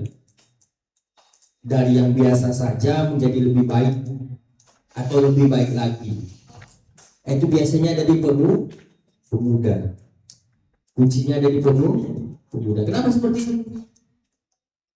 Kenapa seperti itu kira-kira? Karena kalau kamu yang cewek ini laki, lah punya anak, mikirnya udah beda, pemikirannya sudah berbeda. Cuman kalau yang masih muda-muda ini masih single, masih kuat, masih ada tantangan hidupnya. Cuma kalau laki, lah beranak, kalau baca ngurusi, aku ngurusi negara. Nah, kami main-main masih berpikir untuk bagaimana sih kira-kira negara kita ini mau dibawa, karena sejatinya adalah negara ini masa depannya ada di tangan siapa? Pemuda yang kalian inilah. Jadi bagaimana negara kita ini atau bangsa ini ke depannya nanti kalian yang pegang tonggaknya nanti. Ya, kalian yang akan melanjutkan. Oke, jadi next. Halo, next. Jangan ngobrol dulu. Orang yang idealis memiliki sikap teguh biasanya ya. Jadi pendiriannya itu teguh. Orang idealis. Misal, saya hendak mau melakukan hal tersebut karena itu termasuk tindakan kriminal. Misalnya saja. Nah, biasanya kalau pemuda sudah berucap seperti itu namanya idealis. Biasanya dia akan tanamkan dalam hati. Cuma kalau posisinya kalian sudah punya keluarga sendiri, kalau tidak ada pilihan yang lain, ya, paham nggak maksudnya? Jadi secara tidak sadar ya, dia pasti akan melakukan hal tersebut. Ya mohon maaf, orang-orang yang tindak kriminal itu, maling kayak apapun itu karena apa coba mereka melakukan hal tersebut? Karena apa? Kenapa uang maling? Kenapa uang jamret gitu? Menurut kalian kenapa coba? Hah? Kenapa coba? Kata duit? Selain kata duit? Hah? Apakah mereka iseng saja melakukan hal tersebut? Hah? Iya, intinya karena kondisi, karena keadaan. Siapa yang galak maling? Hati. Cuma karena nggak ada anak bini belum makan 2 hari, misal contoh kan banyak kejadian seperti itu ya. Itu biasanya kalau kalian sudah berumur, sudah punya keluarga sendiri, maka idealisme itu akan berkurang seiringnya waktu, maksud saya. Kira-kira seperti itu. Jadi yang bisa idealis itu ya saat umur kalian inilah. Kira-kira seperti itu. Tidak mudah goyah, ya keras apapun dari. Kalau ada pengaruh dari teman kanan kiri, kalau kalian mengatakan bahwa tidak, ya tidak. Tidak mudah menyerah. Itu harusnya namanya buku ya enggak? Harusnya tidak mudah menyerah. Jadi dipertanyakan kemudahannya kalau kalian itu mudah nyerah. Ya, mudah-mudahan tidak ya. Nyerah dengan keadaan minimal ya. Misal contoh kuliah, ada tugasnya menurut kalian berat misalnya saja. Habis itu dah nggak mau ngerjain tugas, itu efeknya nanti berantai. Jadi kalau bisa ada apapun nanti di depan kalian, jadikanlah itu tantangan. Ingatlah, segala sesuatu itu pasti ada jalan keluar, yang nggak mungkin. Nah ini ya, jika mereka sudah memiliki rencana, mereka akan berusaha sekuat mungkin untuk mencapai hasil yang maksimal. Kira-kira seperti itulah. Ya, itulah kenapa idealisme itu adalah kemauan terakhir yang dimiliki oleh pemuda. Ya, next. Sekarang kita masuk sebelum apa sih peran dari mahasiswa ya dalam mencegah korupsi? Coba apa itu korupsi? Saya mau dengar. Apa itu korupsi? Coba tunjuk tangannya dari cowok lah, cowok dari sebelah sini. Apa itu korupsi? Kelompok aja, kelompok. Jadi bagi ini dulu deh. Apa itu korupsi? Coba apa itu korupsi? Mantap. Yang sebelah sini, coba apa korupsi? Mantap. Bagian belakang cek. Ya.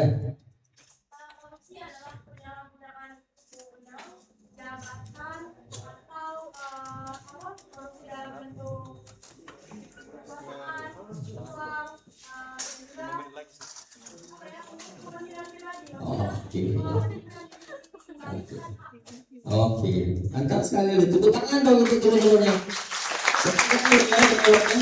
Luar biasa sekali. Next. Tidak dapat korupsi. Kalau dalam KPPI katanya korupsi itu diartikan sebagai bisa penyelewengan, bisa penyalahgunaan, dan biasanya ini dia yang diselewengkan atau yang disalahgunakan adalah uang negara. Ya bisa perusahaan dan sebagainya. Uang negara ini banyak loh ya. Entah itu di pemerintahan yang menggunakan APBD atau APBN atau BUMN, itu juga uang negara ya. Nah, untuk keuntungan pribadi atau orang lain.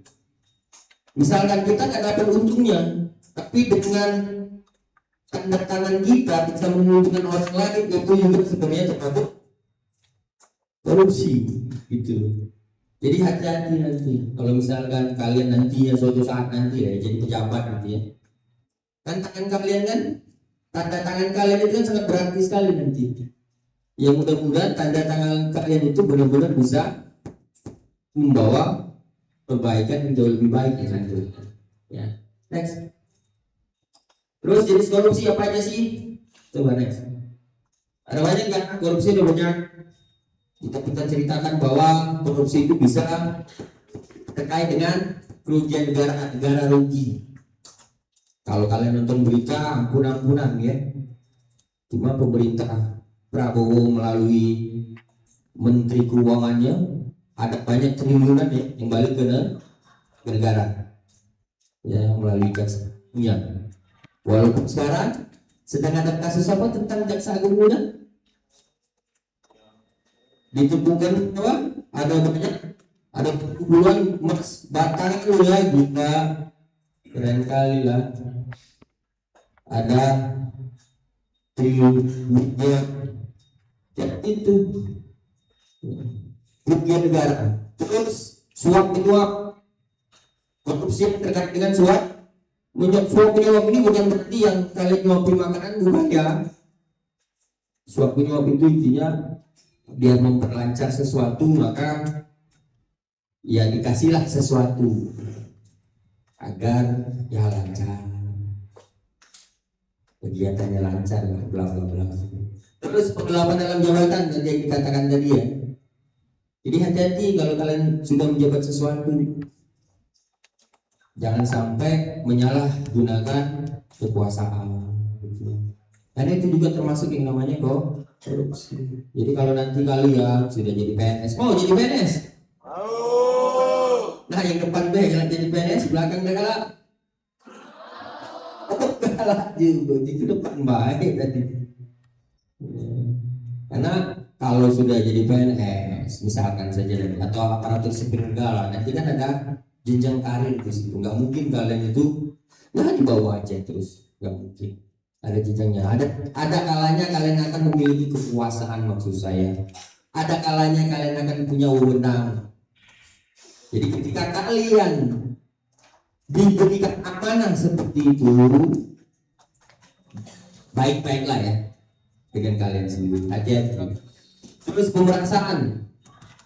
Pemerasan itu maksudnya biasanya pemerasan dengan suap menyuap itu dia dua belah pihak itu setuju. Pemerasan biasanya pihak yang tinggi yang memeras yang bagian bawah. Biasanya seperti itu ya. Yang punya jabatan ke yang tidak. Biasanya yang aparatur sipil negara ke masyarakatnya, maksud saya. Ya. Terus perbuatan curang. Kemudian benturan kepentingan dalam pengadaan. Kalau hal ini yang masih sering sekali terjadi ya. Kepentingan dalam pengadaan. Ini sebagai pucuk ya, mati ke kakek habis ini dengan Bu Esti dimarahin ya. Jadi pengadaan kalau dalam pemerintahan itu pasti akan selalu ada yang namanya pengadaan. Cuma alhamdulillah sekarang kita ini sudah segala sesuatunya itu sudah online. Harapannya apa? Biar tepat jelas gitu loh. Kita ada aplikasi. Jadi kalau mau membeli sesuatu, menganggarkan sesuatu dia melalui aplikasi. Kemudian korupsi yang terkait dengan gratifikasi. Next. Dan di sini harapannya yang namanya mahasiswa itu bisa menjadi yang namanya agen perubahan, bukan agen perumahan ya, jangan sampai salah. Agen perubahan, atau kalau bahasa dusun kami nyebutnya agents of change, bahasa dusun kami. Terus next ya, jadi mahasiswa sebagai agen perubahan diharapkan apa di situ mampu membersihkan nama Indonesia dari tindakan korupsi dengan cara menjaga integritas diri, menjaga integritas ya. Integritas itu luas, dia bisa jujur, bisa disiplin ya. Nanti kalau kalian sudah terpapar dengan aparatur sipil negara, integritas itu benar-benar ditanyakan nanti, jujur, disiplin, and so on gitu ya. Dan menghindari perilaku koruptif. Next, bukti lagi nih motor. Ini bukti peran mahasiswa sebagai motor penggerak dalam bentuk usaha ya. Ada kebangkitan nasional. Ya kalau zaman dulu itu ada proklamasi, ada Tribura, ada reformasi 98. Kalian tidak melewatinya ya. Ini kelahiran tahun berapa nih? 2000 ke atas ya. Ya.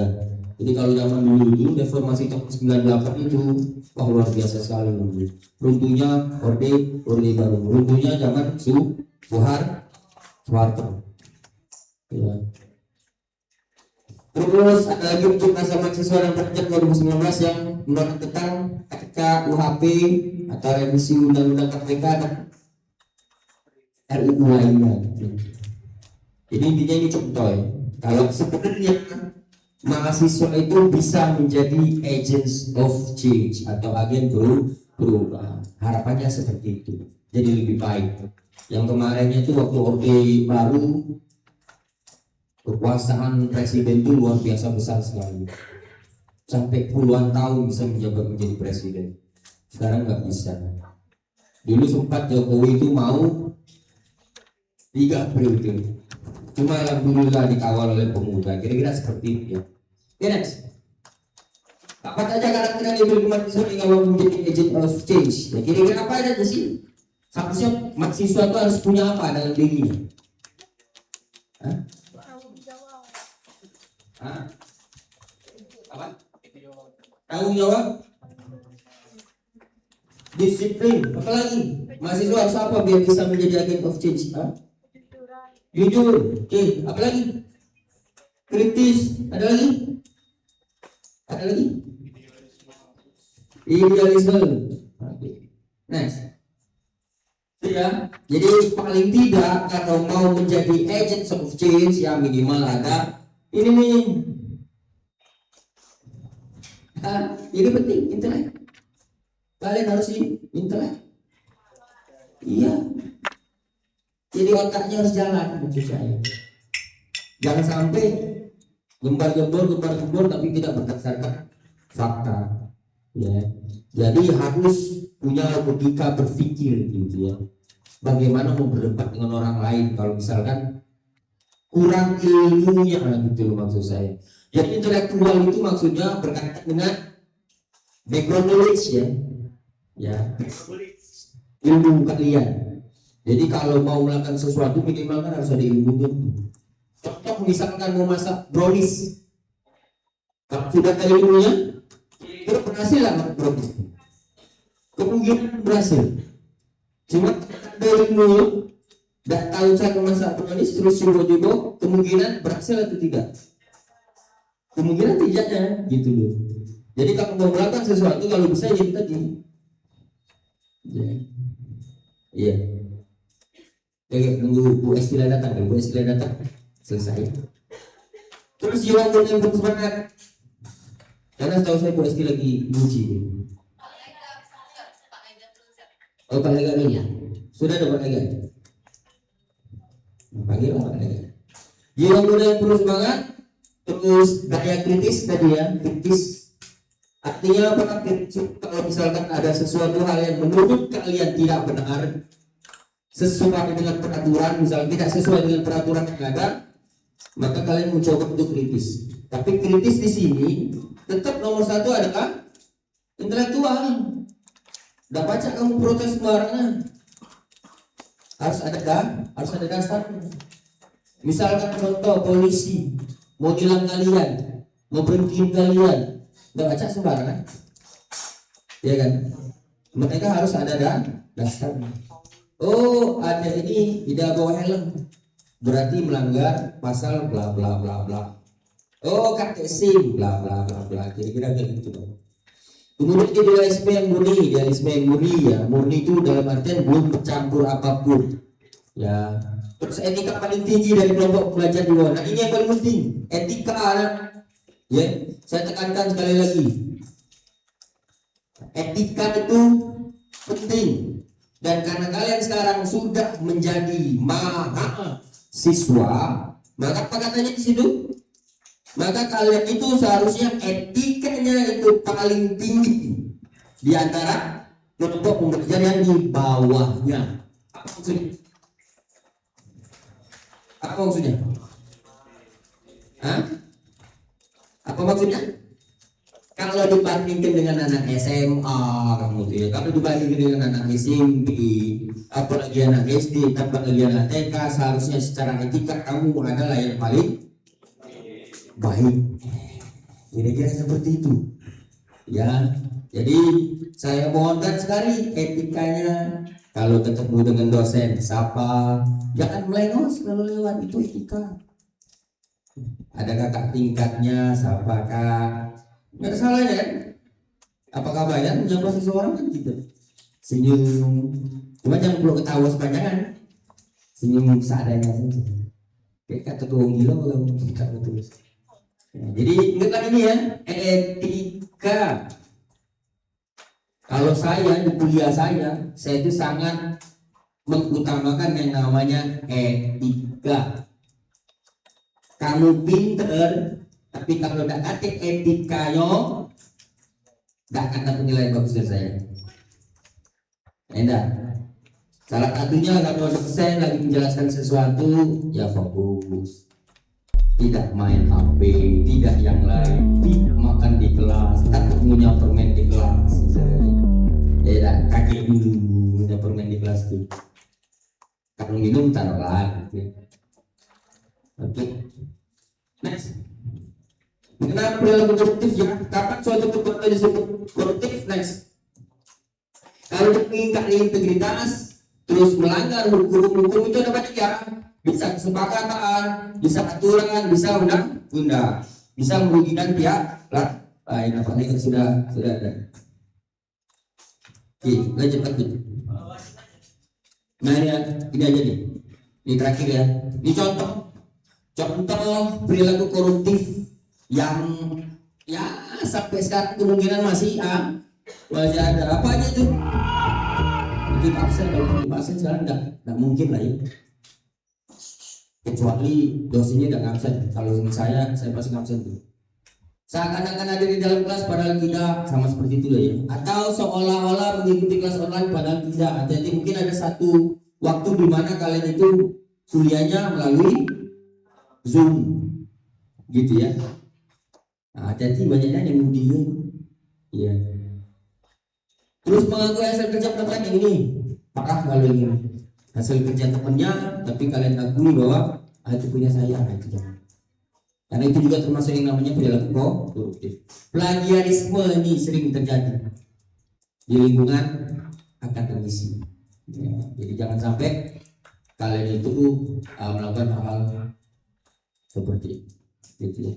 Mungkin segitu saja dari saya ya. Kalau mau ada yang ditanyakan, ada pertanyaan? Ya silakan. Satu pertanyaan aja ya. Nanti kalau mau yang lain silakan. Tak apa-apa lagi aja, bentar lagi.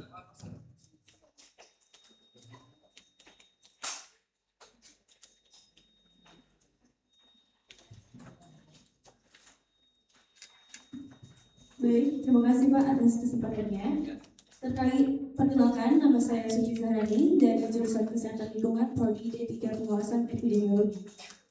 Terkait korupsi suap menyuap, bisa kita ketahui bahwasanya pemilihan seperti presiden, wali kota, gubernur maupun bupati terkadang masih terjadi sampai saat ini dengan pemberian uang ataupun sembako sebelum pemilihan. Apakah itu termasuk suap korupsi? Kalaupun iya, kenapa tidak ditangkap? Terima kasih.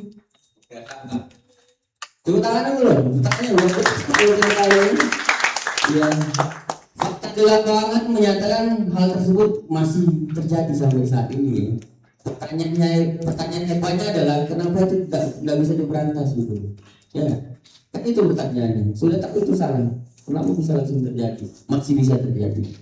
Ya, ini sebetulnya jadi sebagai ya korupsi ini terkadang sudah membudaya. Jadi nanti kalau teman-teman itu nanti saya ajarkan bahwa kalau korupsi itu untuk zaman ini hari itu sudah dianggap lumrah.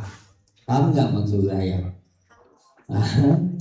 Iya. Jadi kenapa nggak bisa ditangkap? Karena sekali lagi dia nanti korupsi itu kalian tahu KPK itu dia akan ngurus kasus korupsi minimal kerugian negara berapa duitnya? Ada yang tahu nggak? Jadi tidak semua kasus korupsi itu diusut oleh KPK, tapi ada minimalnya. Tahu berapa? 1 miliar rupiah.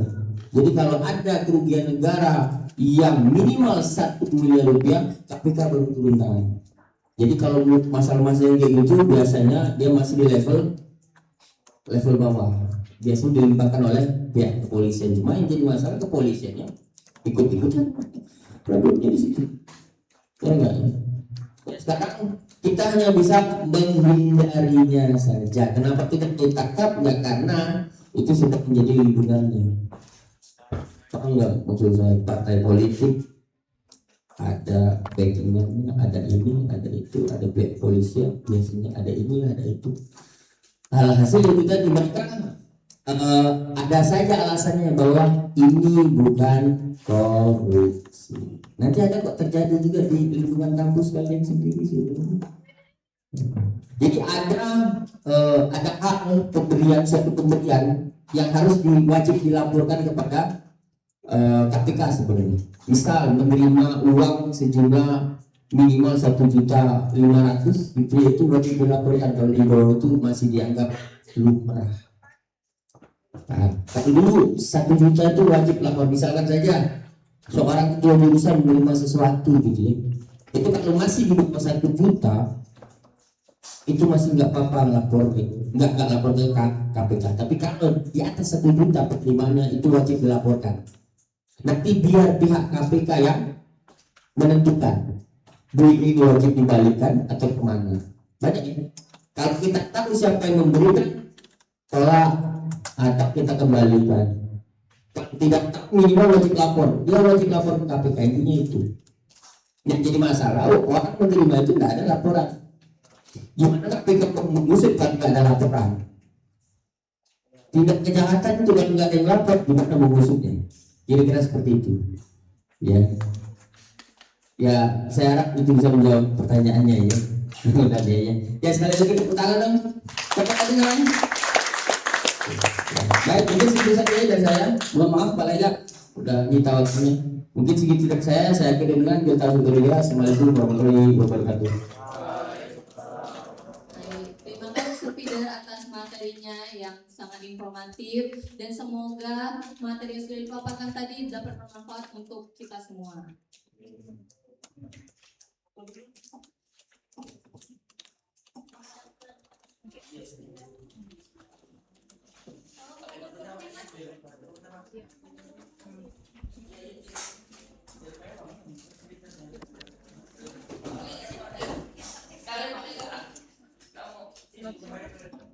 Dokumentasi.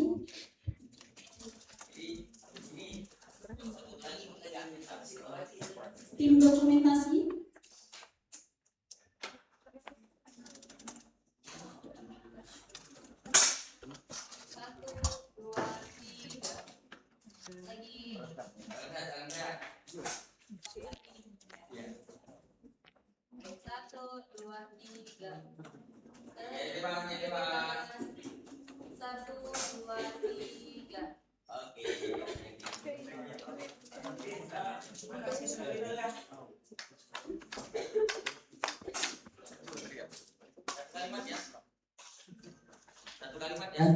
Satu kalimat. Jadi kalau kalian menemukan suatu kasus, laporkan.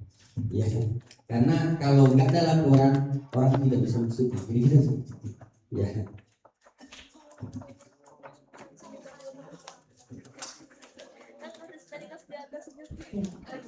Terima kasih kami ucapkan kepada Serpi Bersahabatnya SUMMU atas materi yang telah disampaikan. Materi selanjutnya yaitu praktik laboratorium dan workshop. Materi ini akan disampaikan oleh Bapak Lega Diantara SKM MKM. Kepadanya kami persilakan.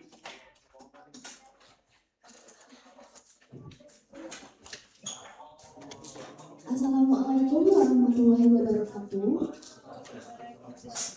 Selamat siang dan salam sejahtera bagi kita semua.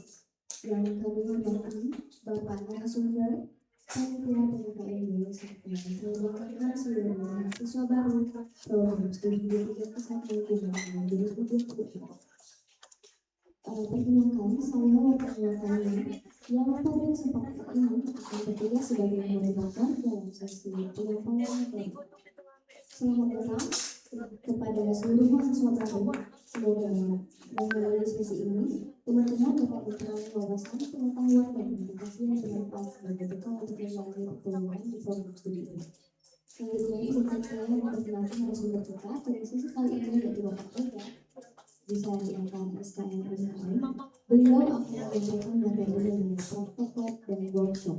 Kepada Bapak Lega kami persilakan untuk menyampaikan materi. Terima kasih. Assalamualaikum warahmatullahi wabarakatuh.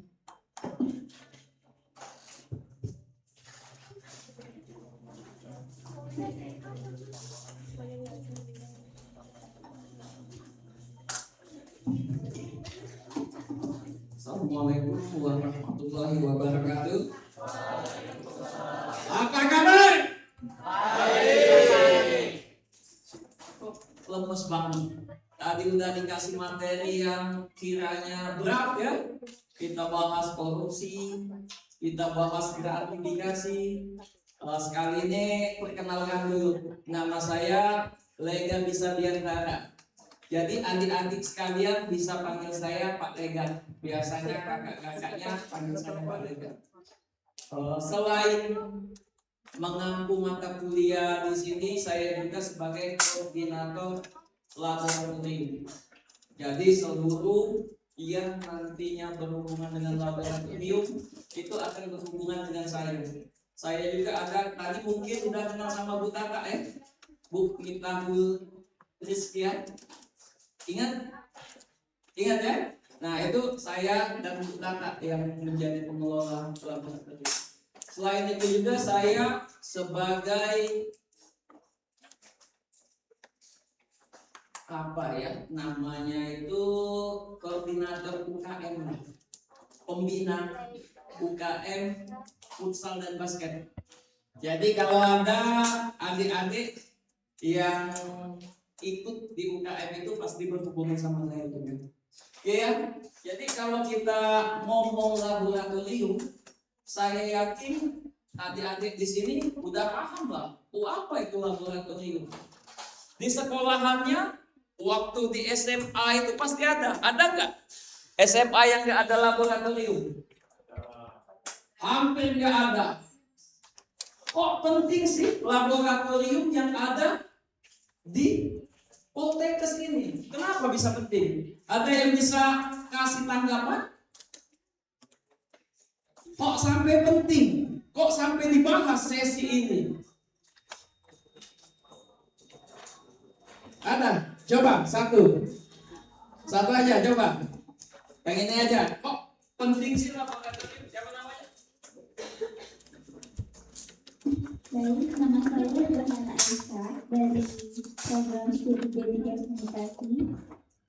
Di sini saya akan menyampaikan pendapat tentang betapa pentingnya laboratorium. Bagi saya, di sekolah-sekolah itu pastinya kita belajar kimia, biologi, ataupun fisika. Pelajaran tersebut pastinya membutuhkan praktik nyata untuk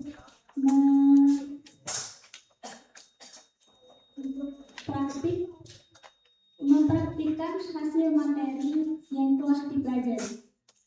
Itu saja yang bisa saya kasih pendapat. Terima kasih. Siapa namanya tadi? Zahara. Terima kasih jawabannya ya. Udah benar. Tetapi mungkin kita sempurnakan lagi. Kita ketahui kalian itu paham nggak? Yang kalian daftar ini masuk apa? Ada yang sanitasi, ada yang etik. Ketika kalian udah memutuskan untuk masuk sanitasi dan etik, kalian udah tahu kalian mau jadi apa. Yang sanitasi pastinya jadi tenaga kesehatan lingkungan alias sanitarian. Yang etik menjadi epidemiolog. Tentunya ketika kalian meyakinkan mau daftar sini udah tahu yang namanya Poltekkes ini jenjang apa? Jenjang perguruan tinggi vokasi. Apa itu vokasi? Vokasi, udah dengar? Kalau kita ngomong vokasi berarti berfokus pada keahlian dan keterampilan. Ketika kalian tamat, kalian diharapkan menjadi sanitarian, epidemiolog yang profesional. Udah siap pakai. Kalau kita tidak ada yang namanya laboratorium, tidak ada praktik klinik, bullshit kalau cuma teori. Itulah kenapa ketika kurikulumnya jangan terkejut nanti. Kita hanya 30 teori, 70% praktik. Baik itu praktik di laboratorium maupun praktik di tempat kerja nantinya.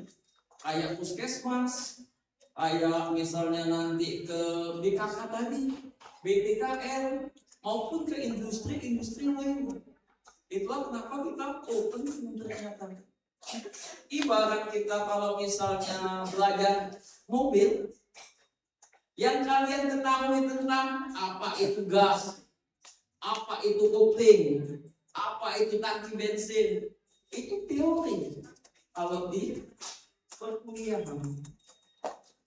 Kemudian ketika kamu sudah tahu teori, kamu latihannya di mana? Apakah langsung di jalan raya? Enggak.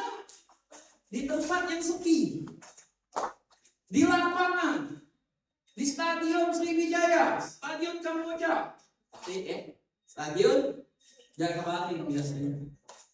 Disitulah kita juga latihan, tetapi di laboratorium pendidikan. Kemudian ketika kalian sudah menguasai, baru kalian ke jalan raya. Itu pun tetap harus diawasi oleh instruktur. Tidak mungkin kamu jalan mobil baru belajar. Sama ketika kalian udah di laboratorium, teori udah dapet, nanti kamu praktek di tempat kerjanya langsung di puskesmas seperti saya sebutkan tadi, rumah sakit, tetapi kalian tetap diawasi. Ketika kalian udah selesai, udah teori, udah lab pendidikan, udah di klinik, nanti kalian mau tamat, udah skripsi, kalian ada namanya lagi UKOM, ujian kompetensi. Kalau kalian tidak lulus, tidak akan lulus, tidak akan mendapatkan ijazah, tidak diakui menjadi tenaga kesehatan yang kompeten. Itulah kenapa yang namanya vokasi ketika kita tamat, alumni Kesling ini sudah dipastikan kompeten, siap pakai, siap kerja. Itulah kenapa kalian tahu, jangan sampai ditanya, kenapa masuk Kesling? Gak ada kerjaan lagi Pak, dipaksa orang tua Pak. Jangan, ketika kalian sudah memastikan mau masuk sini, selesaikan sampai tamat. Oke, itu pengantar ya. Jadi kita akan bahas yang namanya laboratorium. Oke, slide kakak-kakak. Tujuan kegiatan ini yang pertama memahami pentingnya laboratorium pendidikan. Tadi sudah disampaikan teman kamu, sudah saya kasih gambaran. Oh, ternyata penting loh laboratorium ini. Itulah kenapa laboratorium ini harus dibahas. Nanti silakan yang ingin bertanya, silakan bertanya mengenal fasilitas laboratorium jurusan kesehatan lingkungan. Nanti akan kita sampaikan berapa sih jumlah laboratorium di kesehatan lingkungan ini, apa-apa aja. Kemudian memahami fungsi-fungsinya. Tentunya setiap lab memiliki fungsi masing-masing. Lab mikrobiologi untuk apa? Lab fisika untuk apa? Lab kimia untuk apa? Semuanya ada fungsinya masing-masing. Pak, sama nggak? Lab epid sama lab sanitasi. Pada dasarnya laboratorium ini untuk semua prodi, baik epid maupun sanitasi. Tergantung mata kuliahnya nantinya mau membutuhkan lab apa. Selanjutnya, tujuan kegiatan ini menumbuhkan rasa tanggung jawab dalam penggunaan lab. Kalian tidak bisa sembarangan menggunakan lab. Itu harus ada tata cara, harus ada izinnya nanti, harus ada tata tertibnya di mana kita bahas. Selanjutnya ya. Slide-nya.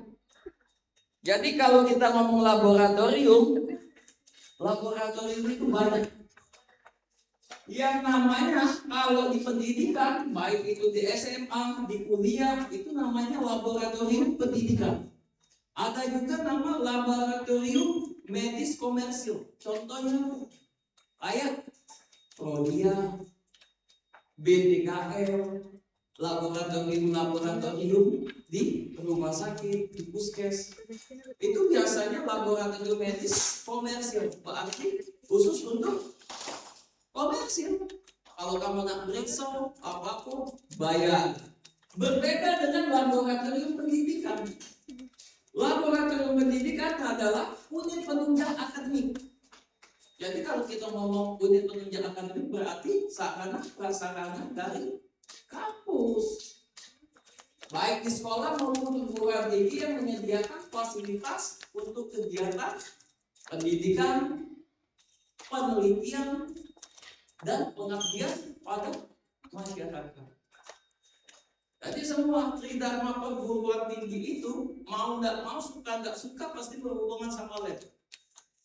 Kamu habis teori, belajar praktek. Nanti kalian juga diajak dosen-dosennya melakukan pengabdian masyarakat. Dan kata-katanya pengabdian berarti melakukan kegiatan-kegiatan yang berhubungan dengan masyarakat. Tetapi tentunya yang berhubungan dengan sanitasi maupun epidemiologi. Kemudian kita ada 7 laboratorium yang ada di kesehatan lingkungan ini. Mungkin udah ada ya tadi yang lewat, yang ke WC kelihatan labnya, silakan Kak. Pertama ini laboratorium mikrobiologi lingkungan. Dari kata-katanya aja udah mikrobiologi. Mikro apa? Kecil, benih. Jadi fokusnya untuk mengidentifikasi mikroorganisme lingkungan. Contohnya tuh bakteri, telur-telur cacing. Apa lagi? Jentik-jentik nyamuk. Kegiatan ini apa? Biasanya ada kultur, bakteri, pewarna hitam. Nanti kalian bahas ketika memasuki mata kuliah. Ini hanya sekedar pengetahuan aja ya. Contohnya, alatnya, mikroskop. Mungkin kalian udah biasa. Nanti ada yang namanya inkubator. Tentunya berbeda sama inkubator bayi. Lain, lagi uji kamu inkubator untuk bayi itu. Kalau di keperawatan mungkin menggunakan, kalau kita lain inkubatornya. Ada lagi yang namanya autoclave. Apa dulu Pak autoclave? Nanti kalau misalnya ketemu mata kuliah dijelaskan, itu alat untuk sterilisasi, disinfektan, artinya membunuh kuman. Terus Kak? Slide. Wah ini labnya ya, ada di sebelah sana. Ini ada meja, ada mikroskop, ini autoclave-nya, ini inkubatornya. Silakan nanti kalau mau ada yang lihat selanjutnya Kak.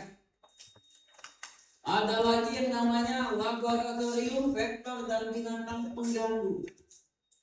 Kalau ngomong vektor dan binatang pengganggu apa yang ada di pikiran kalian? Kalau masalah lingkungan dan epidemiologi, nyamuk, tikus, kecoa, lalat, yang itu lain kamu bahas.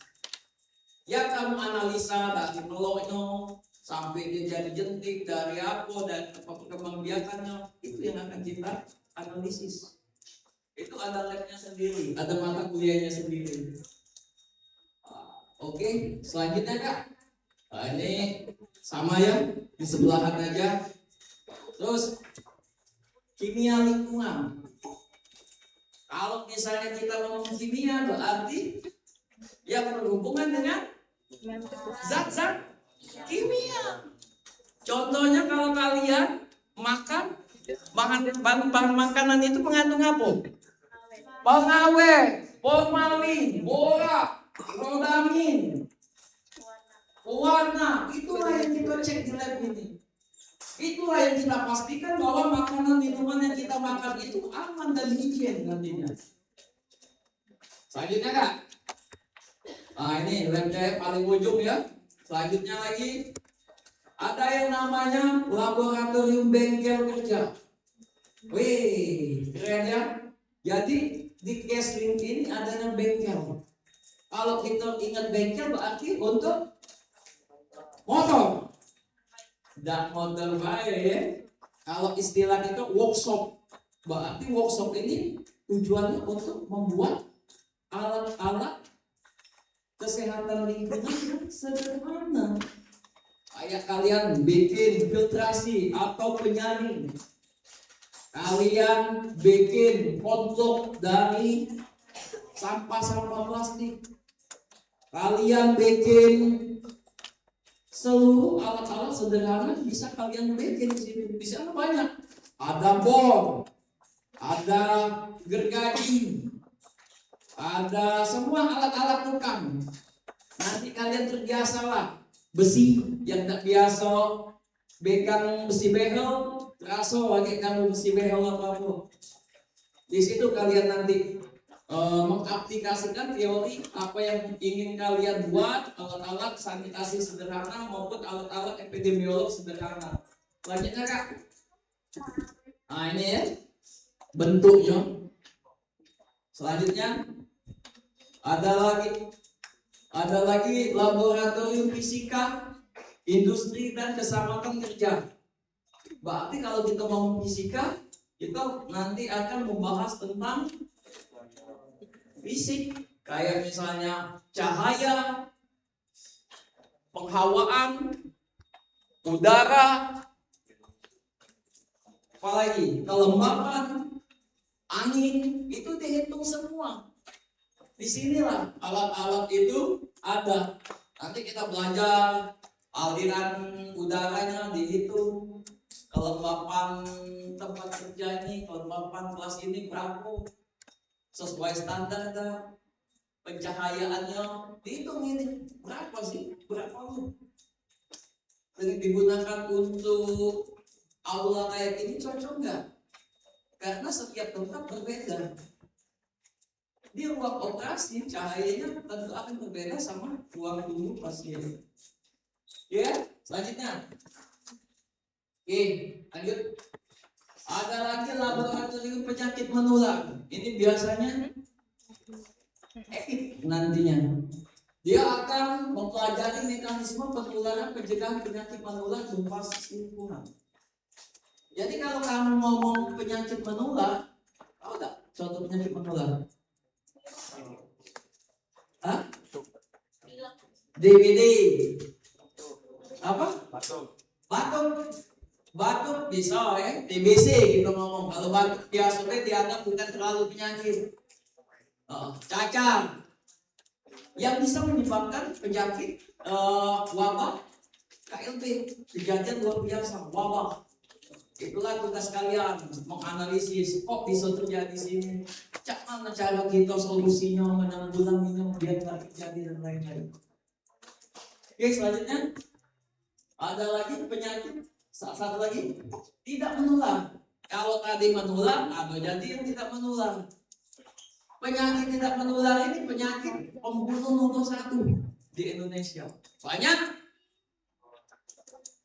Stroke, hipertensi, jantung, diabetes, lambung. Itu tugas kalian juga sebagai epidemiolog nantinya menganalisis. Jangan sampai kalian tidak tahu penyakit itu. Tidak bisa membedakan mana yang menular, mana yang tidak menular, tentu perlakuannya akan berbeda. Ingat kita COVID kemarin? Masuk apa itu? Menular. Itulah kenapa kita harus diisolasi dan lain-lain. Oke, selanjutnya.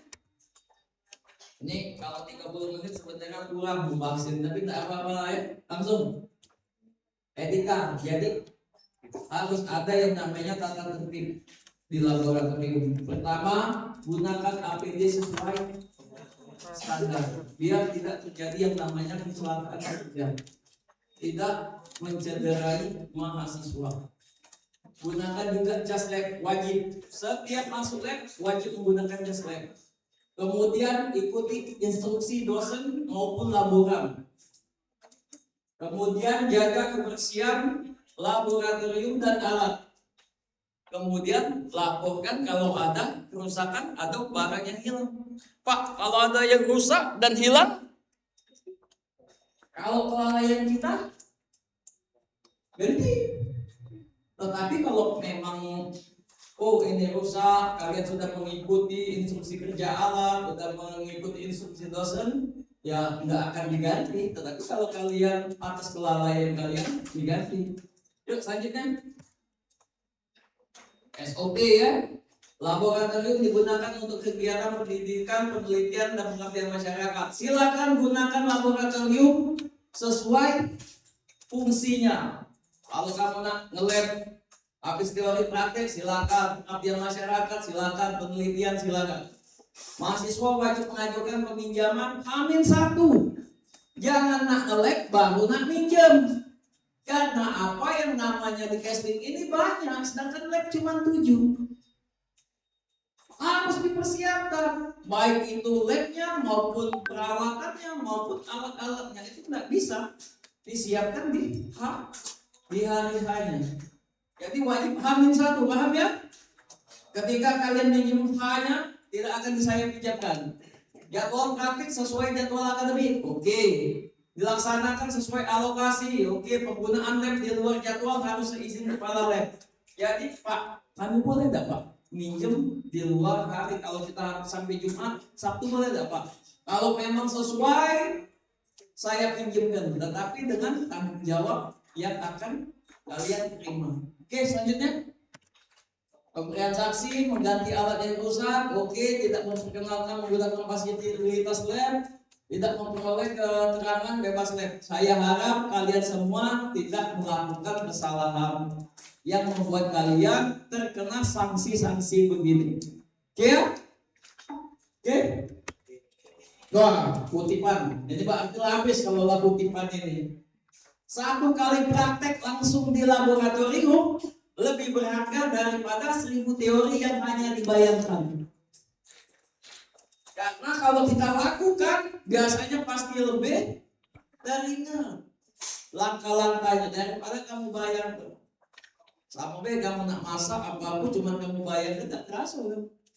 Tapi kalau kamu lakukan dari miris sampai ini, insya Allah kan teringat. Mungkin itu aja ya materi yang saya sampaikan. Kalau ada yang ingin ditanya, silakan pada kasih ke moderator, nanti akan kita jawab. Yuk, terima kasih. Silakan dikembalikan ke moderator. Terima kasih kepada atas materi yang telah disampaikan kepada peserta PKKMP ini. Dipersilakan jika ada yang ingin bertanya. Diharapkan menyebutkan nama dan asal jawabannya. Terima kasih.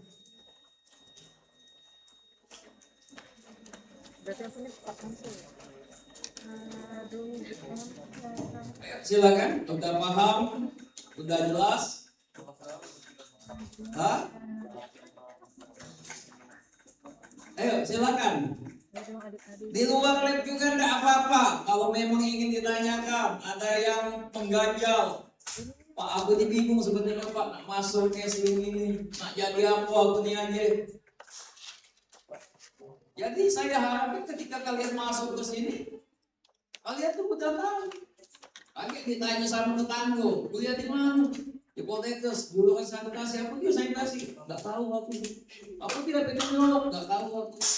Padahal sanitasi dan epidemiolog ini memang jurusan yang benar-benar dibutuhkan nantinya ketika kalian tamat.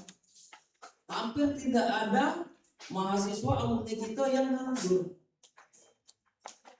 Apalagi kayak kita ini sanitasi ini di Sumsel ini paling ada Muhammadiyah. Epidemiolog se-Indonesia pun sih. Yuk, silakan sebelum kita tutup. Boleh yang belum pernah bertanya? Yang belakang, tolong. Biar tak ngantuk. Ayo Kak, cari Kak, pasing Kak. Biar tak ngantuk Kak, dia Kak. Enggak yang pertama atau tidak?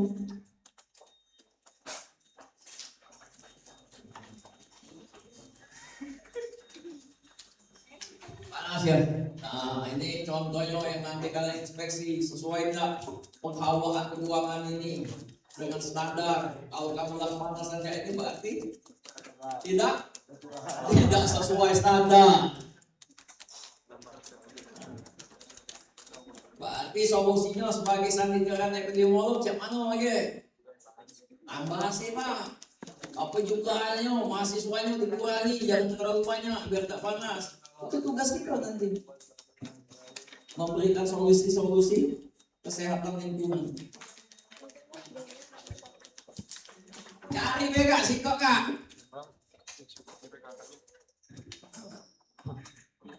Siapa yang mau bertanya?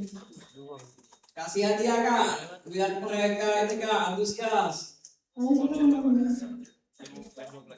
Berdiri.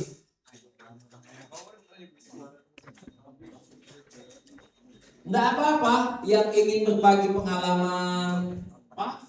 Lab kami di SMA dulu cak ini Pak lebih bagus Pak dari lab di sini yang Pak kami telah melakukan ini, nggak apa-apa. Jadi kan saya nggak tahu kita ini multikultur, ada yang dari daerah, ada yang dari lain provinsi, ada yang lain kabupaten, tentunya akan berbeda-beda. Habis ini siapa?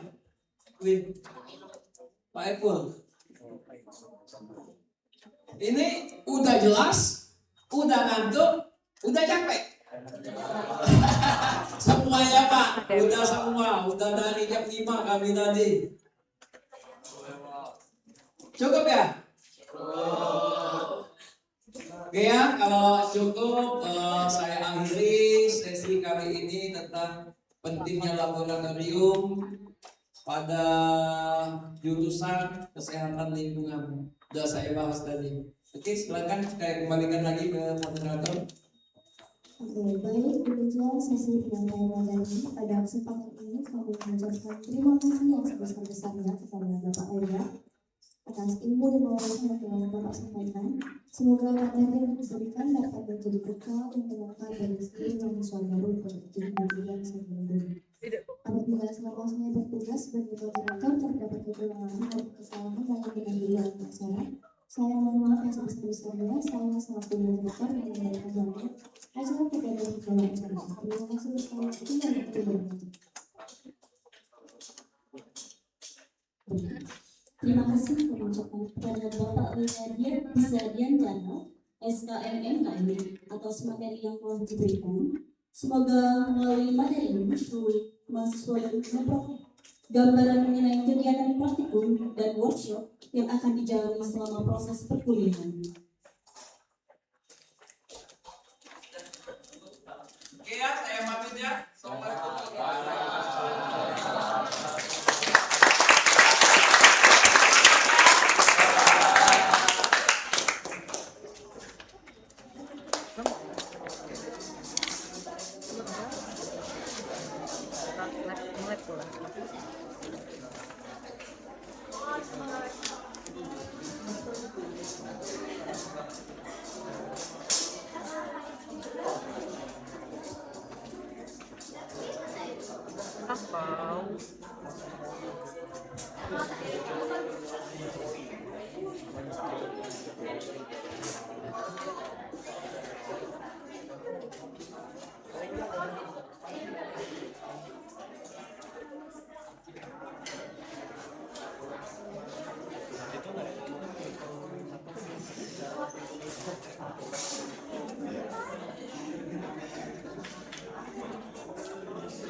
Oh ya, BTW anu titik langsung tuh yang ini kan yang new ya.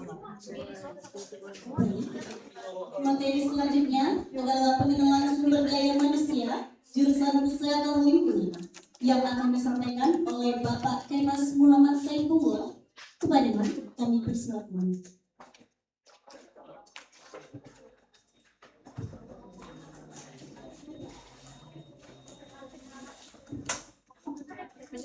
Selamat siang seluruhnya anak-anak semua. Agak pantun sedikit ya. Anak gadis tersenyum bahagia. Anak gembira, hati pun ceria. Assalamualaikum, tanda salam berkah bertanda acara akan dimulai. Assalamualaikum warahmatullahi wabarakatuh.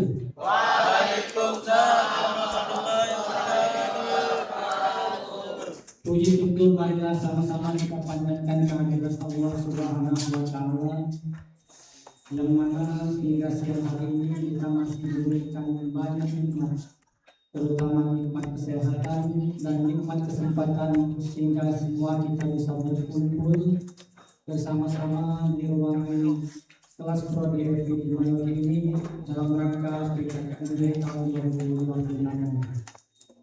Salawat dan salam marilah sama-sama kita sampaikan kepada junjungan kita Nabi besar Muhammad Sallallahu Alaihi Wasallam beserta para keluarga dan kita pengikutnya hingga akhir zaman.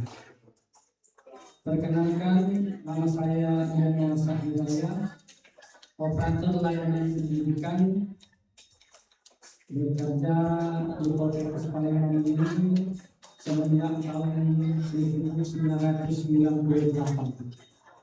dan diangkat menjadi pegawai negeri sipil pada tahun 2007.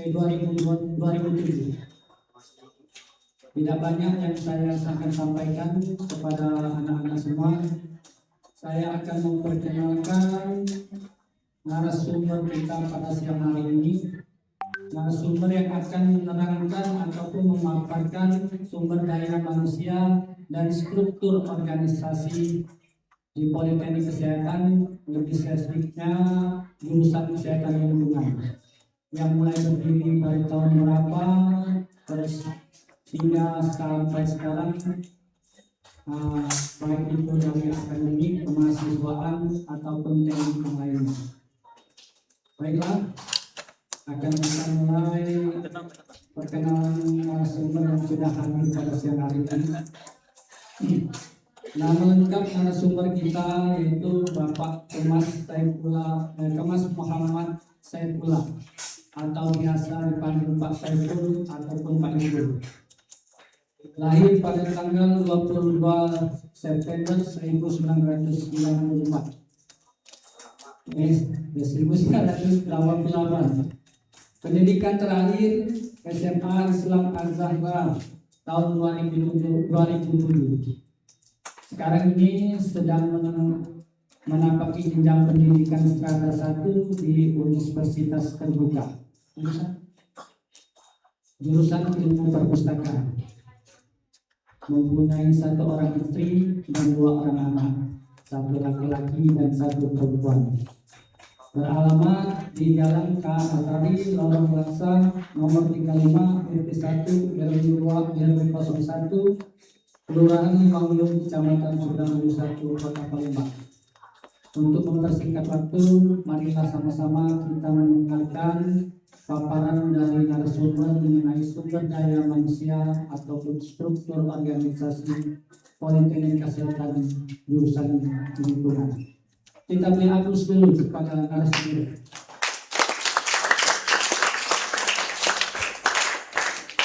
Terima kasih kepada Bapak Kemas Muhammad Saifullah, kami persilakan. Terima kasih Pak Dewan atas kesempatannya. Assalamualaikum warahmatullahi wabarakatuh.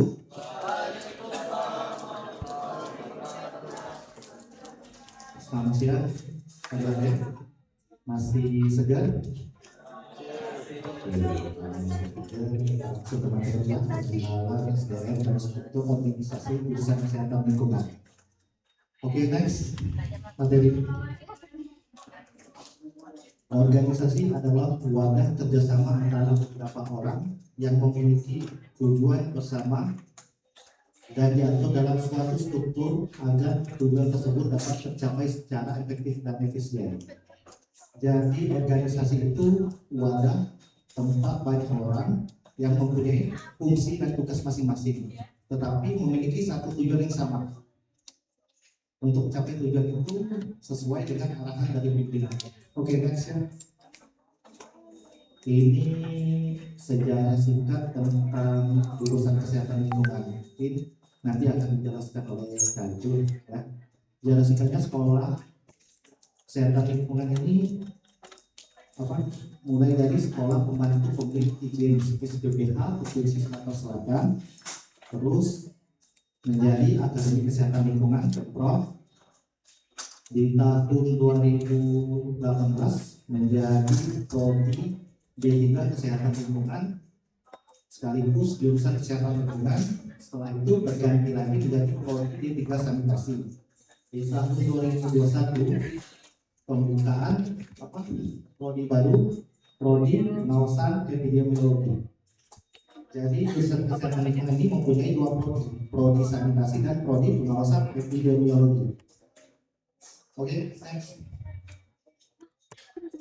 Ini struktur organisasi tingkat jurusan ya, mulai dari ketua jurusan Bapak Dr. Fitri Noviandi, SPDNKes, Sekretaris Jurusan Dr. Haidar Anwar, untuk koordinator akademik dan kemahasiswaan Aini Febri Mulana, Koorlab Pak Lega materi ya, Koor umum dan kepegawaian Bapak Yanwar Sahidayat, dan Koor bisnis Ibu Kusandi Sobol. Oke, next. Ini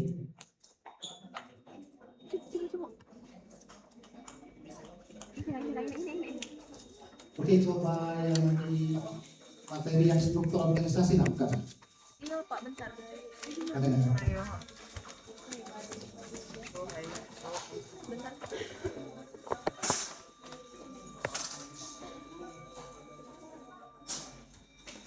Nah, ini untuk next coba. Untuk prodi sanitasi itu kaprodinya Bapak Kansul, penanggung jawab akademik itu Ibu Maya Sofianti, penanggung jawab kemahasiswaan Bapak Fida, dan pelaksana unit bisnis diangkat oleh Bapak Kapros. Dan untuk edit itu kaprodinya Dr. Esti, penanggung jawab akademik Ibu Ayu, dan berangkat dari akademik dan kemahasiswaan jurusan. Penanggung jawab kemahasiswaan itu Ibu Enawati, dan unit bisnis Ibu Hussein. Oke, next, maju ya. Next. Nah, selain kita struktur organisasi jurusan, kita juga mempunyai tenaga pendidik, yaitu saya sendiri sebagai operator layanan operasional yang mengelola perpustakaan, arsip, dan Bapak Muhammad Doni itu di Satras, dan Bapak Yanwar di Kepegawaian. Next lagi. Oke. Oh ya, ada satu lagi, kita staf itu Ibu Halifah ya, staf administrasi di epidemiologi. Nah, coba buka yang dosen dan teknik. Oke, kita perkenalan satu-satu ya, dosen dan tekniknya ya.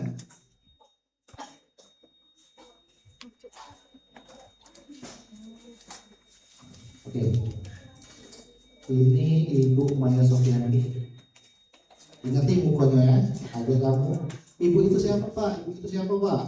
Oke, ini Ibu Maya Sofianti. Beliau PJ Akademi untuk prodi sanitasi. Jadi semua urusan yang berkaitan dengan perkuliahan, jadwal, nilai itu berkontak dengan Ibu ya, yang prodi sanitasi ya. Oke, selanjutnya.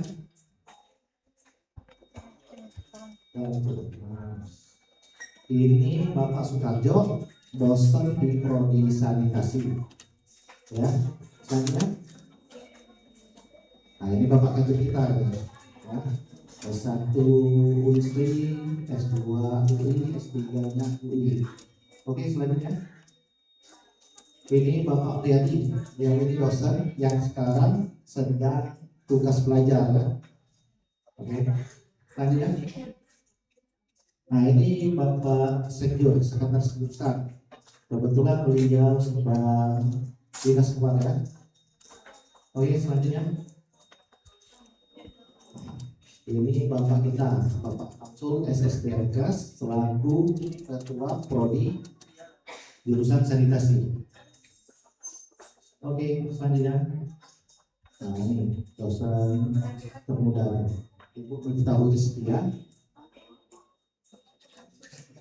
Oke selanjutnya, nah ini Bapak yang tadi kan, ini Vida Saputra. Beliau selain dosen juga penanggung jawab kemahasiswaan program studi sanitasi. Jadi kalau ada yang urusan kemahasiswaan itu berkontak dengan beliau ya. Oke selanjutnya Ibu Hanada Manik, dosen sanitasi juga, dan kebetulan sekarang juga masih tugas belajar. Oke, nah ini ada yang tahu nggak siapa?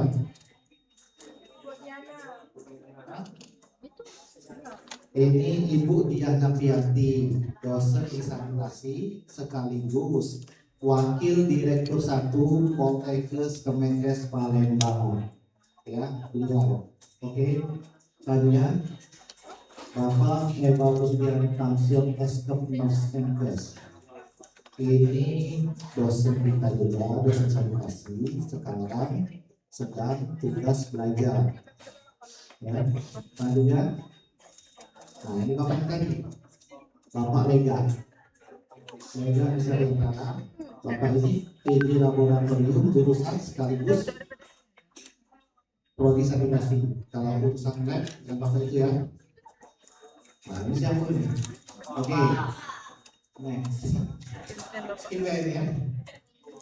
Nah ini, jangan kalian tak kenal dengan Bapak ini ya. Ini Bapak Joni. Jadi kalau kalian ada urusan sarpras, butuh perlengkapan proyektor untuk kalian kuliah itu ke Bapak ini ya. Oke. Nah ini Bapak kita di koordinator kepegawaian Bapak Irwan Satrijaya. Oke. Habis ya. Nah untuk MLP buka di Poltekkes Palembang. Poltekkes Palembang dengan Cipayung. Poltekkes Palembang dengan Cipayung.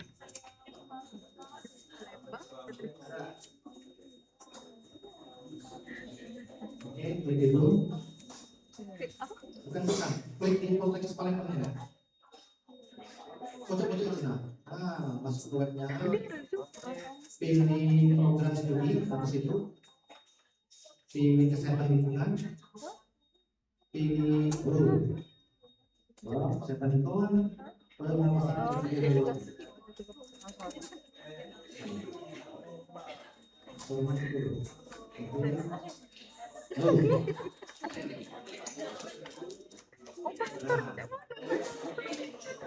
Tahu-tahu sama.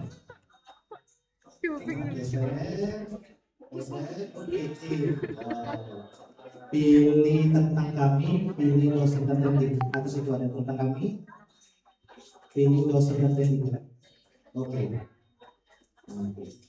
Nah, pakai panah itu ya. Oke. Nah ini Ibu Kaprodi Pengawasan Epidemiologi, Dr. SD Sri Anandisi ya. Oke, selanjutnya Dr. Maksud, dosen epidemiologi. Terus next ini juga Dr. Faizal Yuniati SPD MKM ya. Selanjutnya ini Ibu Hendawati, beliau PG kemahasiswaan epidemiologi ya. Kalau kalian urusan kemahasiswaan beliau yang berkoordinasinya. Selanjutnya ini Ibu Tan Kumarasari, APT MKM, dosen epidemiologi. Next. Nah ini next udah pensiun. Next ada lagi. Nah ini Ibu Serdi Subur, ini koordinator bisnis jurusan sekaligus koordinator bisnis epidemiologi. Kebetulan beliau sedang cuti besar ya. Oke. Selesai ya. Oh ya, satu lagi Bu Ayu, belum ada. Nah, Bu Ayu Februari. Ibu Ayu ini PJ akademik dan kemahasiswaan jurusan sekaligus PJ akademik prodi epidemiologi untuk perkuliahan jadwal dinilai nanti berkoordinasi dengan ini ya Ibu Ayu. Sebenarnya masih ada dua lagi. Satu itu dosen bahasa Inggris namanya Sinta. Dan satu lagi staf staf akademik epidemiologi itu Ibu Alifah ya, cuma ini belum update datanya ya. Untuk Ibu Alifah itu kalau itu mahasiswa mau pengurusan surat izin atau surat keterangan mahasiswa aktif itu nanti ke Ibu Alifah. Oke, sudah kenal semua SDM-nya? Kalau belum kenal nanti tanya-tanya. Pokoknya yang sampai tidak mengenal SDM di jurusan kesehatan lingkungan, walaupun Bapak dan Ibu itu tidak berinteraksi langsung dengan kalian, karena pernah kejadian itu ada mahasiswa ke ruangan Bapak dan bertanya, permisi Pak Mas, izin bertanya, di mana ruangan Pak Saiful? Ya, jadi Bapak jawab, mohon maaf ya, Pak Saiful sudah pindah ke Sukabangun dan tidak lagi bekerja di sini. Itu kan karena mereka tidak mengenal, cuma tahu nama pengajaran. Jadi itu pokoknya Bapak nggak mau lagi ada mahasiswa yang tidak mengenal SDM yang berada di jurusan kesehatan lingkungan. Oke, sudah itu saja dari Bapak untuk pengenalan SDM-nya.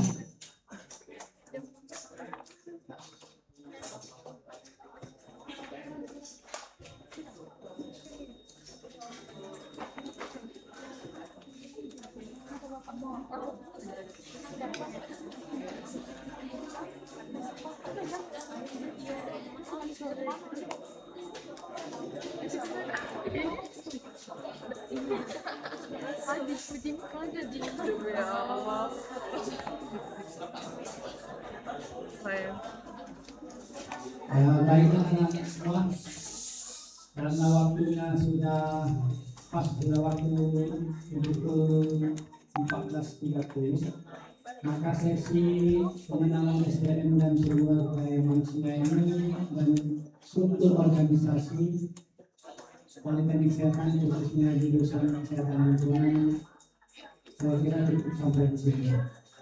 Kami selaku pembawa acara moderator dan narasumber mohon maaf yang sebesar-besarnya apabila ada salah kata dan mohon diikhlaskan apa yang sudah kami bicarakan kepada anak-anak semua.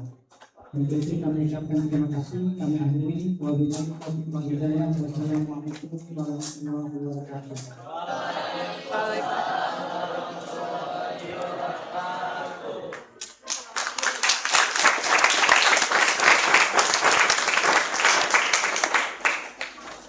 Terima kasih kepada Bapak Kemas Muhammad Saifullah atas penyampaian materi yang telah diberikan. Semoga melalui sesi ini seluruh calon mahasiswa baru dapat mengenal lebih dekat dosen serta tenaga kependidikan yang akan mendampingi selama proses pembelajaran di jurusan kesehatan lingkungan.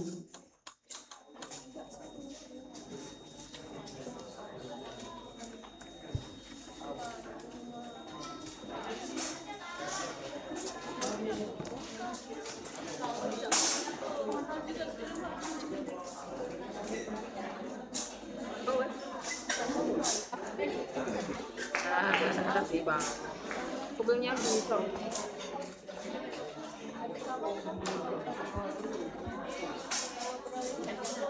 Tapi apa? Apa dia? Jadi CP3 juta.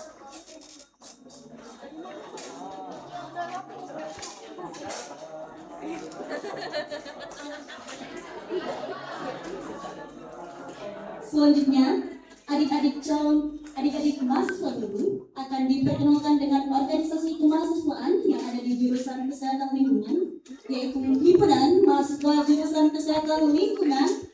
Kepada rekan-rekan HMJ, kami persilakan.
sini kan adik-adik belum tahu nih dengan nama kakak-kakak HMJ-nya di sini.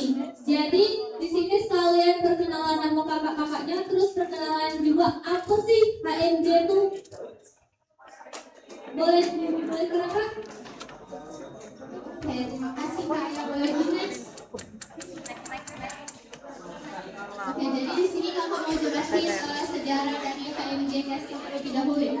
Jadi HMJ Casting itu merupakan organisasi mahasiswa di mana dia itu memegang kekuasaan yang tertinggi di tingkat jurusan.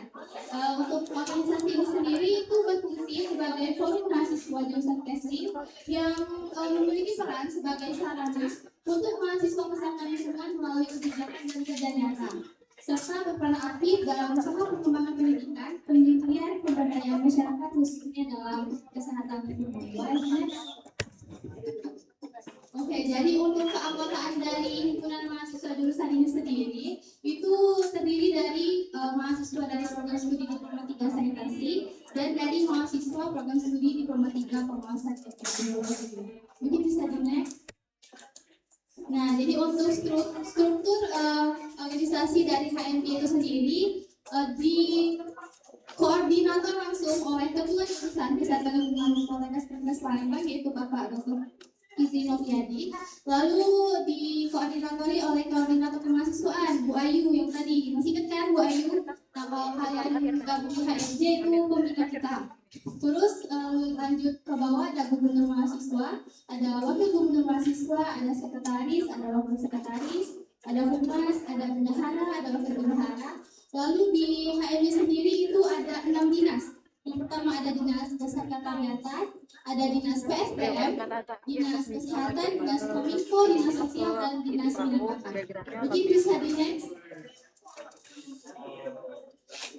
Oke, jadi untuk visi dan misi dari HMJ Casting itu sendiri memiliki visi mewujudkan himpunan mahasiswa kesehatan lingkungan yang aktif, kreatif, dan berdaya saing melalui kolaborasi, inovasi serta semangat kebersamaan demi menciptakan generasi mahasiswa yang peduli dan solutif terhadap isu-isu kesehatan lingkungan. Nah, untuk mencapai visi itu sendiri itu didukung oleh misi. Yang pertama ada menguatkan fungsi lingkungan sebagai wadah aspirasi yang mendukung pengembangan diri dan potensi mahasiswa kesehatan lingkungan. Yang kedua menyelenggarakan program kerja yang relevan dengan kebutuhan mahasiswa seperti pelatihan, seminar, dan diskusi untuk meningkatkan kemampuan di bidang sanitasi dan pengawasan epidemiologi tentunya. Untuk yang ketiga itu membangun relasi dan kolaborasi dengan organisasi mahasiswa lain untuk memperluas dampak program kerja dari himpunan mahasiswa itu sendiri. Hancur, Cok. Dek, tolong dijingok dulu ya biar kita cepat selesai. Oke, jadi selanjutnya saya akan menjelaskan struktur organisasi dari himpunan mahasiswa ini. Yang pertama ada gubernur dan wakil gubernur. Itu gubernurnya ada Despina Prayutias dan wakil gubernurnya itu ada Silvi Fitria. Ada yang nggak tahu nggak? Ada yang tahu nggak kakaknya itu yang mana? Yang mana? Yang mana? Yang ngomong. Ayo Mas Silvi mana? Ada yang kenal tak sama gurmanya yang mana? Iya, kemarin kan Kak Gurmanya udah ikut di Zoom. Iya. Mungkin tapi kalian ada beberapa yang lihat di IG HMJ, pasti sudah lihat galau kan? Nah, ada itu Kak Gurmanya yang mana? Yang cantik. Sebelum ditunjuk yang mana? Betul kan? Benar. Oke, ciri lainnya yang mana? Oke, baju hijau banyak yang lebih spesifik. Bapak yang abu-abu, kakak MPM-nya. Coba yang mana? Tunjuk, apa yang ada di pintu? Apa yang pakai warna merah ini? Yang mana? Depan ini? Yang mana? Ada dua, mana Kak Desmina? Oke, bagus. Oke, mari kita next untuk struktur selanjutnya itu ada saya akan menjelaskan tupoksinya terlebih dahulu. Yang pertama itu penegakan AD dan ART himpunan mahasiswa jurusan kesehatan lingkungan Poltekkes Palembang. Yang kedua penetapan kebijakan dalam HMJ, terus juga mengangkat dan memperhatikan pengurus HMJ. Yang selanjutnya itu ada mengkoordinir kegiatan serta kewajiban untuk mengatur dan mengambil tindakan jika pengusaha MJ tidak sesuai dengan aturan yang berlaku. Di next. Nah, untuk tupoksi wakil gubernur itu sendiri tentunya membantu gubernur mahasiswa dalam menjalankan kelembagaan, juga menegakkan ada dan ART serta aturan-aturan, dan dalam hal gubernur mahasiswa itu berhalangan, wakil gubernur mahasiswa mengambil alih tugas dan wewenang gubernur mahasiswa. Selanjutnya. Oke, untuk selanjutnya itu ada sekretaris dan wakil sekretaris. Boleh maju dua manusia ini. Mana ya kakak-kakaknya? Iya. Selanjutnya juga agak untuk panitia selanjutnya siapa? Tolong panggil dulu deh. Mana sekretaris dan wakil sekretaris?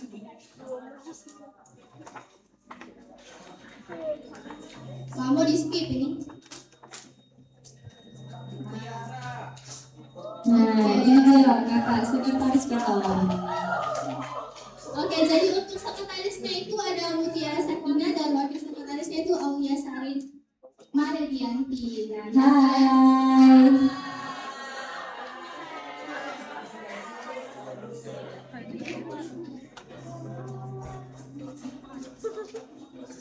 Mungkin di next ke struktur yang berikutnya. Mungkin bisa di next aja teknisi. Untuk tupoksinya mungkin di next aja. Selanjutnya itu ada bendahara dan wakil bendahara. Di mana nih kakaknya? Kakak bendahara, kakak bendahara. Sini. Mana ya kakak si kamu? Wih, kakak berbus kamera ini. Wah. Kenalin ya, ini kakak bendahara teman-teman. Ini untuk bendahara pertama, ini yang kedua. Wakil. Hai. Disapa deh kakaknya deh. Next. Makasih kak. Nah, untuk selanjutnya itu kita ada humas. Di humas itu ada dua. Yang pertama ada Fatimah Zahra dan Nazwa Alia Putri. Untuk Kak Fatimah sendiri itu berhalangan hadir karena sedang dalam proses magang ya kak. Lagi magang kakaknya. Jadi cuma satu kakak humasnya di sini. Halo kak. Oke, kita next. Next. Nah, selanjutnya itu ada dinas PSDM. Ada yang tahu nggak PSDM itu kepanjangannya apa? Dari apa itu? Ada yang tahu enggak? Apa? Yang pernah ikut organisasi tahu enggak apa itu PSDM? Tadi kamu ngomong. Coba kakak PSDM nyok kesini dong. Kakak Rinci, kakak Aisyah, Nalika, kak Natania, kak Erwin. Ada yang tahu enggak apa itu PSDM?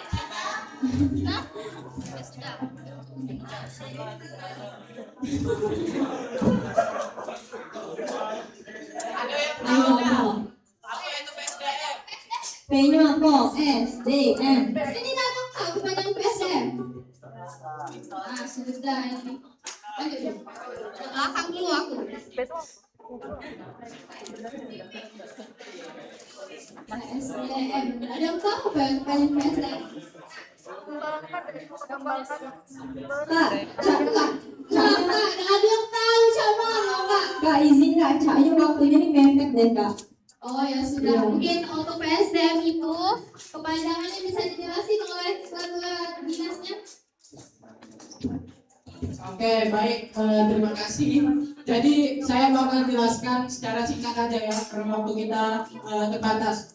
Jadi PSDM itu adalah pengembangan sumber daya mahasiswa. Tingkat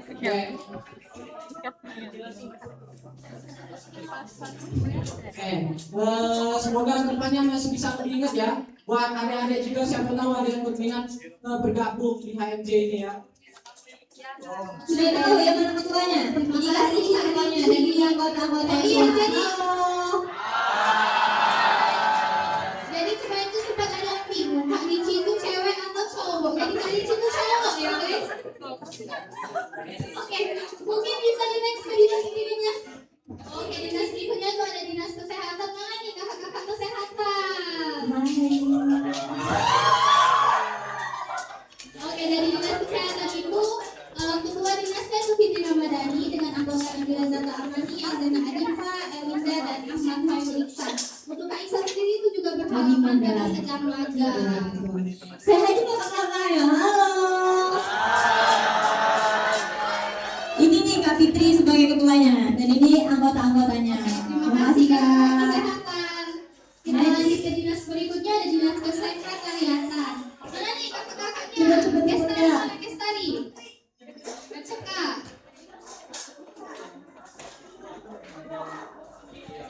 Nah, jadi di sini ada dinas kesekretariatan. Untuk ketuanya sendiri ini ada Kak Nafiza Sabrina dan anggota-anggotanya ini ada Kak Dini. Ini ada Kak Nabila Oktaria atau Kak dan juga Kak Nadia. Saya dulu dong untuk kakak kesekretariatan. Hai. Oke, makasih Kak. Oke, kita lanjut ke dinas berikutnya, itu ada dinas sosial. Mana kakak-kakak sosial ini? Mana kakak dinas sosial? Sini. Coba. Cuma 2 Kak. Ya sudah, kita lanjut aja. Jadi untuk dinas sosial itu kedua dinasnya ada Kak Bripta, anggotanya itu ada Kak Kevin, ini Kak Kevin, terus Kak Kalista nih, Kak Kalista, juga Kak Nuraini dan Kak Wahida. Kak Wahida mana Kak Wahida? Kak Wahida itu kayak Kak Wahida yang di belakang. Saya dulu Kak Wahida. Lagi. Oke. Kak Eni juga di belakang ya. Nah itu Kak Eni. Oke, dekat pintu. Oke. Makasih Kak. Kita next. Nah, ini ada dinas minat dan bakat. Jadi kalau kalian ada minat dan bakat, silakan disalurkan kepada kakak-kakak ini ya. Ya guys. Ayo sini gambar Kak dinas minat.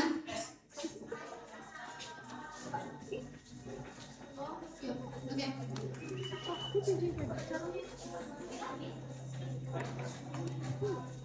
Oke, jadi ini ada kakak-kakak mikat. Ini bisa dilihat wajah-wajah kakak-kakak mikatnya. Boleh disapa dulu kakak-kakak mikatnya guys. Hai. Oke, terima kasih Kak. Next. Nah, yang selanjutnya itu ada dinas kominfo. Mungkin dinas kominfo itu berhalangan ya untuk ke depan karena mereka ada di teknisi, ada di untuk ketua dinasnya itu ada Kak Destariani, anggotanya Kak Naswa, Kak Ellen, Kak Alia, dan Kak Elia. Ini bisa di next. Next. Oke, mungkin sekian perkenalan dari himpunan mahasiswa jurusan kesehatan lingkungan Poltekkes Kemenkes Palembang. Kakak pribadi mohon maaf apabila ada salah kata dan ada salah tindakan kepada adik-adik mahasiswa baru sekalian. Mungkin itu saja dari kakak Dan Kak Sulti juga di sini. kembali Assalamualaikum warahmatullahi wabarakatuh.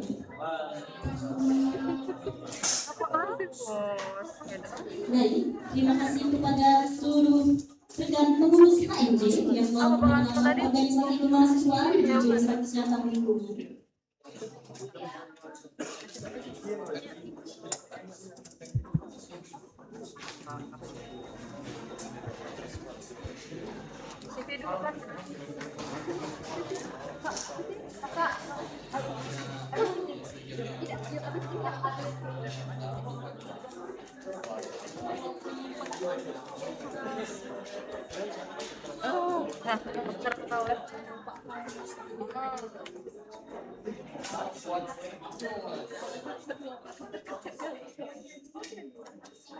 Pesan tadi lah ada deh. Tidak maksudnya CV-nya. Ini mainnya lah. Lagi.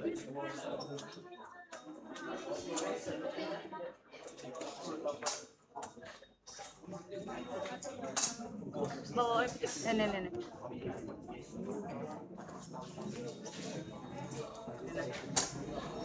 Ini pengenalan seperti Bella.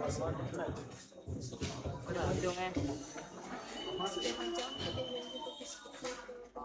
Emang bisa di ini?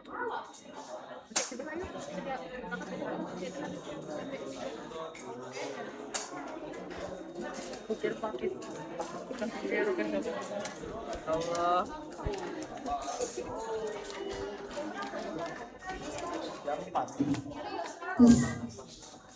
Oke, perhatian suaranya. Kita lanjut materi dulu ya. Jadi tolong suaranya dikondusifkan.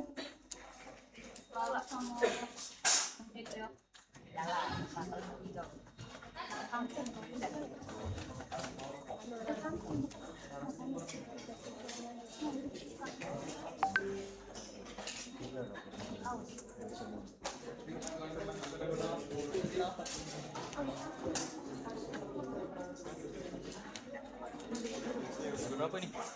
Jam. Udah jam 4. Iko bro.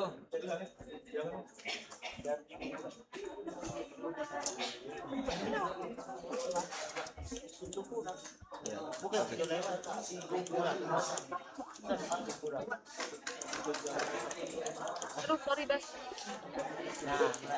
Kenapa ya?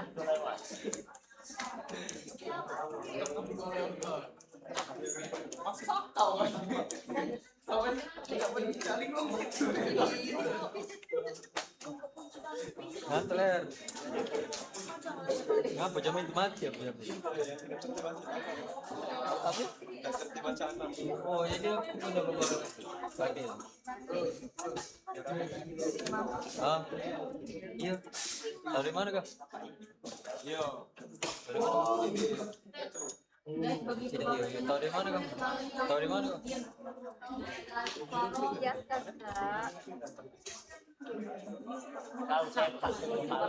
Iya, langsung itu kayak gitu. Suruh duduk sebelah dia.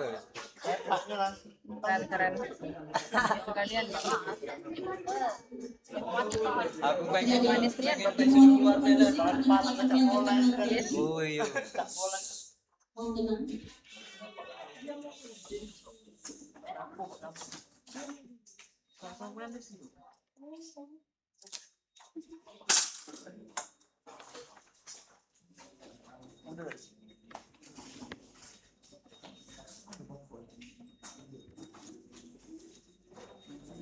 Ini ya kan.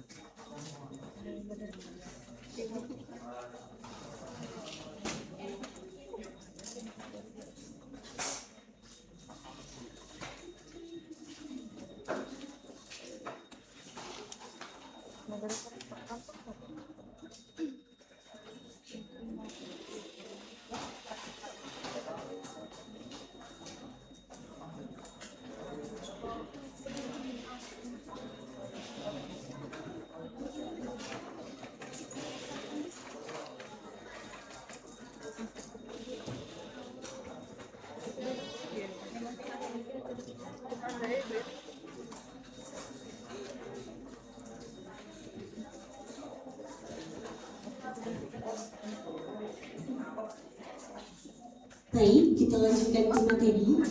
Materi berikutnya yaitu pengenalan nilai budaya etika, tata krama, norma kehidupan kampus, mental, dan spiritual. Materi ini akan disampaikan oleh Bapak Haji Kamsul SSTM Plus dan akan dipandu oleh moderator Ibu Khalifah SN. Kepadanya kami persilakan.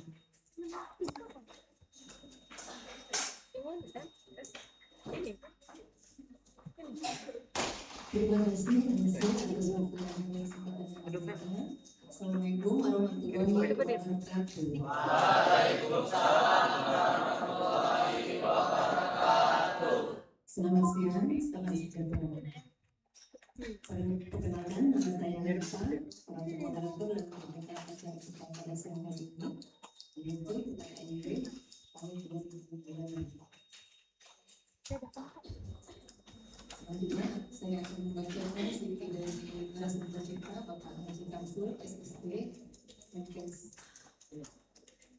Nama Haji Kamsul, SSD, MKes. Tempat tanggal lahir, Ujung Tanjung, 02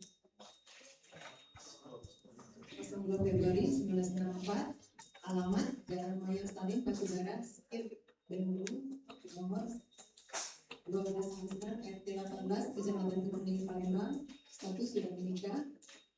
Pendidikan SPPH Pemda Palembang tahun 1988. PAN SKL Kabang Jaya Sumut 1995. D4 Teknik Lingkungan ITS Surabaya 1999. S2 IKN UI 2024. Riwayat pekerjaan sebagai staf pengajar SPPH Pemda Palembang tahun 1989 sampai dengan tahun 2000. Sebagai staf pengajar AKL Pemda Sumsel tahun 2000. dan sebagai Direktur AKL Pemda Sumsel tahun 2007 sampai dengan tahun 2019. Sekretaris Jurusan Kesehatan Lingkungan Poltekkes Kementerian dari tahun 2019 sampai tahun 2022. Sebagai Kaprodi D3 Sanitasi 2022 hingga sekarang. Itulah tadi biodata dari narasumber kita, Bapak Haji Samsul. Untuk materi selanjutnya, pengenalan nilai-nilai etika, tata krama dan kehidupan kampus, panduan nilai etika, tata krama dan navigasi akademik mahasiswa baru. Pada Bapak Samsul, kami persilakan. Baik, terima kasih Bu Khalifah. Selanjutnya ini masih segar? Tidak ngantuk? Coba kamu berhadapan dengan kawan-kawannya berhadapan. Sambil duduk situ deh. Oleh kawan kiri kanan berhadapan. Ya. Oleh tangannya berpancet ini.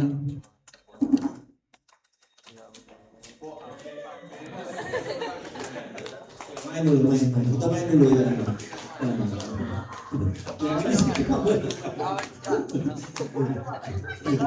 Kawan satu ini.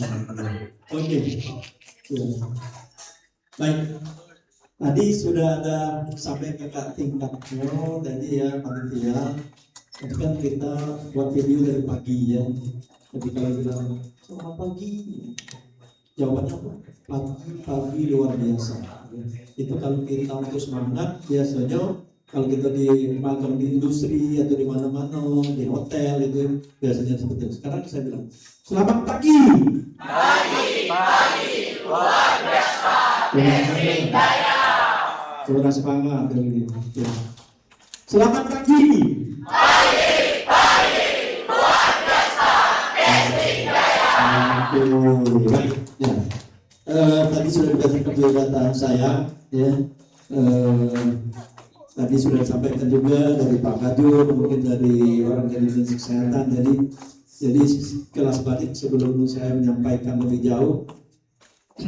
Jadi kalau di di Google kalau pesan Gojek atau apa itu pasti yang muncul itu AKL gitu ya. Buat semua lah nanti ada AKL. AKL itu apa? Nah, dulu ceritanya disampaikan dikit Pak Kajur. Gitu ini tadi biodata saya juga balik ke biodata saya dari biodata tadi sebentar dikit. Biodata kalau kita lagi biodata di sana. Silakan. Biodata. CP kalau ini. Nah, ini. Nah, itu aja. Enggak usah cari pendidikan aja pendidikan. Di pendidikan juga ya. Nah, oke, itu aja. Itu ada namanya SPBH. Zaman dulu itu D1 tamat SMA ambil SPBH itu apa?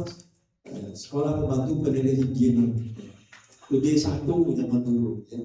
Kemudian ada lagi PAM SKL, Pendidikan Ahli Media Sanitasi Satuan Lingkungan. Itu saya jadi sekarang sebelumnya ada APK, Akademi Pendidik Kesehatan, ada APKTS, banyak nama-nama nanti silakan dipelajari aja nanti ya. Tapi supaya Anda paham dengan aja. Nah, kemudian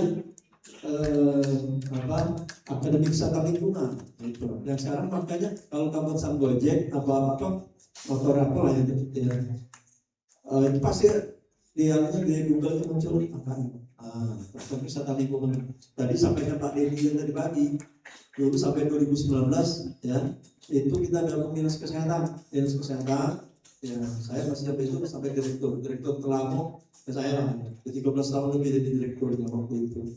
Nah, sejak pindah ke sini saya jadi saya minta sekretaris jurusan dan terakhir ini prodi. Ini yang kesehatan lingkungan tadi ya. Nah Anda sekarang ini lain namanya jurusan kesehatan prodi D3 sanitasi itu sejarahnya aja ya. Baik, kita kembali ke materi kita. Jadi sebelum dibuka itu udah lama ya. Anda saya ingatkan mulai kemarin dibuka Pak Direktur, Anda bukan lagi siswa. Mulai kemarin ada itu mahasiswa. Yang saya pernah dengar, saya baca cuma ada 2 bahannya, dan yang maha kuasa, mahasiswa. Jadi luar biasa ada ini ya, luar biasa mahasiswa. Nah, apa bedanya siswa dan mahasiswa? Nah, tentu beda jauh nanti. Nah, kita akan lihat di sini nanti yang nama mahasiswa itu. Ya, tolong nanti mulai berperilaku sebagai mahasiswa, bukan sebagai siswa. Baik. Tujuan kegiatan kita pada kegiatan ini ya, dalam orientasi ini adalah menjadi mahasiswa yang berkarakter, berkarakter, disiplin, ya, profesional dan menjunjung tinggi budaya kampus. Nah ini, ya. Katanya apa berkarakter, disiplin. Nah, kalau kakak-kakaknya tahu persis tuh disiplin itu seperti apa kalau kita lihat. Ya saya nanti kalau kuliah dengan saya waktu itu nanti kita lakukan beberapa kuliah ya. Kalau saya masuk di kelas pagi-pagi ada yang masuk ketok-ketok, jangan tunggu di luar ya. Ya, sampai saya selesai kuliah boleh masuk. Nanti ya itu yang disiplinnya, yang berkarakter seperti apa, profesional seperti apa. Nah jadi ini adalah kita bukan sekedar daftar aturan, melainkan fondasi kita menuju karir kita ya, sebagai profesional, sebagai ahli bidang kesehatan lingkungan. Kita punya karakter seperti apa? Yang namanya karakter itu kita punya ciri khas gitu. Kita harus punya prinsip dalam hidup kita seperti itu ya. Jangan kita terlalu mengambil kemana-mana, sekali maju itu ya. Nah ini juga nanti kalau sudah memulai KTK di sini ya, mulai sekarang sampai selesai di sini. Jangan nanti berpaling haluan ke tempat lain. Makanya saya sampaikan di sini hari ini, kalau masih ada yang bingung dengan masa depan, apakah saya disanitasi, apakah di EPIT atau bukan, hari inilah. Kalau enggak, mulai besok sama-sama di sini. Ini banyak kakak tingkat yang terbangan di nasional sini kuliah pada soal peluang tadi itu disampaikan banyak tuh. Bukan kami yang menyampaikannya, dari dinas kesehatan, mungkin ada sumber yang lain nanti itu akan menyampaikan bahwa peluang sanitasi EPIT, kalau EPIT itu luar biasa, satu-satunya di Indonesia. Anda tahu nggak, pernah browsing nggak lihat berapa jumlah puskesmas di Indonesia? Pernah? Sekarang gampang tuh ya, AI itu cek gitu, semua ada tuh 8.000 lebih. Jadi satu puskesmas aja itu satu orang EPIT misalnya berapa puluh tahun gitu dia kalau ini. Makanya di tempat lain akan dibuka juga EPIT ya. Jadi satu puskesmas wajib satu misalnya. Jadi berapa banyak ini kekurangan tenaga ini, itu kayaknya. Sanitasi juga demikian. Kalau sanitasi itu lebih dari 12 instansi pemerintah itu kita bisa masuk, bukan hanya di kesehatan, Kalau kesehatan yo istilah orang kita dusun ya, samunya nyebur ke buaya ke sungai, yo memang tepatnya ya. Kalau kesehatan, kalau kita di luar bidang kesehatan, PMU dan mana-mana itu ada kelas. Sekarang bahkan kita diserba MBG. MBG itu dulu hanya gizi saja. Ternyata apa? Banyak keracunan segala macam itu karena itu sanitasi yang pas di situ untuk ini. Kalau gizi hanya nutrisinya. Kalau keamanan pangan itu sanitasi. Apakah makanan layak makan itu kita yang tahu. Bahkan izinnya MBG itu yang tentukan. Jadi nggak usah terlalu mengambil di mana-mana.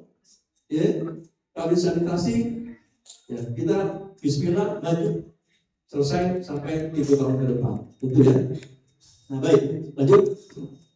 Nah nanti kita di perguruan tinggi, pendidikan tinggi mulai dari D3 sampai S3 ini ya, ekosistem dan pilar perguruan tinggi itu ada 3 yang disebut dengan Tridharma. Tadi ada nyanyi-nyanyi tadi Tridharma sebagian itu tadi kan nyanyi-nyanyi tadi ya. Tridharma apa itu? Tridharma itu 3 dharma. Ya. Bisa dilihat yang di sana apa dharma 1 apa dharma 1 itu? Pembelajaran perkuliahan, kamu KG kuliah di kelas, praktek, magang di lapangan banyak tuh. Ya, magang nanti kita doakan. Ya kalau yang bisa masuk di sana sanitasi sama EPID di bandara, pasien bisa praktek naik pesawat. Mana ada profesi yang ada tuh? Sanitasi. Itu magangnya nanti. Tadi di PKK tadi Bapak tadi, Pak Adi tadi. Nanti di bawah. Kalau EPID kemarin pas haji bisa masuk ke orang haji. Bagaimana? Kalau kita tidak pas waktunya kemarin.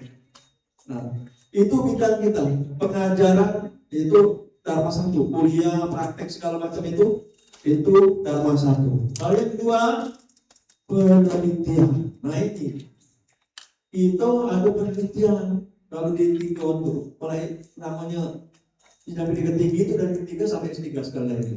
Nah kita ada penelitian, Nah penelitian ini, ya, ini yang kata Pak Sultan Bantogana dulu ngeri sedap ya. Apa?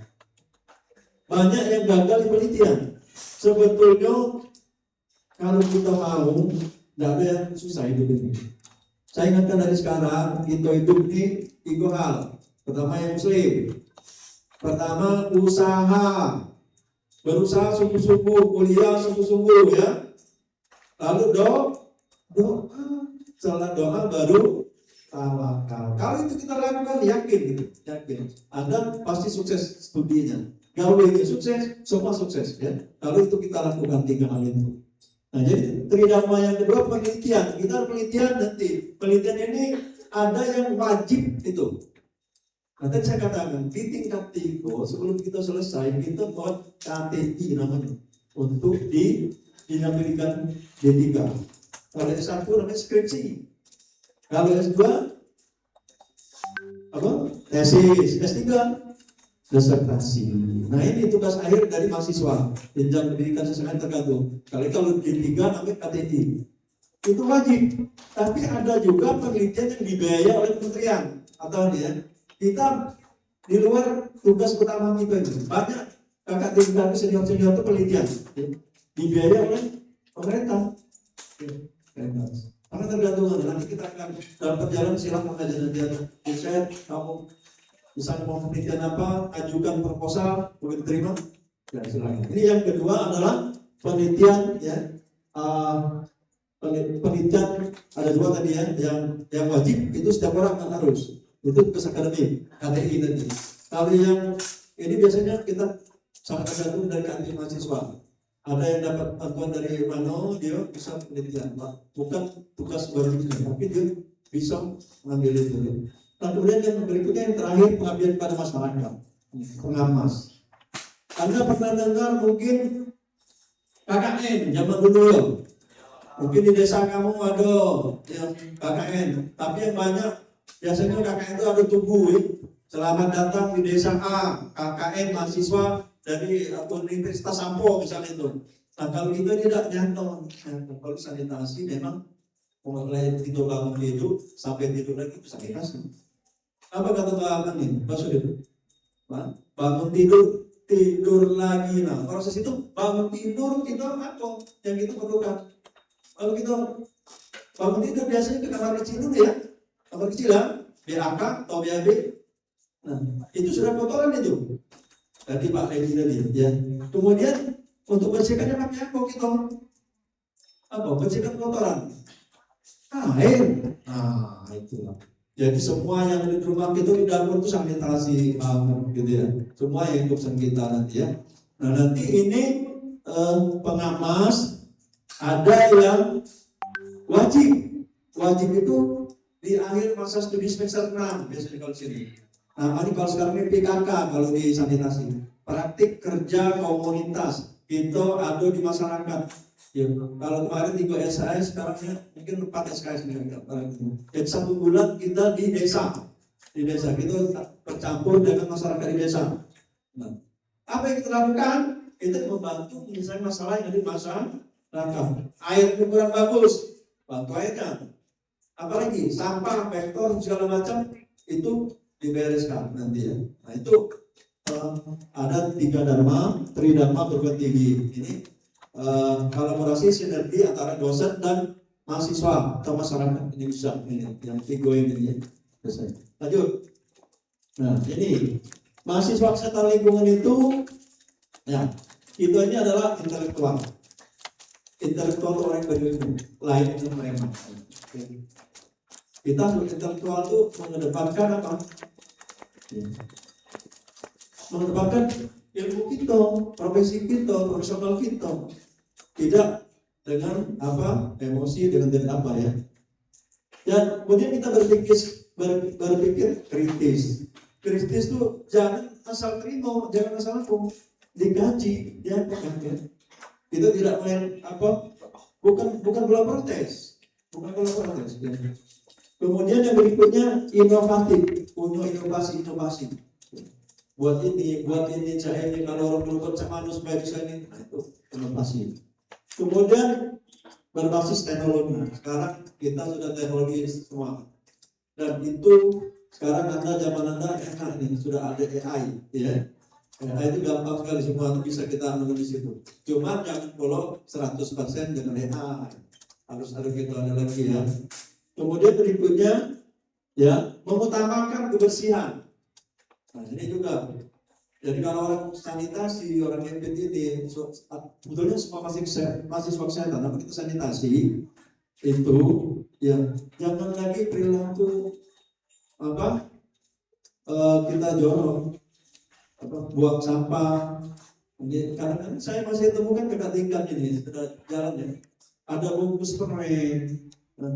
Saya punya tamu berapa tahun yang lalu, anak kecil belum barangkali baru 2 tahunan, ya datang bertamu ke rumah saya, ya disediakan permen ya, oleh anak saya, dia makan permen. Yang saya salut apa? Bungkus permen dikantongin dong, bungkus permen di kantongnya, luar biasa sama bapaknya di sini, berarti ya. Kenapa dikantongi? Tidak ada tempat sampah katanya. Nah, kita juga tidak ada tempat sampah katanya. Memang itu seperti apa? Masa kita masih sanitasi nggak bisa ikut itu? Ya. Jadi buang sampah jangan sembarangan. Tadi ada yang nanya sampah. Ya. Anda tahu nggak sekarang Perda Kota Palembang? Browsing kaget ya, browsing ya. Perda nomor berapa Kota Palembang ini? Ada sanksinya itu, kurungan badan, ada denda. Kalau di sungai-sungai kamu ada, sungai-sungai lumayan sekarang. Sudah jangan ada sampah, karena dipasang CCTV. Yang tertangkap CCTV didenda, tidak main-main, bayar sampai kurungan badan. Itu Perda Kota Palembang. Ya. Tapi memang yang tidak terekam yang masih banyak kita lihat orang ini ya. Tapi kalau di sungai biasanya sudah dipasang CCTV semua itu. Dan beberapa titik ada CCTV-nya. Jadi jangan buang sembarangan sampah ke sungai, ya. Nah, jadi ini etika kehidupan kampus berangkat dari pedoman perilaku yang menunjukkan tinggi moral, tata krama dan ketertiban.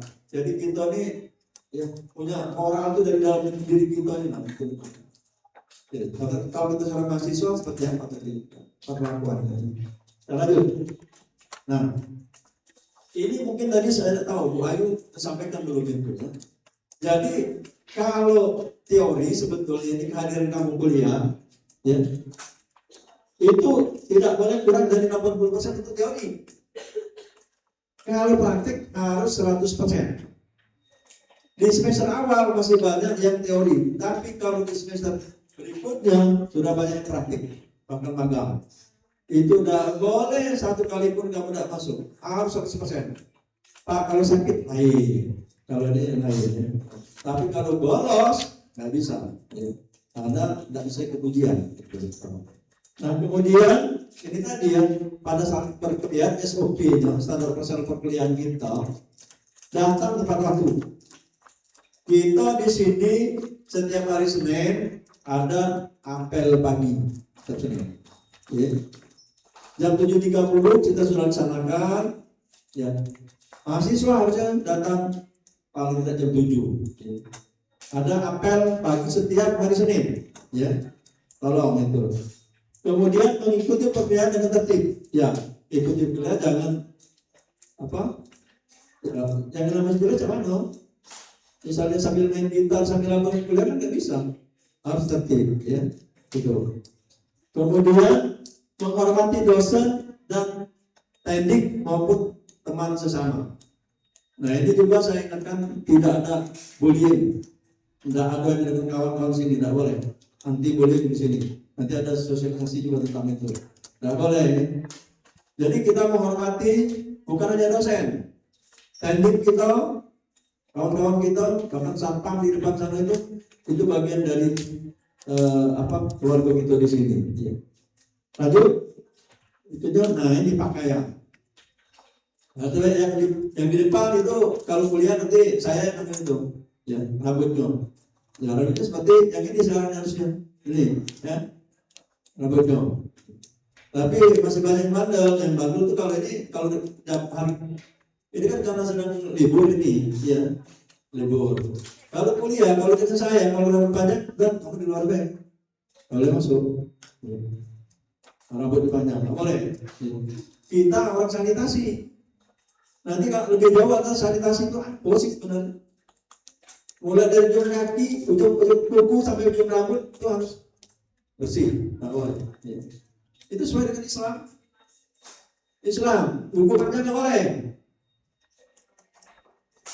Lihat tuh, proses apa itu kata Islam kalau kuku panjang? Kemudian nggak boleh berkutek. Ini semua ada kandung. Kalau ambil wudhu pakai kotek tak sah. Ada bagian wudhu kita yang terangin air, tak boleh. Cuma kamu tulis sembahyang, kalau pakai kotek wudhu tidak sah. Kalau tidak sah, sholat tidak sah. Oh, gitu ya. Rambut itu yang cowok pangkas rapi, ya, tak boleh. Sanitasi gitu. Karena kita berkaitan dengan orang nanti, penyuluhan segala macam nanti. Kalau bertugas ada penyuluhan dengan adik-adik SD, anak-anak sekolah. Misalnya kita ngomong, adik-adik, jangan kuku panjang.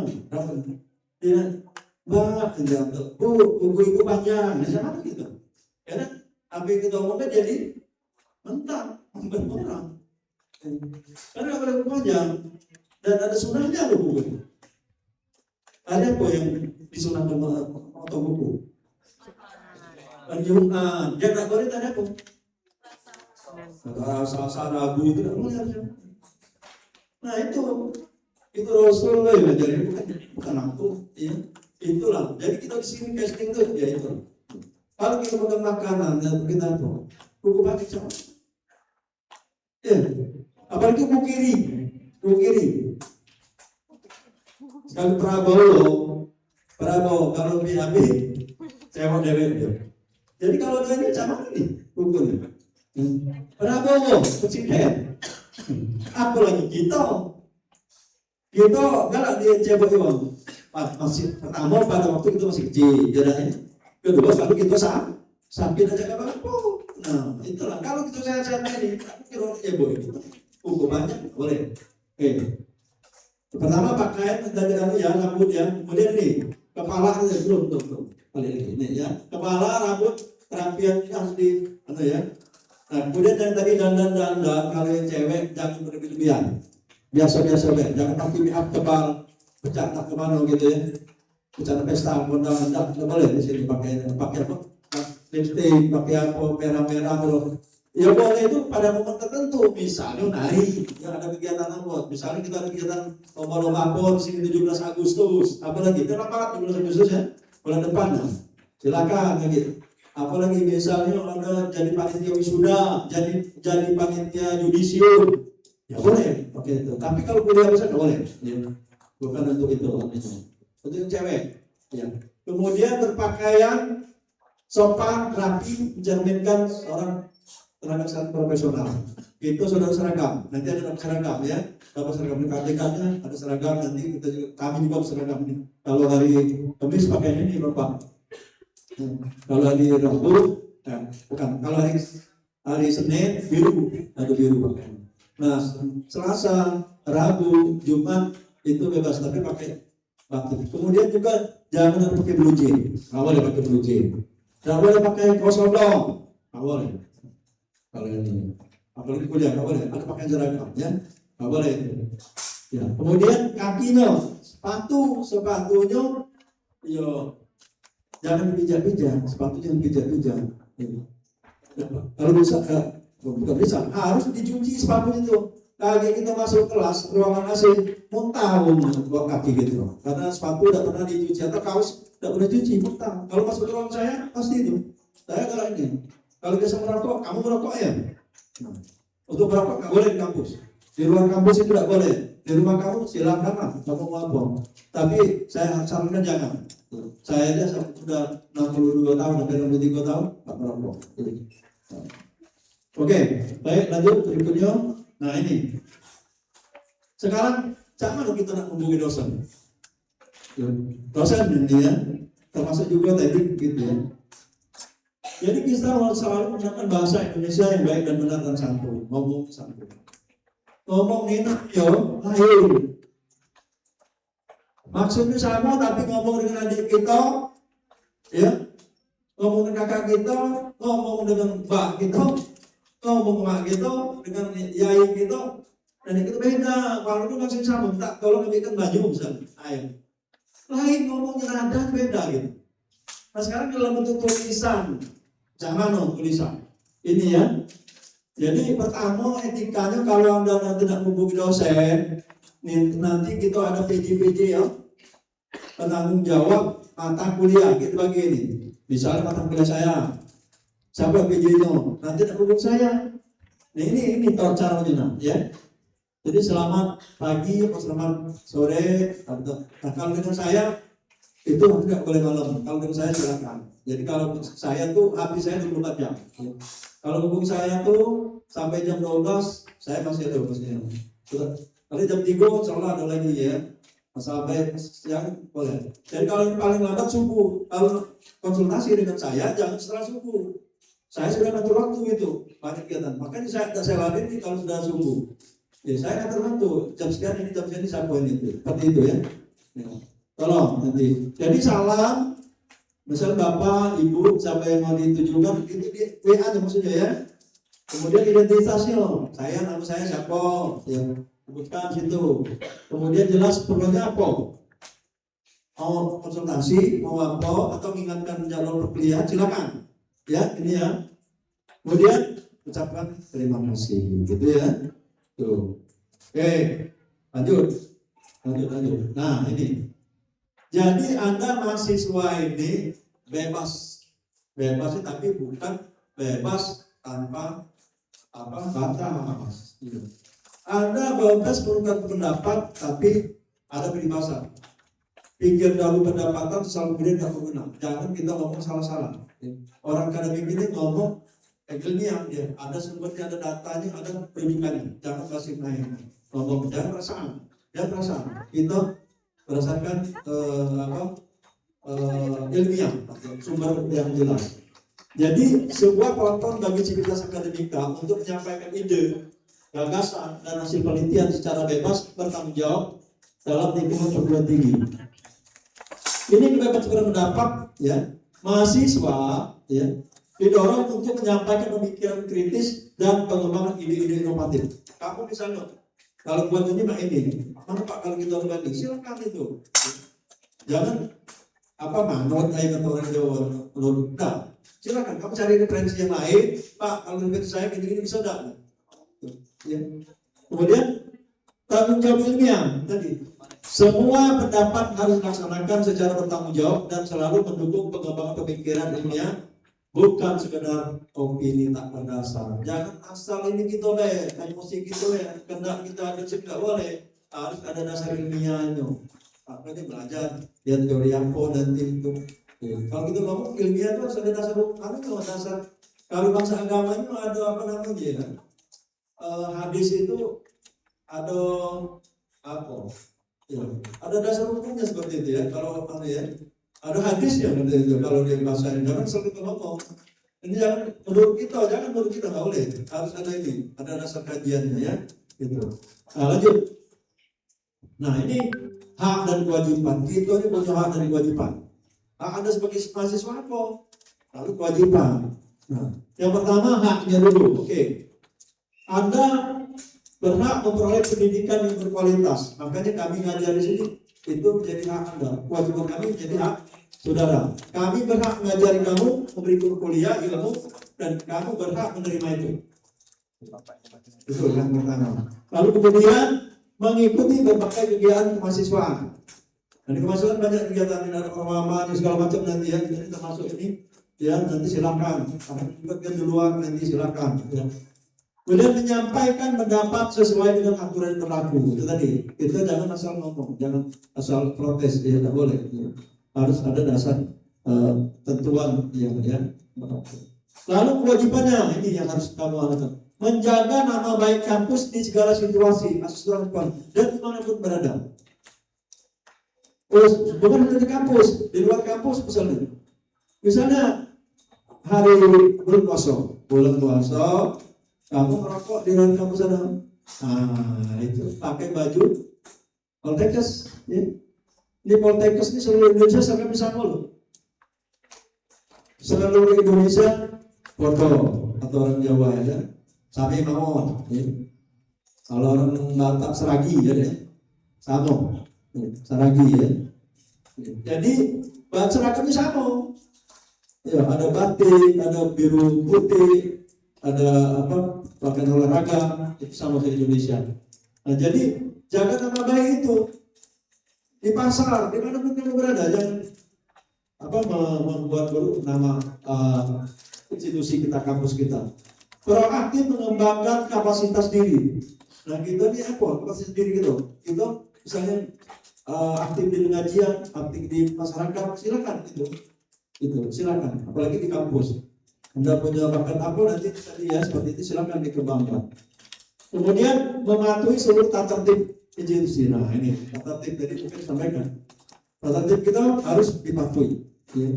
Banyak nanti. Anda bisa browsing tuh dia Poltekkes itu aturan kuliah itu situ. Kami tidak sempat untuk di tahun 1. Tinggal browsing deh, ada di ya. Apa aturan kuliahnya. Kemudian memelihara kelestarian sarana dan prasarana kampus. Tidak boleh coret-coret, tidak boleh apa. Nah kuliahnya tempat duduk, jangan kamu duduk ya. Tempat nulis ini jangan kamu duduk di meja yang dia di depan kamu itu jangan diduduki. Itu bukan tempat duduk. Untuk kenapa kursinya pewak itu kan diduduki. Itu tidak boleh. Itu merusak fasilitas kita. Kalau nulis di mana kayak moral apa namanya? Yang dia vandalisme itu, nulis di apa di tiang listrik di mana-mana, pagar ruang, boleh itu. Apalagi di kampus, nggak boleh ya. Oke. Dan tadi kemudian kewajiban tadi yang kewajiban besar satu yang saya ingatkan juga ini UKT. Banyaknya kakak tingkatnya ada berapa ya? Yang kadang-kadang UKT ini tidak bisa dibayar tepat waktu. Di Poltekkes, di tempat yang lain juga, Poltek Unsri sekalipun itu. Kalau kamu tidak bayar, sekarang kita bayar semua nih, sudah bayar. Itu. Nanti di semester 2 dan seterusnya, kamu sampaikan dengan wali orang tuamu, siapkan dulu itu. Sebab kalau sampai semester itu berjalan kamu tidak bayar, namun kamu tidak terdaftar di AMS, tidak terdaftar sebagai peserta belajar di kelas itu, dan kamu tidak bisa kemudian gitu. Nah itu udah sistemnya seperti itu. Buat mungkin dari AMS sudah sampaikan kemarin ya di direktorat ada Pak Bakri ya. Nah itu ngelingkir sana. Jadi tolong nanti sampaikan dengan ibu bapaknya di rumah orang tua.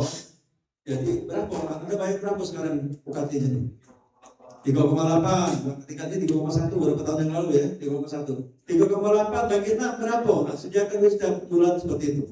Dia harusnya jangan sampai sudah mau bayar duit kita sedia repot itu. Nanti kamu tidak masuk di daftar itu. Nanti kita di sini AMS pakai semua, pakai apa? Pakai aplikasi semua kita di sini, pakai manual lagi ya. Lanjut berikut.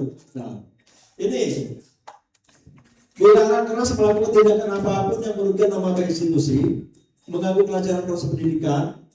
Jadi, kalau ada pelanggar itu akan mendapat hukuman sanksi, bahkan sanksi yang keluar. Sudah ada beberapa orang yang dikeluarkan dari kampus, dikeluarkan dari pendidikan.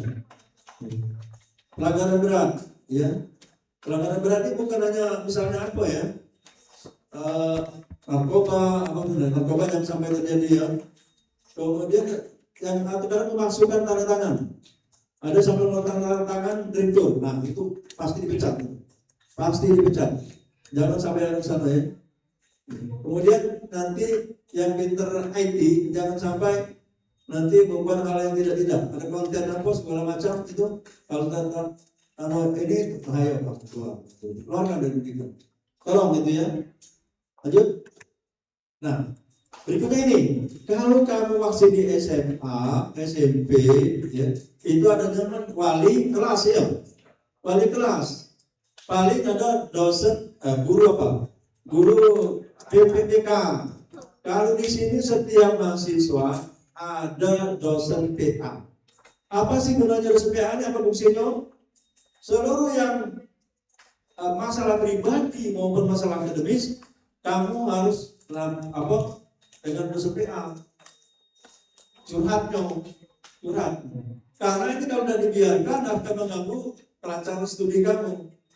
Masalah pacar, kalau ada mungkin lebih anak apa daripada kamu nanti tidak selesai sekolah kuliahnya.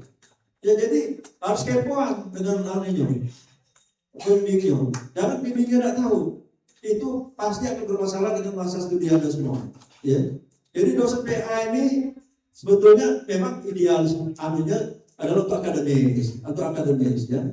Tapi yang mengganggu pengalaman saya sebagai dosen ya, sudah 40 tahun lebih saya itu masalah pribadi ini banyak yang mengganggu kelancaran studi. Ada yang nak bunuh diri, banyak. Ini banyak yang tidak selesai. Itu karena masalah pacar segala macam. Itulah itu nanti ya. Kamu jujur dengan dosen PA. Dosen PA juga tidak akan kasih tahu kemana-mana. Itu rahasia antara Anda dan saya misalnya.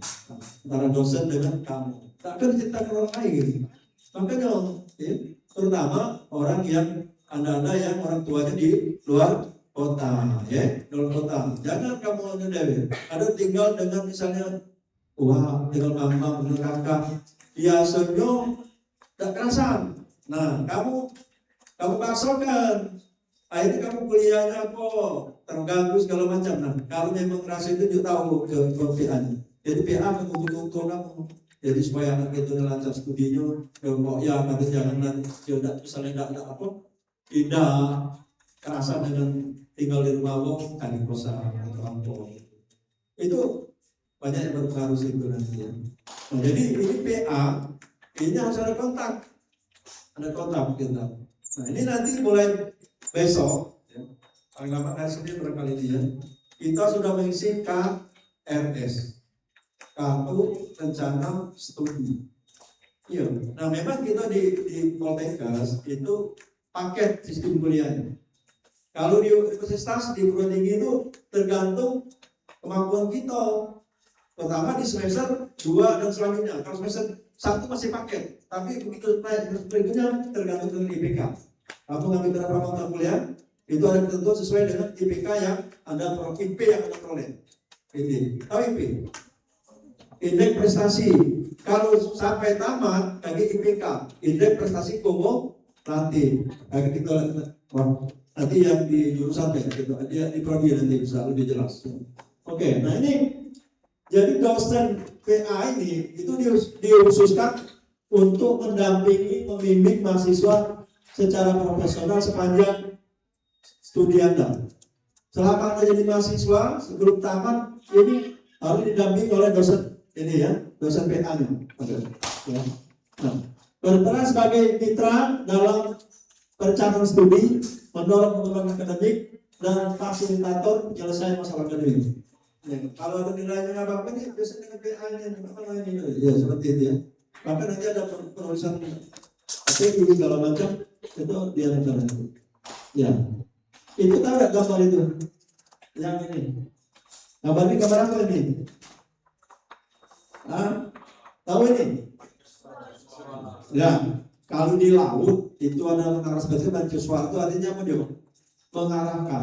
Mengarahkan kapal, jangan sampai misalnya kena karang, ada lampu di situ. Nah, inilah PA itu seperti ini maksudnya. Lanjut. Nah, lalu ini masalah PA. Ada peta jalan untuk pendampingan PA. Pertama, membantu pengisian KRS, itu saya katakan. Ya, mungkin kita Senin Pak ya, Senin pagi nanti, dan Anda akan ditentukan PA-nya siapa. Nanti Anda datang ke PA, isi itu akan ditandatangani oleh PA. Nanti akan ada itu ya. Jadi pengisian KRS, konsultasi pemilihan mata kuliah yang tepat sejak awal semester. Sekali sekali lagi untuk Poltekkes diploma kita tuh paket. Kita tidak punya pilihan ya, tidak punya pilihan. Jadi itu paket. Kemudian memberikan arahan akademik, diskusi, strategi belajar dan pemecahan masalah atau kendala kuliah gitu. Dan masalah apa? Tuh. Lalu berikutnya evaluasi dan memastikan mahasiswa berada di jalur kelulusan yang tepat. Ini. Ya. Kita selesai. Lanjut, ada lagi dan itu. Ada? Nah, ini ya, barangkali ini terakhir ya. Siap mengukir jejak profesional dengan berpegang pada Tridharma tadi. Apa Tridharma itu tadi apa? Pengajaran, penelitian, pengabdian masyarakat. Nah, itu Tridharma ya. Kemudian ya tadi dengan berpegang pada Tridharma menjunjung tinggi etika 5S tadi apa? Salat ya. Dan berkolaborasi erat dengan dunia akademik. Anda tidak hanya sekedar kuliah, Anda sedang membangun masa depan. Masa depan kesehatan lingkungan Indonesia pertama. Ini ada dua prodi, sanitasi dan epidemiologi. Itu ada di bawah jurusan kesehatan lingkungan. Silakan ya. Nah, terakhir, selamat bergabung dengan ekosistem Poltekkes Palembang, khususnya jurusan kesehatan lingkungan.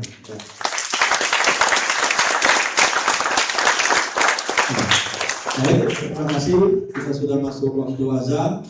Ya, silakan mungkin dulu yang ketiganya, yang cewek ada di sini siapkan, yang cowok saya di Masjid Kodam. Ya. Oke, demikian dan saya. Assalamualaikum warahmatullahi wabarakatuh.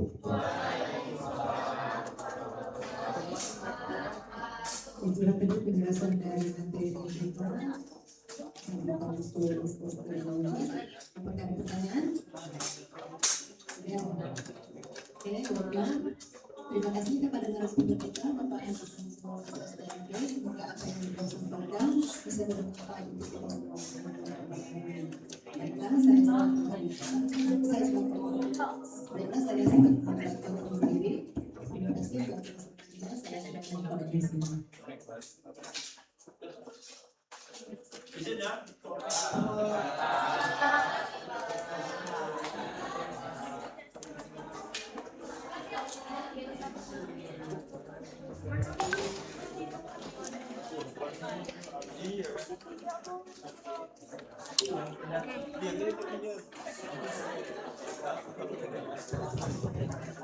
Oke, karena waktu sholat sudah masuk, yang cowok boleh sholat ke kodam, yang cewek sholat ke ruangan yang ada di wifi corner.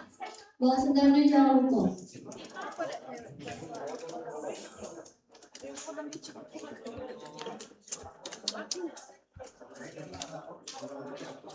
Boleh buat kakak mentor, adik-adiknya diarahkan untuk persiapan sholat terlebih dahulu.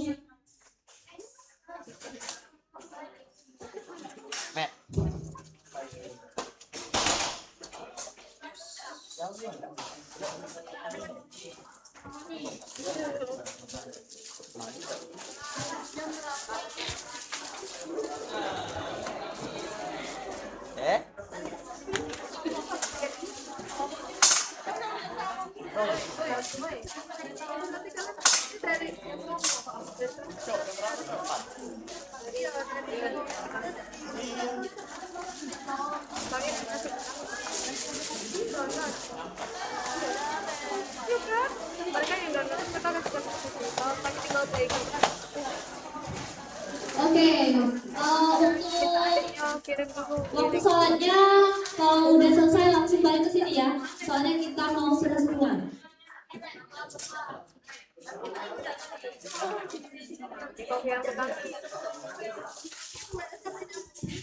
Yang cewek ke ruangan yang ada di wifi corner, tolong agak dipercepat ya, soalnya kalau udah selesai azannya.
Woi, sudah.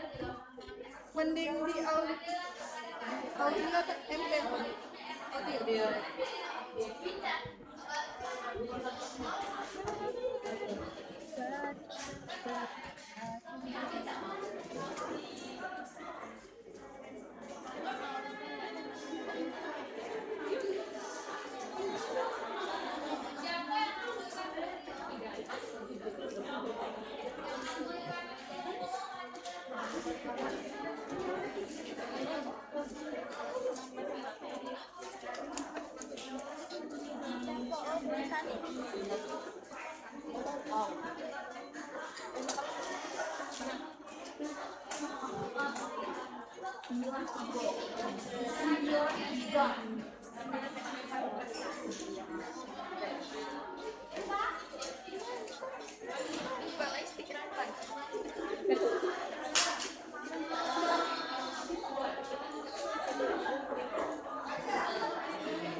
Channel dirimu upload baik.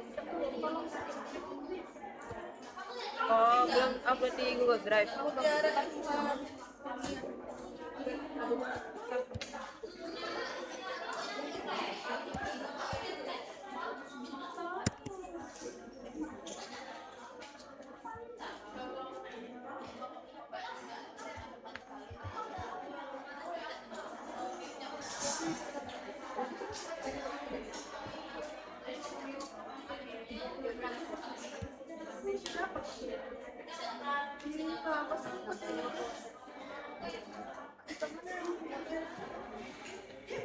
Mana downloadnya ini?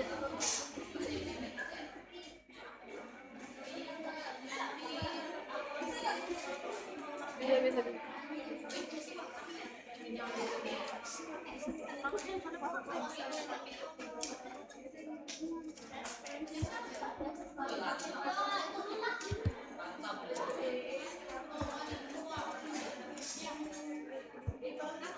Wah, tolong dong aksesnya dong. Udah bisa.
Ingin rasa hati Lah, yang sana aku dimana? Ini kan apa lagu? Untuk melepas keresahan dirimu. Oh cantik, bukan ku ingin mengganggu, tapi Bapak itu harus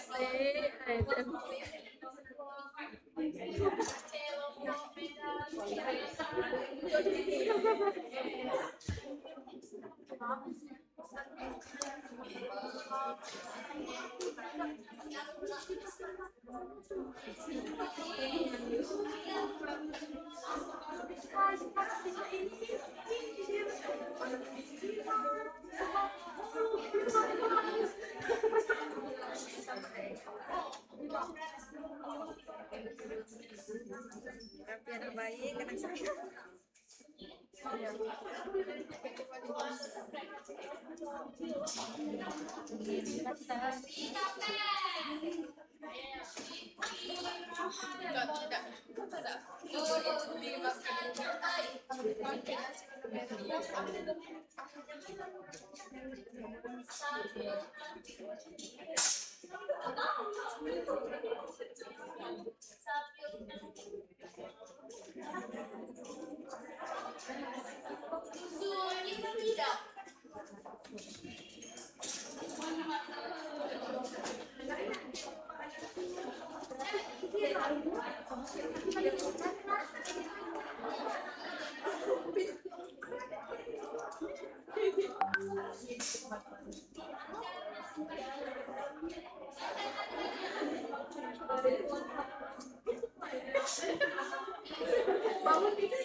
Kayaknya orang anu sih.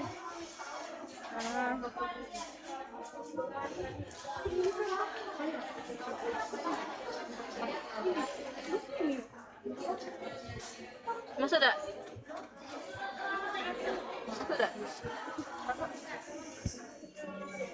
Masih. Di mana ini? Ini mana ya anak kau nyanyi ada liriknya sih?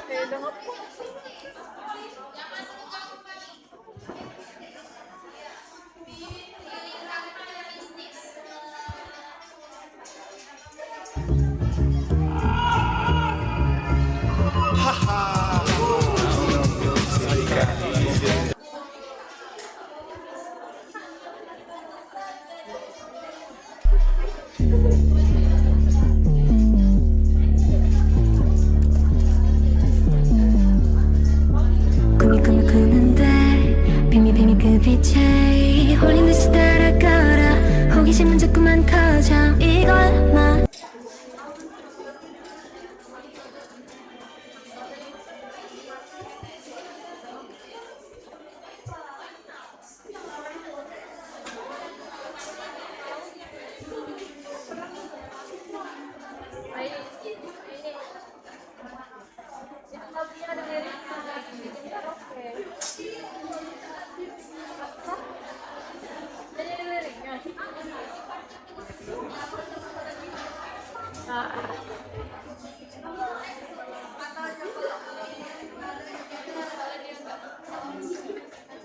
Aneh anjir.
Yang metode doa.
Pengasuhan ini ikut kerajaan juga.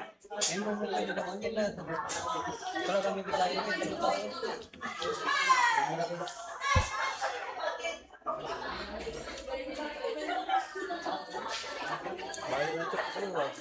Pemial bakat.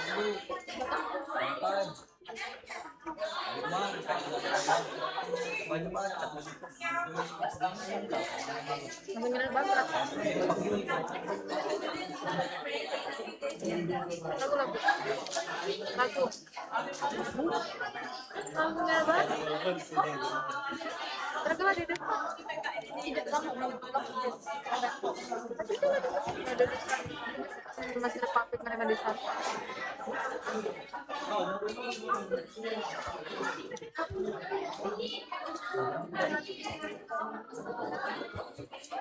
Baik. Jam.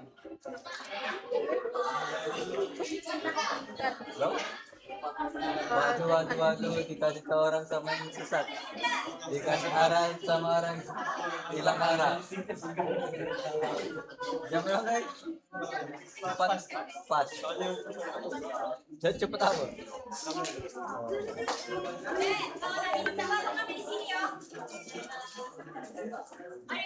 Lomba janji ya, lomba. Tidak kan?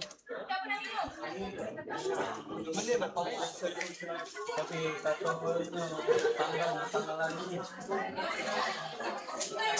Mana lagi?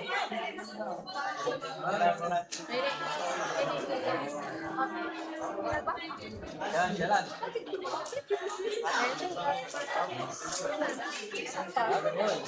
Dari Ninda. Dari Ninda.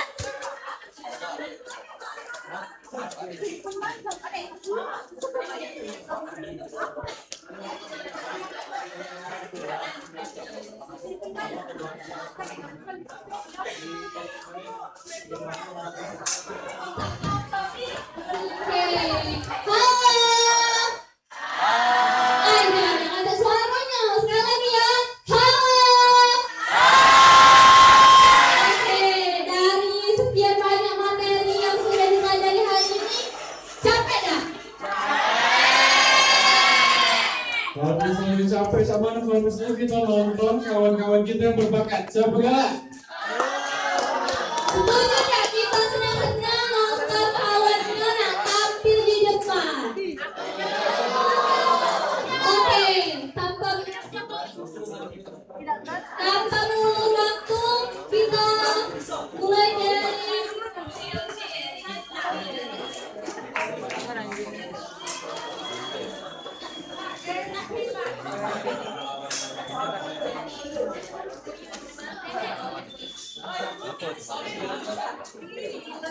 Oke, kita saksikan penampilan dari Nabil Abidi yang di kelompok 1.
Kita suci berasakti yang mana tak membuat semua orang menjadi gemar berasakti hanya hukuman yang dapat menggantikannya walau halangan rintangan mementak tak jadi masalah dan tak jadi beban pikiran berasakti tak pernah berhenti bertindak sesuka hati berasakti menjadi berapa mencari kita suci berasakti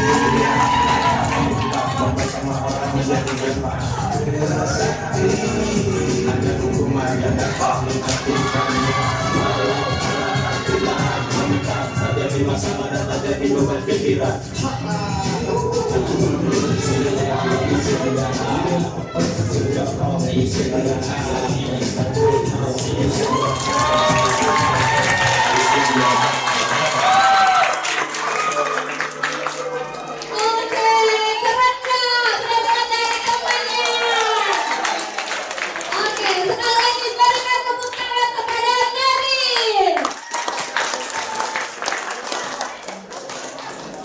Baik, selanjutnya kita panggil Falisha Irpi Maulidiva. Pada Falisha kami silakan. Jadi tepukan dokumennya. Nama Den kemarin. Bukan. Ini oleh saya sepeda yang macam orang wah jam nonton aku itu.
Kau.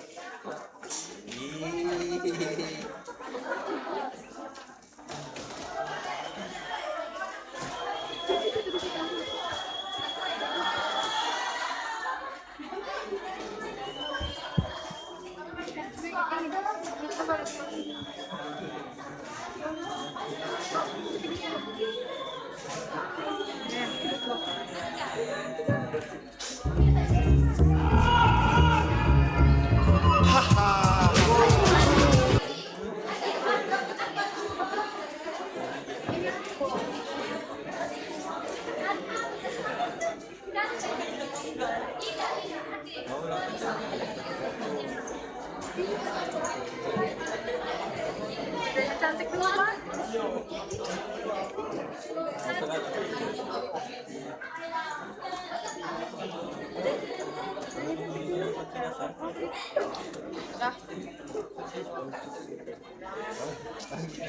Emang ngirim di mana ya?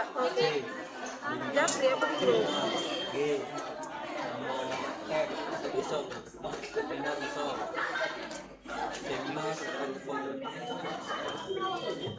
Oke, karena Sonyo lagi cari buat Sheila, kita tunda dulu ya, kita duluin salah satu lagi ya. Maaf ya.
Nervous dia dia macam.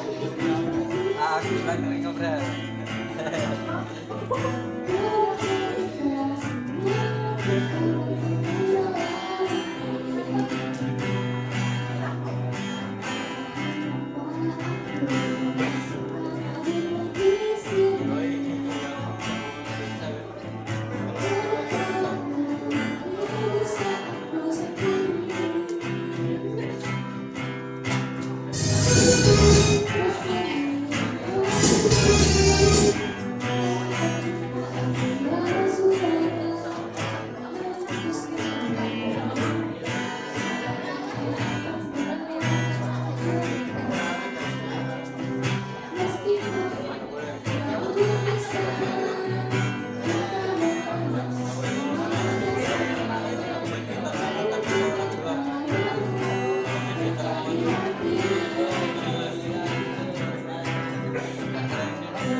Berhubung kita mau lanjut materi terakhir,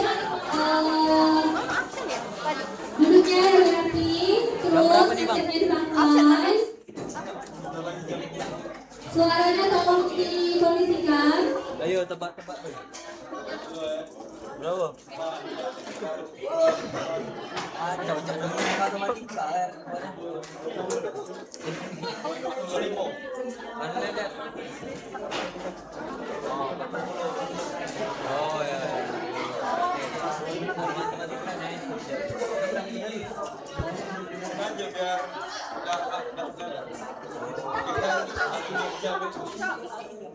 nanggung satu jam aja lewat langsung dong.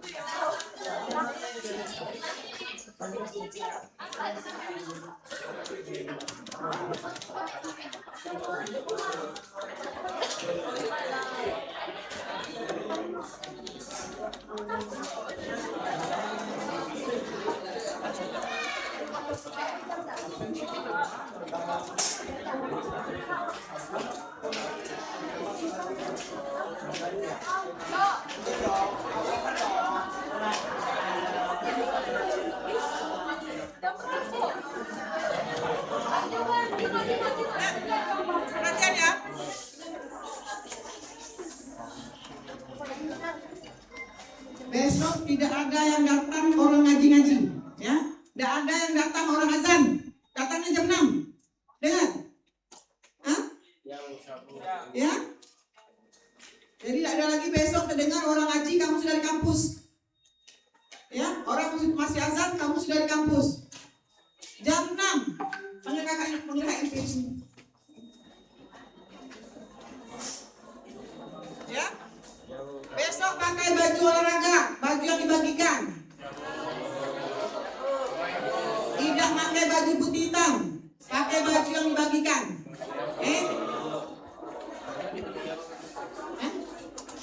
Kenapa?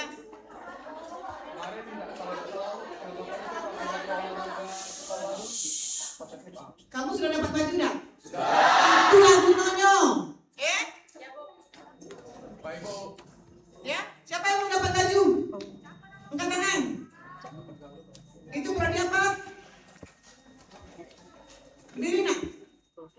Yang belum dapat baju PKKMB siapa? Kenapa belum dapat? Ambil sekarang. Mumpung ada speeder.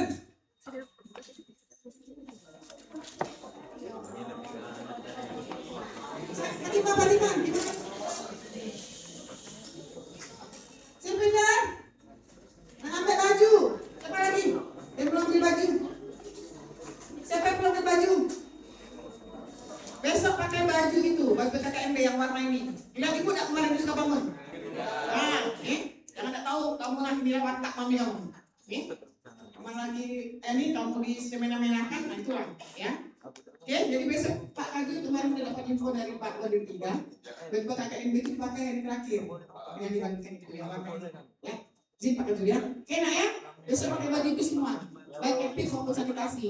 Itu kemarin info dari Pak Wadir 3. Ya. Jadi besok ada lagi yang orang azan, orang ngaji di sebelah sini Pak Kajur. Gak ada lagi orang ngaji kamu sini, orang azan kamu sini. Jadi tetap jam 6 di sini nak. Ya itu sudah Pak Kajur, kamu jam 6 di sini. Akhirnya dari rumah setengah 6 tadi sudah sholat Pak ya. Tadi sudah sholat subuh kamu nak di rumah. Ya, terima kasih. Baik, kita langsung ya. Jadi sesuai dengan arahan dari panitia dan juga dari Dewan Mahasiswaan ya. Mungkin Bapak tidak akan komentar terlalu panjang lebar. Dan ini hanya ingin menambahkan dari materi yang kita tadi pagi ya, biar kita tuntaskan karena kita tetap menghormati para narasumber dari luar ya, yang memang kita undang dan sangat kompeten. Seperti tadi kan kita harus lihat situasi. Oh begitu ini udah langsung. Kebetulan sibuk Pak Kapolri lagi uji, saya langsung ambil alih. Jadi kita semuanya tetap jalan dan kita menghormati para tamu, para narasumber. Apalagi datang ini bukan sembarang ya, ternyata banyak pejabat yang memberikan materinya dan kemudian kita istilahnya itu kalau tamu kita hormati dengan cara seperti itu. Jadi kita langsung saja. Intinya dari materi Bapak ini adalah tentang struktur organisasi ya yang ada di jurusan Kesehatan Lingkungan. Nah, mungkin kata kuncinya biar tahu, ya biar tahu. Oke, next ya. Di organisasi ini kita di secara panjang lebar mungkin waktu awal di kampus Kabangun ya di Pak Direktur sudah menyampaikan. Kenapa harus kita sampaikan biar tahu karena nanti terkait dengan bagaimana kalian berkoordinasi. Itu yang paling penting ya. Karena pengalaman ada yang salah, ada ngeluhkan tentang permasalahan belajar mengajar terkait dengan dosen dan lain, ngadepnya ke jurusan, ngadepnya ke kajur. Nah itu harus dipahami.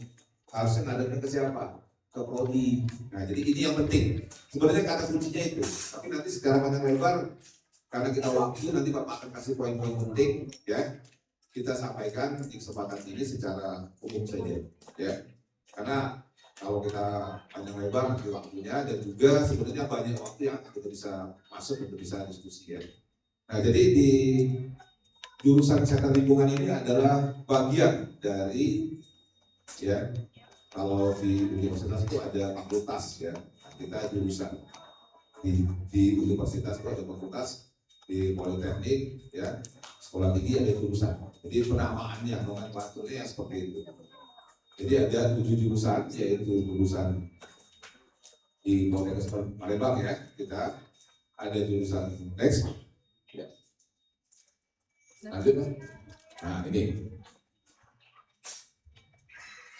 Ya, yang pertama tadi, yang jurusan aja dulu. Ya. Jadi yang secara sejarah nanti, panjang lebar nanti ya. Ada jurusan kesehatan perawatan. Itu banyak sekali prodinya. Nah, mungkin sudah tahu. Jadi jurusan perawatan itu ada yang prodi di Palembang sampai STR, ya di Palembang sampai yang di Batu Raja, karena dia punya prodi. Jadi jurusan pembawaannya prodi. Ada jurusan farmasi, ya ada jurusan teknologi laboratorium medik, ada gizi, ada kebidanan, ya ada gigi, kesehatan gigi, dan kita jurusan kesehatan lingkungan. Dan secara struktur jurusan kesehatan lingkungan ini ada struktur organisasinya. Nah, biar tahu saja untuk dipahami. Nanti kalau koordinasi ke jurusan ke siapa? Kadang-kadang juga kayak Bapak kan jurusan kesehatan lingkungan kan ketua jurusan, kebetulan ditunjuk ketua jurusan. Ya, ada fungsi juga sebagai seorang tenaga dosen. Jadi di sini bukan pejabat, ada pejabat. Jadi kita dosen, di sini dosen. Cuma dinamakan diberikan tugas tambahan. Nah, diberikan tugas tambahan sebagai direktur, Pak Naswir ya. Sebagai wakil direktur misalnya, dia, Bu Ratna, Pak Lukman, atau yang lain. Lanjut juga sama. Kaprodi ini tugas utamanya dosen, diberi tugas tambahan sebagai ya. Nah, struktur organisasinya lanjut. Ya, ini kalau bahasanya ya, merupakan pelaksana akademik, ya pelaksana di tingkat Poltekkes yang ya membawai prodi. Nah, kebetulan kita ada 2 prodi, yaitu prodi D3 pengawasan teknologi dan prodi D3 sanitasi. Jadi strukturnya nanti bisa kita lihat selain Raju nanti ada kebetulan Pak Sekjur, lagi Sekjurnya ya, Sekjurnya kebetulan lagi di sebuah. Next kan? Nah ini mungkin nggak kelihatan, mungkin bisa nanti usahakan. Ya nanti Bapak sampaikan ilustrasinya aja. Nah jadi jurusan kesehatan lingkungan ini selain dia membawahi 2 prodi kan ada strukturnya. Nanti sudah masih Pak Pak Ian udah berikut. Ya yang terkait dengan ini. Jadi ada koordinator. Jadi di bawah ketua jurusan itu ada namanya Sekjur yang mungkin awal masuk kemarin kalian belum ketemu tapi sering komunikasi Pak Airil sekarang lagi dibuat sekretaris jurusan dan dibantu sekretaris dan dibantu di bawahnya ada koordinator. Ada yang ngurusin akademik kemahasiswaan itu Bu Ayu ya. Ada yang ngurusin laboratorium Pak Rega, ada yang ngurusin keuangan kepegawaian umum Pak Januar. Ya. Ditambah dengan urusan yang terkait dengan unit bisnis ya. Baru nanti di bawahnya ada struktur yang langsung ya terkait dengan prodinya. Jadi ada 4 ya. 4 struktur yang ada di bawah jurusan, koordinator mahasiswa akademik, ngurusin kurikulum ya, ngurusin. Mungkin kalau di SMA dulu kan ada kalian tahu ya, pakai kurikulum. Nah ini kita sebut koordinator akademik. Kemudian dan mahasiswa ada pegawaian, ada laboratorium dan ada unit bisnis. Karena kita sekarang sudah badan layanan umum jadi unit bisnis. Oke ya. Kemudian nanti di bawahnya ada prodi. Nah prodi inilah yang memang secara operasional yang menyelenggarakan kegiatan kependidikan. Jadi kalau kalian belajar mengajar, kurikulum dan lain-lain, teknisnya itu langsung di bawah prodi. Prodi nanti punya juga, ya prodi juga punya struktur yang di bawahnya. Nah, tadi kebetulan USD masuk tidak? USD belum masuk tadi ya. Ujian ya, jadi karena kita banyak yang tabrakan waktunya dan ada yang uji nanti ada Kaprodinya nanti kan Pak Kamsur sudah masuk ya, yaitu Kaprodi Sanitasi dan Bu Esti Kaprodi ketiga pembahasan teknologi. Oke, next. Nah ini jurusan mungkin sudah mungkin lebih jelas nanti ya, sama kayak tadi ya, gambar tadi ya. Lanjut. Nah ini yang epidemiologi. Ini jadi yang prodi D3 pengawasan epidemiologi nanti kaprodinya Bu Esti. Jadi yang langsung ngurusi kegiatan pembelajaran, kurikulum dan lain-lain secara operasional, ya. Dan nanti sambil jalan kalian tahu, oh ini peran jurusan, peran prodi. Tapi sebenarnya urusan secara khusus yang bersifat administratif kegiatan pembelajaran ya tapi urusan sifatnya yang berhubungan dengan kegiatan fungsional dosen, mengajar dan lain-lain, Bapak juga berperan sebagai dosen, tapi kapasitas sebagai dosen, sebagai jurusan nanti atau jurusan nanti dalam fungsi peran yang berbeda. Nah ini nanti bisa dilihat ada yang tadi Bu Enda penanggung jawab mahasiswaannya, ada masing-masing ada penanggung jawab laboratorium, kebutuhannya nanti di bawah jurusan nanti ada di prodi ada masing-masing sebenarnya sama kayak jurusan tadi, ada bagian laboratorium, ada bagian akademik juga, mahasiswaan, yang kemudian terkait dengan jurusan itu yang di prodi D3 pengawasan epidemiologi. Lanjut ya, oh tadi yang tadi, nah ini sebelumnya ya tadi ada disampaikan struktur D3 sanitasi yang Pak Arsul ya atau prodinya strukturnya juga sama. Ini kita langsung ngomong aja. Nah ini perlu kita sampaikan. Ini kenapa harus disampaikan sejarah sedikit ya? Karena ini asal muasalnya ya. Jurusan kesehatan lingkungan ini adalah dulunya akademi kesehatan lingkungan atau AKL. Dulu biar dipahami ya, Bapak sebagai alumni D3 juga, jadi sama ya. Bapak juga alumni D3, dulu D3 keperawatan. Sekarang dulu namanya Akper ya, Akper Denkes yang di Merdeka. Bapak alumni Akper Denkes di Merdeka dari D3 juga.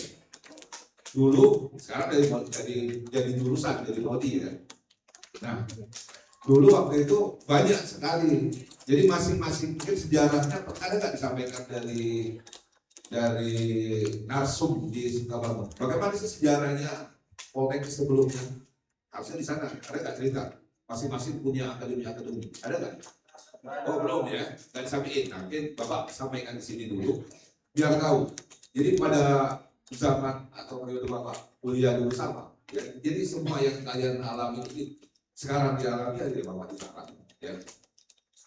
Jadi pada pilihan kenapa sama kayak gitu Bapak, kenapa saya Bapak pilih harus ngambil D3 di samping saya Bapak juga diterima ya satu misalnya di dulu kebetulan di Kota Palembang juga.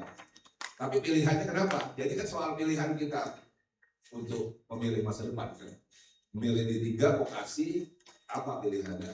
Ketimbang misalnya pilihan yang satu lagi diterima memilih itu keputusan yang harus kita ambil. Di samping yang paling utama ya kita sebagai yang muslim ya. Yang muslim harus tetap ya untuk melakukan ya sholat ya. Oke, Bapak. Sholat istiqoroh selain dari compare dan lain-lain pilihan akhirnya bisa-bisanya di sini sampai baca ini jadi cerita sedikit ya untuk motivasi. Jadi akhirnya bismillahirrahmanirrahim pokoknya pilihannya ya itu jalanan kehidupan. Sama kuliah misalnya D3, S1, S2 sampai S3. Jadi kita nggak tahu ya, pokoknya sudah kita serahkan oleh yang sama kalian juga. Jadi kuliah pokoknya juga sama. Sejarahnya dulu tuh D3 dulu, D3 keperawatan atau apa itu banyak dulu. Ada yang namanya SPPH, gizi. Dulu zaman dulu yang namanya biar kita sedikit ya, biar tahu secara ilustrasi sekolah farmasi itu setingkat. Yang farmasi itu setingkat dulu zaman dulu ada beriringan. Baru dia berubah D3, kemudian gizi semuanya sampai jadi yang kita dikenal di Palembang itu 7 yang berpendidikan D3, ada yang D4. Awalnya seperti itu. Nah, jadi sejarahnya dulu masing-masing biar diketahui ya, masing-masing. Kalau orang tanya aktor, oh Jalan Merdeka. Kemudian farmasi itu ada yang dari farmasi kayaknya. Saya lupa tuh apa?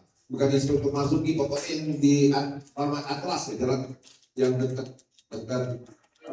Inspektur Marzuki itu bukan di Bakso ya, Inspektur Marzuki, pokoknya jalan yang di area skip.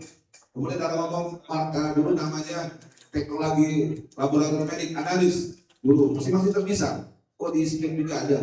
Kemudian dulu gigi di mana? Gigi di Dharmapala. Jadi masing-masing terpisah di sejarahnya. Akhirnya kebijakan pemerintah untuk 2001 mulai, makanya usia Poltekkes Kemenkes Palembang ini adalah 25 tahun atau kita sebut usia perak ya 25 tahun. Jadi selama 25 tahun itu sudah bergabung lah. Jadi masing-masing akademi yang terpisah itu termasuk tempat sekolah Bapak Dulak Akbar itu bergabung menjadi satu, menjadi Politeknik Kesehatan karena kebijakan pada tahun 2001 jadi sekarang 25 tahun.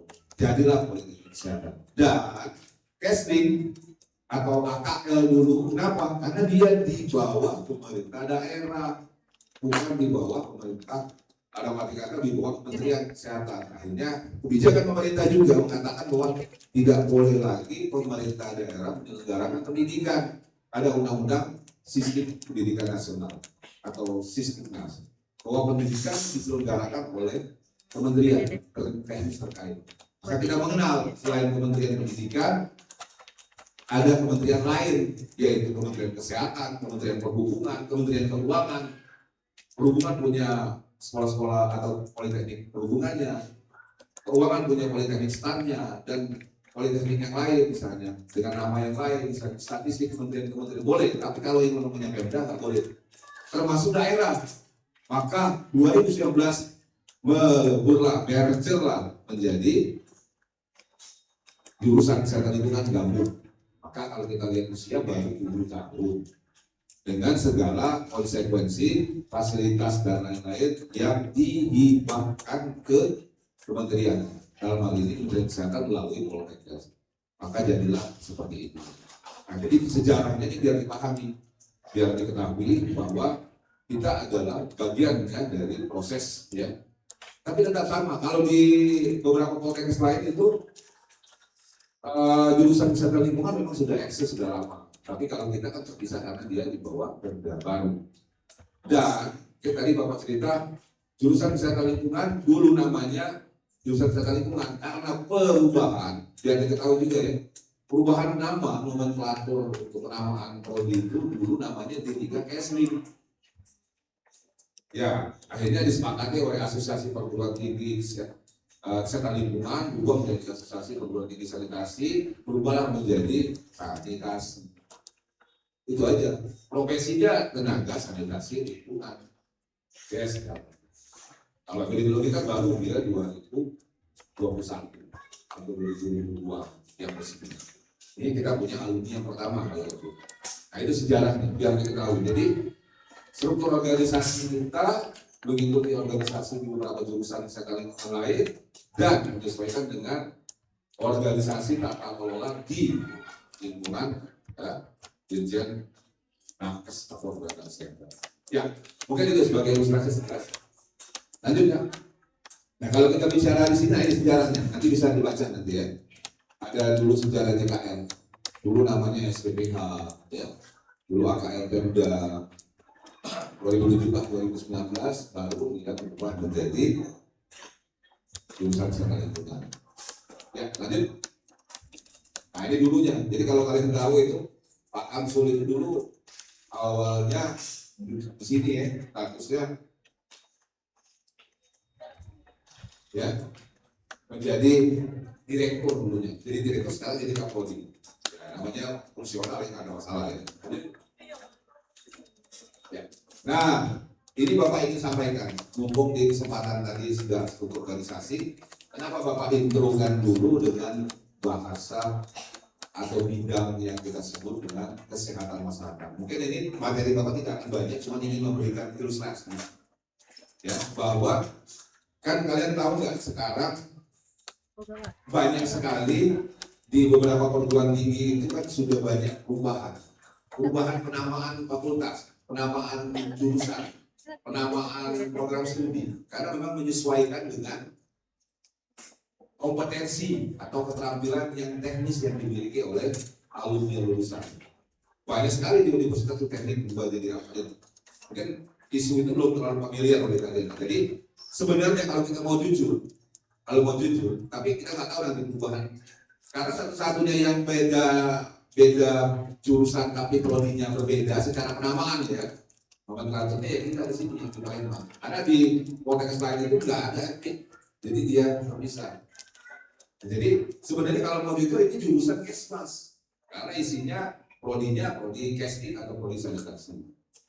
Prodinya ada prodi etik. Dan sekarang lagi diusulkan untuk pendirian di rumah 4 promosi kesehatan. Nanti pas di sini atau di prodi ada jurusan lain. Tapi kalau kita mengatakan bahwa bidang kita itu apa, nanti kalian belajar. Sebenarnya bidang kita adalah public health atau Kesmas. Jadi apakah nanti akan berubah nomenklatur kan karena itu kan kewenangan dari pusat. Tapi secara pola pikir seperti tadi kan Pak Dedi ya, sebenarnya Pak Dedi itu murid Bapak juga loh, kuliah di saya. Sekarang ada pejabat di Tugas kan provinsi. Nah Pak Dedi itu kan kalau kita lihat di Unsri lah kita lihat mana Kesmas itu kan ada sarjana, tidak sarjana akademik, sarjana Kesmas. Ya, nah, nanti kita paham bahwa sebenarnya bidang ilmu kita sama, cuma kita di level vokasi atau di level diploma 3, di kompetensi kalau kita sebut keterampilan atau kompetensinya di KKN 5. Oke ya, lanjut. Nah, oke lanjut aja. Nah, bukan yang tadi, sorry. Nah, jadi biar dipahami, lihat. Saya ingin mengatakan bahwa kenapa kalian ini adalah 2 saudara yang tidak bisa dipisahkan nanti. Kita belajar secara teknis nanti materi ya. Kenapa di dalam konteks ini Bapak harus menyampaikan bahwa Kesmas itu semua lihat. Ya ilmu dan seni mencegah penyakit, memperpanjang hidup, meningkatkan kesehatan fisik, melalui pengembangan potensi masyarakat. Lihat yang pertama, perbaikan sanitasi lingkungan, orang sanitasi. Yang kedua, pemberantasan penyakit penular. Nah, kalau kita lihat 1 dan 2 itu adalah 1 sanitasi, 2 epi. Epi itu nanti kalian belajar, epidemiologi itu kan ada asal katanya ya. Ya, epi, virus, logos. Jadi ilmu yang mempelajari tentang penduduk, tapi lebih identik dengan penyakit. Jadi belajar penyakit. Nah, jadi 2 hal ini, jadi bidang Kesmas itu lebih spesifik seperti itu.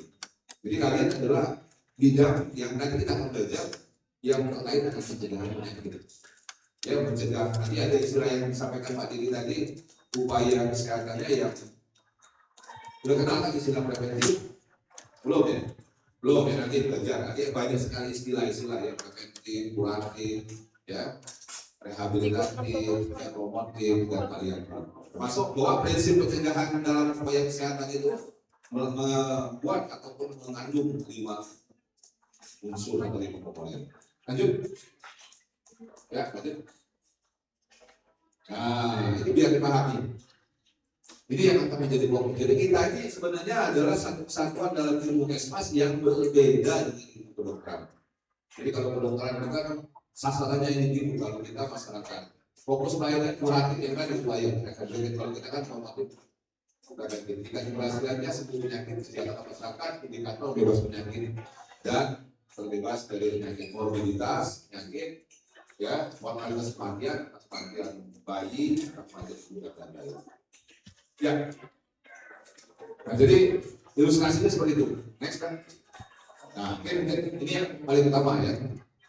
Nanti biar kita belajar. Jadi di dalam konteks materi yang sudah atau yang Bapak sampaikan tadi bahwa di jurusan kesehatan lingkungan yang membawahi 2 prodi, yang membawahi prodi teknik sanitasi dan prodi sebenarnya adalah membawahi 2 bidang ilmuwan yang sama, satu hukum. Jadi jangan sampai mengatakan ini sanitasi kok jurusan teknik tapi kok nggak ada sampai pautnya dengan sama, cuman penamaan. Karena kan di dalam penetapan jurusan itu kan nomenklatur dan lain-lain itu ditetapkan oleh kementerian. Kita kan bisa. Kalau kayak di kita kan ada orang yang tadi Bapak sampaikan. Jadi kenapa Bapak sampaikan seperti ini supaya paham? Ya syukur-syukur nanti ada perubahan karena melihat beberapa tempat khususnya di Palembang yang bidang ilmuannya ini kayaknya tidak tepat kalau dikatakan ini, tapi secara garis besar adalah bidang kesehatan masyarakat. Intinya sama, yaitu upaya-upaya promotif dan nanti kuratif dan ya. Nah ini coba kita lihat terakhir ini ya. Nah kita lihat. Nah coba kita lihat. Nah ini kalau Bapak ngomong pertama epidemiologi. dan seterusnya. Itu bidang, walaupun dia secara khusus dia sebenarnya ada 7. Nah, kenapa kita ngomong ini yang harus Bapak sampaikan? Sering kalau masuk kelas, MPIT ini adalah, ingat nanti ya, the mother science of public health. Jadi ibunya ilmu Kesmas itu MPIT. Kata si Frank, ya, pakar epidemiologi. Karena kenyataannya bidang-bidang lain itu menggunakan epidemiologi sebagai suatu alat atau tools untuk bisa memecahkan masalah, baik itu kesehatan lingkungan, memecahkan masalah terkait dengan gizi, memecahkan masalah terkait dengan aspek kesehatan kerja, ya, terkait dengan administrasi kesehatan, juga terkait dengan manajemen kesehatan, perilaku kesehatan, antropologi dan lain-lain. Ya. Jadi banyak, walaupun sebenarnya ada 7 yang paling pertama. Ya. Tapi nanti kita bisa teknisnya.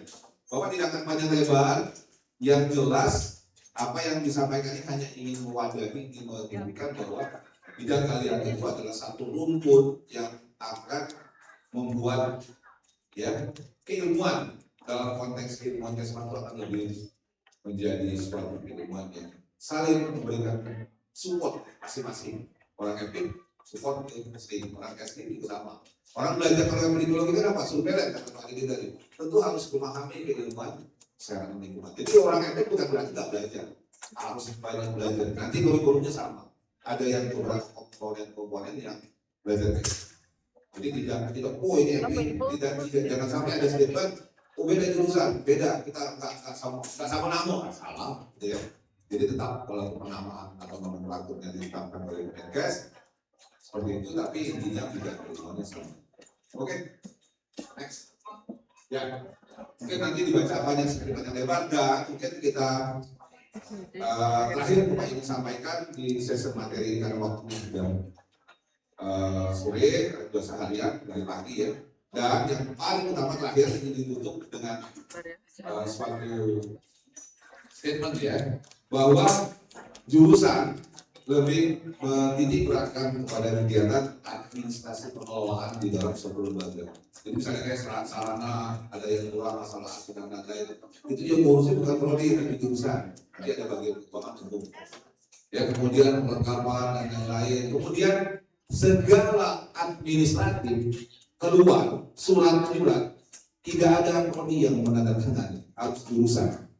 Jadi keluar kemana misalnya ini menurut jurusan. Jadi yang kalau ada apa-apa atau ditegur di atas, kalau ada masalah yang terkait mahasiswa urusannya prodi, yang ditegur lupa ya jurusan. Ajurnya, padahal Pak Ajur ini masalah mahasiswa. Jadi tetap semuanya diurusi, ya, baik tanggung jawab maupun sifatnya yang bersifat administratif. Tetapi yang lebih teknis segala pelaksanaan pendidikan BBM dan lain-lain, operasional praktek dan lain-lain, tingkat prodi. Jadi jangan salah nanti ada yang konsul terkait dengan praktek lapangan, jangan punya jurusan, tapi langsung ke prodi. Karena banyak yang terjadi seperti itu. Yang dulu-dulu itu, makanya dengan cara ini kita sudah sampaikan, semoga bisa menjadikan catatan untuk bisa nanti bisa menjadi pertimbangan kalau nanti mau berkonsultasi atau ada hal yang bisa disampaikan. Saya kira ini saja karena waktu Bapak tidak bisa menyampaikan banyak. Kalau ngajar mungkin wajar lebih ya, tapi kalau karena waktu kita terbatas dan juga karena ada waktu dari pagi tadi dan juga yang mengganti di tengah pagi tadi mungkin waktu juga terbatas 30 menit kita cukupkan. Tapi saya silakan jika ada yang mau ditanyakan, silakan terkait dengan jurusan atau hal-hal lain boleh. Ya. Ada? Boleh? Silakan. Ada yang mau ditanyakan? Silakan.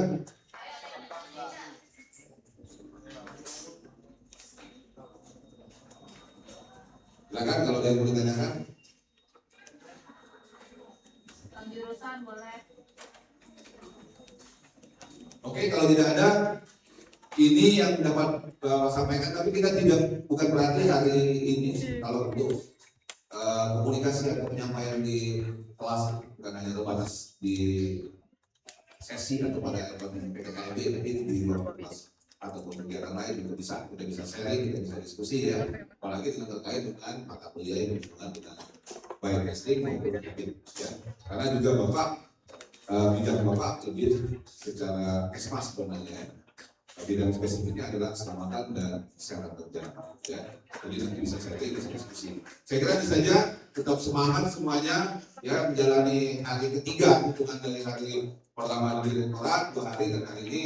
Semoga semua proses yang dilakukan dalam kerja-kerja PMG ini bisa menjadikan kalian menjadi lebih banyak memahami tentang ya terkait jurusan prodi dan lain-lain. Ya, mohon maaf jika ada hal-hal yang kurang berkenan. Wassalamualaikum warahmatullahi wabarakatuh. Selamat sore.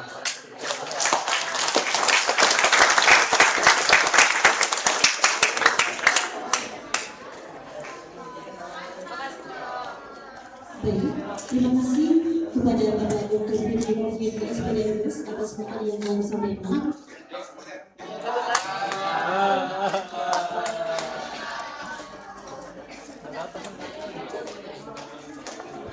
Jam berapa nih?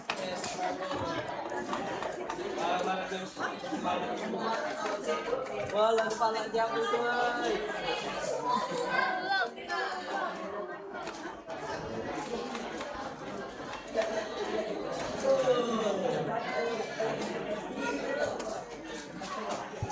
Berapa tadi? Jam 5.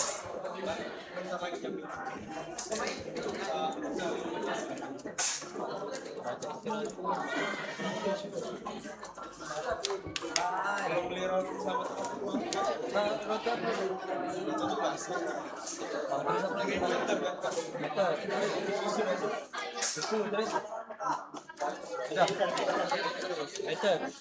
susu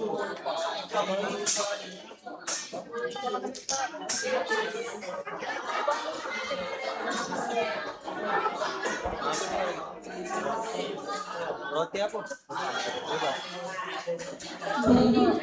Selanjutnya penampilan yel-yel kelompok yang akan dikoordinir oleh Kak Erwin dan Kak Erwin. Kepada Kak Erwin dan Kak Erwin.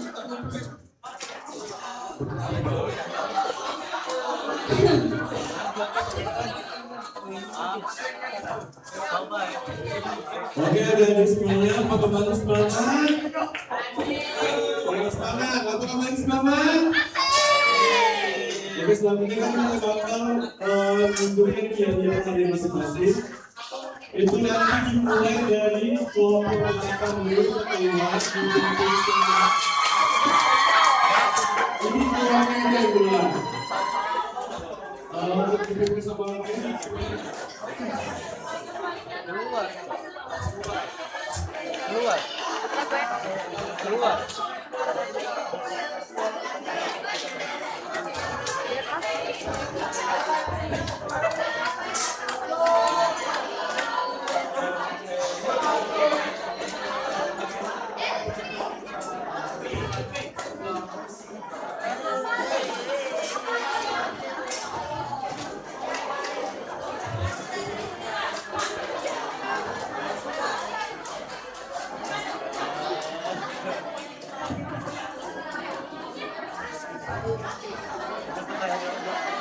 Halo.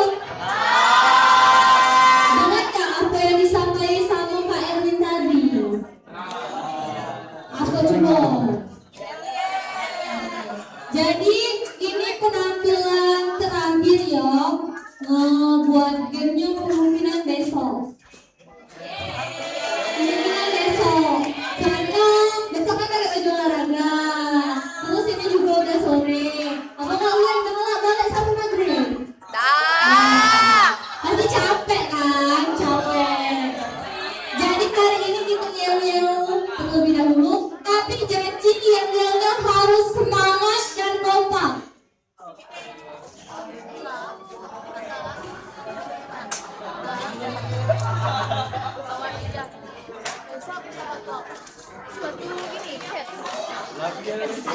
Buat kakak mentornya, agak cepat ini jangan keluarnya.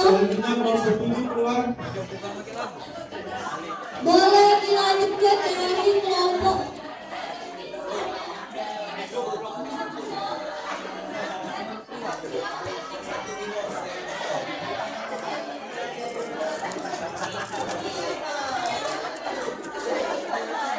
Buat adik-adiknya tolong kaki gercep lagi dong jalannya.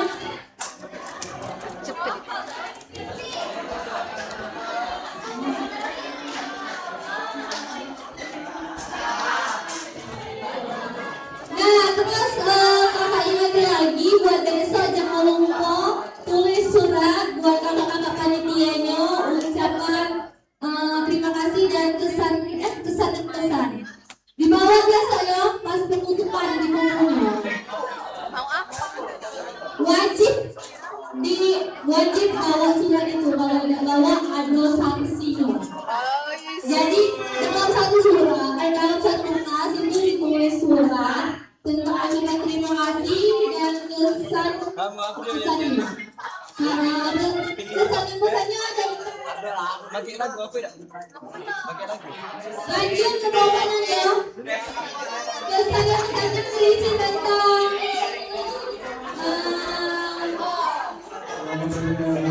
selama mengikuti kegiatan PKKMB ini. Oke, persiapan kelompok 5. Persiapan kelompok 5. Sedekah nomor 5. Kelompok 4 persiapan.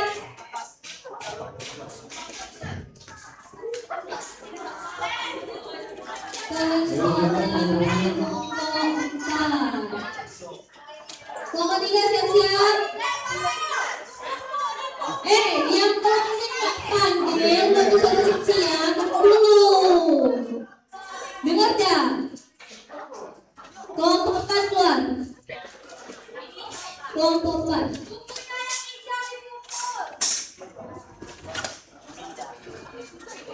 Kelompok 2 siap-siap.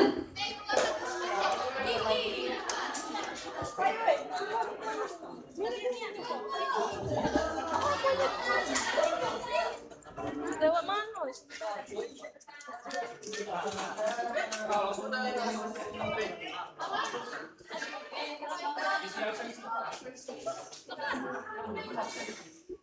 Siap. Kakek.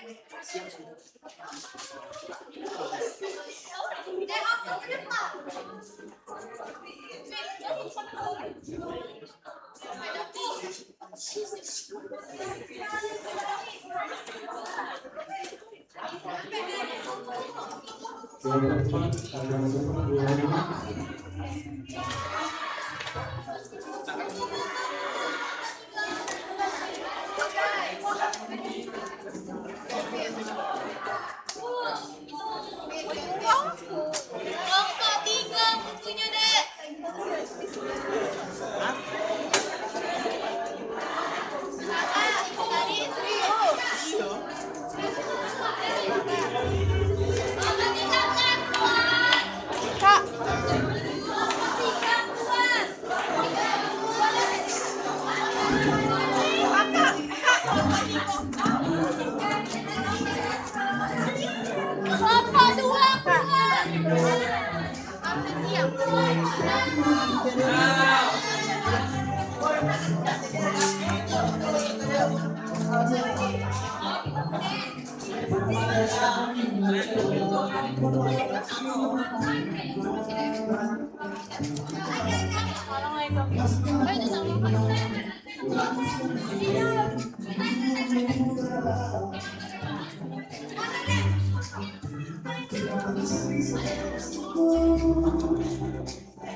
Bisa toh?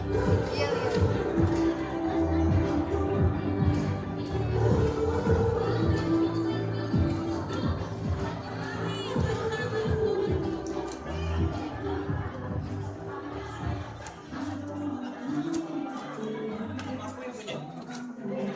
Nggak tahu kalau capek nih, aku udah pada mau sakit doang. Udah lama sudah. Bisa dipakai untuk paling cuma yang sebagian bisa dikasih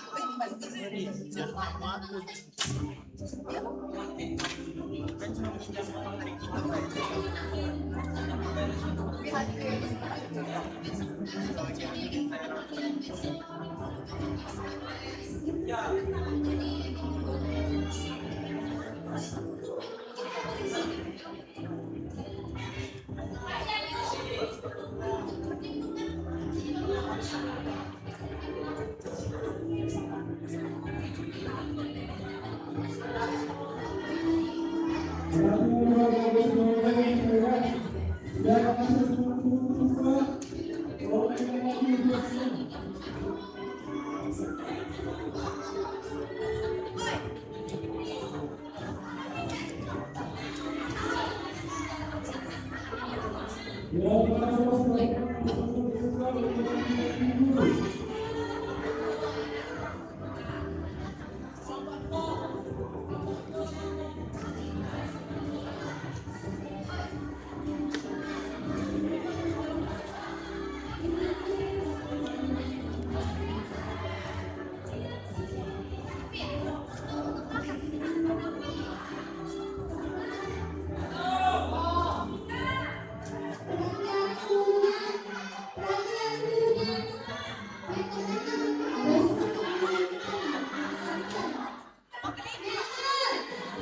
Nah, bantu Kak Eli.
Laporan jangan lupa.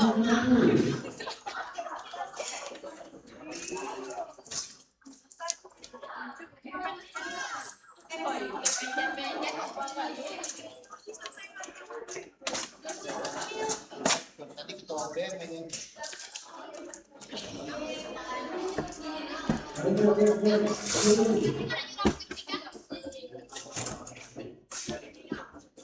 Oke, bisa ambil selanjutnya.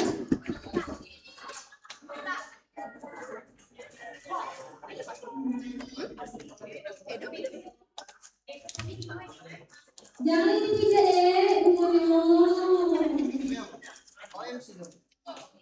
Maju lagi lagi. Maju. Kak boleh minta tolong enggak kak? Pinggir bentar kursi. Kayak apa kursi? Kasih. Bisa dimulai kalau baterai? Baterai mic. Tidak, ini pakai adaptor casan biasa. Baterai mic lah. Warga Tumi, maju, jalan. Saya tunggu engkau, saya tunggu engkau, rupanya engkau forget to me. Saya tunggu engkau, saya tunggu engkau, rupanya engkau forget to me. Saya tahan sakit-sakit begadang setiap malam, rupanya engkau forget to me. Rakyat tahayu tarik tambang, cihoy, bis ini aku jadi tambah senang. Anak wajahnya ku jika sayang padaku, wahai aku betapa jeli matamu. Andaikan kau tahu apa isi hatiku, ku sayang padamu.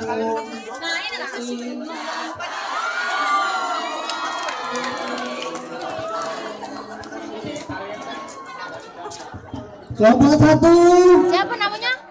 Aulia. Oke.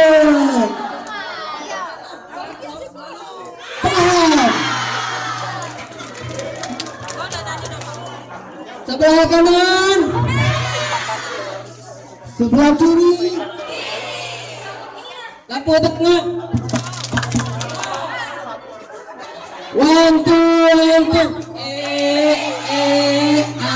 Kami dari kelompok 1. Siap untuk bersenang-senang. Berapa? Nomor 1.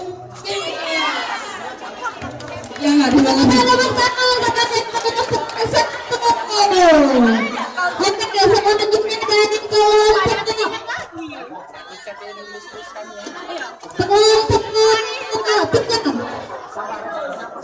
Silakan kalau lagi maju. Ini yang mending nyampe satu, boleh dah.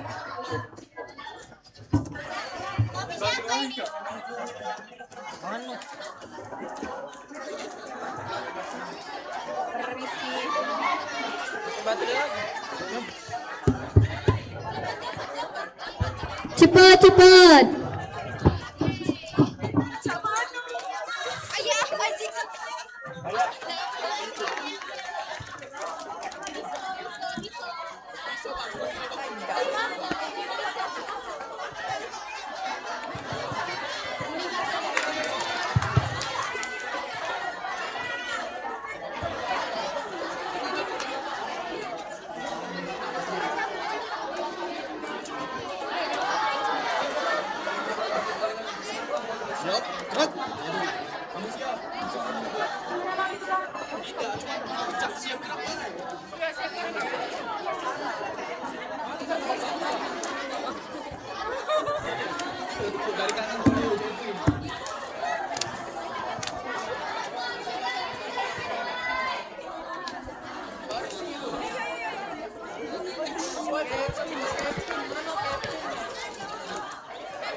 Semuanya siap.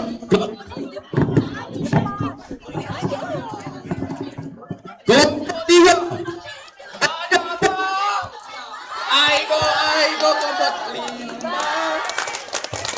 Kelompok yang paling hebat.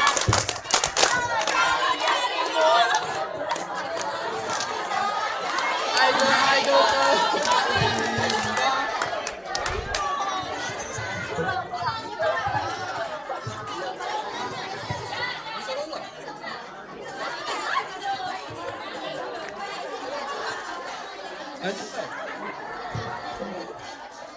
Di sini teman, di sana teman, di mana teman, gak ada lawan, tak ada.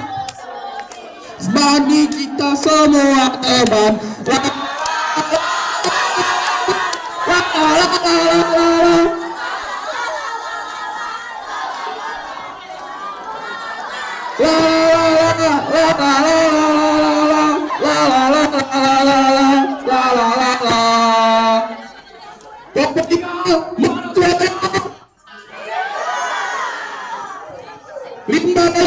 Bisa menjadi Beri aplaus untuk kelompok 3.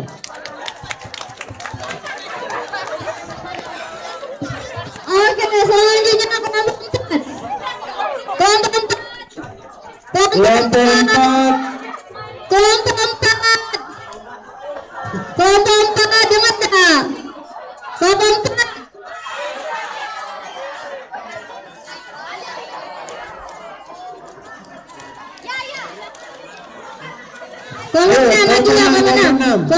Silakan maju. Ikut orangnya.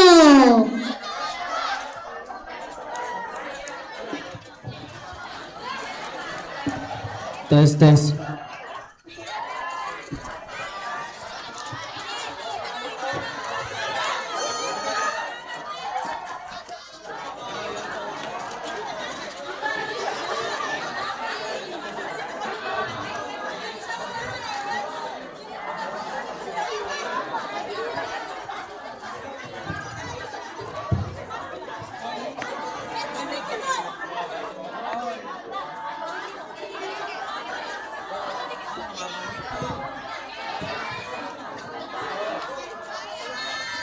Tangannya mana suaranya? Senyap kanan, senyap kiri, senyapkan.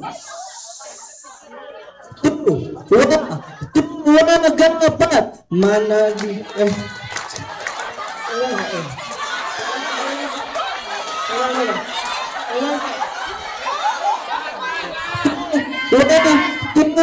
gapat.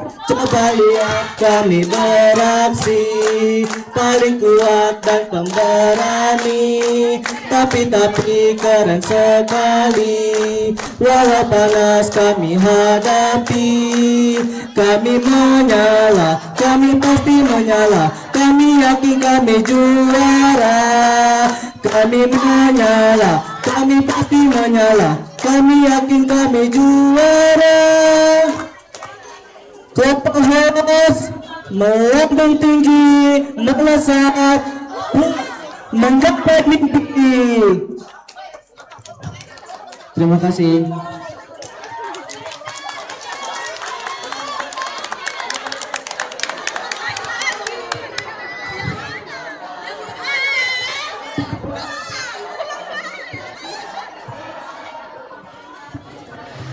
Selanjutnya dari kelompok 2 maju.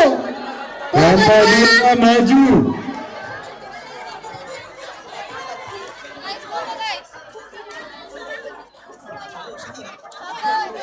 Kelompok 2 tolong dipercepat ya, kelompok 2.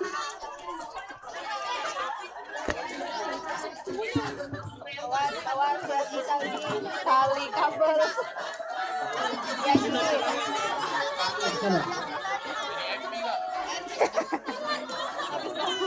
Don't judge, Kak.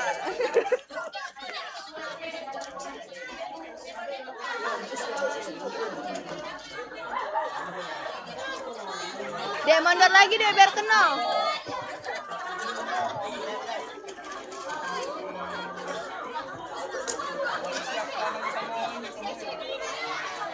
Oke. Cepat lah.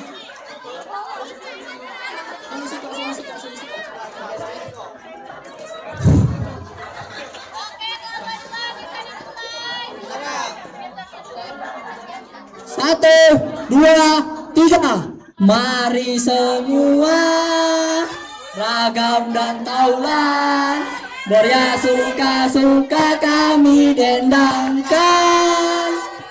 Ini hanyalah sekadar gurauan untuk semua sebagai hiburan. 2, 3, 4, dan 5 kami dari kelompok udara, kompak penuh semangat membara. Barulah hidup aman bahagia.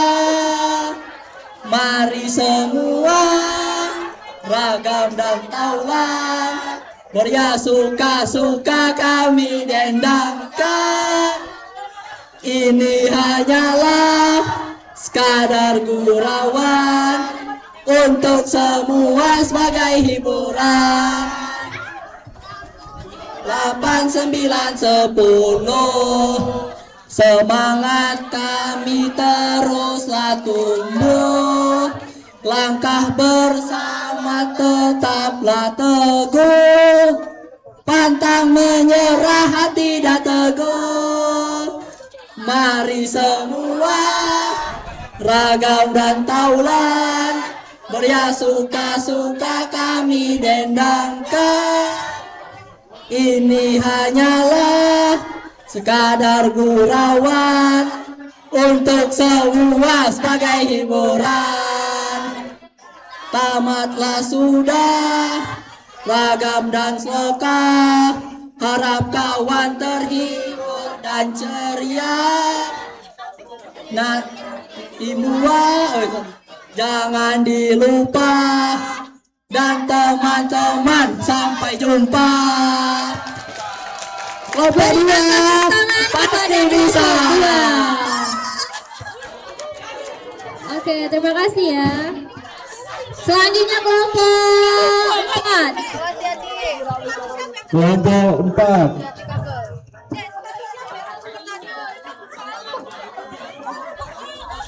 Ade, mundur lagi, Age. Sini, geseran dikit, geseran.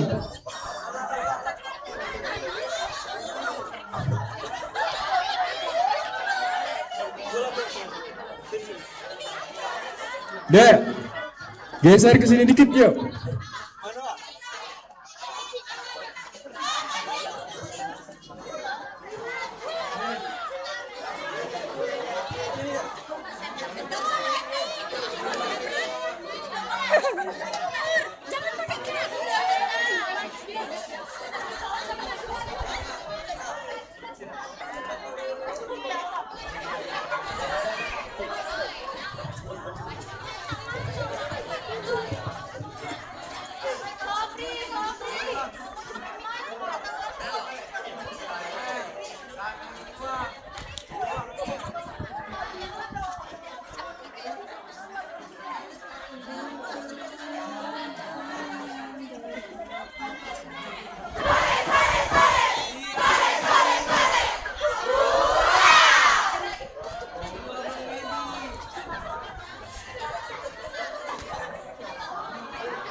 Selanjutnya kelompok 7. Silakan maju kelompok 7. Nah.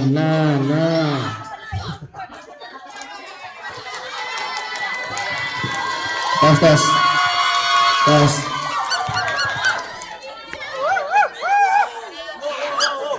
Ini ketuanya, ternyata.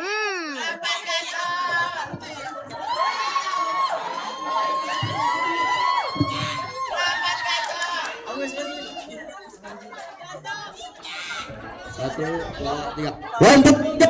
Acak dia.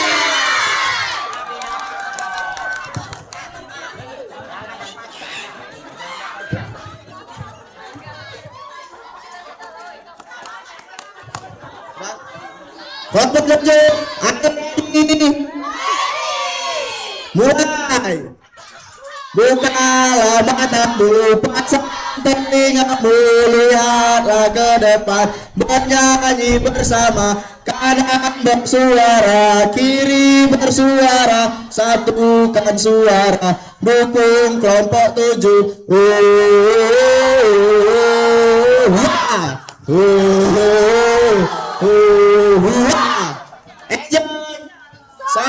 Salib, rakor. Fight, win. Sudah, Kak. Sudah, Kak.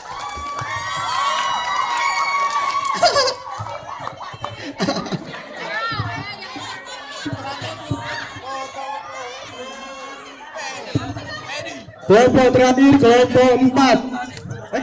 Jangan. Kelompok 5. Oke.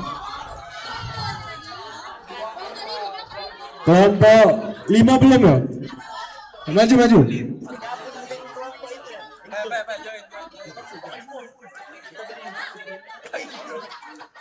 Ayo.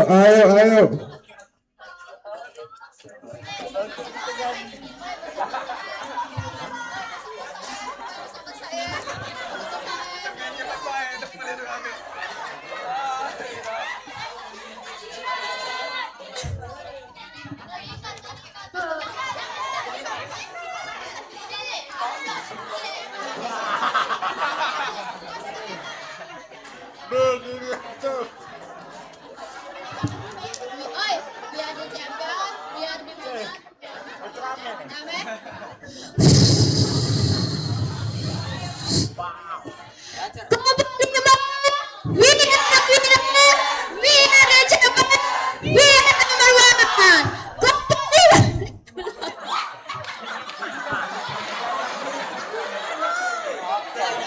Oh ya, sekali lagi ya. Ya nih ya.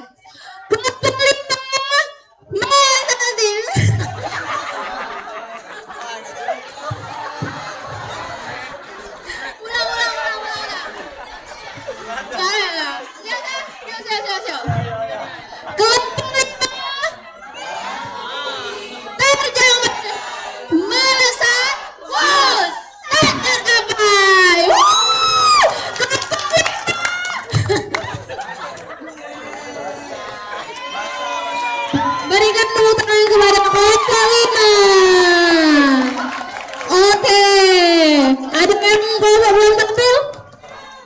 Sudah semua ya? Berarti selesai ya tampil yang hari ini. Berikan aplaus buat kita semua. Dan keren banget Kak Erwin penampilannya, semangat banget. Walau agak lemes sekarang udah sore. Jadi yel-yel tadi adalah penutupan untuk akhir rangkaian PKKMB jurusan pada hari ini.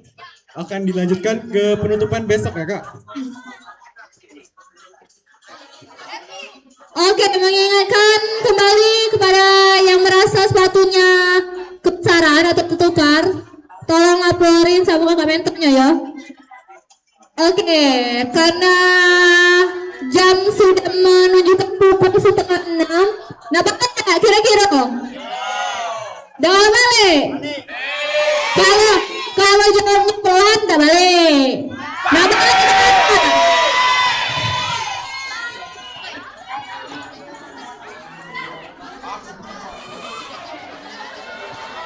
Oke, siapanya nak balik ya? Oke, sepatu sekali lagi minta sepatu. Yang sepatunya masih tertukar ukuran kakinya ada yang 37 sama 38. Tolong lapor ke kakak mentornya. Oke, mungkin ini tidak akhir sih, besok bakalan ketemu lagi. Mungkin sekian dari kami kakak-kakak panitia HMJ. Kami sebelumnya mengucapkan terima kasih atas partisipasi adik-adik semuanya. Kami selaku panitia meminta maaf atas segala kekurangan kami dan semoga kalian selalu semoga kalian terinspirasi buat mengikuti organisasi seperti kami. Tertarik nggak? Nggak tertarik malah ngapo?